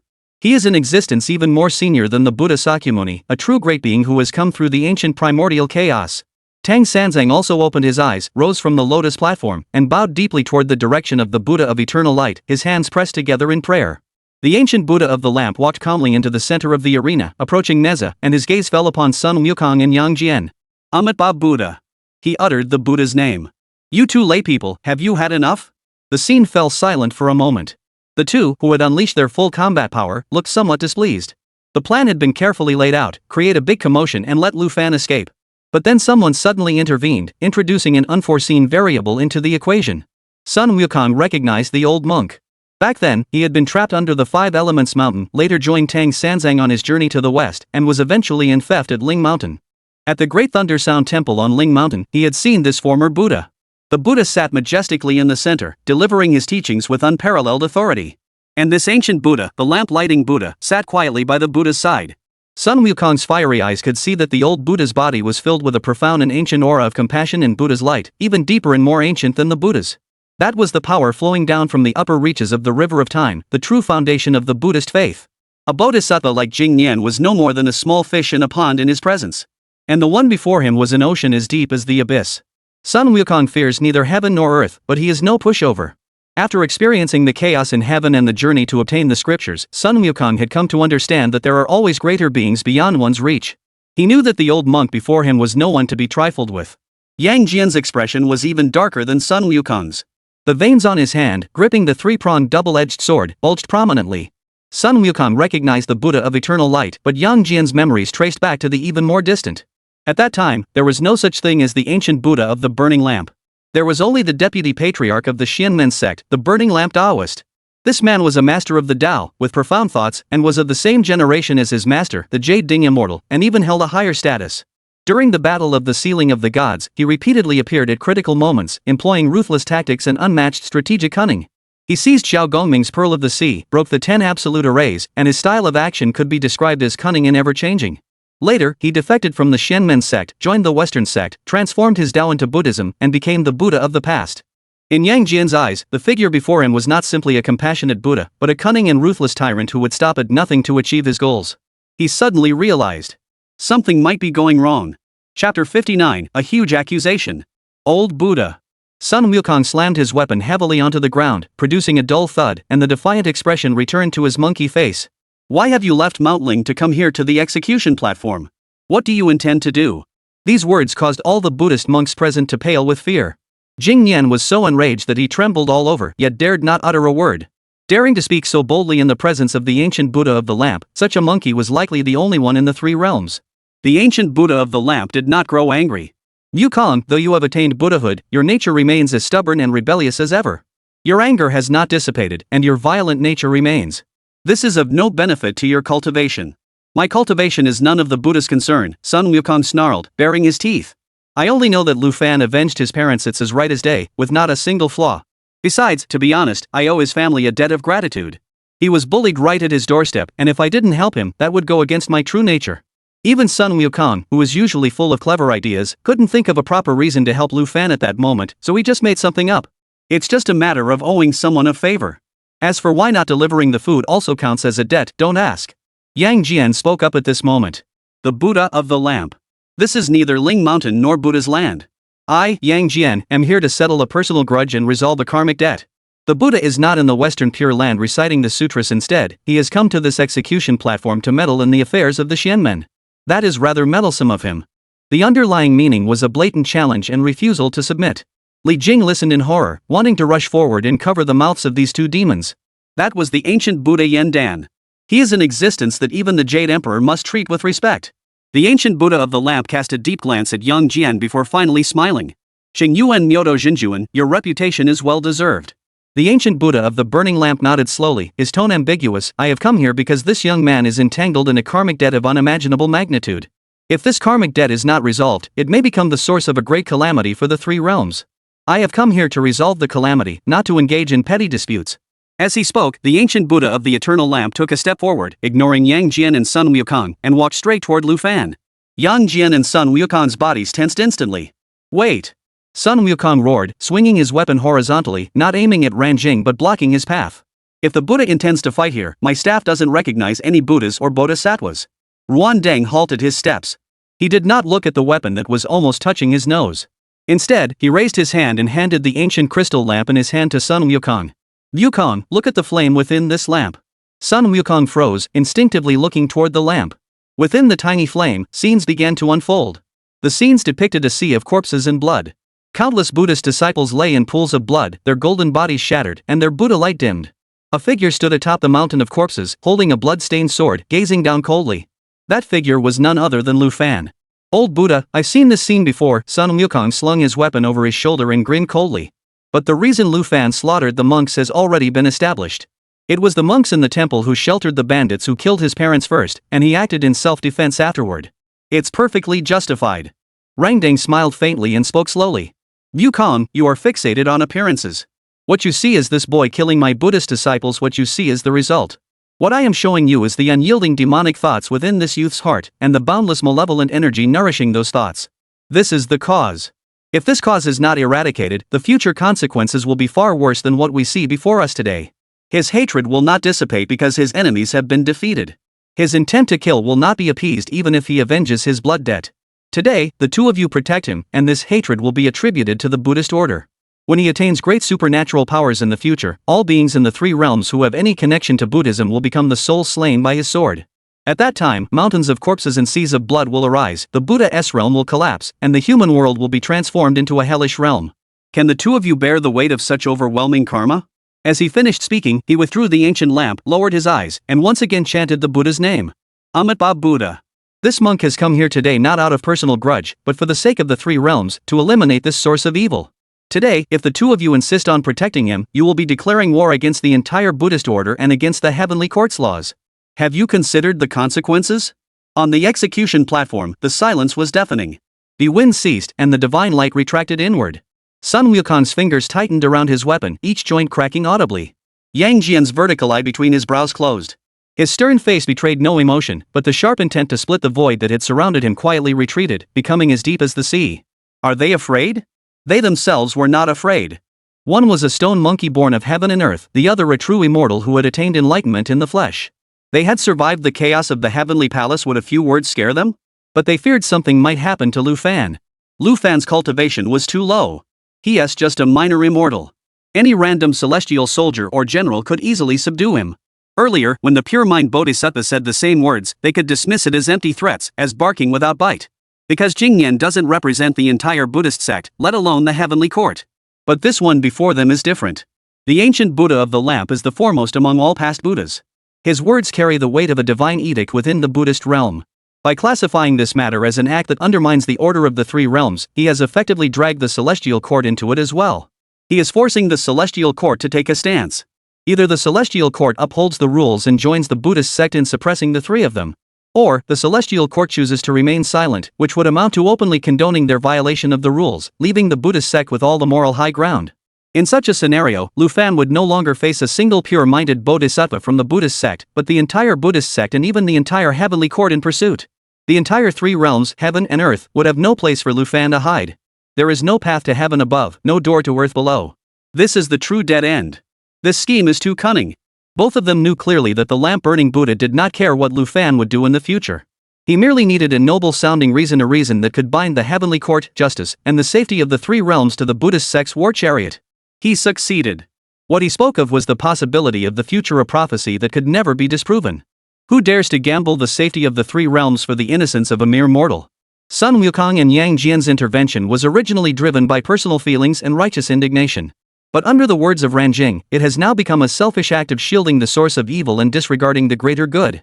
If they continue to fight, it will no longer be a personal grudge between them and Jing Yan, but a direct challenge to the entire celestial order. The old monk's words have completely swayed the argument. Just as the atmosphere grew tense to the extreme, Lu Fan, who had been bound all along, suddenly burst into laughter. Ha ha ha. Everyone's gaze turned toward him in confusion. What is he laughing at? At the brink of death, why draw attention to oneself? Lu Fan raised his head, meeting the gaze of the ancient Buddha holding the lamp, with not a trace of fear on his face. The Buddha spoke well, he declared loudly. He said that I harbor demonic thoughts and malevolent energy, and that I will eventually become a great calamity for the three realms. But have you ever considered, Buddha, how all of this began? Chapter 60, I'll give you a way out. My parents were killed by bandits. The monks of Ci Yun Temple sheltered the murderers. I went there seeking justice. They refused and instead sought to kill me. To avenge my family, I wiped out the entire monastery. I admit to this. This karmic debt should have been settled here. But I never expected that after killing the young, the old would come. First, a few monks with some basic magical abilities came, claiming I was a demon and that they were here to avenge Ci Yun Temple. I killed them. Then came an enlightened monk who could summon spirits, claiming my sins were too great and that I must be subdued. I killed them as well. Later, even the golden-bodied arhats were dispatched, and finally, this pure-mind bodhisattva arrived, insisting that justice be served for the deceased monks. I, Lu Fan, have no extraordinary abilities and know nothing of the true meaning of Buddhism. But I am a man who stands by one principle. In my entire life, I have never bowed my head. Whoever attacks me, I will attack them. Whoever seeks to kill me, I will kill them first. You say I slaughtered monks, that's true.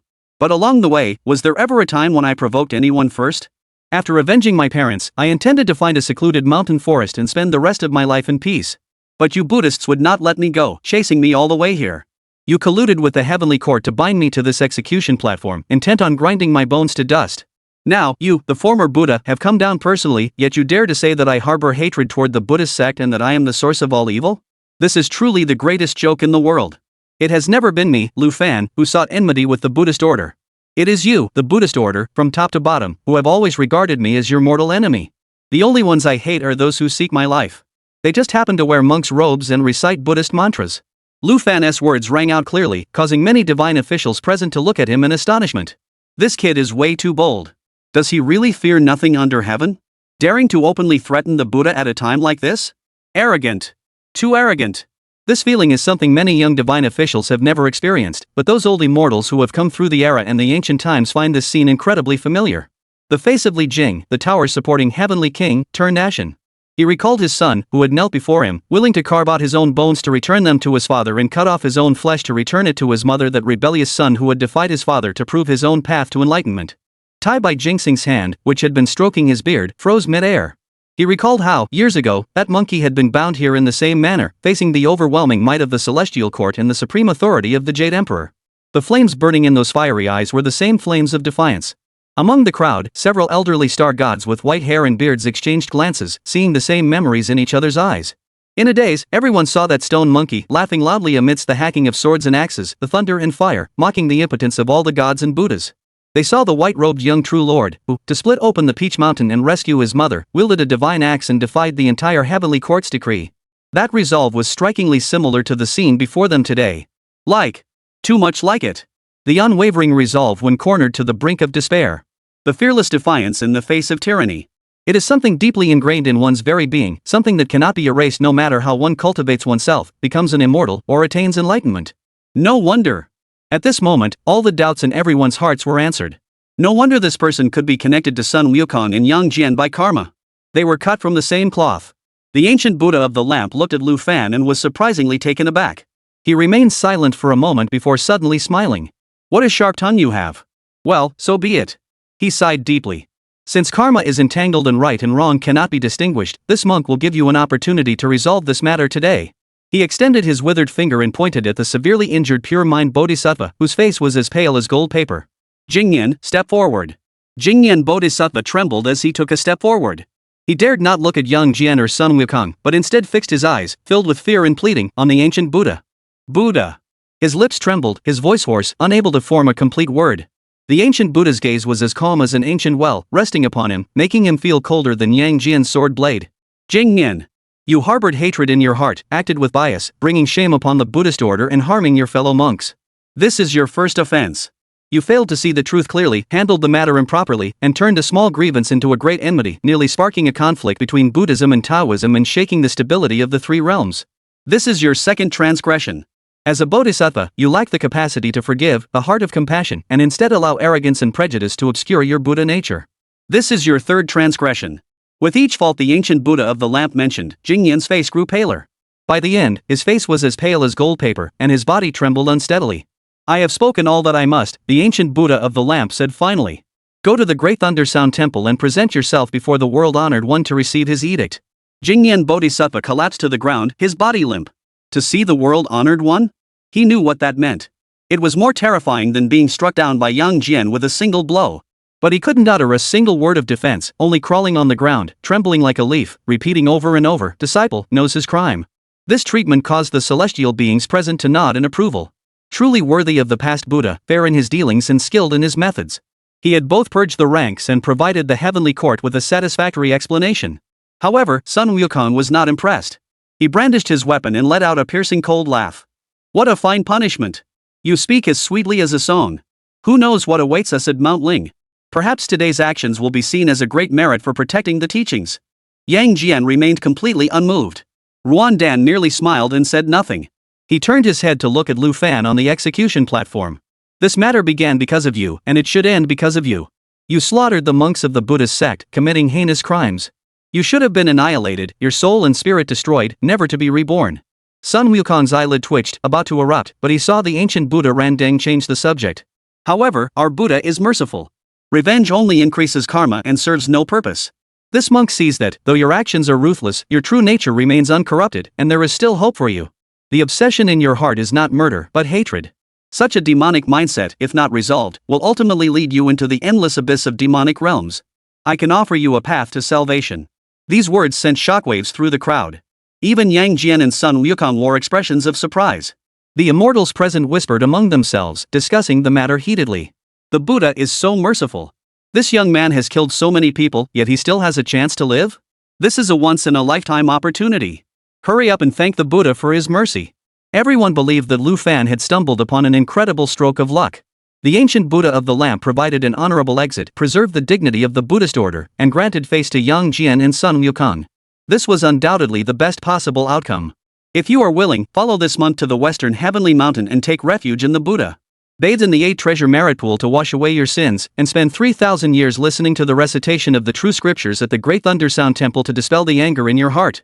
After 3,000 years, when all your hatred has vanished, whether you choose to stay or go will be entirely up to you. Listen to the recitation of the sutras for 3,000 years. This condition sounded incredibly generous. Compared to being reduced to nothingness, this was a blessing from heaven. All the celestial officials held their breath, waiting for Lu Fan to kneel down in gratitude and thank the heavens. However, Lu Fan merely smiled. Conversion? He looked at the ancient Buddha, his eyes holding no gratitude, only clarity. The Buddha speaks so beautifully. Is it to wash away my sins, or to erase my memories? Is it to dispel my anger, or to erase my will? If I truly go to Ling Mountain, listen to 3,000 years of sutras, and emerge from there, would I still be Lu Fan? Or just a mindless shell, reciting the name of Amitabha Buddha, having forgotten even the names of my own parents? He stared directly at the ancient Buddha, his words ringing out clearly. My hatred is the only thing my parents left me. Without it, what difference would there be between me and the dead? The path to life you offer, I do not need. Kill me or dismember me, do as you please. If you want me to be a coward who forgets his enemies and his roots, just kill me outright.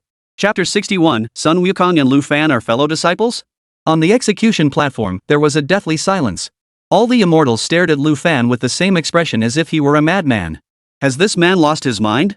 Don't you know when you're being given a chance? The Buddha granted you a life-saving opportunity, yet you dare to defy him to his face? How dare you speak so disrespectfully?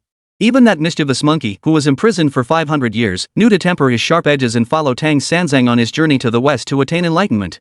You're just a minor immortal, what gives you the right to be so arrogant? Do you really need to be suppressed for 1,000 years before you learn to regret your actions? The ancient Buddha of the lamp listened quietly to Lu Fan's words, showing no trace of anger on his face. Instead, he wore a knowing smile, as if he had already anticipated this outcome. He sighed deeply. Foolish child, foolish child. He shook his head, suddenly no longer looking at Lu Fan, but instead turning his gaze toward Sun Wukong. Wukong. He spoke slowly. Others may not know why you insist on protecting him, but this monk does. Sun Wukong's heart skipped a beat and his monkey hair stood on end. But he feigned confusion, scratching his ear and rubbing his cheek. Old Sun doesn't know what you're talking about. I just like this kid, so I want to protect him. What reason do I need? Is that so? The smile on the ancient Buddha's face grew enigmatic. Time is like a river, flowing endlessly from the ancient past to the distant future. This monk sits at the source of the river, observing its origin. All beings in the world are but grains of sand in the river, their origins and paths are all clearly discernible. People only know that you, Sun Wukong, were born from a magical stone on Flower Fruit Mountain in the eastern sacred continent, but they do not know where the roots of that stone lie. People only know that you cross the seas to seek a master and learn arts, but they do not know from which lineage your master's teachings originate. The divine officials present were all deeply shaken. The ancient Buddha of the lamp is a past Buddha. He holds the authority over time and karma. If he claims to see the source, it is no empty boast. Sun Wukong's heart sank. The veins on the back of his hand, clenched around his weapon, bulged, but he remained silent. I see that the two of you share a connected energy and a common spiritual root. This bond was not formed today, but stems from the same source. You protect him not merely because his nature suits you, but because you two are actually from the same school. The words "same disciples" sent a shockwave through the execution platform. Countless stunned, skeptical, and disbelieving glances darted back and forth between Sun Wukong and Lu Fan. Disciples of the same master? How is that possible? One is a stone monkey born of heaven, the other a mortal cultivating immortality. How could they be fellow disciples? What does the ancient Buddha mean by that? Could it be that they have the same master? Whispers spread like wildfire. In the corner of the crowd, the Pure Land messenger was idly scraping the ground with his 9-pronged rake. Upon hearing this, his plump ears suddenly perked up. He grabbed the silent Sha Wujing, who was carrying a treasure staff beside him. Sha disciple, did you hear that? The ancient Buddha said that boy is Monkey Brother's fellow disciple. When did our master take on another disciple? Since we returned from the journey to obtain the scriptures, I've never heard of such a thing. Sha Wujing frowned and said solemnly, second brother, this is suspicious. The eldest brother's abilities were not taught by our master. He became a disciple and learned his skills 500 years ago, long before we set out on our journey. If he is a fellow disciple, then he must be a fellow disciple from 500 years ago. Shu Beiji was startled, then realized, right. It's the master who taught him the 72 transformations and the cloud somersault. I completely forgot about that. His eyes lit up with curiosity. Hey, speaking of which, Monkey Brother is very tight-lipped.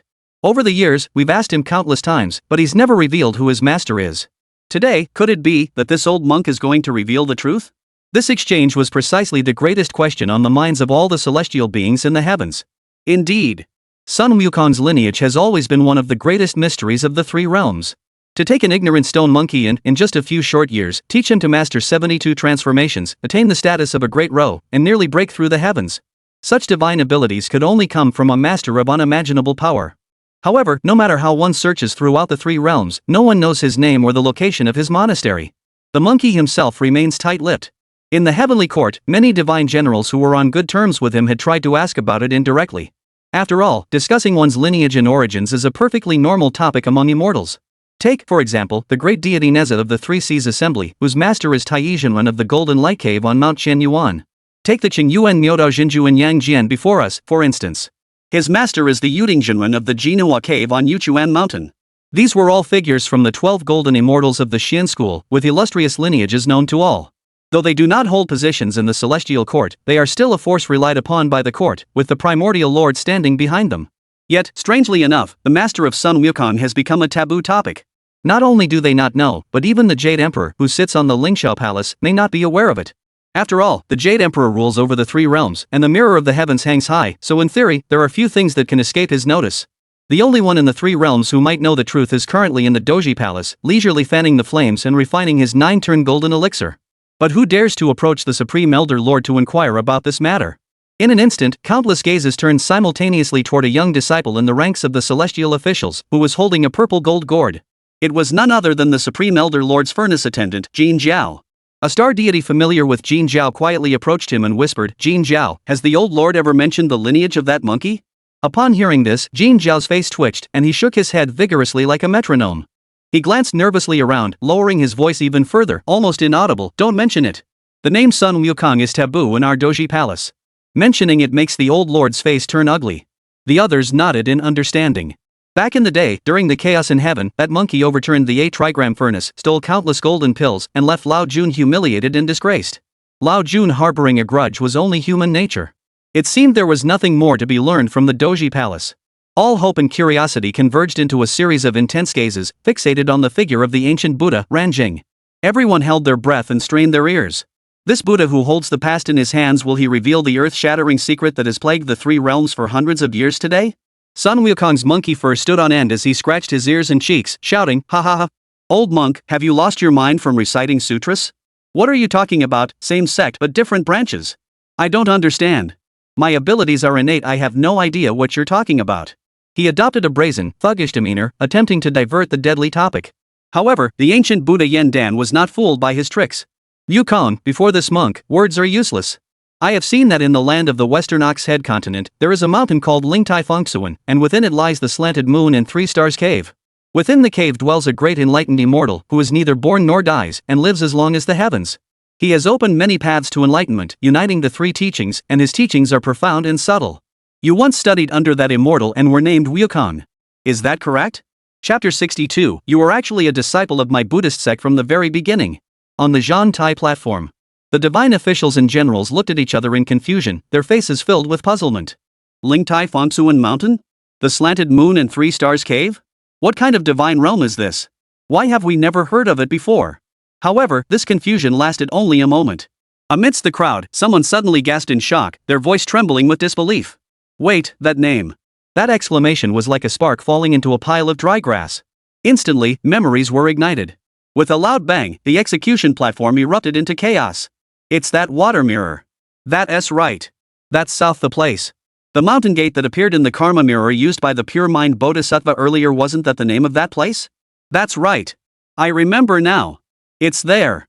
All the deities remembered. Just a short while ago, they had seen this place with their own eyes. Pure mind bodhisattva, in pursuit of karma, had once used the karma mirror from the Hall of Yama to reflect the past lives of Lu Fan.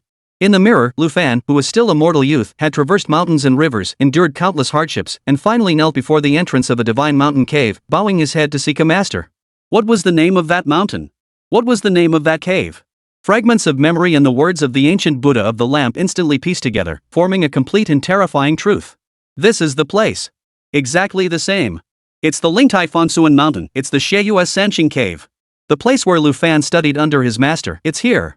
And now, the ancient Buddha of the burning lamp says that Sun Wukong's lineage also originates from this place. This conclusion was too shocking, leaving many immortals momentarily speechless. The piggy-8-eared guardian, Zheng Baijie, gaped with his mouth wide open, his chubby chin nearly dropping to the ground. Goodness gracious. He muttered to himself, his small eyes wide with astonishment, "You sly old monkey. You sly old monkey. You hid it well. Such a big secret, and you even kept it from this old pig. So that means. A chilling conclusion emerged in the minds of all the immortals. So that's how it was. Heavens! So Lu Fan's master and Sun Wukong's master are really the same person? This is impossible. One was a demon king who made a name for himself across the three realms hundreds of years ago, and the other is an obscure immortal today. They're actually master and disciple? No wonder. No wonder Sun Wukong would risk his life to protect him. On the execution platform, all eyes were fixed on the Monkey King covered in golden fur. Sun Wukong's expression was truly grim. When his master expelled him from the mountain years ago, he had sternly warned him that no matter how great the trouble he caused, he must never mention his name or else his soul would be banished to the 9 hells, never to be reborn. He had strictly obeyed his master's orders. For 500 years, even when he was trapped under the 5 Elements mountain, even when facing countless gods and Buddhas, he had never uttered a single word. This was the only, and final, bond between him and his master. Little did he know that it would be directly exposed by Ruan Deng. Ruan Deng paid no heed to Sun Wukong's expression, or rather, seeing Sun Wukong's desperate attempt to distance himself, the pitying smile on his face grew even deeper. The profound and subtle truth of the Dharma is revealed. Alas, one who cultivates life and nature has no other words. Do not reveal it, keep it hidden within. You shall receive my teachings and prosper on your own. The moon hides the rabbit, the sun hides the crow, the tortoise and snake intertwine. When intertwined, life and nature are firm. Even in the fire, a lotus can bloom. Gather the 5 elements and use them in reverse. When the work is done, you shall become a Buddha or an immortal. Wukong, this is because your self-image has not been broken. You think you are still that fearless stone monkey, but you do not realize that this very attachment is a barrier itself. The more you try to hide it, the clearer the threads of cause and effect become on your body. Monk asks you, why did you travel thousands of miles, cross the seas, seek immortals and the way, and end up in the Western Oxhead continent? The 3 realms are vast, with countless great beings. The orthodox schools of the mystical arts are mostly in the eastern land of the gods and the southern continent of the realm of the dead. Why did you choose to go to the land of the Buddha's teachings to seek the path to immortality? Is this merely a coincidence? At this question, Sun Wukong's actions of scratching his ears and cheeks suddenly froze. The ancient Buddha of the lamp did not wait for his response and continued, the great sage who named you chose the name Sun Wukong. What a fitting name. Wu means to awaken, and Kong means emptiness. What do they mean? All people know that form is not different from emptiness, and emptiness is not different from form. Form is emptiness, and emptiness is form. Perception, thought, action, and consciousness are the same.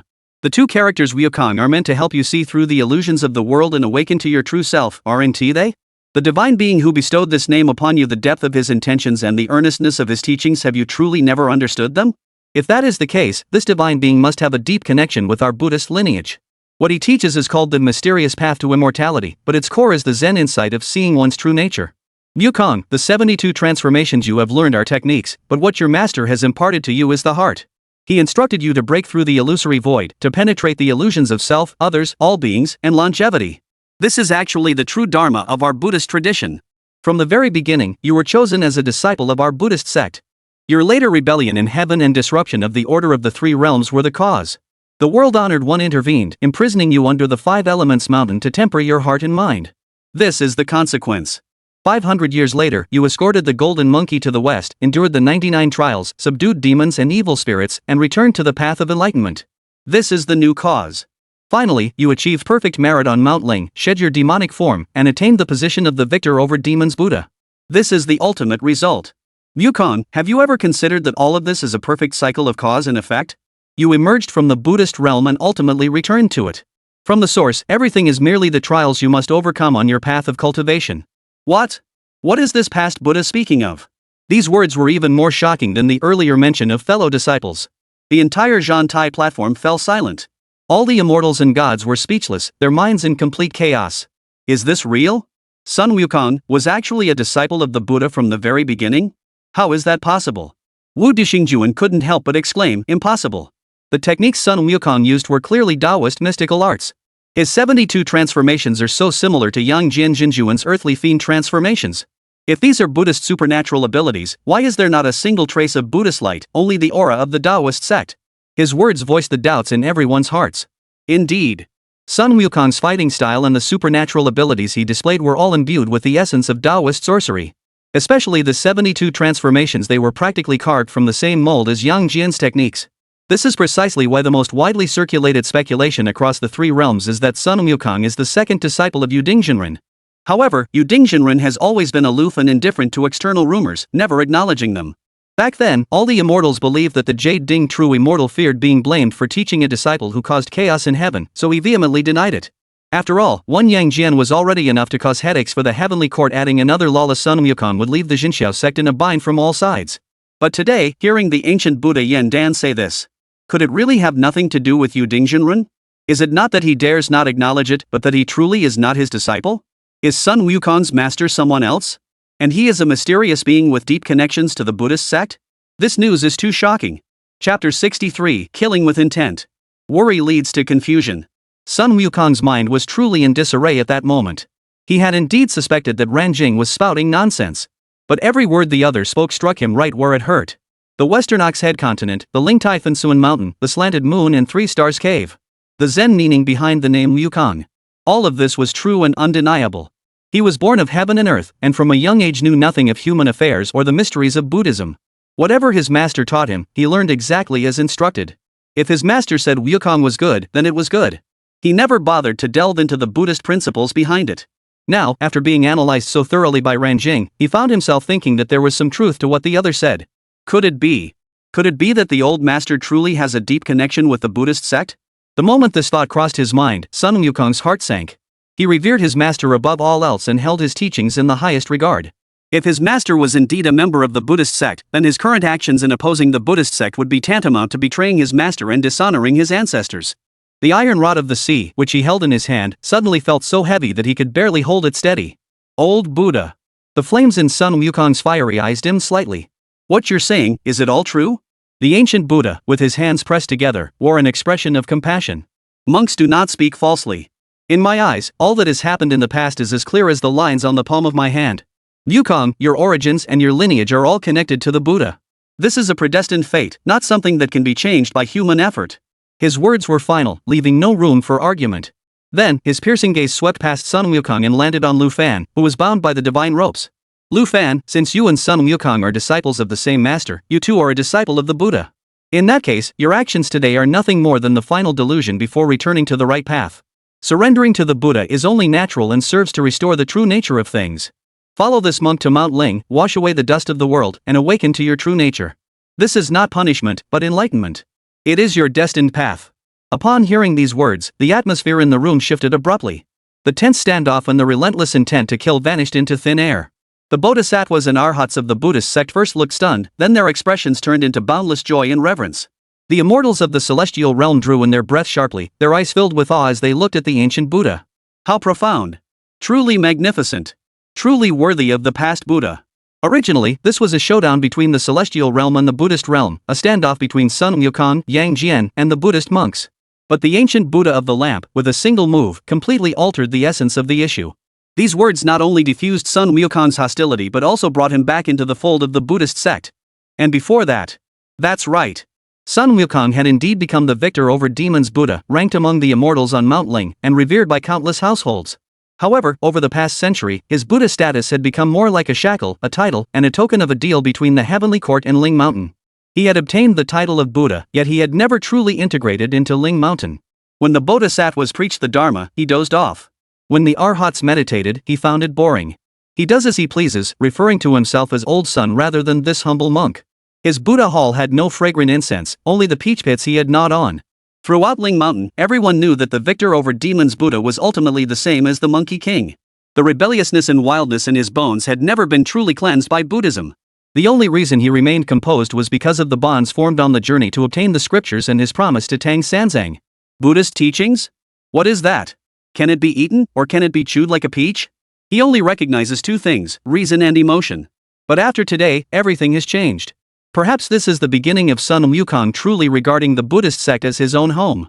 In this way, the Buddhist sect not only did not lose face in today's conflict, but emerged victorious. Moreover, even Qingyuan Miaodo Jinjuan, Yang Jian, has also established a connection with the Buddhist sect due to his relationship with Lu Fan. Originally, because Lu Fan was the reincarnation of Yang Jiao, he was involved in the troubles caused by Jing Yin. If Lu Fan were to submit to the Buddhist sect, the conflicts would naturally be resolved. Although Lu Fan himself is merely a minor immortal, insignificant in his own right. But behind him stand the Monkey King and the second prince of the Heavenly Palace. Killing 3 birds with 1 stone. This past Buddha, without lifting a finger, merely spoke a few words and resolved a crisis that could have shaken the three realms, all while securing unimaginable benefits for the Buddhist sect. This move of removing the firewood from under the pot was truly a stroke of genius. With a single move, he untangled all the dead knots. The Buddhist sect not only won face but also gained the substance. What does it mean to kill both the body and the mind? This is what it means to kill the heart. Everyone believed that the matter had reached a happy conclusion. Lu Fan only needed to nod his head, express gratitude to the Buddha, and this case that shook the three realms would be resolved satisfactorily. Poof. Just as everyone was watching, Lu Fan suddenly let out a mocking laugh and wore a look of contempt on his face. It wasn't very harmful, but it was extremely insulting. For a moment, the entire Zhantai platform fell silent. Does the Buddha think I, Lu Fan, am a little cutie? Are you trying to deceive me with such words? Everyone was stunned. The compassionate expression on the ancient Buddha's face faltered slightly. Lu Fan raised his head, meeting the ancient Buddha's gaze, with not a trace of fear in his eyes. My master taught the doctrine of the unity of the three teachings, with all paths leading back to the source. The Confucian principle of cultivating the heart and mind, the Taoist practice of cultivating both life and nature, and the Buddhist teaching of enlightenment through the mind all are within its scope. My master treated all equally. Though he never claimed to be a master of the Taoist school, he also never claimed to be a member of the Buddhist order. How dare you, with just a few words, label my master's teachings and make them a branch of your Buddhist sect? Lu Fan's voice grew louder, each word ringing out clearly. Since he had already been pointed out by Ran Jing as a fellow disciple of Sun Wukong, he no longer bothered to hide it and, for the first time in front of everyone, shouted out that title. Senior brother. Sun Wukong's body trembled, and he suddenly looked up at Lu Fan. Don't believe this old monk's nonsense. Think carefully back on Lingtai Fonsuan Mountain and in the Sheyu Sanqing Cave. Did our master ever ask you to serve the Buddhist sect or swear allegiance to the Taoist sect? Our master taught us the techniques to evade the three disasters that is Taoist law. He also imparted the mantras for cultivating the mind and nurturing virtue, those carry the essence of Zen. He was a man of broad horizons, with a heart as vast as the sky. He wanted us to forge our own path, not become traitors to anyone else's cause. When the master sent you down the mountain, he only said not to mention his name. Did he ever say to go to the western heavens? No. Never. Lu Fan's words struck Sun Wukong like thunderclaps. That's right. The master didn't. Never. Sun Wukong's memories instantly returned to hundreds of years ago. In that cave with the slanted moon and 3 stars, his master sat cross-legged on a high platform, teaching about the Tao, immortality, and freedom. He had never said that after learning his teachings, one must join a particular sect or worship a specific deity. His master's teachings were to help him see through his true nature, to break free from the 3 realms and the 5 elements, and to attain great freedom and ultimate bliss. Not to jump from one cage into another. The Zen teachings of the ancient Buddha of the lamp may be correct. But he had subtly altered the most fundamental concept. The teachings my master imparted contain Buddhist principles, but that does not mean my master is a member of the Buddhist sect. These are entirely different matters. I was actually led astray by this old monk just now. When you care, you get confused. When you're in the midst of it, you're blind. I almost fell into his trap. Chapter 64, Stumped by the Lamp-Lighting Monk. Once he figured out this crucial point, Sun Wukong felt as though a heavy weight had been lifted from his chest. The suppressed rebellious energy in his chest surged once more, even more fiercely than before. Ha ha ha ha ha. Sun Wukong laughed aloud, his laughter shaking the entire Zhantai platform. He slung his weapon over his shoulder, and the carefree expression returned to his monkey face. His fiery golden eyes blazed with golden flames as he glared directly at the ancient Buddha. You old monk! You almost had me fooled. He bared his teeth, revealing his sharp, white fangs. My master's abilities are unmatched, spanning heaven and earth. He can effortlessly master the profound teachings of the 3 religions. That is the height of his cultivation. You, on the other hand, have merely picked up a few superficial traits resembling those of the Buddhist sect and dare to claim that my master is one of your kind? By your logic, since I've eaten so many Taoist elixirs, shouldn't I also be considered a disciple of the Taoist sect? Since the Jade Emperor bestowed upon me the title of Great Sage equal to heaven, shouldn't I also be considered a celestial deity of the heavenly court? You old monk, you're being unreasonable. The divine officials and generals present all looked at each other, their expressions a mix of astonishment and amusement. They finally realized. Right. That makes sense. The ancient Buddha's reasoning seemed flawless, but it was based on the assumption that that great immortal was a member of the Buddhist sect. But who could prove that assumption was true? Just because he taught the words Wukong? Just because his monastery is in the Western Ox Head continent? That's a bit too far-fetched. As Sun Wukong himself said, his karmic ties to the Taoist sect and the heavenly court are equally deep. If we follow this logic, wouldn't he be able to claim affiliation with all 3 factions? The expression on the face of the ancient Buddha of the lamp, which had remained unchanged since his appearance, finally showed its first noticeable fluctuation. He fell silent. After all his calculations, he had overlooked this Lu Fan. He had thought that intimidating Sun Wukong alone would be sufficient. It should have been a done deal, and today's matter would have been settled. But this brat had ruined his plans again. He truly is a born troublemaker. What left Ruan Deng speechless was that he couldn't end the debate by revealing the exact meaning of that name. That name itself was a taboo. Once spoken, it would undoubtedly prove the connection between that great sage and the Buddhist sect, but he couldn't bring himself to say it. Because it involved the sage. All beings below the sage are but ants, and that's no idle threat. Not to mention him, a former Buddha. Even if the world-honored one were here, faced with such a relentless interrogation, he would have to swallow this bitter pill. In the end, Ling Shan's confusion over this matter was no less than that of the heavenly court. The root of all this traces back to the moment when the pure mind Bodhisattva used the Karma Mirror. When the mirror clearly reflected the words Ling Tai Fengsuan Mountain, Xieyu's Sanxing Cave, the great Thunder Sound Temple on Ling Mountain in the western heavens was also thrown into upheaval. Those who knew the truth were all filled with dread. In their understanding, ever since Sun Wukong had departed, that sacred site had been sealed off, cut off from the three realms, no longer entangled in karma, and certainly incapable of accepting any more disciples. But in reality, what had become of the slanted moon and Three Stars Cave after Sun Wukong's departure? That period of time was a complete mystery to all the top-tier beings of the three realms. Had it not been for today's events on the Zhantai platform, where Yang Jian, in pursuit of karmic retribution, accidentally revealed Lu Fan's past, this secret would likely have remained forever sealed. Ling Mountain was shaken by this revelation. The Buddhas and Bodhisattvas argued endlessly, causing internal strife for a long time. Sun Wukong, who had already attained the status of the victor over demons Buddha, had always been shrouded in mystery regarding his origins and lineage. Now, another immortal named Lu Fan, who shares the same lineage, has emerged, bringing this old account back into the open. The matter is of great importance, and no one dares to act on their own. In the end, the Buddhas of Ling Mountain could only seek guidance from the Buddha of Guidance, who had been ferrying souls across the river for years and rarely interfered in worldly affairs. The result left the entire Ling Mountain in even deeper silence. The ancient Buddha of Guidance confirmed that the matter was indeed true. This outcome left the world-honored one, seated on the lotus throne in the Great Hall of the Buddha, feeling a sense of difficulty. After Sun Wukong, he had actually taken another disciple. What could this mean? After lengthy deliberations, as the situation on the celestial realm was on the verge of spiraling out of control and becoming irreparable, Ling Shan finally made a decision. Thus, the ancient Buddha of the lamp arrived. His purpose was to use his sharp words and wit to bring this unexpected karmic connection back under the control of the Buddhist order.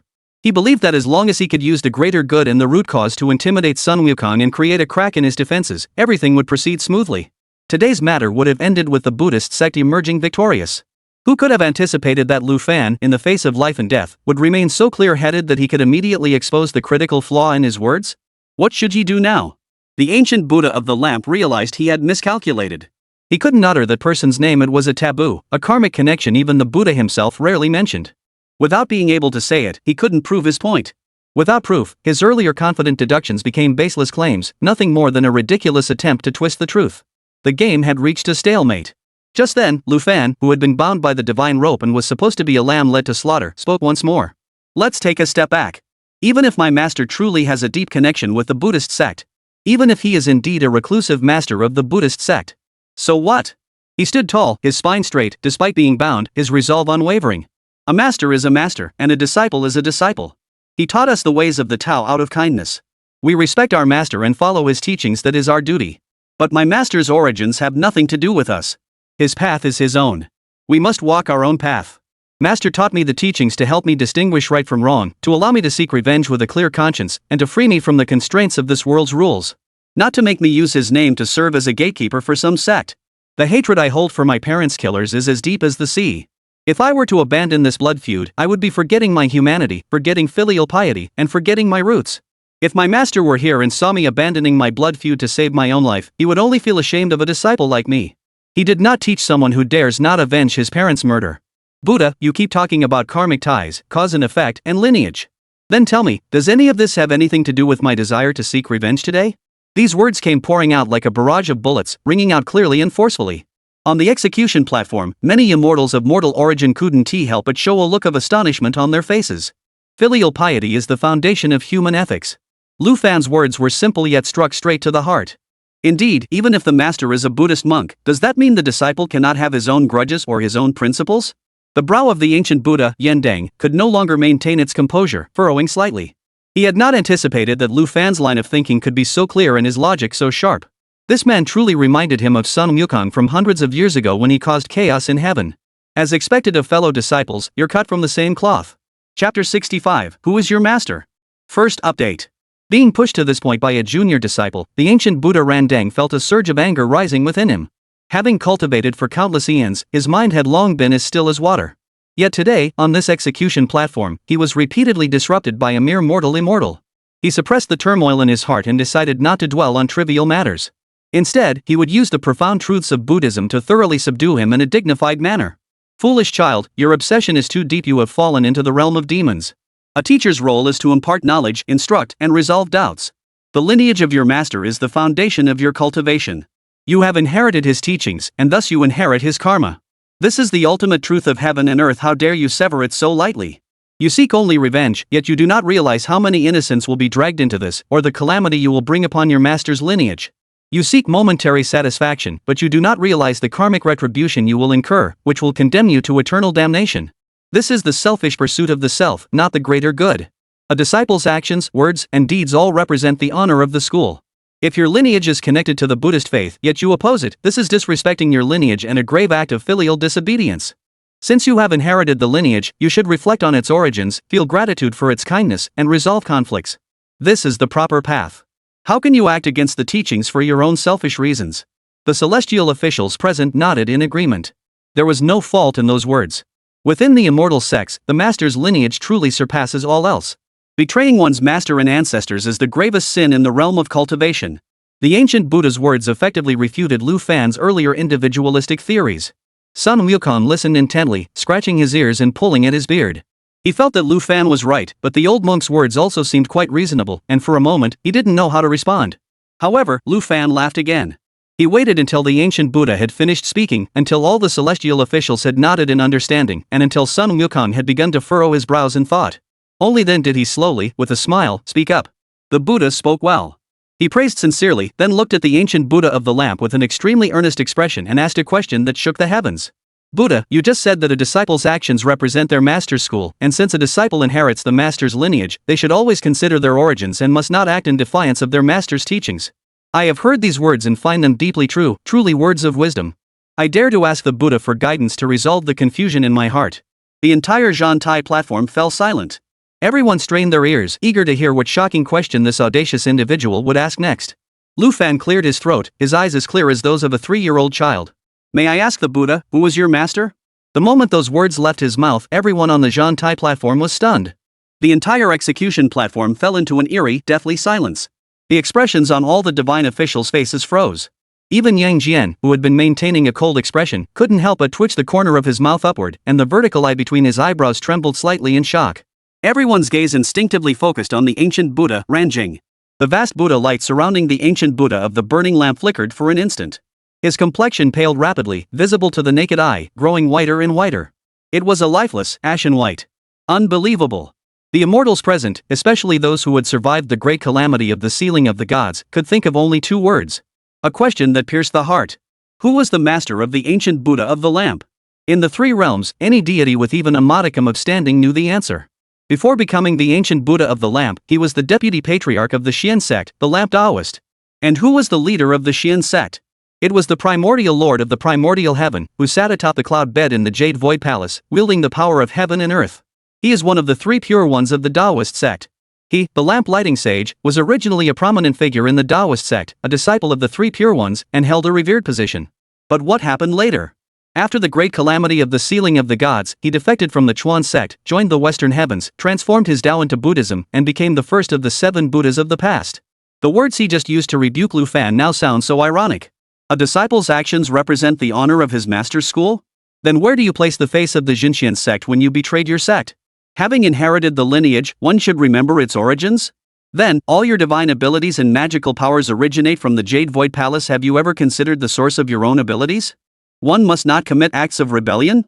Is there anything more treasonous than betraying your master and switching allegiances? This is nothing short of slapping the ancient Buddha Ranjing in the face in front of everyone. The execution platform was deathly silent. One could even hear the rapid breathing of some young immortals who were too shocked to speak. In the corner, Zhu Beiji was laughing so hard that his fat trembled. He covered his mouth tightly, but sound still escaped through his fingers. Beside him, Sha Wujing, usually composed and reserved, was now flushed red, his shoulders heaving as he struggled to suppress his laughter. Among the ranks of the heavenly court, many gods who had former ties with the Chan sect looked utterly bizarre. They kept their heads down, staring at their own toes, not daring to utter a single word. But the constant trembling of their shoulders betrayed their true feelings. This trip to the execution platform was well worth it. Such a scene was truly a once in 1,000 years, once in 10,000 years opportunity. To witness an ancient Buddha of the Buddhist sect being silenced by a mere mortal, his face turning pale. The joy of watching this spectacle was more exhilarating than gaining 100 years of cultivation in one go. The elderly deities of the Thunder Department, who had originally belonged to the Jinxiao sect, had suffered a great loss at the hands of the Xianxiao sect during the Battle of the Sealing of the Gods. They harbored a deep-seated hatred for the later traitor, the lamp-lighting Taoist. At this moment, they all kept their heads bowed low, afraid that anyone would see the expressions on their faces. Their old faces were flushed purple-red, and they were on the verge of internal injury. They dared not laugh out loud, but the suppressed joy was even more torturous than laughing openly. What a relief! It was simply too satisfying. All these years, who dared to expose the Buddha's shortcomings to his face? Today, finally, there was a fearless fool who dared to ask the question they had kept bottled up inside for thousands of years. In stark contrast to their reactions was the tower bearing heavenly King Li Jing. His face was as dark as the bottom of a pot, and the veins on the back of his hand, which held the Linglong pagoda, bulged, with his knuckles turning white. This wicked creature! How dare he insult the Buddha like this? The Buddha had bestowed upon his Li family the grace of rebirth. Had it not been for the ancient Buddha Ranjing bestowing this pagoda, he would have long been skinned alive, his bones crushed, and his ashes scattered by that rebellious son, Nezha. In his heart, the status of the ancient Buddha was equal to that of the Jade Emperor. Seeing his benefactor being disgraced, he felt a surge of anger rising to the top of his head, desperate to immediately summon the pagoda and crush that ignorant Lu Fan into a pile of flesh.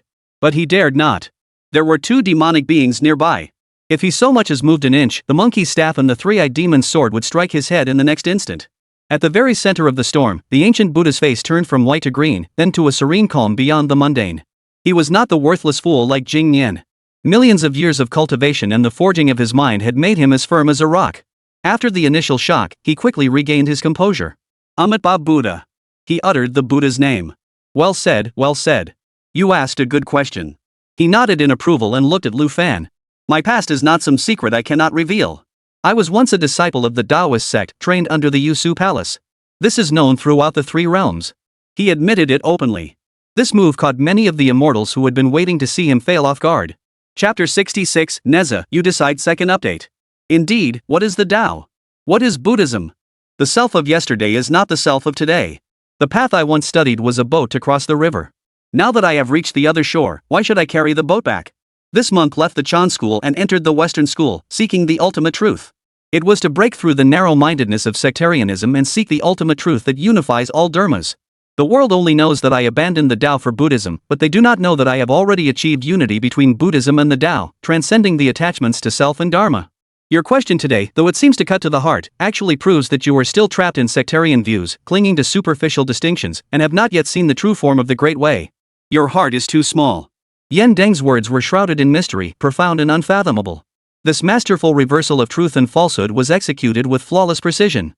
The gathered immortals listened in stunned silence, secretly cursing the old monk for his thick skin, yet they could not deny that his words were flawless and beyond rebuttal. Sun Wukong was completely confused, finding the old monk's words convoluted and irritating. Yang Jian, however, wore a mocking expression. Having experienced he knew this man's true nature and didn't believe a single word of his speech. The ancient Buddha of the lamp did not give Lu Fan another chance to speak. He had already realized that reasoning with this young man was futile. This youngster's mouth was sharper than a monkey's. If soft tactics didn't work, then he'd have to resort to force. The ancient Buddha of the lamp turned away from Lu Fan and bowed slightly toward the direction of the Lingxiao Palace. Your Majesty.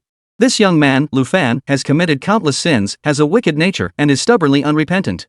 This monk had intended to guide him toward enlightenment, but his demonic roots run too deep for Buddhist teachings to sway him. Today's events have shaken the three realms and disrupted the celestial order. To uphold the dignity of the heavenly court and restore the righteous path of the three realms, I humbly request your Majesty's wise judgment to handle this matter according to the law and provide an explanation to all sentient beings. He directly passed the buck to the Jade Emperor. The meaning was clear. The Buddhist sect had done everything in its power, speaking both kind and harsh words, but he refused to listen. Now, it is up to the celestial court to enforce the rules. Sun Wukong and Yang Jian's expressions changed drastically. Hum. The weapons were gripped tightly once more, and the golden staffs emitted a high-pitched hum. Clang. The blade of the three-pronged double-edged sword sliced through the air, emitting a clear, resonant sound. The battle intent on both of their bodies erupted once again without reservation.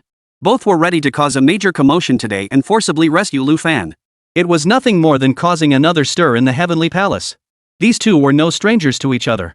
The ancient Buddha, Yen Deng, turned his head calmly and looked at Sun Wukong and Yang Jian. "Gentlemen, there is no need for this," he said slowly, shaking his head. "I have been practicing Buddhism for many years and am not a person of deep-seated violence. The situation has escalated to this point today, but it is not my wish." He paused for a moment, then a compassionate smile appeared on his face. "This is what we shall do." Regarding Lu Fan's past lives and present karma, the Karma Mirror and the Three Lives Mirror have already revealed everything clearly for all to see. He has a grudge against our Buddhist sect, but he has a connection with the two of you. Those of us who have direct interests involved should not participate in this judgment to avoid any suspicion of bias. Our Buddhist sect is willing to take a step back and hand over the final decision-making authority to a fair and impartial deity in the heavenly court. Regardless of the outcome, both our Buddhist sect and the two benefactors must abide by it. Is this fair? Upon hearing this, Sun Wukong and Yang Jian were both stunned.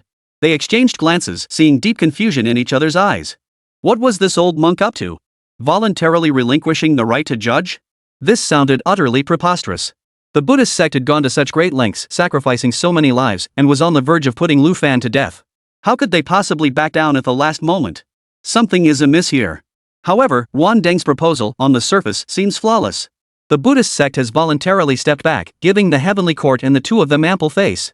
If they refuse to accept it now, they would be acting unreasonable, making themselves appear narrow-minded. In the end, the two of them were only trying to save Lu Fan, not to cause a stir in the heavenly palace. All right. Yang Jian coldly uttered a single word. He wanted to see what tricks this old monk could pull. Sun Wukong nodded as well, shouldering his weapon and grunting in agreement.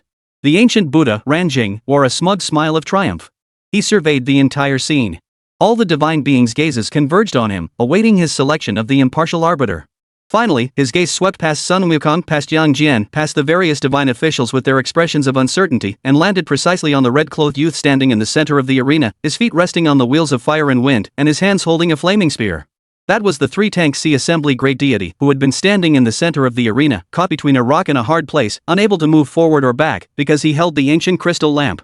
Nezha, the third prince. You are a divine being of the heavenly court, a disciple of the Jinxiao sect, and a close friend of the victor over demons Buddha and the clear source true lord. In terms of status and stance, you are the most suitable to make this decision. This monk now entrusts the authority to make this decision to you. Please, third prince, decide the fate of Lu Fan. What? What? Me? Nezha's mind felt as though something had exploded. He was completely dumbfounded. He stared blankly at the ancient Buddha, then glanced at his father Li Jing, whose face was ashen, and turned to look at his two brothers behind him, who were staring at him with extremely complex expressions. The ancient crystal lamp in his hand, at that moment, felt heavier than the entire Mount Sumeru. Me? Am I supposed to make the decision? This old monk. Nezha's heart sank. The flaming spear in his hand trembled slightly, and the flames spewing from the wind and fire wheels beneath his feet flickered erratically, growing dim and chaotic. Nezha's handsome face alternated between red and white. This was like placing him on a bed of fire. He recalled his youth, when he was a defiant teenager outside Chentang Pass, facing his father's coercion, and how he had resolutely cut off his flesh to return it to his mother and carved out his bones to return them to his father. He believed that death would settle all debts and bring him peace. But he was wrong. His soul had no place to rest, and it was his master, Tai Zhenren, who used lotus flowers, lotus leaves, and lotus root to reshape his divine form. He was given a second life. Yet his father, Li Jing, regarded him as a demon, destroyed his divine form, severed his lineage, and sought to exterminate him completely. The bond between father and son had been severed cleanly by the blade on that day. Just as he and Li Jing were locked in a life and death struggle, about to unleash a catastrophe in the celestial realm, it was the eternal lamp Taoist, the very same eternal lamp Buddha before him, who appeared. He bestowed upon Li Jing the golden Linglong pagoda. That pagoda could suppress him completely, leaving him unable to move. That pagoda became the sword hanging over his head, the shackles he could never escape. From that day onward, the burning lamp became the mediator between father and son, and the savior of his fate. Nezha, the bond between you and your father is predestined by heaven and cannot be defied. This pagoda can suppress your demonic nature and protect you. Take the pagoda as your father, and thus your grievances will be resolved. To take the tower as your father. How absurd. Chapter 67, Caught Between a Rock and a Hard Place. Third update. From that day onward, Li Jing was no longer his biological father but the tower-bearing Li Heavenly King, who could suppress him at any moment with his sacred tower. And the one who bestowed the tower, the lamp-lighting Buddha, became his reborn parents. His current lotus root true form was bestowed by his master, Tai Zhenren. And the reason his true form has been able to survive unscathed to this day, unharmed by that so-called father, is because of the tower of the lamp-lighting Buddha. One gave him new life, and the other protected that new life. Tai is his master, his compassionate father. The lamp-lighting Buddha is the creditor. This debt of gratitude weighed so heavily on him that he could hardly breathe. He hated the tower, hated the feeling of being controlled. Yet he had to admit that without the tower, the bitter enmity between him and Li Jing might never have been resolved. Over the years, the only reason he had managed to maintain a superficial peace with Li Jing was not because of their father-son bond, but because the tower had always stood there. This karma, this debt of gratitude, he owed. To openly defy the will of the burning lamp would be tantamount to ingratitude, tantamount to committing a heinous act against his benefactor. But Nezha's gaze struggled to shift away from Li Jing and landed on the two people behind him. Yang Jian. His relationship with Nezha was far from that of ordinary colleagues. They were both disciples of the third generation of the Jinxiao sect. His master was Tai Jinlin of the Golden Light Cave, while Yang Jian's master was Yuding Jinlin of the Jade Spring Mountain. Tai and Yuding were fellow disciples from the same school. Among the third generation of disciples of the Chuan sect, they were the two most outstanding individuals. One was a lotus incarnation with 3 heads and 8 arms, while the other achieved enlightenment through his physical form and mastered the 9 transformations of the mysterious art. During those long and tedious years in the celestial court, they were among the few who could openly exchange their Taoist teachings and fight side by side as true friends. Their bond, rooted in their shared discipleship at the Jade Void Palace, was profound and unbreakable. Today, Yang Jian had come for Lu Fan, who was the reincarnation of Yang Jian's elder brother. To have him sentence Lu Fan to death in front of Yang Jian? And it wasn't just Yang Jian. Back then, he had been ordered to subdue that demonic monkey. The two were evenly matched, fighting from the southern heavenly gate to Flower Fruit Mountain, until the heavens grew dark. Yet it was precisely that battle that forged a mutual respect between them. Later, the monkey became the victor over Demon's Buddha, and the two served together in heaven, becoming sworn brothers who wouldn't fight but couldn't live without each other. Sun Wukong's temperament, he understood better than anyone. That monkey could bare his teeth at all the gods and Buddhas in heaven, but he would never wrong any friend he recognized. Today, his brother's disciple is in trouble. How could he stand by and do nothing? These two men, one a brother he had fought alongside, the other a senior disciple of the same lineage. They were among the few in the celestial court whom he could trust with his life. In the celestial realm, the three of them are the true kindred spirits. They are all unruly, defiant of heavenly laws, and burning with the fire of rebellion in their very bones. Now, this hypocritical old monk, Ruan Deng, is demanding that he step forward and personally pronounce Lu Fan's death sentence. This is akin to forcing him to stab his own brother in the heart with his own hands. On one side was an unpayable debt of gratitude. On the other side was an unbreakable bond of loyalty. What can he say? What can he say? He had never felt so powerless. Even when he was driven to the brink of despair by Li Jing and forced to remove his bones to repay his father, his heart was filled only with resolve and a sense of relief. The ancient Buddha Yang Jian watched Nezha's inner turmoil and was very satisfied. That was exactly the effect he wanted. Third Prince, how firm is your resolve? Nezha suddenly looked up at the burning lamp Buddha, his eyes, which had always burned with flames, now filled with struggle and pain. He opened his mouth, his Adam's apple bobbed, but in the end, it turned into a bitter laugh filled with defeat. Buddha. Nezha cannot make a decision. He lowered his head, the tip of his fiery spear pointing weakly at the ground. This matter involves many people. I am but a lowly being with little influence. I cannot take on such responsibility. Please, Buddha, find someone else. He chose to retreat, to flee. This was the first time in his life that he felt so utterly powerless outside the battlefield. He could only pass the buck in a manner that bordered on humiliation. This posture caused Sun Wukong and Yang Jian to furrow their brows. They knew Nezha's temperament well. He would rather break than bend. He had never before shown such a submissive demeanor. It was clear that the old monk had truly driven him to the brink of despair. Poof. The ancient Buddha, Yang Jian, let out a soft laugh. The laughter was gentle, containing no trace of reproach, but rather resembled that of a kind-hearted elder comforting a troubled junior. It's all right. The ancient Buddha of the lamp said, I understand. This matter is deeply entangled, with complex causes and effects. It is only natural that it is difficult to make a decision in such a short time. I asked you to make this decision because I trust your fairness, not because I am forcing you. His words were thoughtful and considerate, causing many of the divine officials present to nod in approval, impressed by the Buddha's compassion. However, Sun Wukong and Yang Jian both furrowed their brows, their sense of foreboding growing stronger. Sure enough, the ancient Buddha of the lamp changed the subject. Since the third prince feels the basis for judgment is insufficient, then it's simple. He extended a finger, pointing at the 3 lives mirror suspended in the air, its light shimmering. Isn't the 3 lives mirror still here? Earlier, we only examined his karmic ties with the Yang family, which may have been biased. Why don't we take a look at another segment of his past? This will give you more grounds for judgment and prevent you from being torn between 2 choices. Upon hearing this, Nezha's heart sank. He understood. This old monk had already made up his mind about him today. He wasn't giving him any room to refuse. If any other immortal official from heaven were in this situation, they would never agree to take on such a hot potato today. Offending Sun Wukong and Yang Jian, the two great warriors, how could one possibly stand their ground in the celestial court afterward?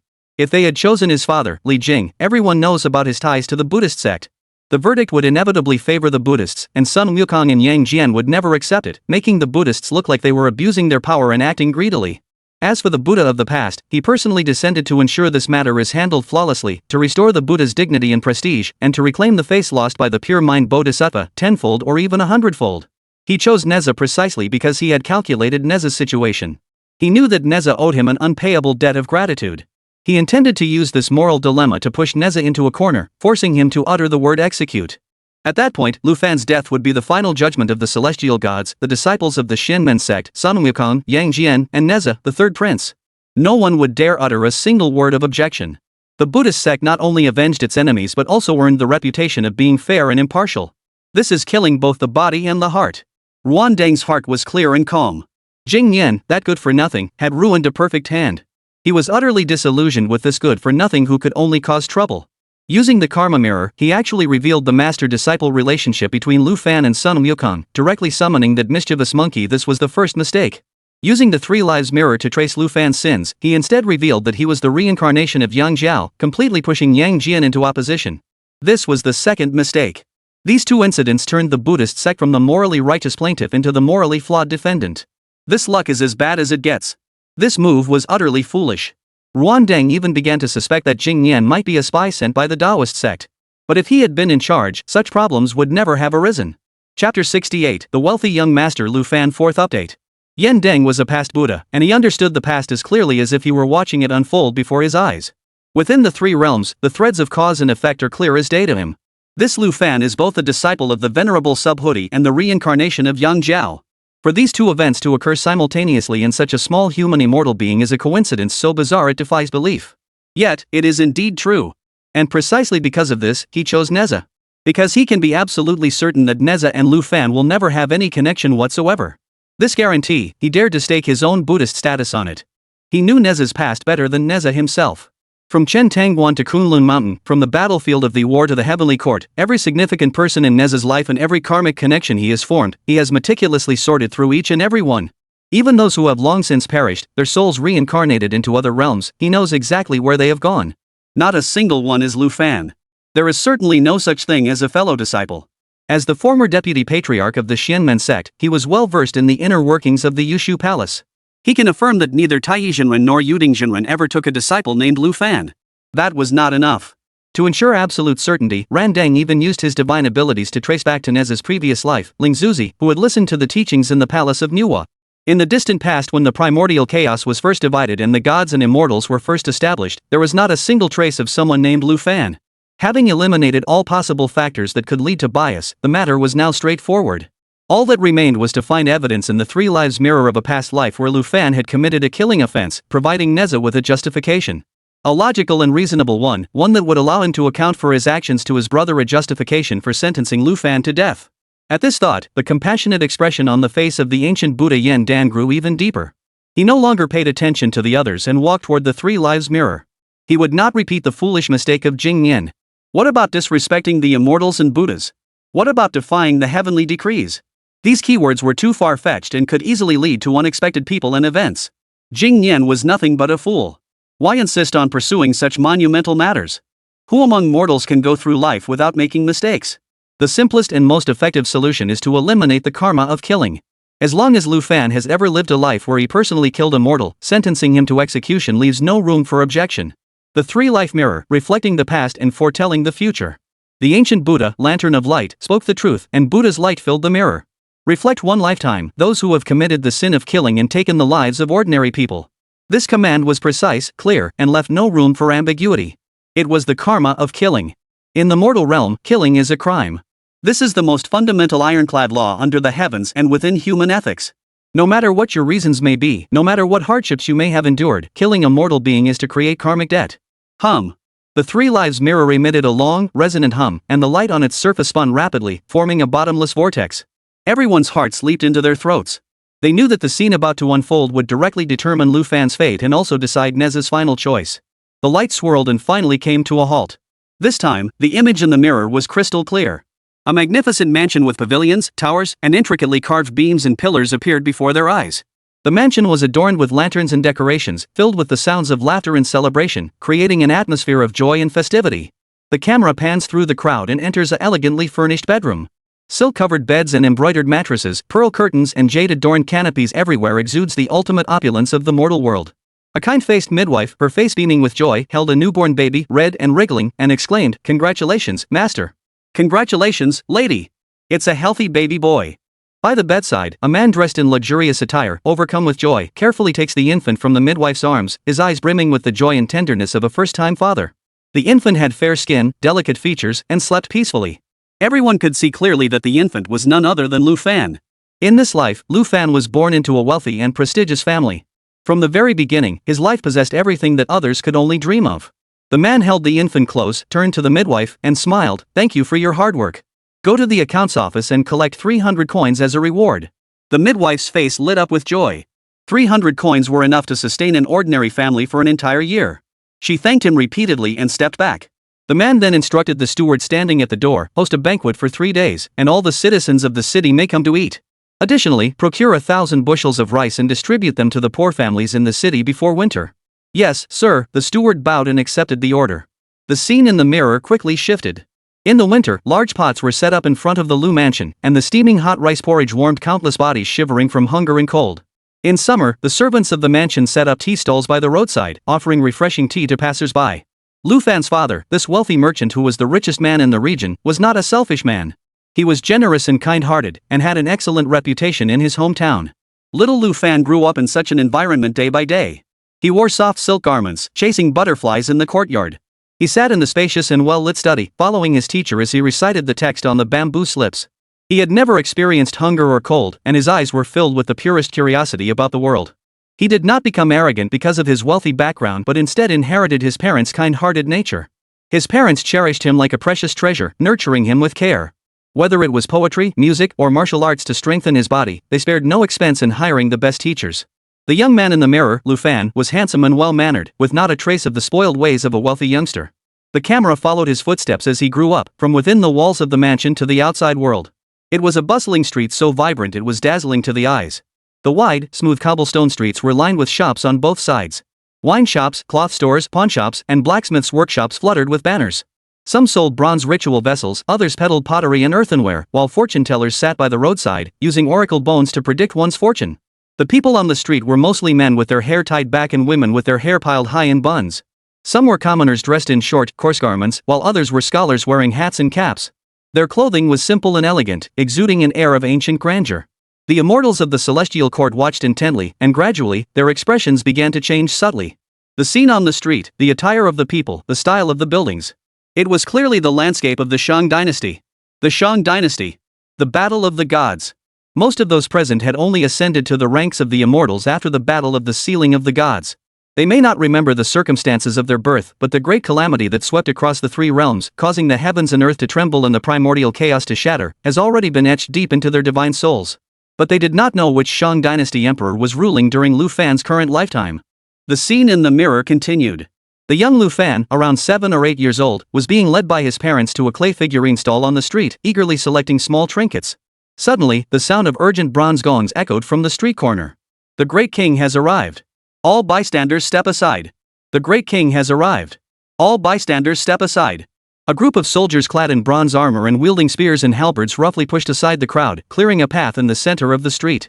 The villagers, their faces a mix of reverence and fear, hurriedly pulled their children to the side of the road and knelt down on the ground. Lu Fan's parents hurriedly pulled him to the side of the road and knelt down, whispering to him, "Fan, kneel properly. Don't dare to look up and offend the great king." Little Lu Fan was puzzled but obeyed, kneeling beside his parents. However, his curious eyes couldn't help but peek up from between his arms. Among the kneeling crowd, suppressed whispers began to rise. "What's happening? Why has the king suddenly left the palace?" A well-informed cloth merchant whispered to those around him, "You don't know? Today is the 15th day of the 3rd month, the birthday of the goddess Nuwa. The king is personally heading to the Nuwa palace outside the city to burn incense and pray for blessings." Chapter 69, The Beginning of the Great Calamity of the Sealing of the Gods. The human emperor of the Shang dynasty is going to the Nuwa temple to pray for blessings. These words combined are truly the ultimate shocker. In the late Shang dynasty, there was an emperor who, while paying respects at the Nuwa temple, was so captivated by the beauty of the Nuwa statue that he succumbed to lust and inscribed a blasphemous poem on the temple walls. It was precisely that poem that enraged the sage Nuwa. When the divine being grew angry, the heavens and earth changed color, leading to the chaos caused by the demon fox, the Zhou dynasty's overthrow of the Shang dynasty, and the great calamity of the, which swept across the three realms and even involved the lineage of the divine beings. The one who wrote the poem was the last ruler of the Shang dynasty, Emperor Xian, also known as King Zhou of Shang in later generations. The faces of countless immortals and gods twitched in horror. They looked at the familiar street in the mirror, at the approaching royal procession, and had only one thought in their minds. This is all too familiar. Isn't this the beginning of the great calamity of the sealing of the gods? The great calamity of the sealing of the gods, what a devastating catastrophe that was. Immortals shed their blood, golden immortals fell, and the lineage of the sages nearly came to an end. Among the immortals present, many had suffered in that great calamity, their names inscribed on the list of the immortals, and thus they now held their positions in the celestial court. For a moment, the tense atmosphere outside the Lingxiao palace strangely eased. When a piece of history is so vast that it can alter the very structure of the three realms, the individuals caught within it often feel a sense of their own insignificance and inescapable fate.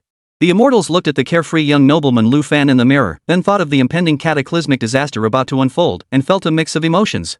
It felt like sitting in the audience of a theater, watching a play whose ending they already knew. They all knew what was about to happen. Xian enters the palace of Nuwa, inscribing a poem that insults the sage, enraging Nuwa, who summons the three demons from Xuanyuan's tomb to disrupt the imperial court. Next, Su Hu rebels against the Shang dynasty. Outside Jizhou city, Huang Feihu, the father of Huang Tianhua and a fellow disciple of Nezha, will shoot and kill one of Su Hu's generals with an arrow. Then, Daji enters the palace, subjected to the torture of the cauldron and the scorpion pit. One horrific tragedy after another will unfold. This segment of history is all too familiar to the immortals and gods present. So familiar that even their tense emotions began to relax. They even began to speculate with interest about the role Lu Fan would play in this great calamity. Would he be an anonymous soldier who dies young in the chaos of war, or a general or strategist whose name is recorded in the annals of history? Regardless of the role, as long as it is during the Shang dynasty, the killing karma mentioned by the lamp-lighting sage is all too easy to fulfill. In a time of chaos, human life was as worthless as grass. Let alone killing people, even massacring an entire city would merely be a cold, lifeless entry in the annals of history. The thoughts of the immortals grew restless, and the looks they cast at Nezha were tinged with sympathy. Now, the third prince truly had no choice. Amidst the chaos, only two people felt their hearts tighten.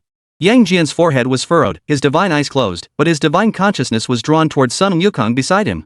Monkey, we're in trouble. Sun Wukong was scratching his ears and cheeks, clearly also sensing the dire situation. His thoughts immediately responded, this old monk is 100 times more troublesome than that bald-headed monk. This is a blatant scheme. Yang Jian's thoughts were as cold as iron. He has placed Lu Fan in the midst of the great calamity of the sealing of the gods. No matter what Lu Fan did in that lifetime, as long as he killed someone, he would be guilty as charged. Killing in times of chaos may be commonplace, but the act of killing itself is a shackle. If Nezha wants to protect Lu Fan, he would be openly defying the law, and he cannot bring himself to say that. What can we do then? I, old son, don't care about any laws or justice. If need be, I'll turn this heavenly court upside down today. Sun Wukong's ferocity emerged, and a fierce battle intent emanated from his divine consciousness. What's so great about causing chaos in the heavenly palace? What as one more chaos? For the sake of my young disciple, I can endure another 500 years of oppression. Don't act rashly, Yang Jian immediately stopped him. If we act forcefully, we'll be at a complete disadvantage. As for Ranjing, I know him better than you. During the sealing of the gods, he was the deputy leader of the Xianmen sect, holding a prestigious position. However, this man has always prioritized results over means, and his specialty is using noble causes as a pretext to pursue his own interests. After the sealing of the gods, he saw that the Taoist sect was weakening, so he immediately switched allegiance and joined the Western sect, becoming the ancient Buddha Yan Dan we know today. Everything he does now is meticulously planned, leaving no room for error, all to ensure that Lu Fan's death becomes an ironclad case that no one can find fault with. Sun Wukong was completely lost. He had never been interested in the old tales of the Taoist and Buddhist sects. What's the Chuan sect and the Jia sect? What's a deputy sect leader? Just hearing those names gives him a headache. Erlang Shin, don't bother me with all this nonsense. I don't understand any of it. His divine thoughts were direct and domineering. Just tell me, is that old monk determined to kill my younger brother? If we charge in now, can we save him? It's difficult. Yang Jian's divine consciousness was heavy. Rangdang's cultivation is profound beyond measure. He has already reached the level of a quasi-saint. If we join forces, we might be able to fight him to a standstill. But trying to rescue someone under his nose is a long shot. Moreover, he is clearly not going to act today. He is just using words and rules to intimidate us. If we make the first move, we'll lose the moral high ground and the support of the people. Reason? Parts? Can they feed us? Sun Wukong's divine consciousness was filled with disdain. My reason lies in my weapons. Times have changed. Yang Jian's divine thoughts were unusually weary, however, today, I must save him. No matter the method or the cost. Sun Wukong chuckled, his divine thoughts trembling. Well said. This old monkey feels the same. Screw the rules. My younger brother, no one dares touch him. As soon as the words left his mouth, Yang Jian's divine thoughts suddenly halted. His handsome, stern face grew strange, even slightly dark. You damn monkey. Humph. Sun Wukong froze. We've known each other for years, and yet I never knew you were capable of such deceit and trickery. Yang Jian's divine sense carried a hint of sarcasm. After all this time, Lu Fan is your fellow disciple. Why didn't you tell me sooner? Earlier, you only mentioned admiring his temperament and how it suited you, making me think you were truly acting out of some vague sense of loyalty. Sun Wukong heard this and immediately grinned, revealing a mouthful of white teeth. He casually replied with his divine thoughts, Erlangshin, you're the one saying that. I admire his temperament, and he's my junior disciple. What's the difference? Everyone in my sect is a hero, it's only natural for me to admire them. He scratched his furry face and thought to himself with a smug grin, besides, if I had started by shouting that he was my junior disciple, wouldn't that make me just like that old monk, falling into the lower ranks and losing fairness? I, old son, do things with reason as my guiding principle. Yang Jian was so flustered by his twisted logic that the corners of his mouth twitched involuntarily. This monkey is still the same as ever.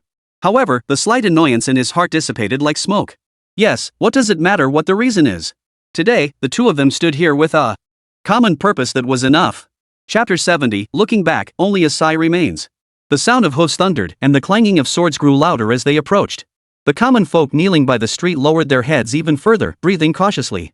9 bronze war chariots rolled over the cobblestone road, their wheels thundering, their momentum overwhelming. Upon the chariot stood a tall, imposing man with a heroic countenance. He wore a royal robe adorned with patterns of blackbirds, an ancient sword at his waist, and his gaze swept across both sides of the street like that of a hawk. He was none other than the current ruler of the Shang dynasty, Emperor Xian. His majestic presence was so overwhelming that even the heavens and earth seemed to dim in his presence. The immortals watching this scene outside the mirror wore expressions of varying emotions, many of their eyes betraying complex and enigmatic feelings. An old immortal with snow-white hair and beard, dressed in the robes of a celestial warrior, sighed deeply. Back in the day, Emperor Xian conquered the eastern barbarians to the south and repelled the ghost tribes to the north, his might shaking the 4 seas. Had it not been for that incident at the palace of Manhwa, the Shang dynasty's reign would not have ended so abruptly. He had once been a great general of the Shang dynasty, dying in battle at Mai, his soul ascending to the list of the immortals. Now he held a minor position in the celestial court. Looking at his former ruler, he felt a mix of emotions. A deity with a grim expression and faint fluctuations of the Jie sect's divine power snorted coldly. In the end, it was simply that their time had come. The heavens favored the Zhou dynasty, no one could stop it. We, the 10,000 deities of the Jie sect, have also become mere decorations on the list of the immortals. Upon hearing this, many of the surrounding immortals fell silent. Among the immortals present, 7 or 8 out of 10 had some connection to the great calamity of the sealing of the gods. They had once been comrades in arms, and they had once been mortal enemies. Disciples of the Chuan sect, followers of the Jie sect, generals of the Yin Shang dynasty, lords of the Western Zhou states. Now they were gathered together, serving in the celestial court. Speaking of which, why isn't the star god of heavenly joy present today? Such an important matter, and he didn't even bother to show up. A divine official whispered to his colleague. A well-informed celestial general nearby rolled his eyes and whispered, him? He's busy arranging marriages and matching couples. The marriage reports piled up on his desk are taller than Mount Kunlun. He doesn't have time to come here and get tainted by the aura of the execution platform. Besides, those standing here are either his former enemies or his former subjects. If he comes, it will only add to the awkwardness. Among the crowd, a divine being dressed in brocaded robes and a jade sash, with a broad face and large ears, who looked like a wealthy gentleman, shook his head and let out a soft snort. He was none other than Zhao Gongming, the former outer disciple of the Jinxiao sect, who wielded the 24 divine pearls of the sea and had defeated the 12 golden immortals of the Xiantiao sect. After he was the golden dragon Zhenjie dragon tiger Xiantan true lord, overseeing all the gold, silver, and treasures of the human world, known to the world as the god of wealth. What's there to be embarrassed about? Zhao Gongming stroked his jet-black beard. Back then, we fought to the death on the battlefield. Now we serve in the celestial court, each fulfilling our duties. It's just a matter of different roles. Just the other day, he came to my finance department to haggle over the budget for his wedding expenses. He's no longer the same man he was back then. Zhao Gongming's words carried little of the hatred from the past, more of a calmness that comes with thousands of years of experience. In the battle of the sealing of the gods, he had perished, his legendary cultivation dissipated into nothingness, and even his divine artifact had fallen into the hands of Rondeng. To say there was no resentment would be a lie. But 10,000 years were enough to smooth out even the sharpest edges. Now, he spends his days calculating the flow of wealth across the three realms and the offerings made by mortals. The battles of the past are but a fleeting memory. As he spoke, another divine being, slender in build and dressed like a scholar, approached and bowed slightly to Zhao Gongming. What the true lord of the mystic altar has said is entirely correct. Upon his arrival, the surrounding divine officials grew even more silent, their gazes filled with reverence. He was none other than Bai Gon, the deputy prime minister of the Shang dynasty, who was executed by King Zhou for speaking truth to power and later posthumously honored as the star god of literature. In the midst of this great calamity, no one can escape. Now, you and I are both listed on the divine list, serving the heavenly court. All that has happened in the past is now ancient history. He guards his hall of marriage, and I guard my palace of literature. We are all merely fulfilling our new divine destinies. Bai Gon's words struck a chord with many of the immortals and gods present who had survived the great calamity of the sealing of the gods. Yes, it's all in the past. Back then, when the Golden Turtle Island was filled with immortals paying homage, how majestic it was. Now, the disciples of the Zhejiao sect are scattered, some have been sealed as gods, and those who made it onto the list are now ministers of the heavenly court. Back then, the disciples of the Xianmen sect in the Western Qi region were entrusted by heaven to seal the gods, enjoying unparalleled glory. And now, we still have to follow the heavenly regulations and be cautious in our words and deeds. Thousands of years have passed, and the deep grudges of the past have been washed away by the passage of time. Dust returns to dust, earth returns to earth. Xin is now the star god of joy in the heavenly court, responsible for overseeing marriages on earth. The former earthly emperor has become a deity who welcomes and sends off brides and grooms. And those once mighty divine warriors who once ruled the heavens have mostly become minor deities in the celestial court. All the enmity and grudges have become cold, lifeless names on the list of the sealed gods. Looking back, there is only a sigh. The sighs of the immortals did not affect the flow of the mirror world. Emperor Xian's royal procession departed in grand procession, and the people on the streets dared to rise, dispersing in small groups. The tense and oppressive atmosphere gradually dissipated. Lu Fan's parents led him back to their family mansion. Upon entering the house, they dismissed the servants. Lu Fan's father, the seemingly kind and scholarly Mr. Lu, wiped the smile from his face, replaced by a solemn expression.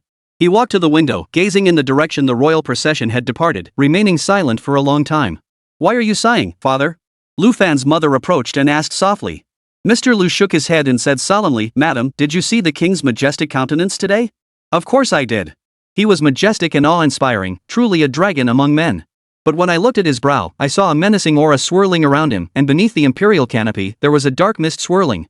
Lu's father's voice was very low. He is going to the palace of Manhwa under the pretext of praying for blessings, but in his heart, he has no respect for the sage. I fear that great disaster is approaching.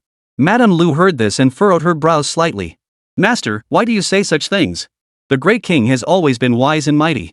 Wise and mighty, but unable to defy the unpredictable will of heaven." Mr. Lu turned to his son, his eyes filled with deep worry. This world is about to fall into chaos. The Yin dynasty's reign will not last much longer. We are but merchants in this raging storm, mere floating leaves at the mercy of the waves. We only hope to find a place where our son can settle down and make a life. These words were clearly heard on the execution platform. Instantly, whispers erupted. This is impossible. How could a mere mortal discern the divine mandate of the human emperor and predict the fate of the Yin dynasty? Are you just spouting nonsense? How could a commoner possess such insight? Something's off. There's something fishy about this. The crowd of immortals was thrown into chaos. Chapter 71, Are Lu Fan's parents demons? Just as everyone was filled with doubt and confusion, Sun Wukong's golden eyes suddenly narrowed. His fiery golden eyes pierced through the surface of the Three Lives mirror, revealing something deeper. Something's wrong. He murmured softly, startling Yang Jian, who was standing beside him, into glancing at him. "Monkey, what did you discover?" Yang Jian asked in a low voice. "That couple isn't human." Sun Wukong spoke with some confusion. This old monkey sees clearly each of them is wrapped in a faint, black mist, like two thin snakes coiled around their crown chakras. That's demonic energy. Pure, unadulterated demonic energy. Upon hearing this, Yang Jian's third eye between his eyebrows suddenly opened a crack, and a flash of golden light vanished. His expression grew solemn in an instant. That's correct. It's demonic energy. And their cultivation is no small feat, at least 1,000 years of cultivation. They are not of the human race. It wasn't just the two of them. Many of the present deities of profound cultivation also discerned this. At the same time, everyone had a lingering doubt. If Lu Fan's parents in his previous life were demons, then what about Lu Fan? What is he? A half-human, half-demon hybrid? Or was he himself a demon in human form? Seeing everyone's confusion, the ancient Buddha of the lamp did not keep them in suspense but spoke up voluntarily, dispelling everyone's doubts. There is no need for astonishment. He pointed at Lu Fan's parents in the mirror and explained slowly, these two are not human. They are demons who have attained enlightenment. Envious of the prosperity of the human world, they refused to continue their arduous cultivation in the depths of the mountains. Instead, they sought out the bodies of two recently deceased humans, used a secret technique to possess their bodies, and usurp their identities to blend into the mortal world. Reincarnation. These 4 words caused another wave of gasps. Such is a violation of heaven and earth and is utterly unacceptable in the 3 realms. Then, an immortal official couldn't help but ask, what about Lu Fan? Everyone's heart sank. Yan Deng's gaze fell upon the young Lu Fan playing in the courtyard. This child is indeed human. He gave an answer that slightly relieved Sun Wukong and Yang Jian. However, though he is human in form, he was born from a demonic creature using a human body. From the moment he was born, he lived among demons, ate food prepared by demons, drank water taken by demons, listened to their words, and learned their ways. Over time, demonic energy has penetrated his bones and soul. Though he has the form of a human, he is no longer a pure human. Please look. He extended his hand and touched the 3 lives mirror in mid-air. The image in the mirror suddenly zoomed in, focusing on the hands of the young man Lu Fan. On the tips of his slender, pale fingers, a faint, almost imperceptible bluish-black hue shimmered. This is the mark of demonic immersion. It is clear evidence of prolonged contact with demonic beings and being corrupted by demonic energy. One who is tainted by demonic energy and associates with demons has a nature that is already different from that of ordinary people. Pure mind Bodhisattva, seeing that the Buddha had exposed Lu Fan's demonic roots with a single sentence, was immediately invigorated. He stepped forward, his previously suppressed arrogance reignited by Sun Wukong's earlier suppression, and shouted at Nezha, Third Prince. You saw it too. This child is not of our kind, he is born of demonic beings, tainted by demonic energy, and his heart must be corrupted. He pointed at the young boy still playing in the mirror, speaking with unwavering conviction, as if pronouncing a legal verdict, the son of a demon, if left in the human world, will surely bring disaster. If not eliminated today, he will certainly become a great evil in the future. This evidence is irrefutable. I implore the third prince to uphold justice, slay the demon, and restore heavenly order. In his eyes, the matter was already settled. Demons are the original sin. You're full of it. A thunderous shout shook the eardrums of the pure mind Bodhisattva. Sun Wukong stomped his foot on the clouds, his weapon crashing heavily into the ground, causing the divine clouds to swirl. His fiery eyes glared at Yang Jian, revealing his true intentions. I, the old monkey, saw the scene in the mirror. Though his parents were demons, they never harmed anyone. Instead, they opened their granaries to feed the people. That little child is still an innocent child who knows nothing of the world. What evil has he done? What crime has he committed? You bald-headed monk, you speak of killing without a second thought. On what grounds do you speak? Sun Wukong grew angrier as he spoke, pointing his staff at the mirror's reflection of the Lu mansion. Even if they are demons, so what? Did they kill anyone? Set fires? Or eat someone's child? No. Nothing at all. Just because of their birth, you want to decide their fate? You Buddha, you've gone to the dogs. He has been corrupted by demonic energy. His nature is different from that of ordinary people. He will surely become a great menace in the future. Yang Jian argued forcefully. In the future? I could say that your mother might remarry in the future. Sun Wukong's words were crude but hit the core of the matter. He hasn't done anything yet, and you want to sentence him to death? Just because his parents are demons? What kind of logic is that? I see that you bald-headed monk, are the real one who doesn't follow reason. The ancient Buddha, holding his prayer beads, tightened his fingers slightly. He nearly lost control of his serene Buddhist heart, and the compassionate smile on his face froze for an instant. This pure-hearted monk was truly useless in achieving anything, yet adept at causing trouble. He had finally managed to steer the conversation toward the undeniable crime of murder, aiming to strike at the root of the matter and deliver a fatal blow. But this fool insisted on dwelling on the distinction between humans and demons. Was this a topic that could be discussed so freely in public, especially in the heavenly court? Moreover, Sun Wukong was right at least up to this point. The Lu Fan in the mirror had not committed any acts of killing. Even his demonic parents had behaved like virtuous beings. Forcing a conviction under these circumstances would only make the Buddhist sect appear tyrannical and brutal, falling into the lower realms. This mind is even more foolish than a pig's. With no other choice, he had to step in personally to steer the conversation back on track. Ruan Deng's anger surged within him, but he had to maintain the demeanor of a high-ranking monk on the surface. He looked at Sun Wukong and nodded slightly, his gentle demeanor seeming to agree with the monkey's words. The words of the victor over demons are indeed wise. This statement caught everyone off guard. The distinction between good and evil lies in one's actions, not in one's origins. Ruan Deng's voice was gentle and profound, filled with wisdom and compassion. Lu Fan, though he has connections with demonic beings in this life, he has not committed any evil deeds. He cannot be judged by his origins alone. Jing Yan, you are fixated on appearances, harboring biases. Your cultivation is still incomplete. You must continue to refine your character. The last sentence was directed at Jing Yan. The divine officials present nodded in agreement once more. See, the Buddha of the past is indeed the Buddha of the past. How magnanimous, how compassionate. Even when faced with accusations from a demon like Sun Wukong, he could remain calm and reason with him. Pure mind Bodhisattva was publicly reprimanded by the Buddha, his face turning as red as a pig's liver. He never expected the Buddha not only to refuse to support him but also to publicly rebuke him, forcing him to acknowledge the distorted logic of that mischievous monkey. But he dared not argue back, only bowing his head and muttering, "I will obey the Buddha's command." Yet deep down, he remained unconvinced. He could only lower his head and mutter under his breath, "Demons are demons, what's the difference? No wonder I committed such a heinous crime in this life. I'm not a good person at heart." He thought his voice was soft, but everyone present was sharp-eyed and quick-witted. As soon as he finished speaking, he sensed that the atmosphere had changed. The execution platform fell into an unusual silence. Dozens of gazes fixed on him simultaneously. Even the few Buddhist deities by his side silently shifted their steps, creating a slight distance between them. Jing Yan felt a surge of panic and looked around in confusion. What's going on? Did I say something wrong? Demons are supposed to be killed, aren't they? Chapter 72, The Kind-Hearted People of the Lu Family. The ancient Buddha of the lamp truly wanted to slap this useless ally into reincarnation. He was so furious he could have killed Jing Yan on the spot. Do you realize how many immortals you just insulted with that statement? Do you know how many divine beings in the celestial court, who are ranked among the immortals, have demonic origins that you so casually dismiss as not good from the start? To say nothing else, in the battle of the Sealing of the Gods, among the 10,000 immortals of the Jinxiao sect, how many were of demonic origin? How many of them weren't born with horns and hooves, or hatched from eggs? Even he himself, the lamp-lighting Taoist, the deputy leader of the Xin sect, when he broke the 10 absolute arrays and killed Zhao Gongming, didn't he rely on many fellow cultivators of mixed origins? Moreover, after the Sealing of the Gods, the boundaries between the celestial court and the demons have never been so clear. One of the 28-star generals, Kue Mulang, also descended to the mortal realm as a demon and married the princess of Baoxian Kingdom for 13 years.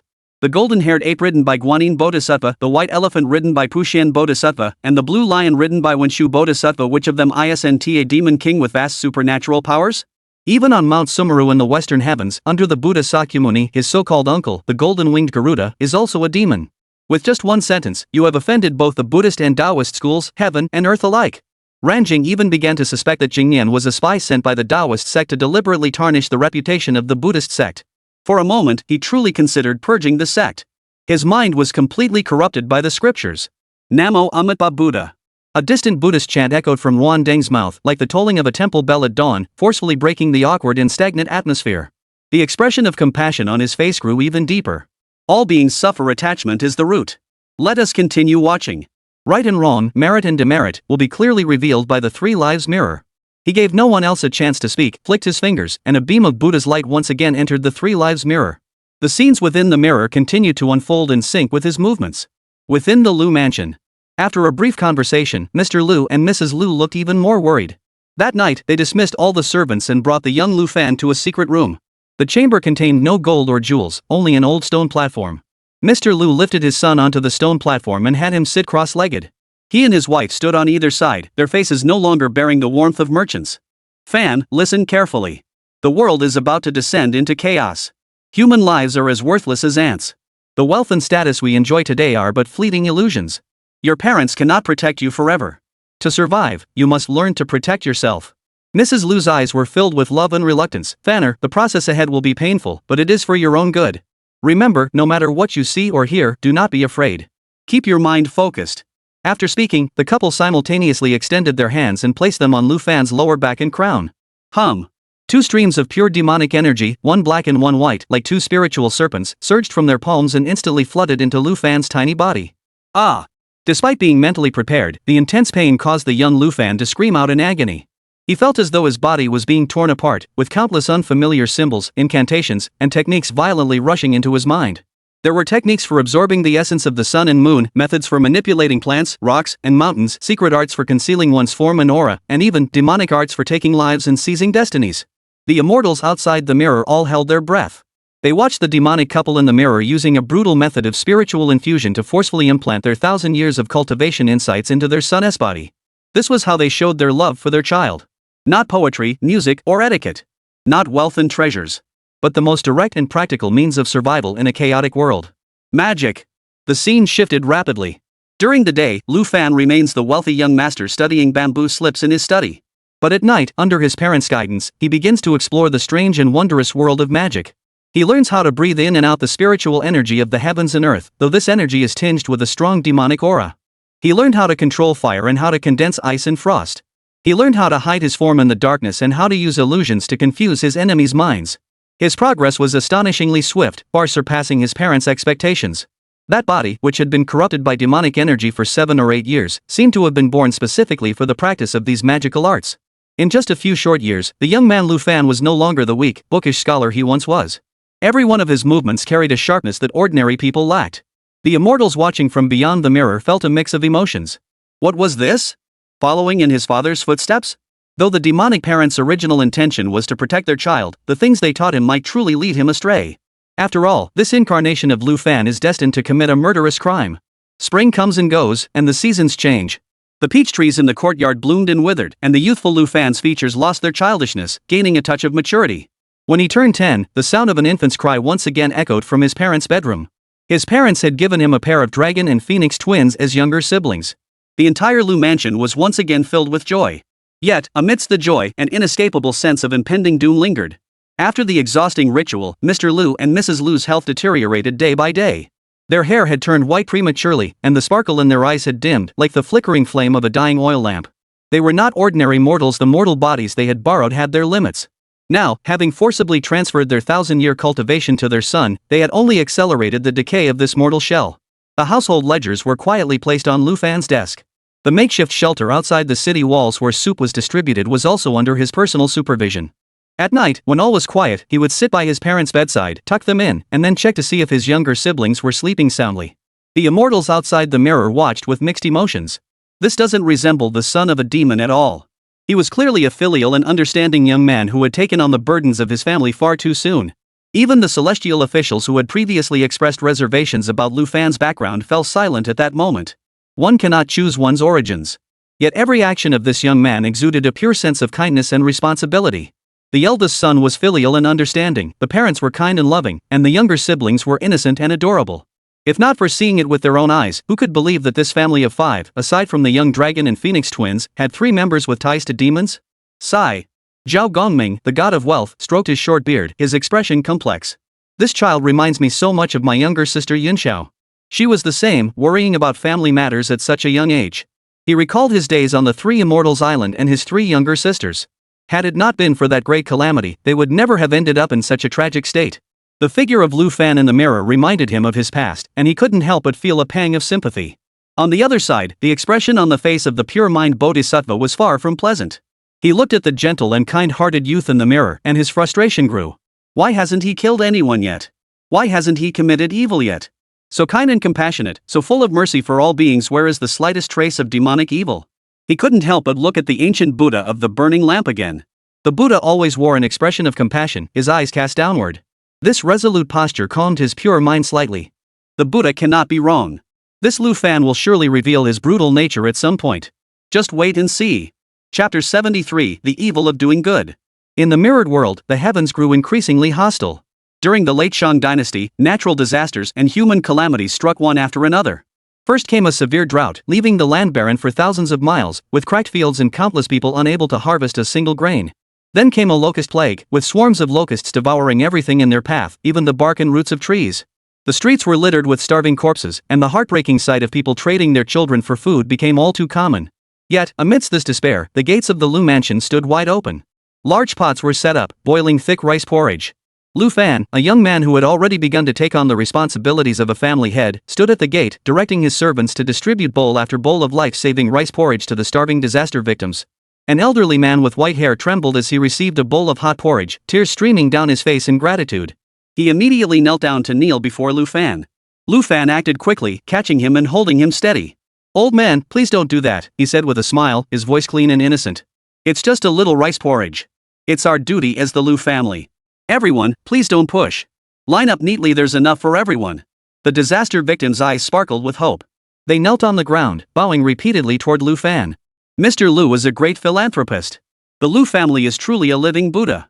The Lu family's granary poured out grain like a flowing river. When the grain ran out, Lu Fan took out the gold and silver his family had saved and traveled to other regions to buy grain at high prices, then transported it back to aid the villagers.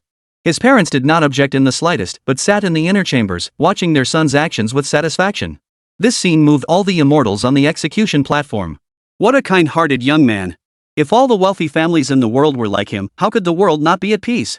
This boy has a pure and kind heart, far surpassing many ordinary people in the world. In such chaotic times, to possess such a heart, to give away all one's wealth to save the people, this is truly rare and precious. Whether his parents are human or demon, this boy deserves the title of righteous. Perhaps the ancient Buddha of the burning lamp had truly miscalculated? Perhaps, in this lifetime, Lu Fan has no karmic debt of killing at all? They simply couldn't fathom it. Such a kind-hearted young man, what kind of killing karma could he possibly have committed? What exactly is the ancient Buddha seeking? However, the curve of the ancient Buddha's lips changed ever so slightly at that moment. He knew that the turning point was approaching. Sure enough. On this day, Lu Fan was distributing porridge at the front gate of his mansion. Suddenly, a commotion arose among the crowd. A group of uninvited guests arrived.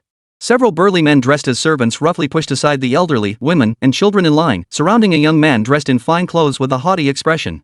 They made their way straight to the porridge pot. He didn't even glance at the starving people in line, kicked the pot stand with his foot, and ordered Lu Fan arrogantly, "Hey, you there. You're the one in charge of the Lu household, aren't you? Come here and fill 10 buckets of porridge for this young master. Take them to the Zhang mansion." At these words, the starving crowd dared not speak out, lowering their heads in silence. Lu Fan's gaze grew cold. He recognized the man as Zhang Chong, the only son of Zhang Zhubu, a powerful local tyrant. Zhang Chong was known for bullying others, acting arrogantly, and exploiting the villagers, earning him a terrible reputation. "Master Zhang is joking," Lu Fan stepped forward, speaking calmly and respectfully. "This porridge is for people to eat. Your family's pigs probably wouldn't like it." "What do you mean?" Zhang Chong glared at him. "Do you dare call this young master a pig?" "I didn't," Lu Fan shook his head. "I was just saying that this porridge is for those who are about to starve to death. If you really want some, you can go to the back and queue up with everyone else, 1 bowl per person." "How dare you?" Zhang Chong flew into a rage. "Who do you think you are, speaking to me like that? Let me tell you, my father is the chief clerk of the city. A merchant's son dares to act so arrogantly in front of me. Men, smash this pot." As he spoke, he kicked over the bowl of porridge belonging to an old man standing beside him. The scalding hot rice porridge spilled all over the ground. The old man, heartbroken, fell to the ground and tried to scoop up the rice porridge with his hands. The servants behind him immediately moved forward. This scene ignited the anger in Lu Fan's heart. He glared at Zhang Chang's arrogant face, his eyes flashing with cold intent. He raised his right hand and made a grabbing motion toward the ground where Zhang Chang's feet were. Ouch! The greenstone slab beneath Zhang Chang's feet suddenly became slippery, causing him to stumble and fall to the ground in an extremely awkward position, landing on all fours and covered in dust. The servants behind him tried to help him up, but found that the ground beneath their feet felt as though it had been coated in oil, causing them to stumble and collide into a chaotic heap. The surrounding disaster victims were initially stunned, then burst into uproarious laughter. Zhang Chong had never endured such humiliation. He scrambled to his feet, his face as red as a pig's liver, pointing at Lu Fan and roaring, "You dare use sorcery on this young master? You'll pay for this. I'll go tell my father right now, and he'll bring troops to raid your house." After uttering those threats, he fled with his servants, scrambling and stumbling away. The starving villagers around them erupted in cheers that had been suppressed for a long time. "Good. The young master of the Lu family is a hero."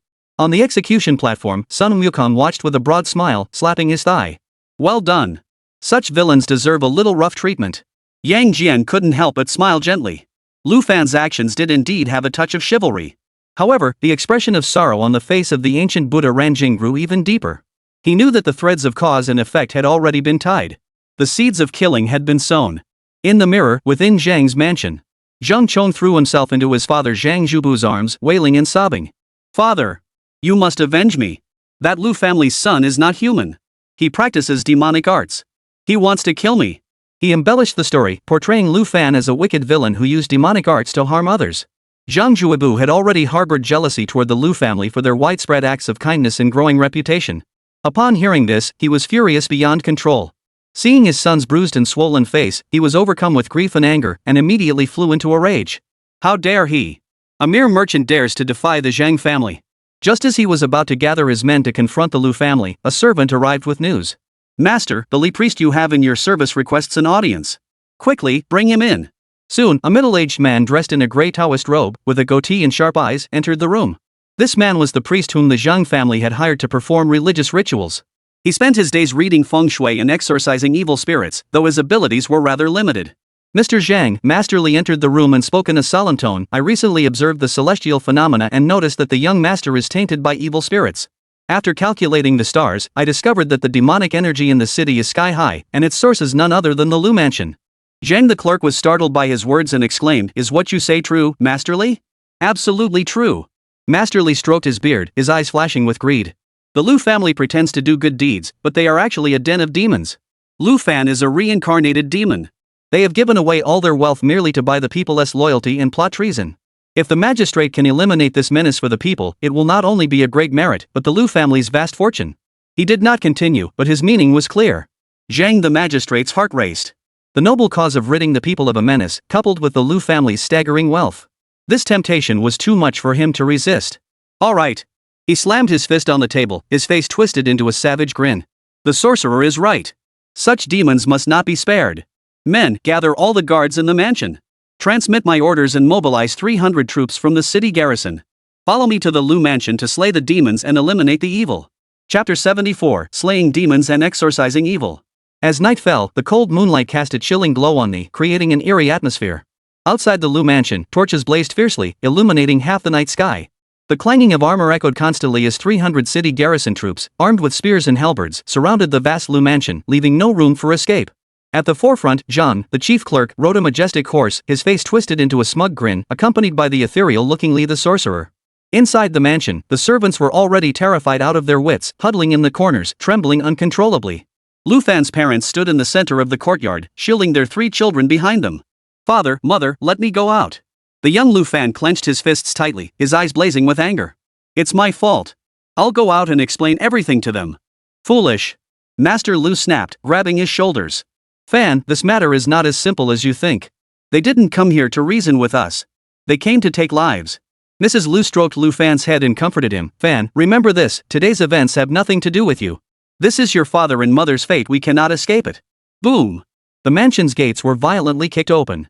Zhang the clerk rode in on horseback, his hooves trampling the meticulously trimmed flowers and grass. He pointed his whip at Lu Laoyi and shouted angrily, "Lu the good man, how have you been? Your Lu family has been preying on the people, causing chaos in the village, and the villagers are filled with grievances. Now that there is both witness testimony and evidence, why don't you surrender yourselves?" Lu Laoyi stepped forward, shielding his wife and children behind him. He stood tall and straight, showing no fear. "Zhang Zhubu, my Lu family has done good deeds in the city for many years, and our reputation is well known.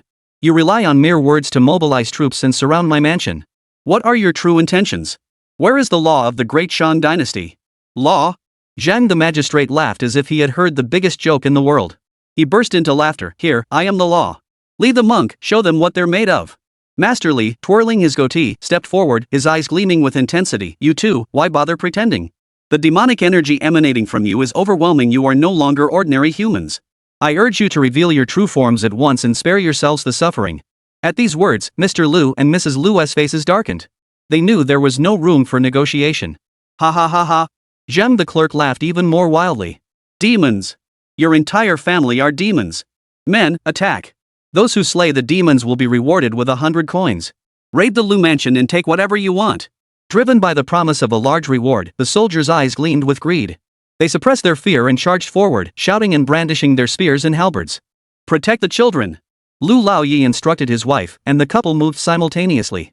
With a flick of his right hand, a black wind swirled out of nowhere, sweeping the first dozen soldiers into the air with screams, then crashing them back down to the ground, their bones broken and limbs shattered. Madame Lu waved her hands, and the vines and flowers in the courtyard grew wildly, transforming into sturdy whips that lashed the charging soldiers, sending them flying in all directions.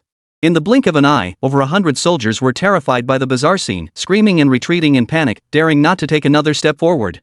"A bunch of cowards." Zhang the clerk cursed angrily. "Master Zhang, please calm down."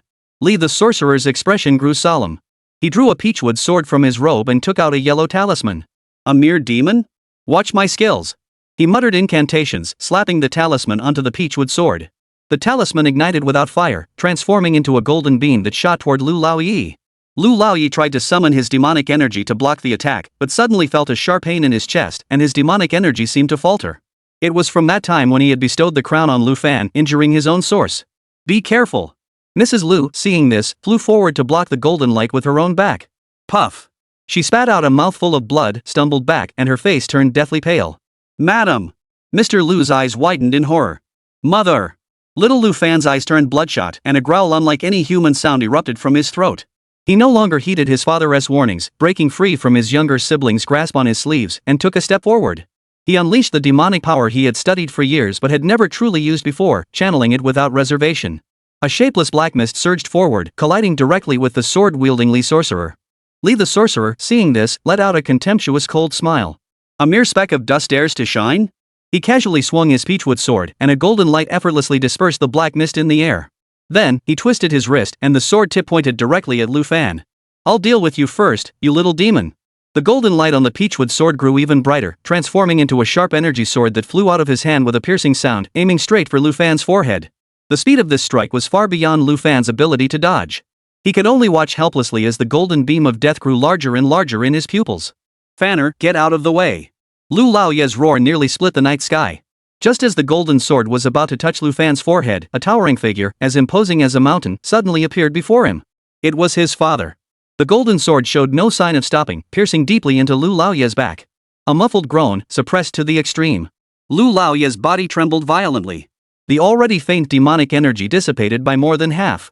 He stumbled forward, using his last ounce of strength to stay upright. Master! Mrs. Lu's piercing cry was sharp and heart-wrenching. Lu Fan froze in place, his mind a blank. Warm blood splattered onto his face.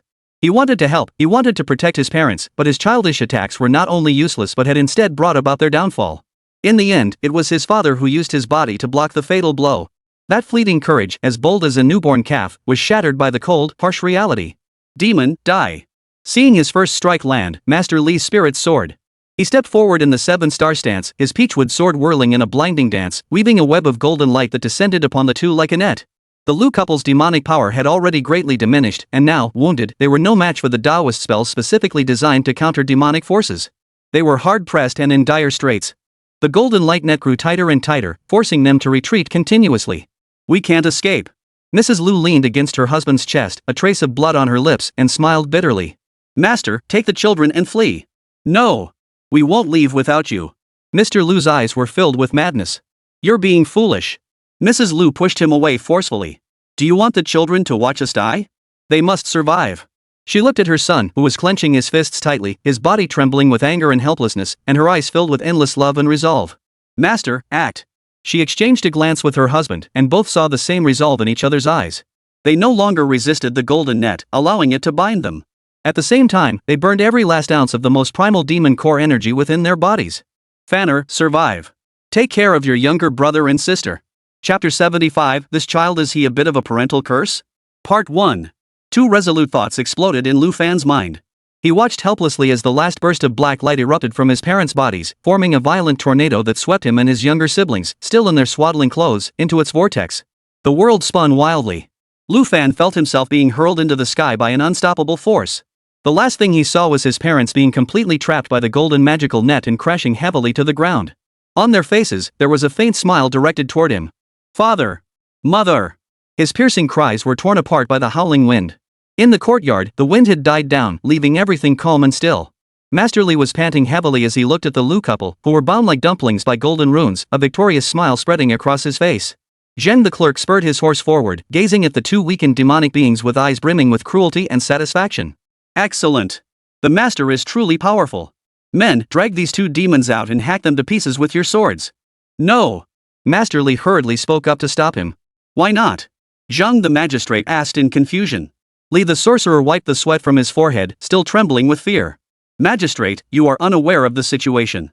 These two demons are no ordinary foes. Though their physical bodies are bound, their demonic souls remain powerful. If we kill them now, their souls will escape and, without their physical bodies to restrain them, they will become even more ferocious. At that point, both you and I will be in grave danger. Zhang the magistrate heard this and shrank back in fear. Then, what should we do? The best course of action is to suppress them. A greedy gleam flashed in Li the Taoist priest's eyes. He had set his sights on the demon cores of these two creatures.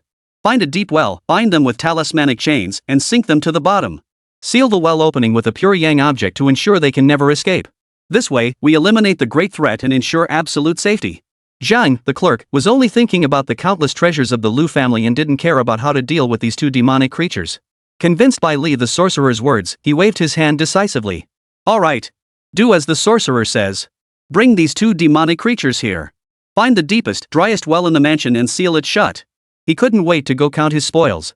Master Li watched as the Lu family couple was dragged away by the soldiers, a cold smile curling at the corners of his mouth. He knew that this matter was far from over. He raised his head and gazed toward the direction where Lu Fan had vanished into the night sky, his eyes cold and ruthless. Cut the grass, but make sure to uproot it completely. With that, he moved swiftly, his entire body transforming into a gray shadow as he shot into the sky, chasing after the lingering demonic energy. The wind in the mirror scattered the teenager's cries. After a long while, an elderly immortal official emerged, stroking his long beard, and let out a prolonged sigh. Well done, slaying demons and eliminating evil.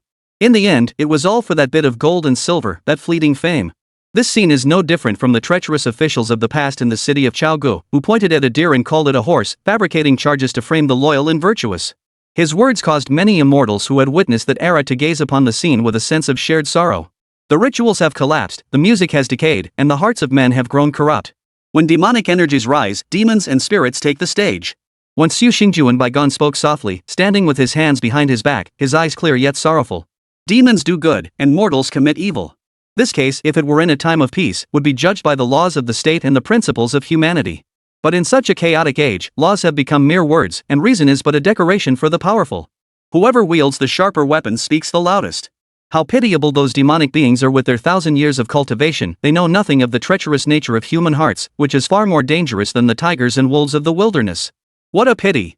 All the Lu family sought was to protect their family in this chaotic world. Whether human or demon, this heart is no different. Alas, the innocent bear no guilt, but those who hold treasures are doomed. The Lu family's vast fortune is the true death sentence. He had died because of a heart as pure as crystal, and he could not bear to see such injustice. They are not ignorant, they have no choice. Zhao Gongming, the god of wealth, crossed his arms and furrowed his brows. He had once been an outer disciple of the Jie sect and knew much about cultivation. That Li Fa Shi's cultivation is nothing but lowly heretical arts, specializing in. He can handle ordinary demons, but in his prime, this couple could have blown him to pieces with a single breath. Alas, they've been passing on their teachings to their son, and they're already nothing but hollow shells. This couple's cultivation has already been damaged. With this added blow, even if they don't die, they're not far from being reduced to nothing.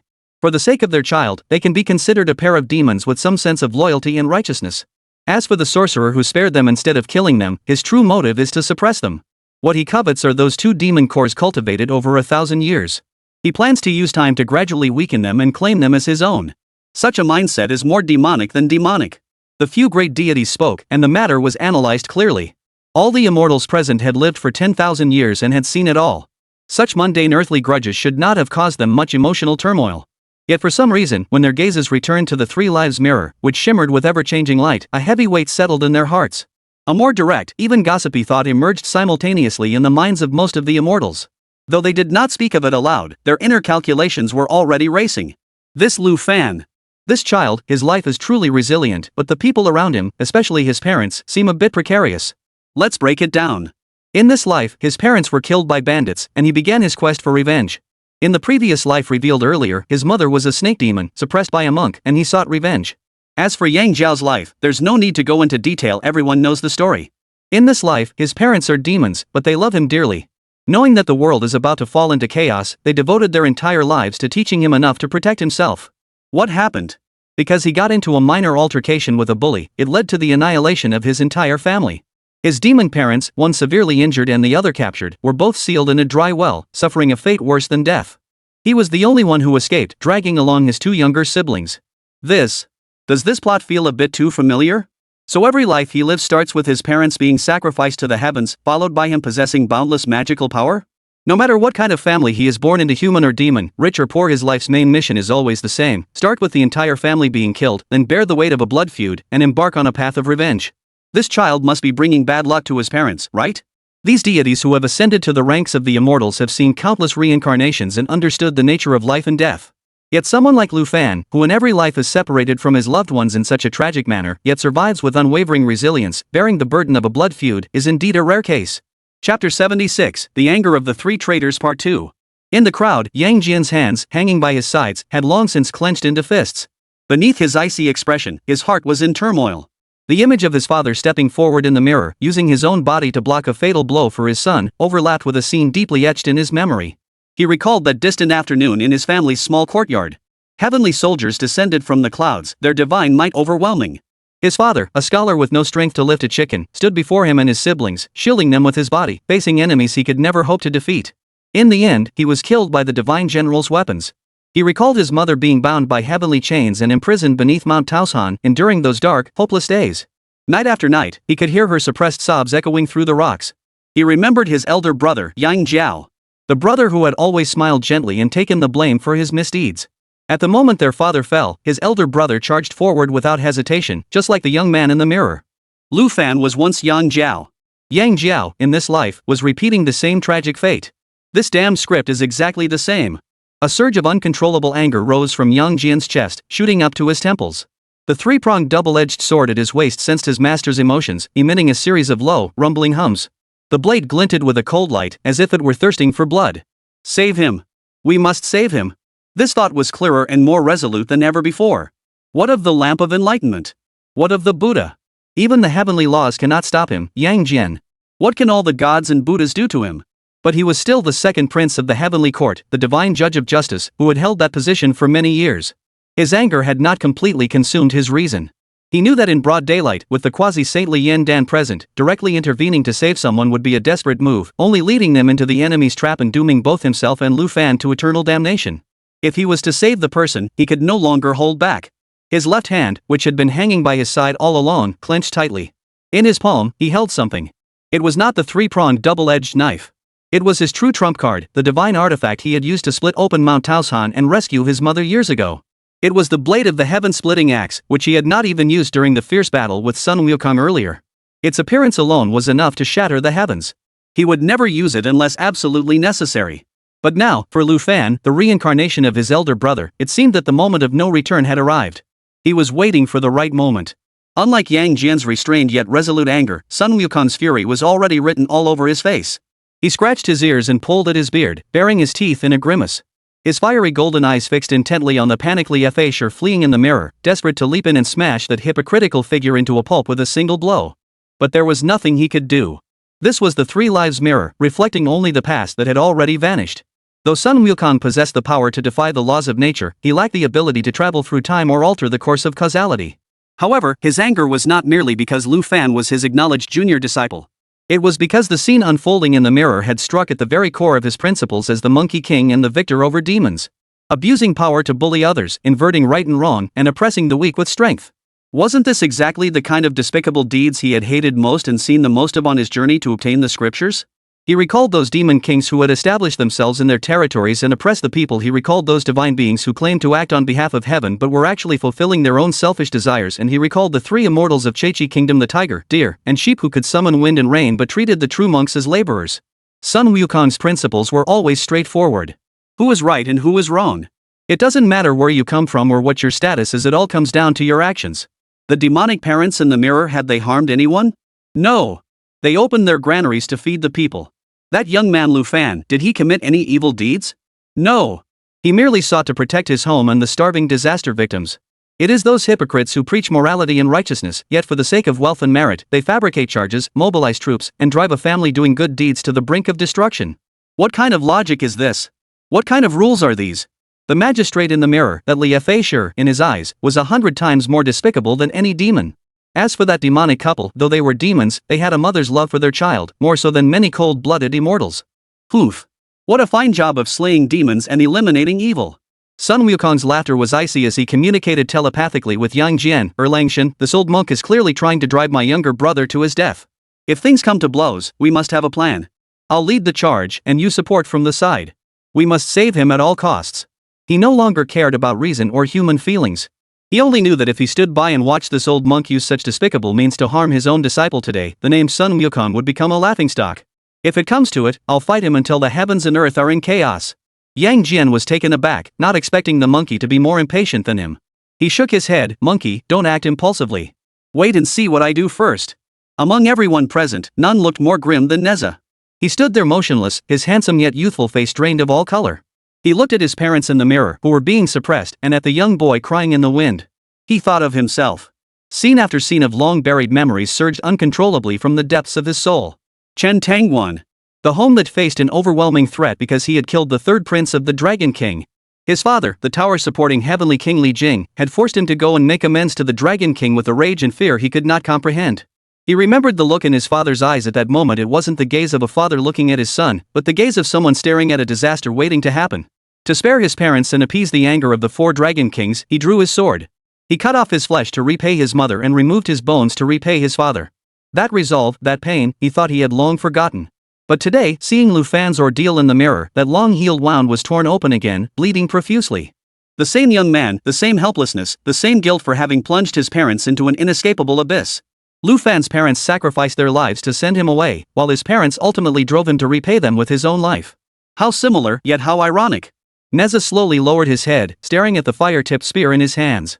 This divine weapon that had accompanied him through countless battles and slain countless demons now felt as heavy as a mountain.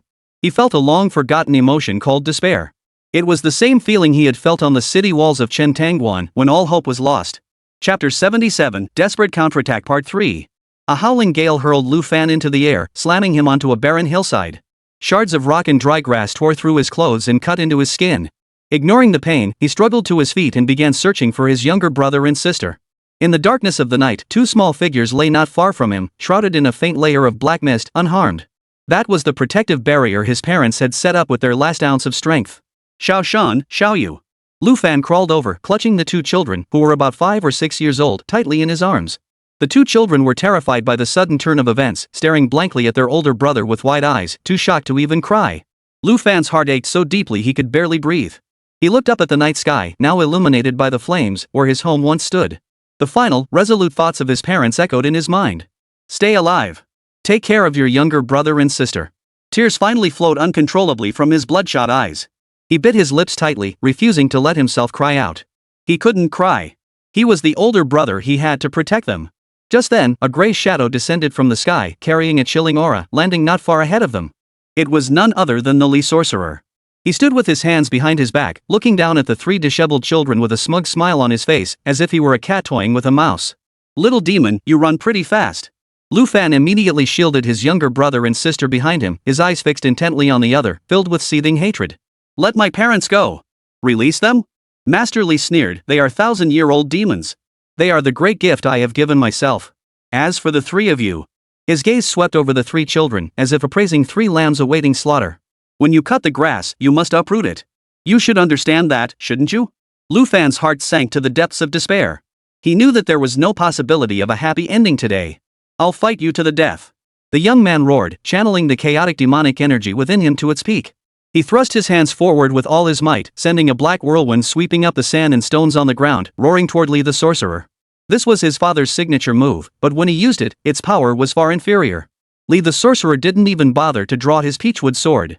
He simply pulled out a talisman from his robe and flicked it with his fingers. Command! The yellow talisman transformed into a golden beam of light in the air, piercing the black wind like an arrow. Boom! The golden light exploded, and the black wind dissipated instantly. Lu Fan felt a tremendous force rebound against him, sending him flying backward as he spat out a mouthful of blood. Brother! His younger brother and sister behind him cried out in terror. You're overestimating yourself. Master Li shook his head and walked toward them slowly. Your parents passed down their 1,000-year cultivation to you, yet you can't even unleash 1/10,000th of its power. You're truly wasting a precious gift. He walked up to Lu Fan, placed his foot on his chest, and pinned him to the ground, leaving him unable to move. But this is for the best. It saves me the trouble. He lowered his head, gazing into Lu Fan's eyes filled with hatred, and laughed coldly. Don't look at me like that. If you have anyone to blame, blame yourselves for being born into the wrong family. You shouldn't have been demons. Next life, reincarnate into a better family. With that, he raised his other foot, intending to stomp down on Lu Lingfan's head. Don't hurt my brother. A timid voice rang out. Lu Fan's younger sister, Xiaoyu, gathered her courage, spread her arms, and stood in front of her brother, using her tiny body to face the terrifying man. Her younger brother, Xiao Shan, followed his sister's example, trembling as he stood on the other side. Oh? Li the sorcerer paused, a playful expression in his eyes. A pair of loyal little creatures, aren't you? He suddenly changed his mind, withdrew his foot, and turned his gaze toward Xiaoyu. Since you two are so eager to die, this monk will grant you your wish. He reached out his hand, his fingers curled into claws, and a suction force suddenly emerged, causing Xiaoyu's body to fly toward him uncontrollably. No! Lu Fan's eyes bulged with fury. He struggled frantically, but the foot pressing down on his chest felt as heavy as a mountain, leaving him unable to move an inch. watching his sister about to fall into the clutches of evil. Seeing that innocent little face filled with sheer terror. A primal, indescribable rage erupted from the deepest recesses of Lu Fan's soul. It was the pain of losing his home. It was the hatred of seeing his parents being oppressed. It was the boundless despair and fury of witnessing a loved one about to be killed. All these emotions, in this moment, transformed into the most primal, most pure force. Ah! A roar unlike any human voice erupted from the depths of Lu Fan's throat. Li the sorcerer, who was standing on Lu Fan's chest, turned pale. He sensed a force within the young man beneath him that sent shivers down his spine. Boom! A visible black energy wave erupted from Lu Fan's body, spreading out violently in all directions. Li the sorcerer was the first to be hit. He felt as though he had been struck head-on by a charging mountain, his protective aura shattering instantly. He screamed in agony as he was flung through the air, spewing a jet of blood. The force pulling toward Xiaoyu also dissipated, and the little girl fell to the ground, wailing in tears. Lu Fan slowly stood up from the ground. His eyes had turned completely black, with no trace of white. Black flames surged from his body, swirling around him, making him appear like a demon god emerging from the depths of hell. You, what are you? Li the sorcerer struggled to get to his feet, staring at Lu Fan with fear etched across his face. He sensed the scent of death emanating from the other man. Lu Fan did not respond. He simply raised his right hand and made a loose fist in Li Fei's direction. Snap! Master Li was horrified to discover that his body couldn't move, his bones creaking under the immense pressure. No, spare me. He tried to beg for mercy, but only a hoarse sound came out of his throat. Fear, an unprecedented fear. He saw the dark-eyed youth approaching him step by step. The ground began to crack. Lu Fan walked up to him, slowly extended his other hand, and placed it on the top of his head. Li the sorcerer trembled violently. The light in his eyes quickly faded, and his body withered and shriveled at a visible pace. I curse you. He uttered the venomous curse with his last ounce of strength. However, before he could finish, his entire body exploded with a loud bang, turning into a cloud of dust that dissipated into the night wind. Even his soul was swallowed up by that overwhelming force, ground into oblivion. After doing all this, the darkness in Lu Fan's eyes slowly faded, revealing his original pupils. The terrifying black flames swirling around him also vanished without a trace. An overwhelming sense of weakness washed over him. Lu Fan's vision went black, his body swayed, and he fell backward, straight and stiff. Chapter 78, The Merciless Determination to Destroy Everything. 4th update. Brother! His younger brother and sister cried out and rushed forward, clinging to his arms on either side, using all their strength to prevent him from falling completely. Brother, don't scare us. Brother! The two children spoke with trembling voices, their words filled with dependence. Lu Fan leaned against their tiny shoulders, gasping for breath. It took him a long time to catch his breath. Looking at the two tear-streaked little ones before him, a sharp pang of pain pierced his heart. I'm okay. He reached out to wipe the tears from their faces. Don't be afraid, the bad guy is dead.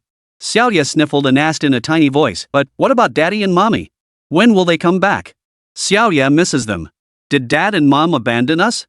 Those words shattered the resolve Lu Fan had just mustered. He held his younger brother and sister tightly in his arms, unable to hold back his tears, which mingled with theirs. Yes, the bad man was dead. But their parents were still down there in that cold, dry well, suffering. After crying for a long time, Lu Fan finally managed to stop his sobs. He placed his hands on his younger brother and sister's shoulders, looked into their eyes, and with a solemn tone he had never used before, made a vow. Xiao Shan, Xiaoyu, listen carefully. Our parents didn't abandon us. They were taken by the villains to protect us. As your older brother, I promise you that I will definitely go and rescue them. I will. The two children nodded uncertainly, but with their older brother's promise, their fear began to fade. Lu Fan took a deep breath and prepared to stand up. He wanted to channel the demonic energy within his body to at least restore some of his strength before taking his younger brother and sister away from this dangerous place. However, when he tried to sense that power, all he felt was a deafening void. His dantian was completely empty. His meridians throbbed with sharp, needle-like pains. What was happening? Lu Fan was startled and tried again. The result was the same. The power he had just unleashed, capable of shattering the heavens and earth, had vanished. Vanished without a trace. Not only that, but the slightest effort caused his meridians to feel as though they were being torn apart, causing excruciating pain. The reckless burst of power he had unleashed earlier had not only killed his enemy but also destroyed himself. His meridians, under the impact of that violent force, had already been shattered into pieces. The 1,000 years of cultivation his parents had bestowed upon him were also consumed in an instant. He was now nothing more than a broken-down mortal, barely able to walk. A 10-year-old man, burdened with 2 even younger children, a useless. Xiao Lufan felt a moment of despair. Without his power, how could he save his parents? Without strength, how could he survive in this chaotic world with his younger siblings? He looked at his hands in confusion.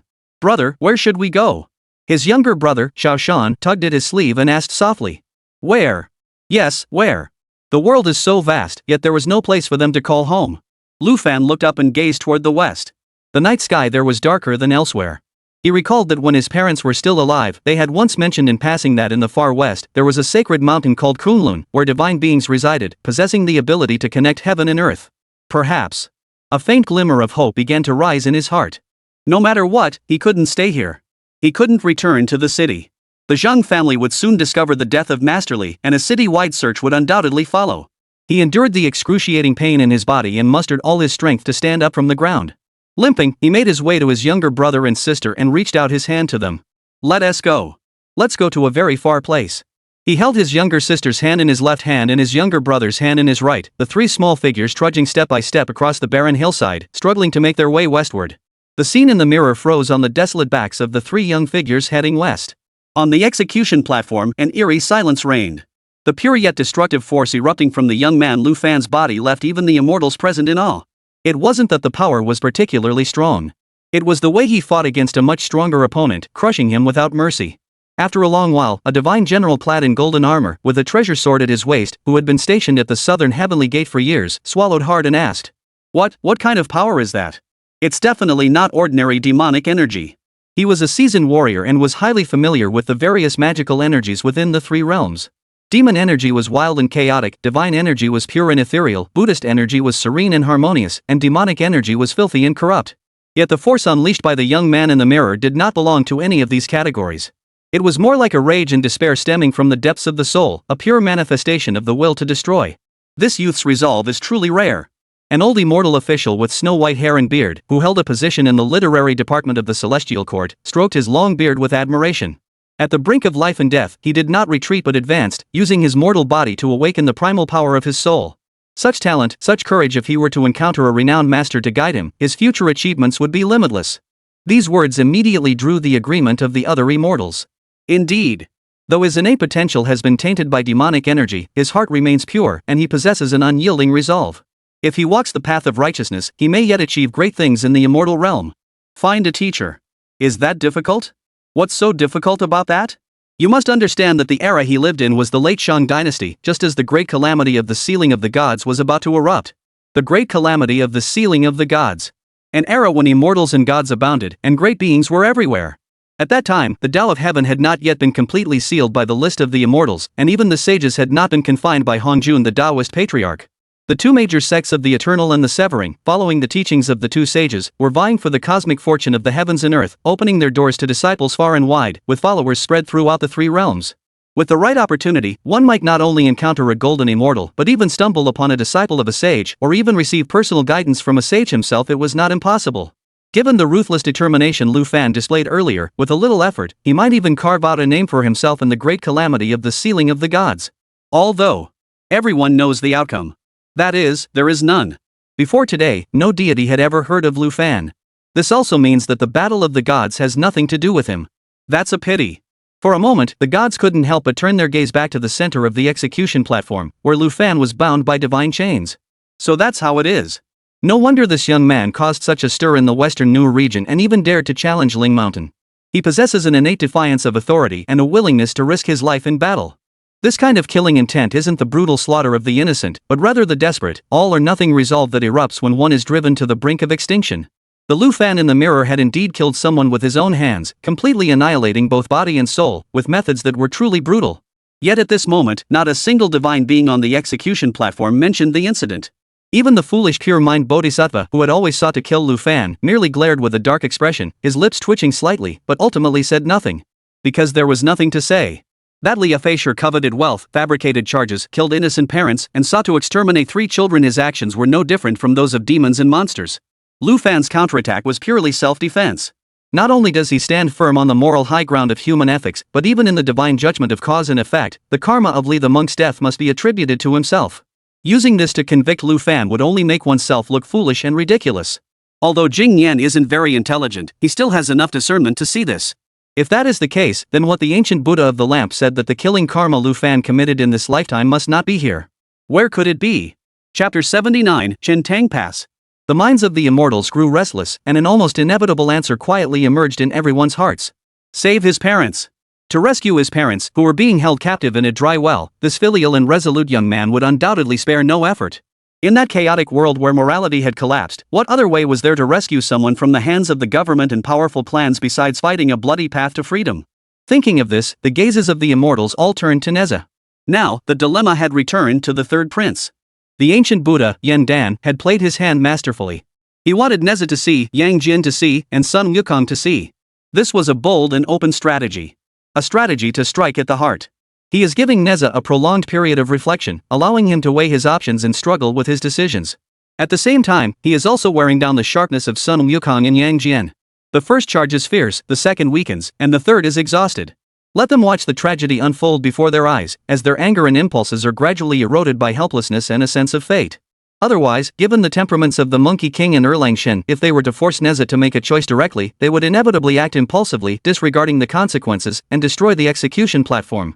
The ancient Buddha of the lamp does not want things to escalate to that point.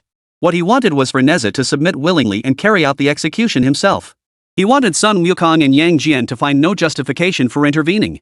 He wanted to turn Lu Fan's death into a case of procedural justice, an irrefutable ironclad case. In the mirrored world, time flows on. Summer gave way to autumn, and the greenery of the mountains and fields was replaced by a sea of withered yellow.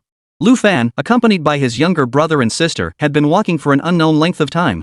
His once elegant robes had long since become ragged strips of cloth, and his shoes were worn down to the soles. What torments him even more is the excruciating pain that emanates from his severed meridians, accompanied by the ever-present pangs of hunger. He learned to distinguish which wild fruits were edible, even if they were sour and bitter. He had learned to clumsily catch small fish in the icy river, roast them over an open fire using the most primitive methods, and feed the meat to his younger siblings first before eating the remaining bones himself. At night, he held the two children tightly in his arms, using his own barely warm body to shield them from the biting mountain winds. His younger siblings were very understanding. They rarely cried or made a fuss, but they often murmured father and mother in their sleep. Every time this happened, Lu Fan would open his eyes, silently gaze at the night sky, and swallow his tears and longing for his parents back into his throat. He couldn't give up. He had promised them he would rescue their parents. Before that, he must first ensure his younger siblings survive. On this day, as they climbed over another barren hill, a vast expanse of gray-green city walls suddenly appeared on the horizon. The city walls were towering, with wisps of smoke rising from the rooftops, and the faint sounds of voices could be heard in the distance. It was a city. For the first time, a glimmer of hope flashed in Lu Fan's eyes. He knew he couldn't keep wandering like this with his younger siblings. They were too young and frail to endure such hardships. His own body was already at its limit. He must find them a place to call home. A place where they could eat their fill, stay warm, and grow up safely. Even if it meant he had to part ways with them. Xiao Shan, Xiao Yu, let's go over there and take a look. He took the two children by the hand and quickened his pace, heading toward the city that symbolized hope. The closer they got, the clearer the outline of the city walls became. They were built from massive green stones, their surfaces weathered by time, exuding a sense of weight and age. The city gates were wide open, with merchants carrying their luggage and farmers pushing wheelbarrows coming and going in a steady stream. Lu Fan's heart settled slightly. The place looked bustling and crowded. Finding a kind and wealthy family to entrust his younger brother and sister to should not be too difficult. He forced himself to suppress the sorrow and bitterness in his heart, leading the two children into the stream of people entering the city. When he reached the base of the towering city gate, he instinctively looked up. On the city wall, a large signboard hung prominently. On the plaque were three characters written in a bold, ancient style. Chen Tangwan. The moment those three characters came into view, the Lingxiao Palace beyond the Three Lives Mirror fell into an eerie stillness. Chen Tangwan. In an instant, all whispers ceased and all active thoughts froze. The celestial officials exchanged glances, wide-eyed and speechless. Each of them furrowed their brows, their eyes filled with disbelief. How could it be here? In the vastness of the three realms and the expanse of the three continents, why here of all places? Before the battle of the gods, this place was not a particularly renowned or important town in the three realms. It was just an ordinary pass, garrisoned by the troops of the Shang dynasty, protecting the local people. Yet this place became anything but ordinary because of the birth of one person. That person's name is now known to all in the three realms. He manifested as a lotus flower, immortal and indestructible. He wielded a flaming spear, rode on wheels of wind and fire, wore a ring of the heavens around his neck, and had a scarf of chaos wrapped around his arms. He was once the most outstanding disciple of the third generation of the Xian school, renowned for his decisive battles and glorious achievements. He once caused chaos in the Dragon Palace of the East Sea, severing the dragon tendons of the Dragon King's third son. He also shot arrows at the White Bone Cave on Skull Mountain, luring out Lady Stone, and ultimately alerted his master, Tai Zhenren. After he attained physical immortality, was ranked among the immortals, and was granted the title of Great God of the Three Altars and the Sea Assembly at the central altar. He commands the 5 armies of the celestial court east, west, south, north, and center and is known as the Third Prince. He is none other than Nezha. Because of Nezha, his father, General Li Jing of Chentang Pass, also rose from an earthly general to a prominent celestial general, being granted the title of Tower-bearing Heavenly King. His elder brothers, Jin Jia and Mu Jia, also joined the Buddhist order after Jin Jia is now the frontline guardian of the Buddha, while Mu Jia became a young attendant by the side of Guanyin Bodhisattva. A single Chentang Pass has entangled the Heavenly Court, the Shenmen sect, the Buddhist sect, and even the Four Seas Dragon clan. The complexity of its karmic entanglements has long been a tangled mess. And now, Lu Fan, this young man already shrouded in countless mysteries, has plunged headfirst into the very heart of this tangled web. The gazes of all the immortals once again focused on the young divine general clad in lotus-patterned armor. There stood Nezha, motionless. The moment the words Chentang Pass came into view, all the color drained from his handsome, defiant face, leaving it as pale as paper. Countless buried memories broke free from the shackles of his soul, roaring as they engulfed him. He felt as though he had returned to that place. He smelled the salty, briny scent of the sea breeze in the air. He felt the suffocating, sticky heat of the summer air. He heard the ceaseless roar of waves crashing against the rocks beyond the city walls. That was his home and his prison. He recalled the moment of his birth, when he was nothing but a flesh-covered ball, and the unhidden disgust and fear in his father's eyes, who had deemed him a demon. He remembered when he was 7 years old, bathing in the Nine-Bend River, where the heavenly silk had stirred up the dragon palace, attracting the sea demon and the dragon king's third son, Ao Bing. He remembered the exhilaration of killing Ao Bing and pulling out the dragon's tendon. He also remembered the overwhelming pressure when the 4 dragon kings flooded Chentang Pass, forcing his father to hand him over. He would never forget the look his father, Li Jing, had given him at that moment. There was no trace of fatherly affection or protection in those eyes. Only fear, anger, and a resolute determination to distance himself. As if he were not his son, but an unlucky omen that had brought upon him a catastrophe that could destroy his entire family. Wretch! It's all your fault. Go and confess your sins at once. Do you want the entire city to die for you? Chapter 80, Nezha's Past. Finally, on the city walls of Chentang Pass, Nezha drew his sword before everyone. Father, the flesh and blood of your son, I now return to you. From this day forward, we are no longer related in any way. The long sword sliced through his flesh, returning it to his mother, and his bones were stripped to return to his father. The excruciating pain, the utter despair even after thousands of years, even though he had long since transformed into a lotus flower, the memory still sent a chill down his spine and made his soul tremble. On the other side of the crowd, a middle-aged divine general clad in golden armor, holding a 7-treasure pagoda, and with a stern expression, also stiffened imperceptibly. It was none other than the tower-bearing Heavenly King, Li Jing. Unlike the heart-wrenching pain he shared with Nezha, the 3 words Chentang Pass evoked a different kind of searing memory for him. It was the most brutal choice a father and a general could ever face. He remembered the fear and despair he felt when the 4 sea dragons besieged the city, threatening to flood Chentangguan and turn its inhabitants into fish and turtles. On one side was his own flesh and blood. On the other side were the lives of tens of thousands of soldiers and civilians. How could he choose? How could he choose? To this day, he can still recall standing on the city walls, looking down at the sea of people below, kneeling and pleading for mercy. General, please, save us. Hand over Nezha. Calm the Dragon King's wrath. He looked at his son, who was defiant and ruthless, driven only by a desire for revenge, never considering the consequences. Then he looked toward the distant East Sea Dragon King, whose waves rose tens of thousands of feet high, ready to devour everything in its path. He knew he had no choice. For the lives of the people in the city, for his duty as the commander of Chentang Pass, he could only sacrifice his own son. When he forced Nezha to take the blame, he dared not look into his son's eyes. When Nezha drew his sword to kill himself, returning his flesh and blood to him, he even forced himself to turn away. He feared he might soften his heart, feared he might regret it. That day, he saved Chentangguan, but he lost his third son forever. Even later, when Nezha was reborn as a lotus flower and father and son fought side by side on the battlefield of and later served together in heaven. The deep rift between father and son never truly healed. That was the eternal pain in Li Jing's heart. At that moment, father and son were separated by no more than 100 steps. Yet they were as strangers. This was a fate sealed from the day it began. The atmosphere on the execution platform grew increasingly tense. The immortals watched the father and son with their differing expressions, then looked at the young man Lu Fan in the mirror, who knew nothing of the future, and a ridiculous thought arose in their hearts. What kind of fate does this Lu Fan have? He is the younger disciple of the Monkey King, the great sage equal to heaven. He is the reincarnation of Yang Jian and the elder brother of Erlang Shun, the divine general of the second prince. Now, at his most desperate and helpless moment, he has entered the starting point of Nezha's destiny Chentang Pass. These three are all beings with the deepest backgrounds and the strongest combat power in the heavenly court, the ones you absolutely must not provoke. Any one of them standing alone could send the three realms trembling. Now, these three celestial beings, bound together by an invisible thread of karma, are inexorably linked by a single person. This game of chess is getting more and more confusing. The eerie atmosphere caused the compassionate expression on the ancient Buddha's face to freeze imperceptibly. Something's wrong.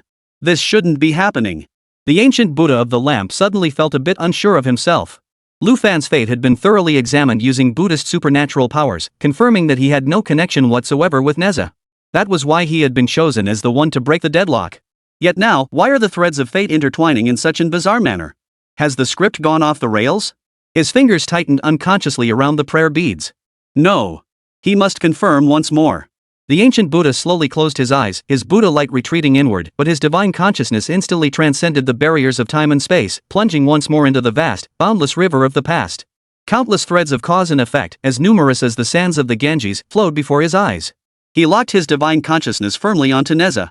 From his birth as a flesh ball, to his rebellion at the age of 7, to his self-sacrifice to return his bones to his father, and his rebirth as a lotus flower. Every detail of Nezha's life in Chen Tang Pass was meticulously re-examined and revisited. He saw Nezha playing in the Nine-Bend River, where the heavenly robe stirred up the Dragon Palace. He saw Nezha battling Ao Bing on the city walls, shattering his opponent's skull with the heavenly ring. He saw Li Jing, under the Dragon King's threats, struggling and filled with fear. He also saw countless civilians kneeling on the ground, crying out in desperation, their voices shaking the heavens. During this time, he saw countless faces: soldiers, merchants, weeping women and children, and terrified officials. He searched carefully. Searching for the figure of a young boy, ragged and tattered, leading his younger siblings, with a stubborn gaze. There was none. Not a single one.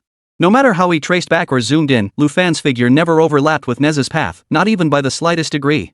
Though they were both in the same city at the same time, they had never had any direct contact. Not even a single glance. Huff. The divine consciousness of the ancient Buddha Yang Jian withdrew from the river of time, and the lingering unease in his heart was finally suppressed. Thankfully. It was merely a coincidence. A coincidence so bizarre it defies belief, yet one that does not affect the greater scheme of things. Since they had never met before, it would be easier to handle. Nezha, however, was a man of fiery temperament, quick to avenge wrongs, yet precisely because of this, he placed great emphasis on the rule of law and justice. As long as the evidence of Lu Fan's murder is irrefutable, Nezha will have no grounds to show favoritism. Thinking of this, the ancient Buddha Ranjing opened his eyes once more, and the compassionate expression on his face returned to its timeless, profound calm. Everything is still under control. On the other side, Sun Wukong had no such complicated thoughts.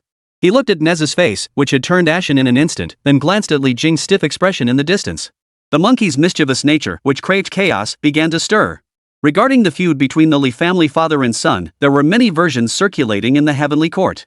Sun Wukong had heard bits and pieces, roughly knowing that the youngster had caused trouble in the East Sea when he was young, straining his relationship with his father to the point of almost never speaking again. However, the specifics of how it all unfolded and how deeply the rift had grown, along with the minor details, remained unclear to him. Upon seeing the expressions on the faces of the father and son today, he knew that the story from back then was far from the simple version he had heard. He nudged Yang Jian beside him.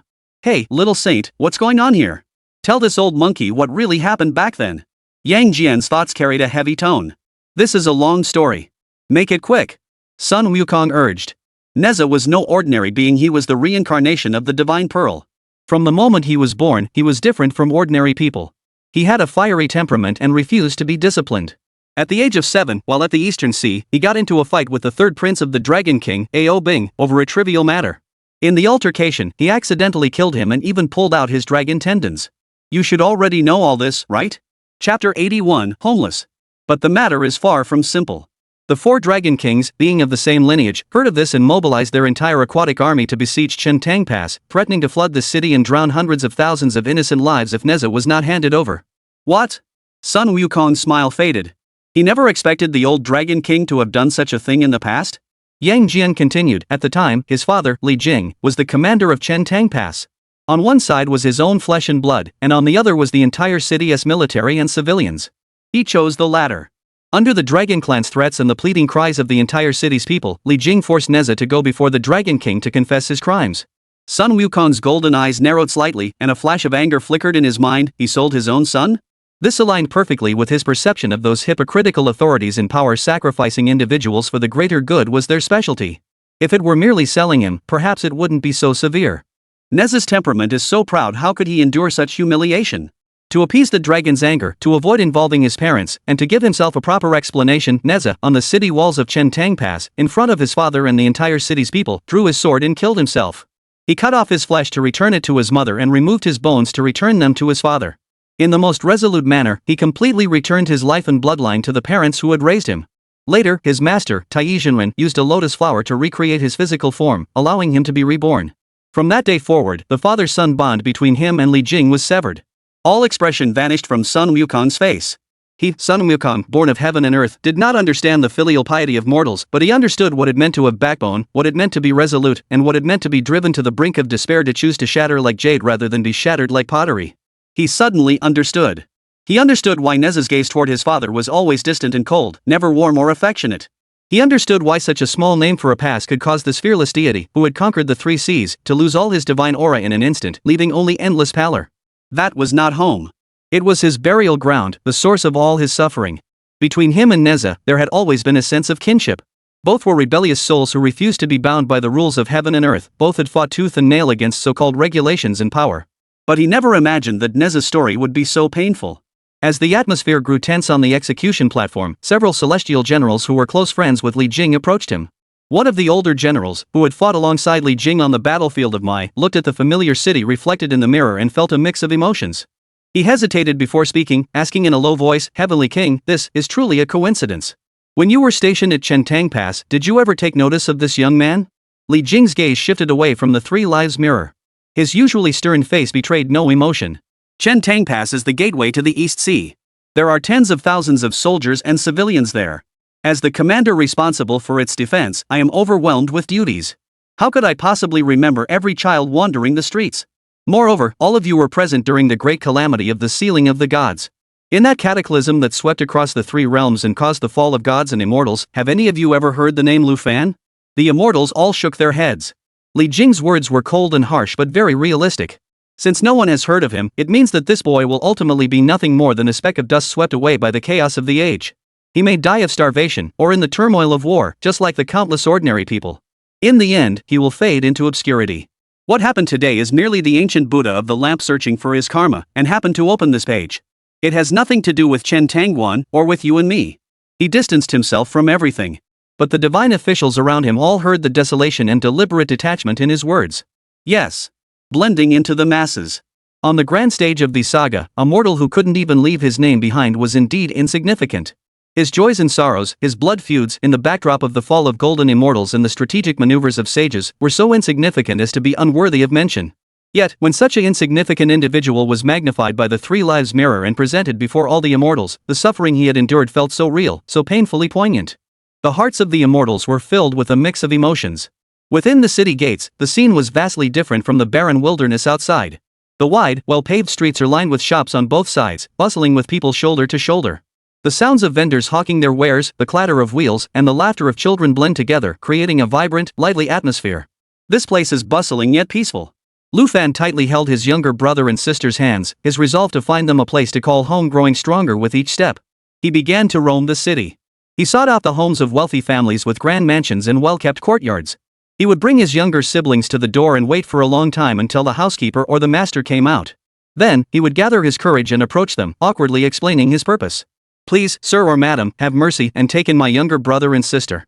They are well behaved, don't cry or cause trouble, and can do some chores." He bent his still slender yet already stubborn waist time and time again. But all he ever received was a cold, dismissive shooing. "Go away, you little beggar. Get out of the way. You can't even feed yourself, and you want to bring 2 more mouths into the house? Have you lost your mind? These are troubled times. The rebels in Shichi have risen up and are fighting the king. Who knows when this war will end? We can't even feed our own families, how can we spare any concern for others' children? War. Yes, the world is about to fall into chaos. My parents' prophecy is coming true. In such chaotic times, people are filled with fear and anxiety. They can barely protect themselves. Who would willingly take in 2 strangers with no connection to them? For 3 whole days, he led his younger brother and sister through every street and alley of Chentang Pass, only to be met with cold stares and insults. On the 3rd evening, when they were once again roughly pushed away by the servants of a household, his younger brother Shaoshan could no longer hold back and burst into tears. "Brother! I'm hungry. His younger sister, Xiaoya, also had tears in her eyes, but she was too mature to cry, only clutching tightly to the torn hem of Lu Fan's tattered clothes. Looking at their pale, emaciated faces, Lu Fan felt a pang of guilt. He had made a mistake. He had made a terrible mistake. How could he have been so naive as to think he could entrust his own flesh and blood to complete strangers? In this world, besides their parents and the three of them, there would never be anyone else who would truly care for them. He knelt down and held the two children tightly in his arms. Don't cry, Xiaoshan. Big brother is here. He gently patted his younger brother's back and stroked his younger sister's head. Don't be afraid. I've decided. I won't give you away to anyone else. From now on, the three of us will always be together. He looked up at the city walls lit by thousands of lights and let go of his last shred of hope. Since he couldn't have what he wanted, he would rely on himself. He must survive, and he must ensure his younger siblings survive. He would carve out a life for them in this unfamiliar city, using his own hands to build a future for them. Chapter 82: The Flooding of Chentang Pass. From that day onward, the docks, markets, and kitchens of the taverns in Chentang Pass were frequented by a silent yet exceptionally hard-working young figure. He was only 11 or 12 years old, frail and pale. Yet he was willing to do any kind of work. At the docks, he used his slender shoulders to carry sacks of grain taller than himself. The ruptured meridians in his body throbbed with excruciating pain, but he clenched his teeth, ignoring the sweat soaking through his clothes. In the marketplace, he helped push carts and carry goods, saving every penny he earned. In the kitchen of a tavern, he chopped wood, drew water, and stood by the steamy stove, his face blackened by smoke and soot. He did the hardest and most exhausting work, yet the reward was meager. Yet he never complained. Every day after work, he would use the copper coins he had saved with great effort to buy a warm wheat cake. He would carefully tuck the flatbread into his chest and run all the way back to the dilapidated temple in the southern part of the city where they had found shelter. Xiaoshan, Xiaoyu, I'm back. This was the happiest moment of his day. He would carefully divide the flatbread into 3 portions, giving the 2 largest and most fragrant pieces to his younger brother and sister, who were already starving and eagerly awaiting their meal. Eat slowly. Watching them devour their food, he would take the smallest piece for himself, eating it slowly, his eyes filled with tender smiles. At night, the dilapidated temple was drafty, and the cold moonlight shone on the spider webs. He would hold his younger siblings tightly in his arms, using his own body to shield them from the cold wind, listening to their even breathing, feeling their warm body heat. Only in this moment did he feel that all the hardships and pain of the day were worth it. The immortals outside the mirror watched silently. Watching this young man, how he, in this cold and chaotic world, used the most clumsy yet most resilient way to fulfill his promise to his parents. Take care of your younger brother and sister. He did it. Days passed in this austere yet resilient rhythm, one after another. Lu Fan's diligence and resilience finally earned him a relatively stable job. A foreman at the dock, impressed by his young age and ability to endure hardship, hired him to do menial tasks at the dock, ensuring him a steady daily wage. They finally moved out of the dilapidated temple. Lu Fan used the money he had saved for a long time to rent a small, dilapidated hut in the western part of the city, barely able to shelter them from the wind and rain. The house was small and old, but it was their home. Lu Fan even bought new clothes for his younger brother and sister, though they were only the coarsest hemp cloth, but at least they were clean and tidy. Their lives were truly improving little by little. Xiaoshan and Xiaoyu's faces gradually regained some color, and their smiles grew more frequent. The scene reflected in the mirror exuded a rare warmth, a color called hope. Even the solemn atmosphere on the execution platform eased slightly. This child truly has had it tough. A divine official stroked his beard in admiration. With the body of a mortal bearing such a heavy burden, his resolve is far stronger than that of many who have been pampered and spoiled. Indeed, had it not been for the 3 lives mirror revealing the truth, who could have imagined that this ordinary-looking street urchin was burdened with such a blood feud? However, amidst this fleeting moment of warmth, the celestial phenomena within the 3 lives mirror suddenly changed without warning. Boom! A thunderous clap echoed through the clear sky without warning. The world within the mirror darkened at a visible speed, as massive clouds rolled in from all directions, engulfing Chentang Pass in an oppressive shadow. Gale-force winds howled, whipping up dust and causing the flags along the streets to flap wildly. Large raindrops fell heavily, instantly forming a dense curtain of rain that blocked out the sky. On the execution platform, the expressions of all the immortals changed simultaneously. What is this? The water elemental technique of the 4 Seas Dragon Clan. There's no mistake. It's the Dragon King casting a spell. The body of the tower bearing Heavenly King Li Jing trembled violently. Nezha's pale face lost its last trace of color. He stared intently at the chaotic thunderclouds in the mirror, his body trembling slightly from an intense emotion. It's here. It has finally arrived. For a moment, the celestial officials belatedly snapped back to reality. Earlier, they had been so preoccupied with marveling at how Lu Fan's fate had intersected with Nezha's origins that they had all unconsciously overlooked a matter of such importance that it would be recorded in the annals of the 3 realms. The end of the Shang dynasty, the Western Qi army's campaign against Zhou, Chentang Pass, the torrential rain.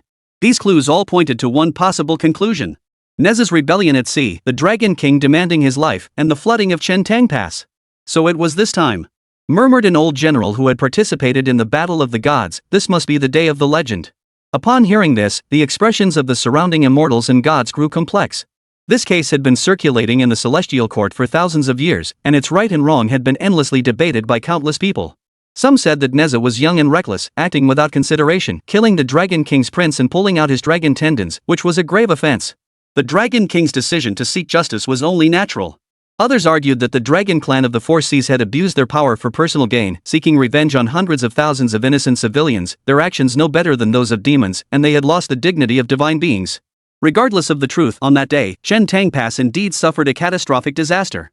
On that day, Li Jing made a decision that would indeed burden him with infamy for thousands of years. On that day, Nezha also, in the most tragic manner, put an end to his youthful recklessness with a blood-stained conclusion. In the mirror, the dock of Chentang Pass. Lu Fan was working with his fellow laborers, struggling to load the last batch of goods into the warehouse. When the thunderclap echoed, and the ominous clouds darkened the sky, his heart skipped a beat.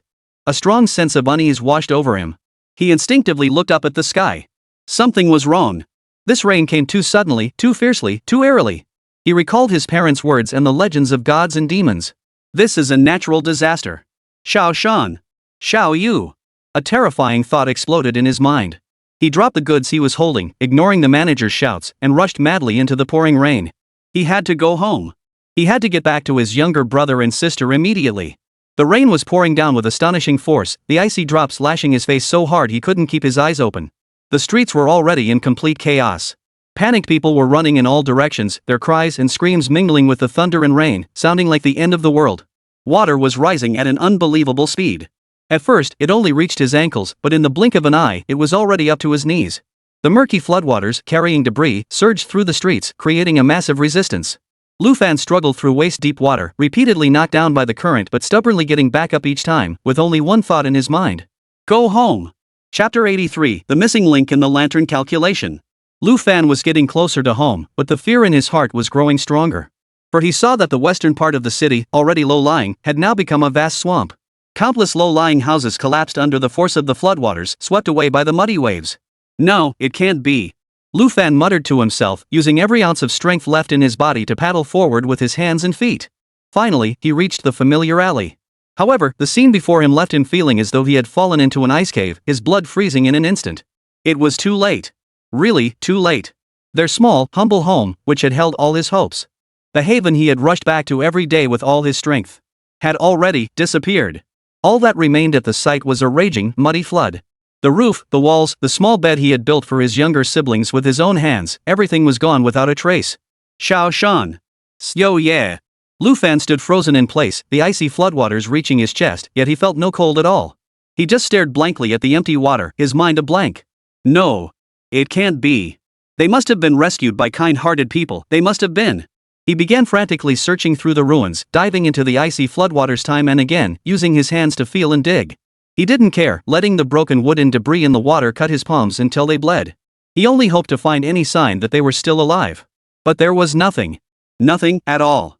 When he finally emerged from the water, gasping for breath, he saw it. A small, flood-washed cloth tiger was floating on the water's surface not far away, rising and falling with the waves.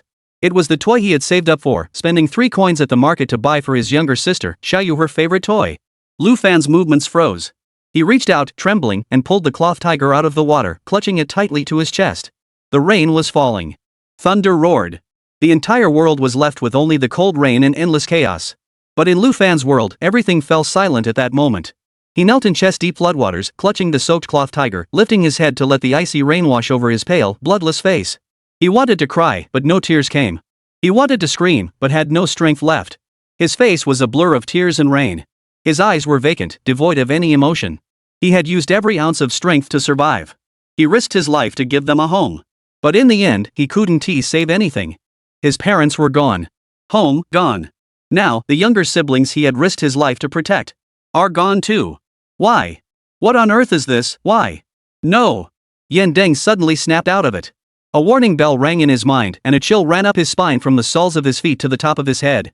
He had gone over it repeatedly in his mind. Lu Fan and Nezha had never met or crossed paths in Chentang Pass. Therefore, even if Lu Fan's story were to evoke Nezha's painful memories, it would only be memories. Nezha was fierce but also upheld justice as long as Lu Fan had irrefutable evidence of his crimes. Nezha had no reason to show favoritism. But now, the situation had completely changed. Although Lu Fan and Nezha had never met, and their life paths seemed to have no connection, this cause and effect was not so simple. Nezha's rebellion at sea and the death of Ao Bing were the cause. The 4 Dragon Kings raised an army to seek revenge, flooding Qintang Pass. This was the consequence. Although Lu Fan and Nezha have no connection, if his younger brother and sister died because of Nezha, the situation would be entirely different. Nezha is the root of all this. The ancient Buddha of the lamp had studied Nezha's temperament. This man is rebellious and unyielding, decisive in battle, yet deeply loyal and stubborn. He may not respect heaven and earth or fear ghosts and gods, but he cannot ignore the sins he has committed with his own hands. Especially when this sin is presented before him in such a brutal and tangible manner. Damn it! The fingers of the ancient Buddha of the lamp, clutching his prayer beads, tightened unconsciously, nearly crushing the hard beads. He had calculated everything, every human heart, every fate, yet he had overlooked this one crucial detail. Now, attempting to forcefully interrupt the 3 lives mirror was too late. To act so openly in front of everyone was no different from admitting defeat, admitting that his grand scheme had a fatal flaw. That was more unbearable than losing this gamble. Not to mention, Nezha had already seen it. A family that could have had a warm future is now shattered because of his mistake, with the last remnant of their bloodline cut off in this disaster caused by him. If he had cut it off just 1 minute earlier, it might not have been so embarrassing. His facial muscles twitched slightly, but he forced himself to suppress his anger and maintain a calm exterior. This is a loss that must be accepted. He can only hope that there is still room for things to turn around. Sure enough, the situation was developing in the direction that Yen Dang least wanted to see. Nezha was completely stunned.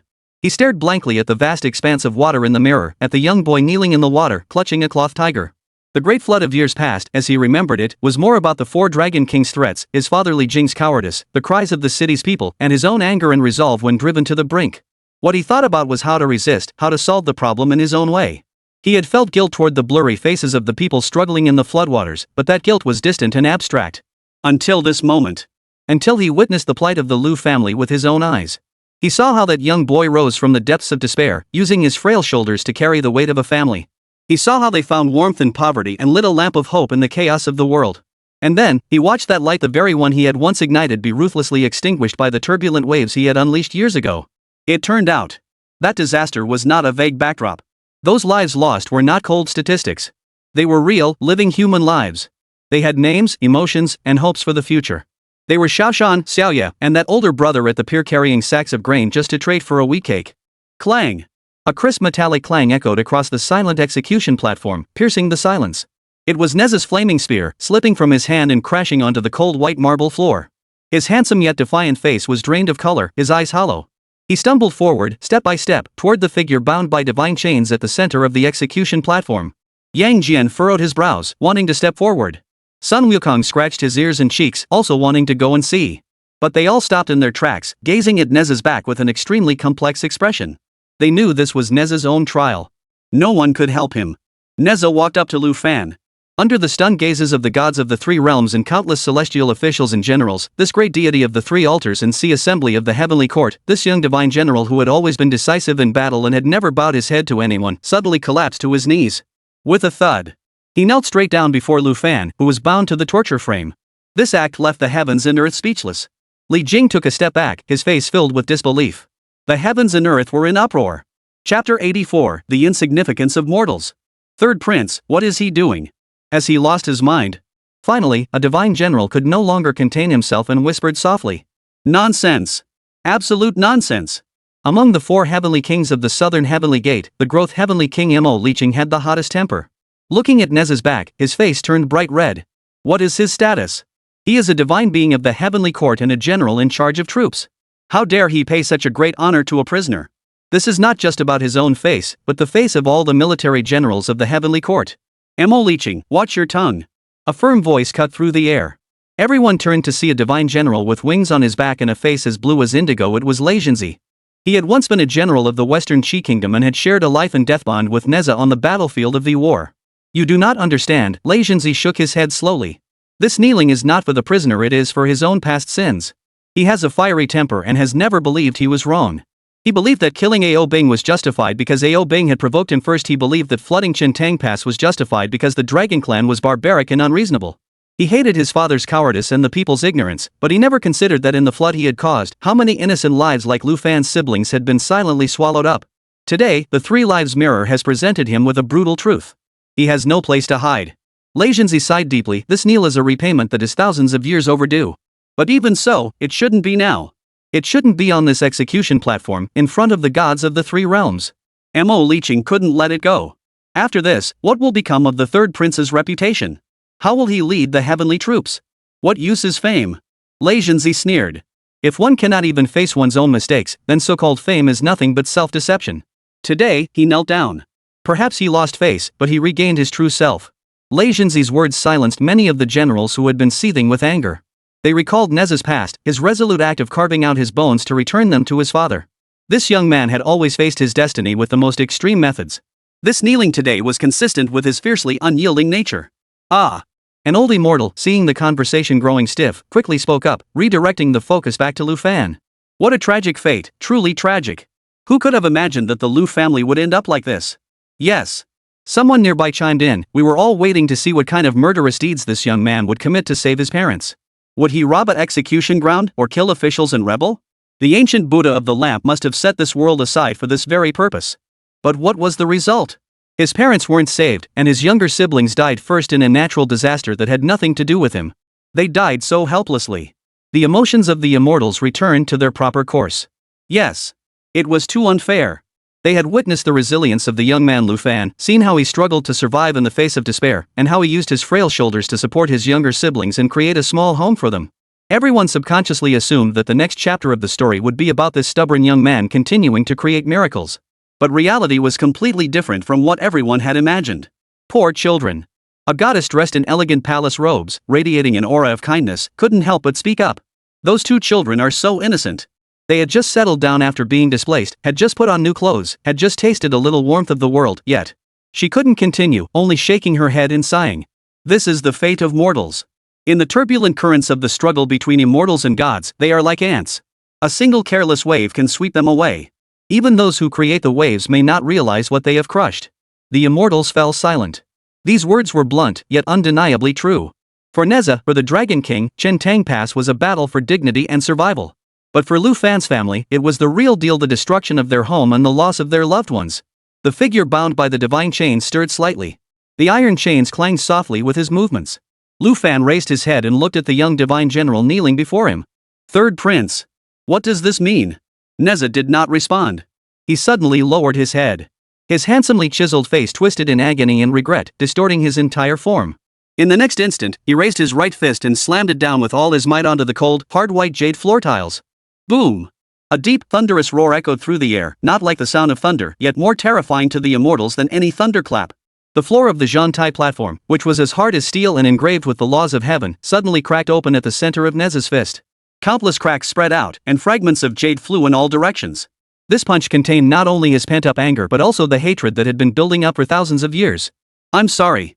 These three words, spoken by this defiant and unyielding divine general, carried the weight of 1,000 tons. The great flood at Chen Tang Pass. I brought it upon myself. In that lifetime, your brother, your sister. He could barely utter the cruel conclusion, they died because of me. He waited, waiting for Lu Fan's curses, hatred, or any intense emotion. However, Lu Fan's reaction was beyond everyone's expectations. There was only dead silence, a hollow, blank stare. After a long while, he spoke again. I don't understand what His Royal Highness is saying. The flooding of Chen Tang Pass was an act of God. In that lifetime, my younger brother and sister died in a natural disaster. What does that have to do with you? In the dead silence, Nezha slowly raised his head and spoke to Lu Fan. Perhaps you still believe that it was merely a natural disaster. You do not know that in this world, many disasters are not acts of heaven, but acts of man. In the battle of the gods, immortals fell like rain, and mortals were left homeless, numbering in the millions. Most of them lost their loved ones in mysterious disasters, their families destroyed. They didn't even know who their enemies were, and could only blame their misfortune on fate. This was the insignificance of mortals amidst the great calamity of the sealing of the gods that swept across the three realms. They didn't even know whom to hate. Today, I will tell you. That flood was not sent by heaven, it was the divine power of the Dragon King of the East Sea, Ao Guang, who used it to force my father and me. And he did so because I killed his son, Ao Bing. Trace it back to its roots, and the cause of everything is me. After speaking, he bowed his head, awaiting Lu Fan's anger or collapse. However, on the execution platform, there was only prolonged silence. Lu Fan remained motionless, his body bound by the divine chains. What Nezha had said, he naturally knew. How could he not know? This was the script he had written for himself. Just like in his previous life, when he had arranged for his mother to be suppressed and his own heroic journey to save her ended in failure. To gain the greatest sympathy and benefits before these ancient deities who had lived for countless eons and witnessed countless storms, there had to be a living sacrifice. The more tragic one's past life, the more one can gain in this life. He knew that to survive the inescapable trap set by the ancient Buddha under the gaze of everyone, relying on excuses and cries of innocence would be useless. The heavenly laws are strict, and the hearts of the immortals are as firm as iron. In the countless scenarios he had simulated, this was the most perilous step and the most crucial one. The power of tragedy lies not in wailing, but in silent endurance. The more resilient, the harder working, and the more desperately one clings to that fleeting warmth in the previous life, the greater the sympathy one evokes from onlookers when it is finally lost. That is why he has been planning this for so long. He had laid the groundwork for so long. All those stories before. From Chaogu all the way to Chentangguan, it was all for this moment. Chapter 85, Lu Fan's Plan. Sun Wukong and Yang Jian establishing connections with them isn't that difficult. One can start with a fellow disciple from Lingtai Fengsuan Mountain, and the other can be directly linked to Yang Jian, whose reincarnation is unknown. There's a lot of room to maneuver. But Nezha is different. This great deity of the three altars and the Sea Assembly has already established his family ties. He has his master, Taizhenren, his father Li Jing, whom he both loves and hates, and his two older brothers, Jinjia and Muzha. More importantly, he shone brightly in the battle of the gods, achieving physical enlightenment. His life story is crystal clear throughout the three realms, witnessed by countless immortals and gods. This does not meet the basic conditions for the system to alter one's life. Trying to create a long-lost relative out of thin air, like Yang Jian did with Yang Fan, is virtually impossible. As for Taizhenren's disciple, given his connections within the Xianmen sect, it is almost impossible for a Lu Fan to suddenly appear out of nowhere. Therefore, there is only one other path to take. Enmity. Thus, this nearly idea was conceived. From the moment he set foot in Chentang Pass, all his struggles, all his hopes, and all his efforts were merely laying the groundwork for that final flood, for this moment of despair. Of course.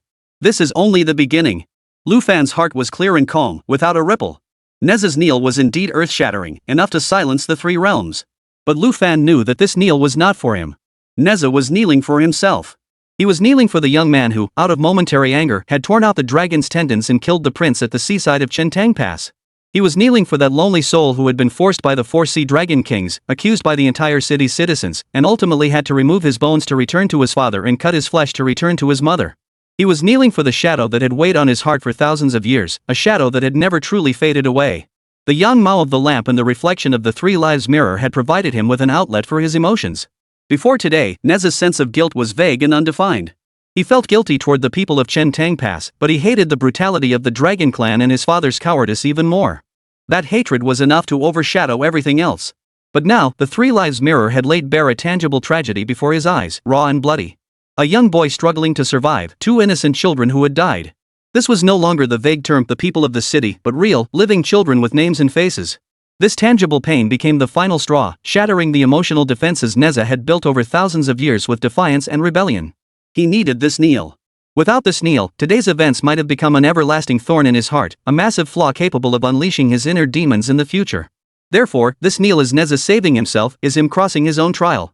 He was releasing the pent-up frustration that had accumulated over thousands of years. Lu Fan accepted it with a clear conscience. Because all of this was not a false deception. He knew full well that this single act of kneeling, coupled with the newly born sense of guilt in Nezha's heart, was far from enough to convince Nezha to speak up for him or choose to save him. No matter how deep that sense of guilt was, it could never surpass the brotherly bond of trust and loyalty he shared with Yang Jian and Sun Wukong. Yet even such a bond only plunged Nezha into a dilemma, not compelling him to openly defy Yan Dan for his sake. The additional lives of his younger siblings, whom he had indirectly caused to die, merely tilted the scales of his internal conflicts slightly further, nothing more. In the grand scheme of things, it made no decisive difference. He used the power of the system to rewrite his past life. This sounds like a lie, like a calculated scheme. He was using the system's power to alter his past life in order to earn the empathy of the immortals and secure a sliver of hope. But in fact, that is not the case. Or rather, not entirely. The system is not altering a superficial facade that can be exposed, but rather an absolute, undeniable history. When he chose to become the last disciple of the Bodhi Patriarch, he was already that person. From that moment on, a young man named Lu Fan listened to the teachings of the sage in the slanted moon in Three Stars Cave on Lingtai Fengsuan Mountain. When he chose to become the reincarnation of Yang Jian, he became that. The trajectory of reincarnation was reshaped, and the bloodline of Yang Jian's connection to his elder brother would now point directly to him. This is the true horror of the system, and it is the true source of his confidence to dare to set this trap on the Zhantai platform, before the gods of the three realms. This is not alteration, nor is it concealment. It is an undeniable truth that even the Tao of heaven and the Tao of the universe must acknowledge. It is a historical truth that even a sage, or even Hongjun Daozu himself, could not deny, even if they were to use their divine power to reverse time. Sages possess divine abilities that can manipulate the timeline and alter the past. But that is ultimately alteration, a forced reversal using external force, which leaves traces and can be detected by beings of the same level. But the system is different. The result of the system editing a life is that its original form was always meant to be that way. Otherwise, if it had dared to claim to be the disciple of that sage would have already sent down a thunderous wrath, crushing this insect that dared to offend the sage's authority into dust. On the Buddhist side, they must also be in a difficult position. Ranjing must also be puzzled, and perhaps the entire Buddhist sect is puzzled. Why would that mysterious being, whose existence is even unknown to most within the Buddhist sect, take Lu Fan as a disciple? The sage himself is likely sitting cross-legged in some void, revisiting the past, reviewing his memories, and then puzzlingly realizing that he indeed had a disciple named Lu Fan. He can clearly recall the scene of taking him as a disciple and the details of his teachings, but he simply cannot fathom what considerations led him to make that decision in the first place. Even sages have doubts. When even the sages cannot deny this past, it becomes an ironclad fact. This is Lu Fan's talisman. And it is precisely because of this absolute truth that the system imposes such stringent conditions. It can be said that Lu Fan indeed had calculated motives. He calculated Nezha's guilt, Yang Jian's familial affection, Sun Wukong's sense of honor, and the compassion of all the gods and Buddhas. Lu Fan does not deny this. He cannot claim to be upright or without a guilty conscience. But he is also not deceiving anyone. The facts are the facts. Because those experiences, that pain, that despair, when the system transformed them into reality, became an inseparable part of his life. He could feel the excruciating pain from the ruptured meridians when the young man in the mirror shouldered the grain sack. He could feel the warmth of clinging to his younger siblings in that dilapidated temple, relying on each other for survival. He could feel even more acutely the despair of a world collapsing around him, the utter stillness and hopelessness, when that small home was swallowed by floodwaters and the cloth tiger floated on the surface. These emotions, these memories, were deeply imprinted in the depths of his soul. Therefore, he could accept Nezha's kneel with such calmness. Chapter 86. Would you be willing to accompany me to the Dragon Palace to seek justice? But Lu Fan understood. What has been done so far is not enough. Nezha's guilt is merely the first step. Next, he needed more power to tear this wound wider and wider. He knew that everything he had done today on the Zhantai platform was sowing the seeds of karma. Editing the past was borrowing from fate. He has woven a new identity and a new past for himself, and he must inevitably bear all the consequences that come with these identities in this past. In the future, once he escapes his predicament, he must repay this karmic debt. Whether it be towards Sun Wukong, Yang Jian, or Nezha. These are debts he must bear. But that is all for after he survives. If he cannot even survive today, everything is just empty talk. Of course, these deep-seated calculations buried in his heart, he would never reveal even a hint of. Lu Fan slowly raised his head, revealing a calm yet bittersweet smile. Third Prince, please rise. Actually, I already know everything you've said. I have traveled through the mortal world for some time and heard many storytellers recount ancient tales. The myths of the three realms and the legends of the human world, hearing them often, one naturally comes to know them. I heard a story about a young hero by the Eastern Sea, born with divine strength and a sense of justice. He saw the dragon prince committing atrocities by the sea, oppressing the people, so he intervened to punish him, severing his dragon tendons to rid the people of this menace. Later, the dragon king flooded Chentang Pass, threatening the lives of all the people in the city. The young hero, to save the people and not involve his parents, removed his bones to return to his father and cut off his flesh to return to his mother, then took his own life on the spot. His actions were worthy of song, and his resolve was heartbreaking. Back then, in the streets, I was just like the common people who heard this story. My heart was filled with admiration. I admired the young hero's fierceness, his courage to defy tyranny, and his bravery in protecting the weak. And when I attained immortality, my divine soul became enlightened, illuminating my past. The memories of that life, I have already seen, and I have long since let them go. However, I must still thank you for telling me this personally. Nezha suddenly looked up, his eyes filled with astonishment. Lu Fan continued, in the end, this wasn't your fault. At the time, you were just a 7-year-old child. The blame for flooding the entire city doesn't lie with you. Debts have their debtors, and wrongs have their wrongdoers. If I, Lu Fan, manage to survive this ordeal. Third Prince, would you be willing to accompany me to the Dragon Palace to seek justice for my younger brother and sister? Those words left Nezha completely speechless. He had imagined all sorts of reactions from Lu Fan, but he never expected this. Even if Lu Fan hadn't spoken, after witnessing the horrors of Chentang Pass today, Nezha would have understood on his own. He slowly stood up from the ground. All right. He spoke only one word, but it carried the weight of 1,000 pounds. After speaking, he picked up the fire-tipped spear from the ground, turned around, and walked back to the ranks of the gods watching the execution at the execution platform without uttering another word. The ancient Buddha Yang Jian watched Nezha's figure, and the corner of his eye twitched uncontrollably. The situation had ultimately slipped beyond control. Everything was unfolding in a direction he did not want to see. But he was, after all, the Buddha. This misstep, he accepted. His expression returned to normal as he faced Nezha, who had just returned to his position, and uttered a Buddhist chant. Amitabha Buddha. Third Prince, all that is past is predestined. The water disaster at Shentang Pass was a karmic reckoning between you and the Dragon Clan, and also a calamity for all living beings in the city. Everything is predestined, not a single thing is within our control. Why cling to the past, allowing the dust of yesterday to obscure the enlightenment of today? The meaning behind his words was clear. The past is the past, it was fate. Don't let your personal emotions influence today's fair judgment of Lu Fan. Nezha held his fire-tipped spear, his gaze unwavering, responding calmly. The ancient Buddha speaks wisely. Public matters are public, private matters are private. Nezha understands. His response was flawless, acknowledging Yang Jian's words while revealing no unnecessary emotions. Yet the more he spoke, the heavier Randang's heart grew. This indicated that Nezha had made up his mind and would not be swayed by words. It was like punching a pillow. Yang Deng's gaze turned once more to Lu Fan on the execution frame. Lu Fan, I ask you once more. You are burdened with karmic debts and heavy sins.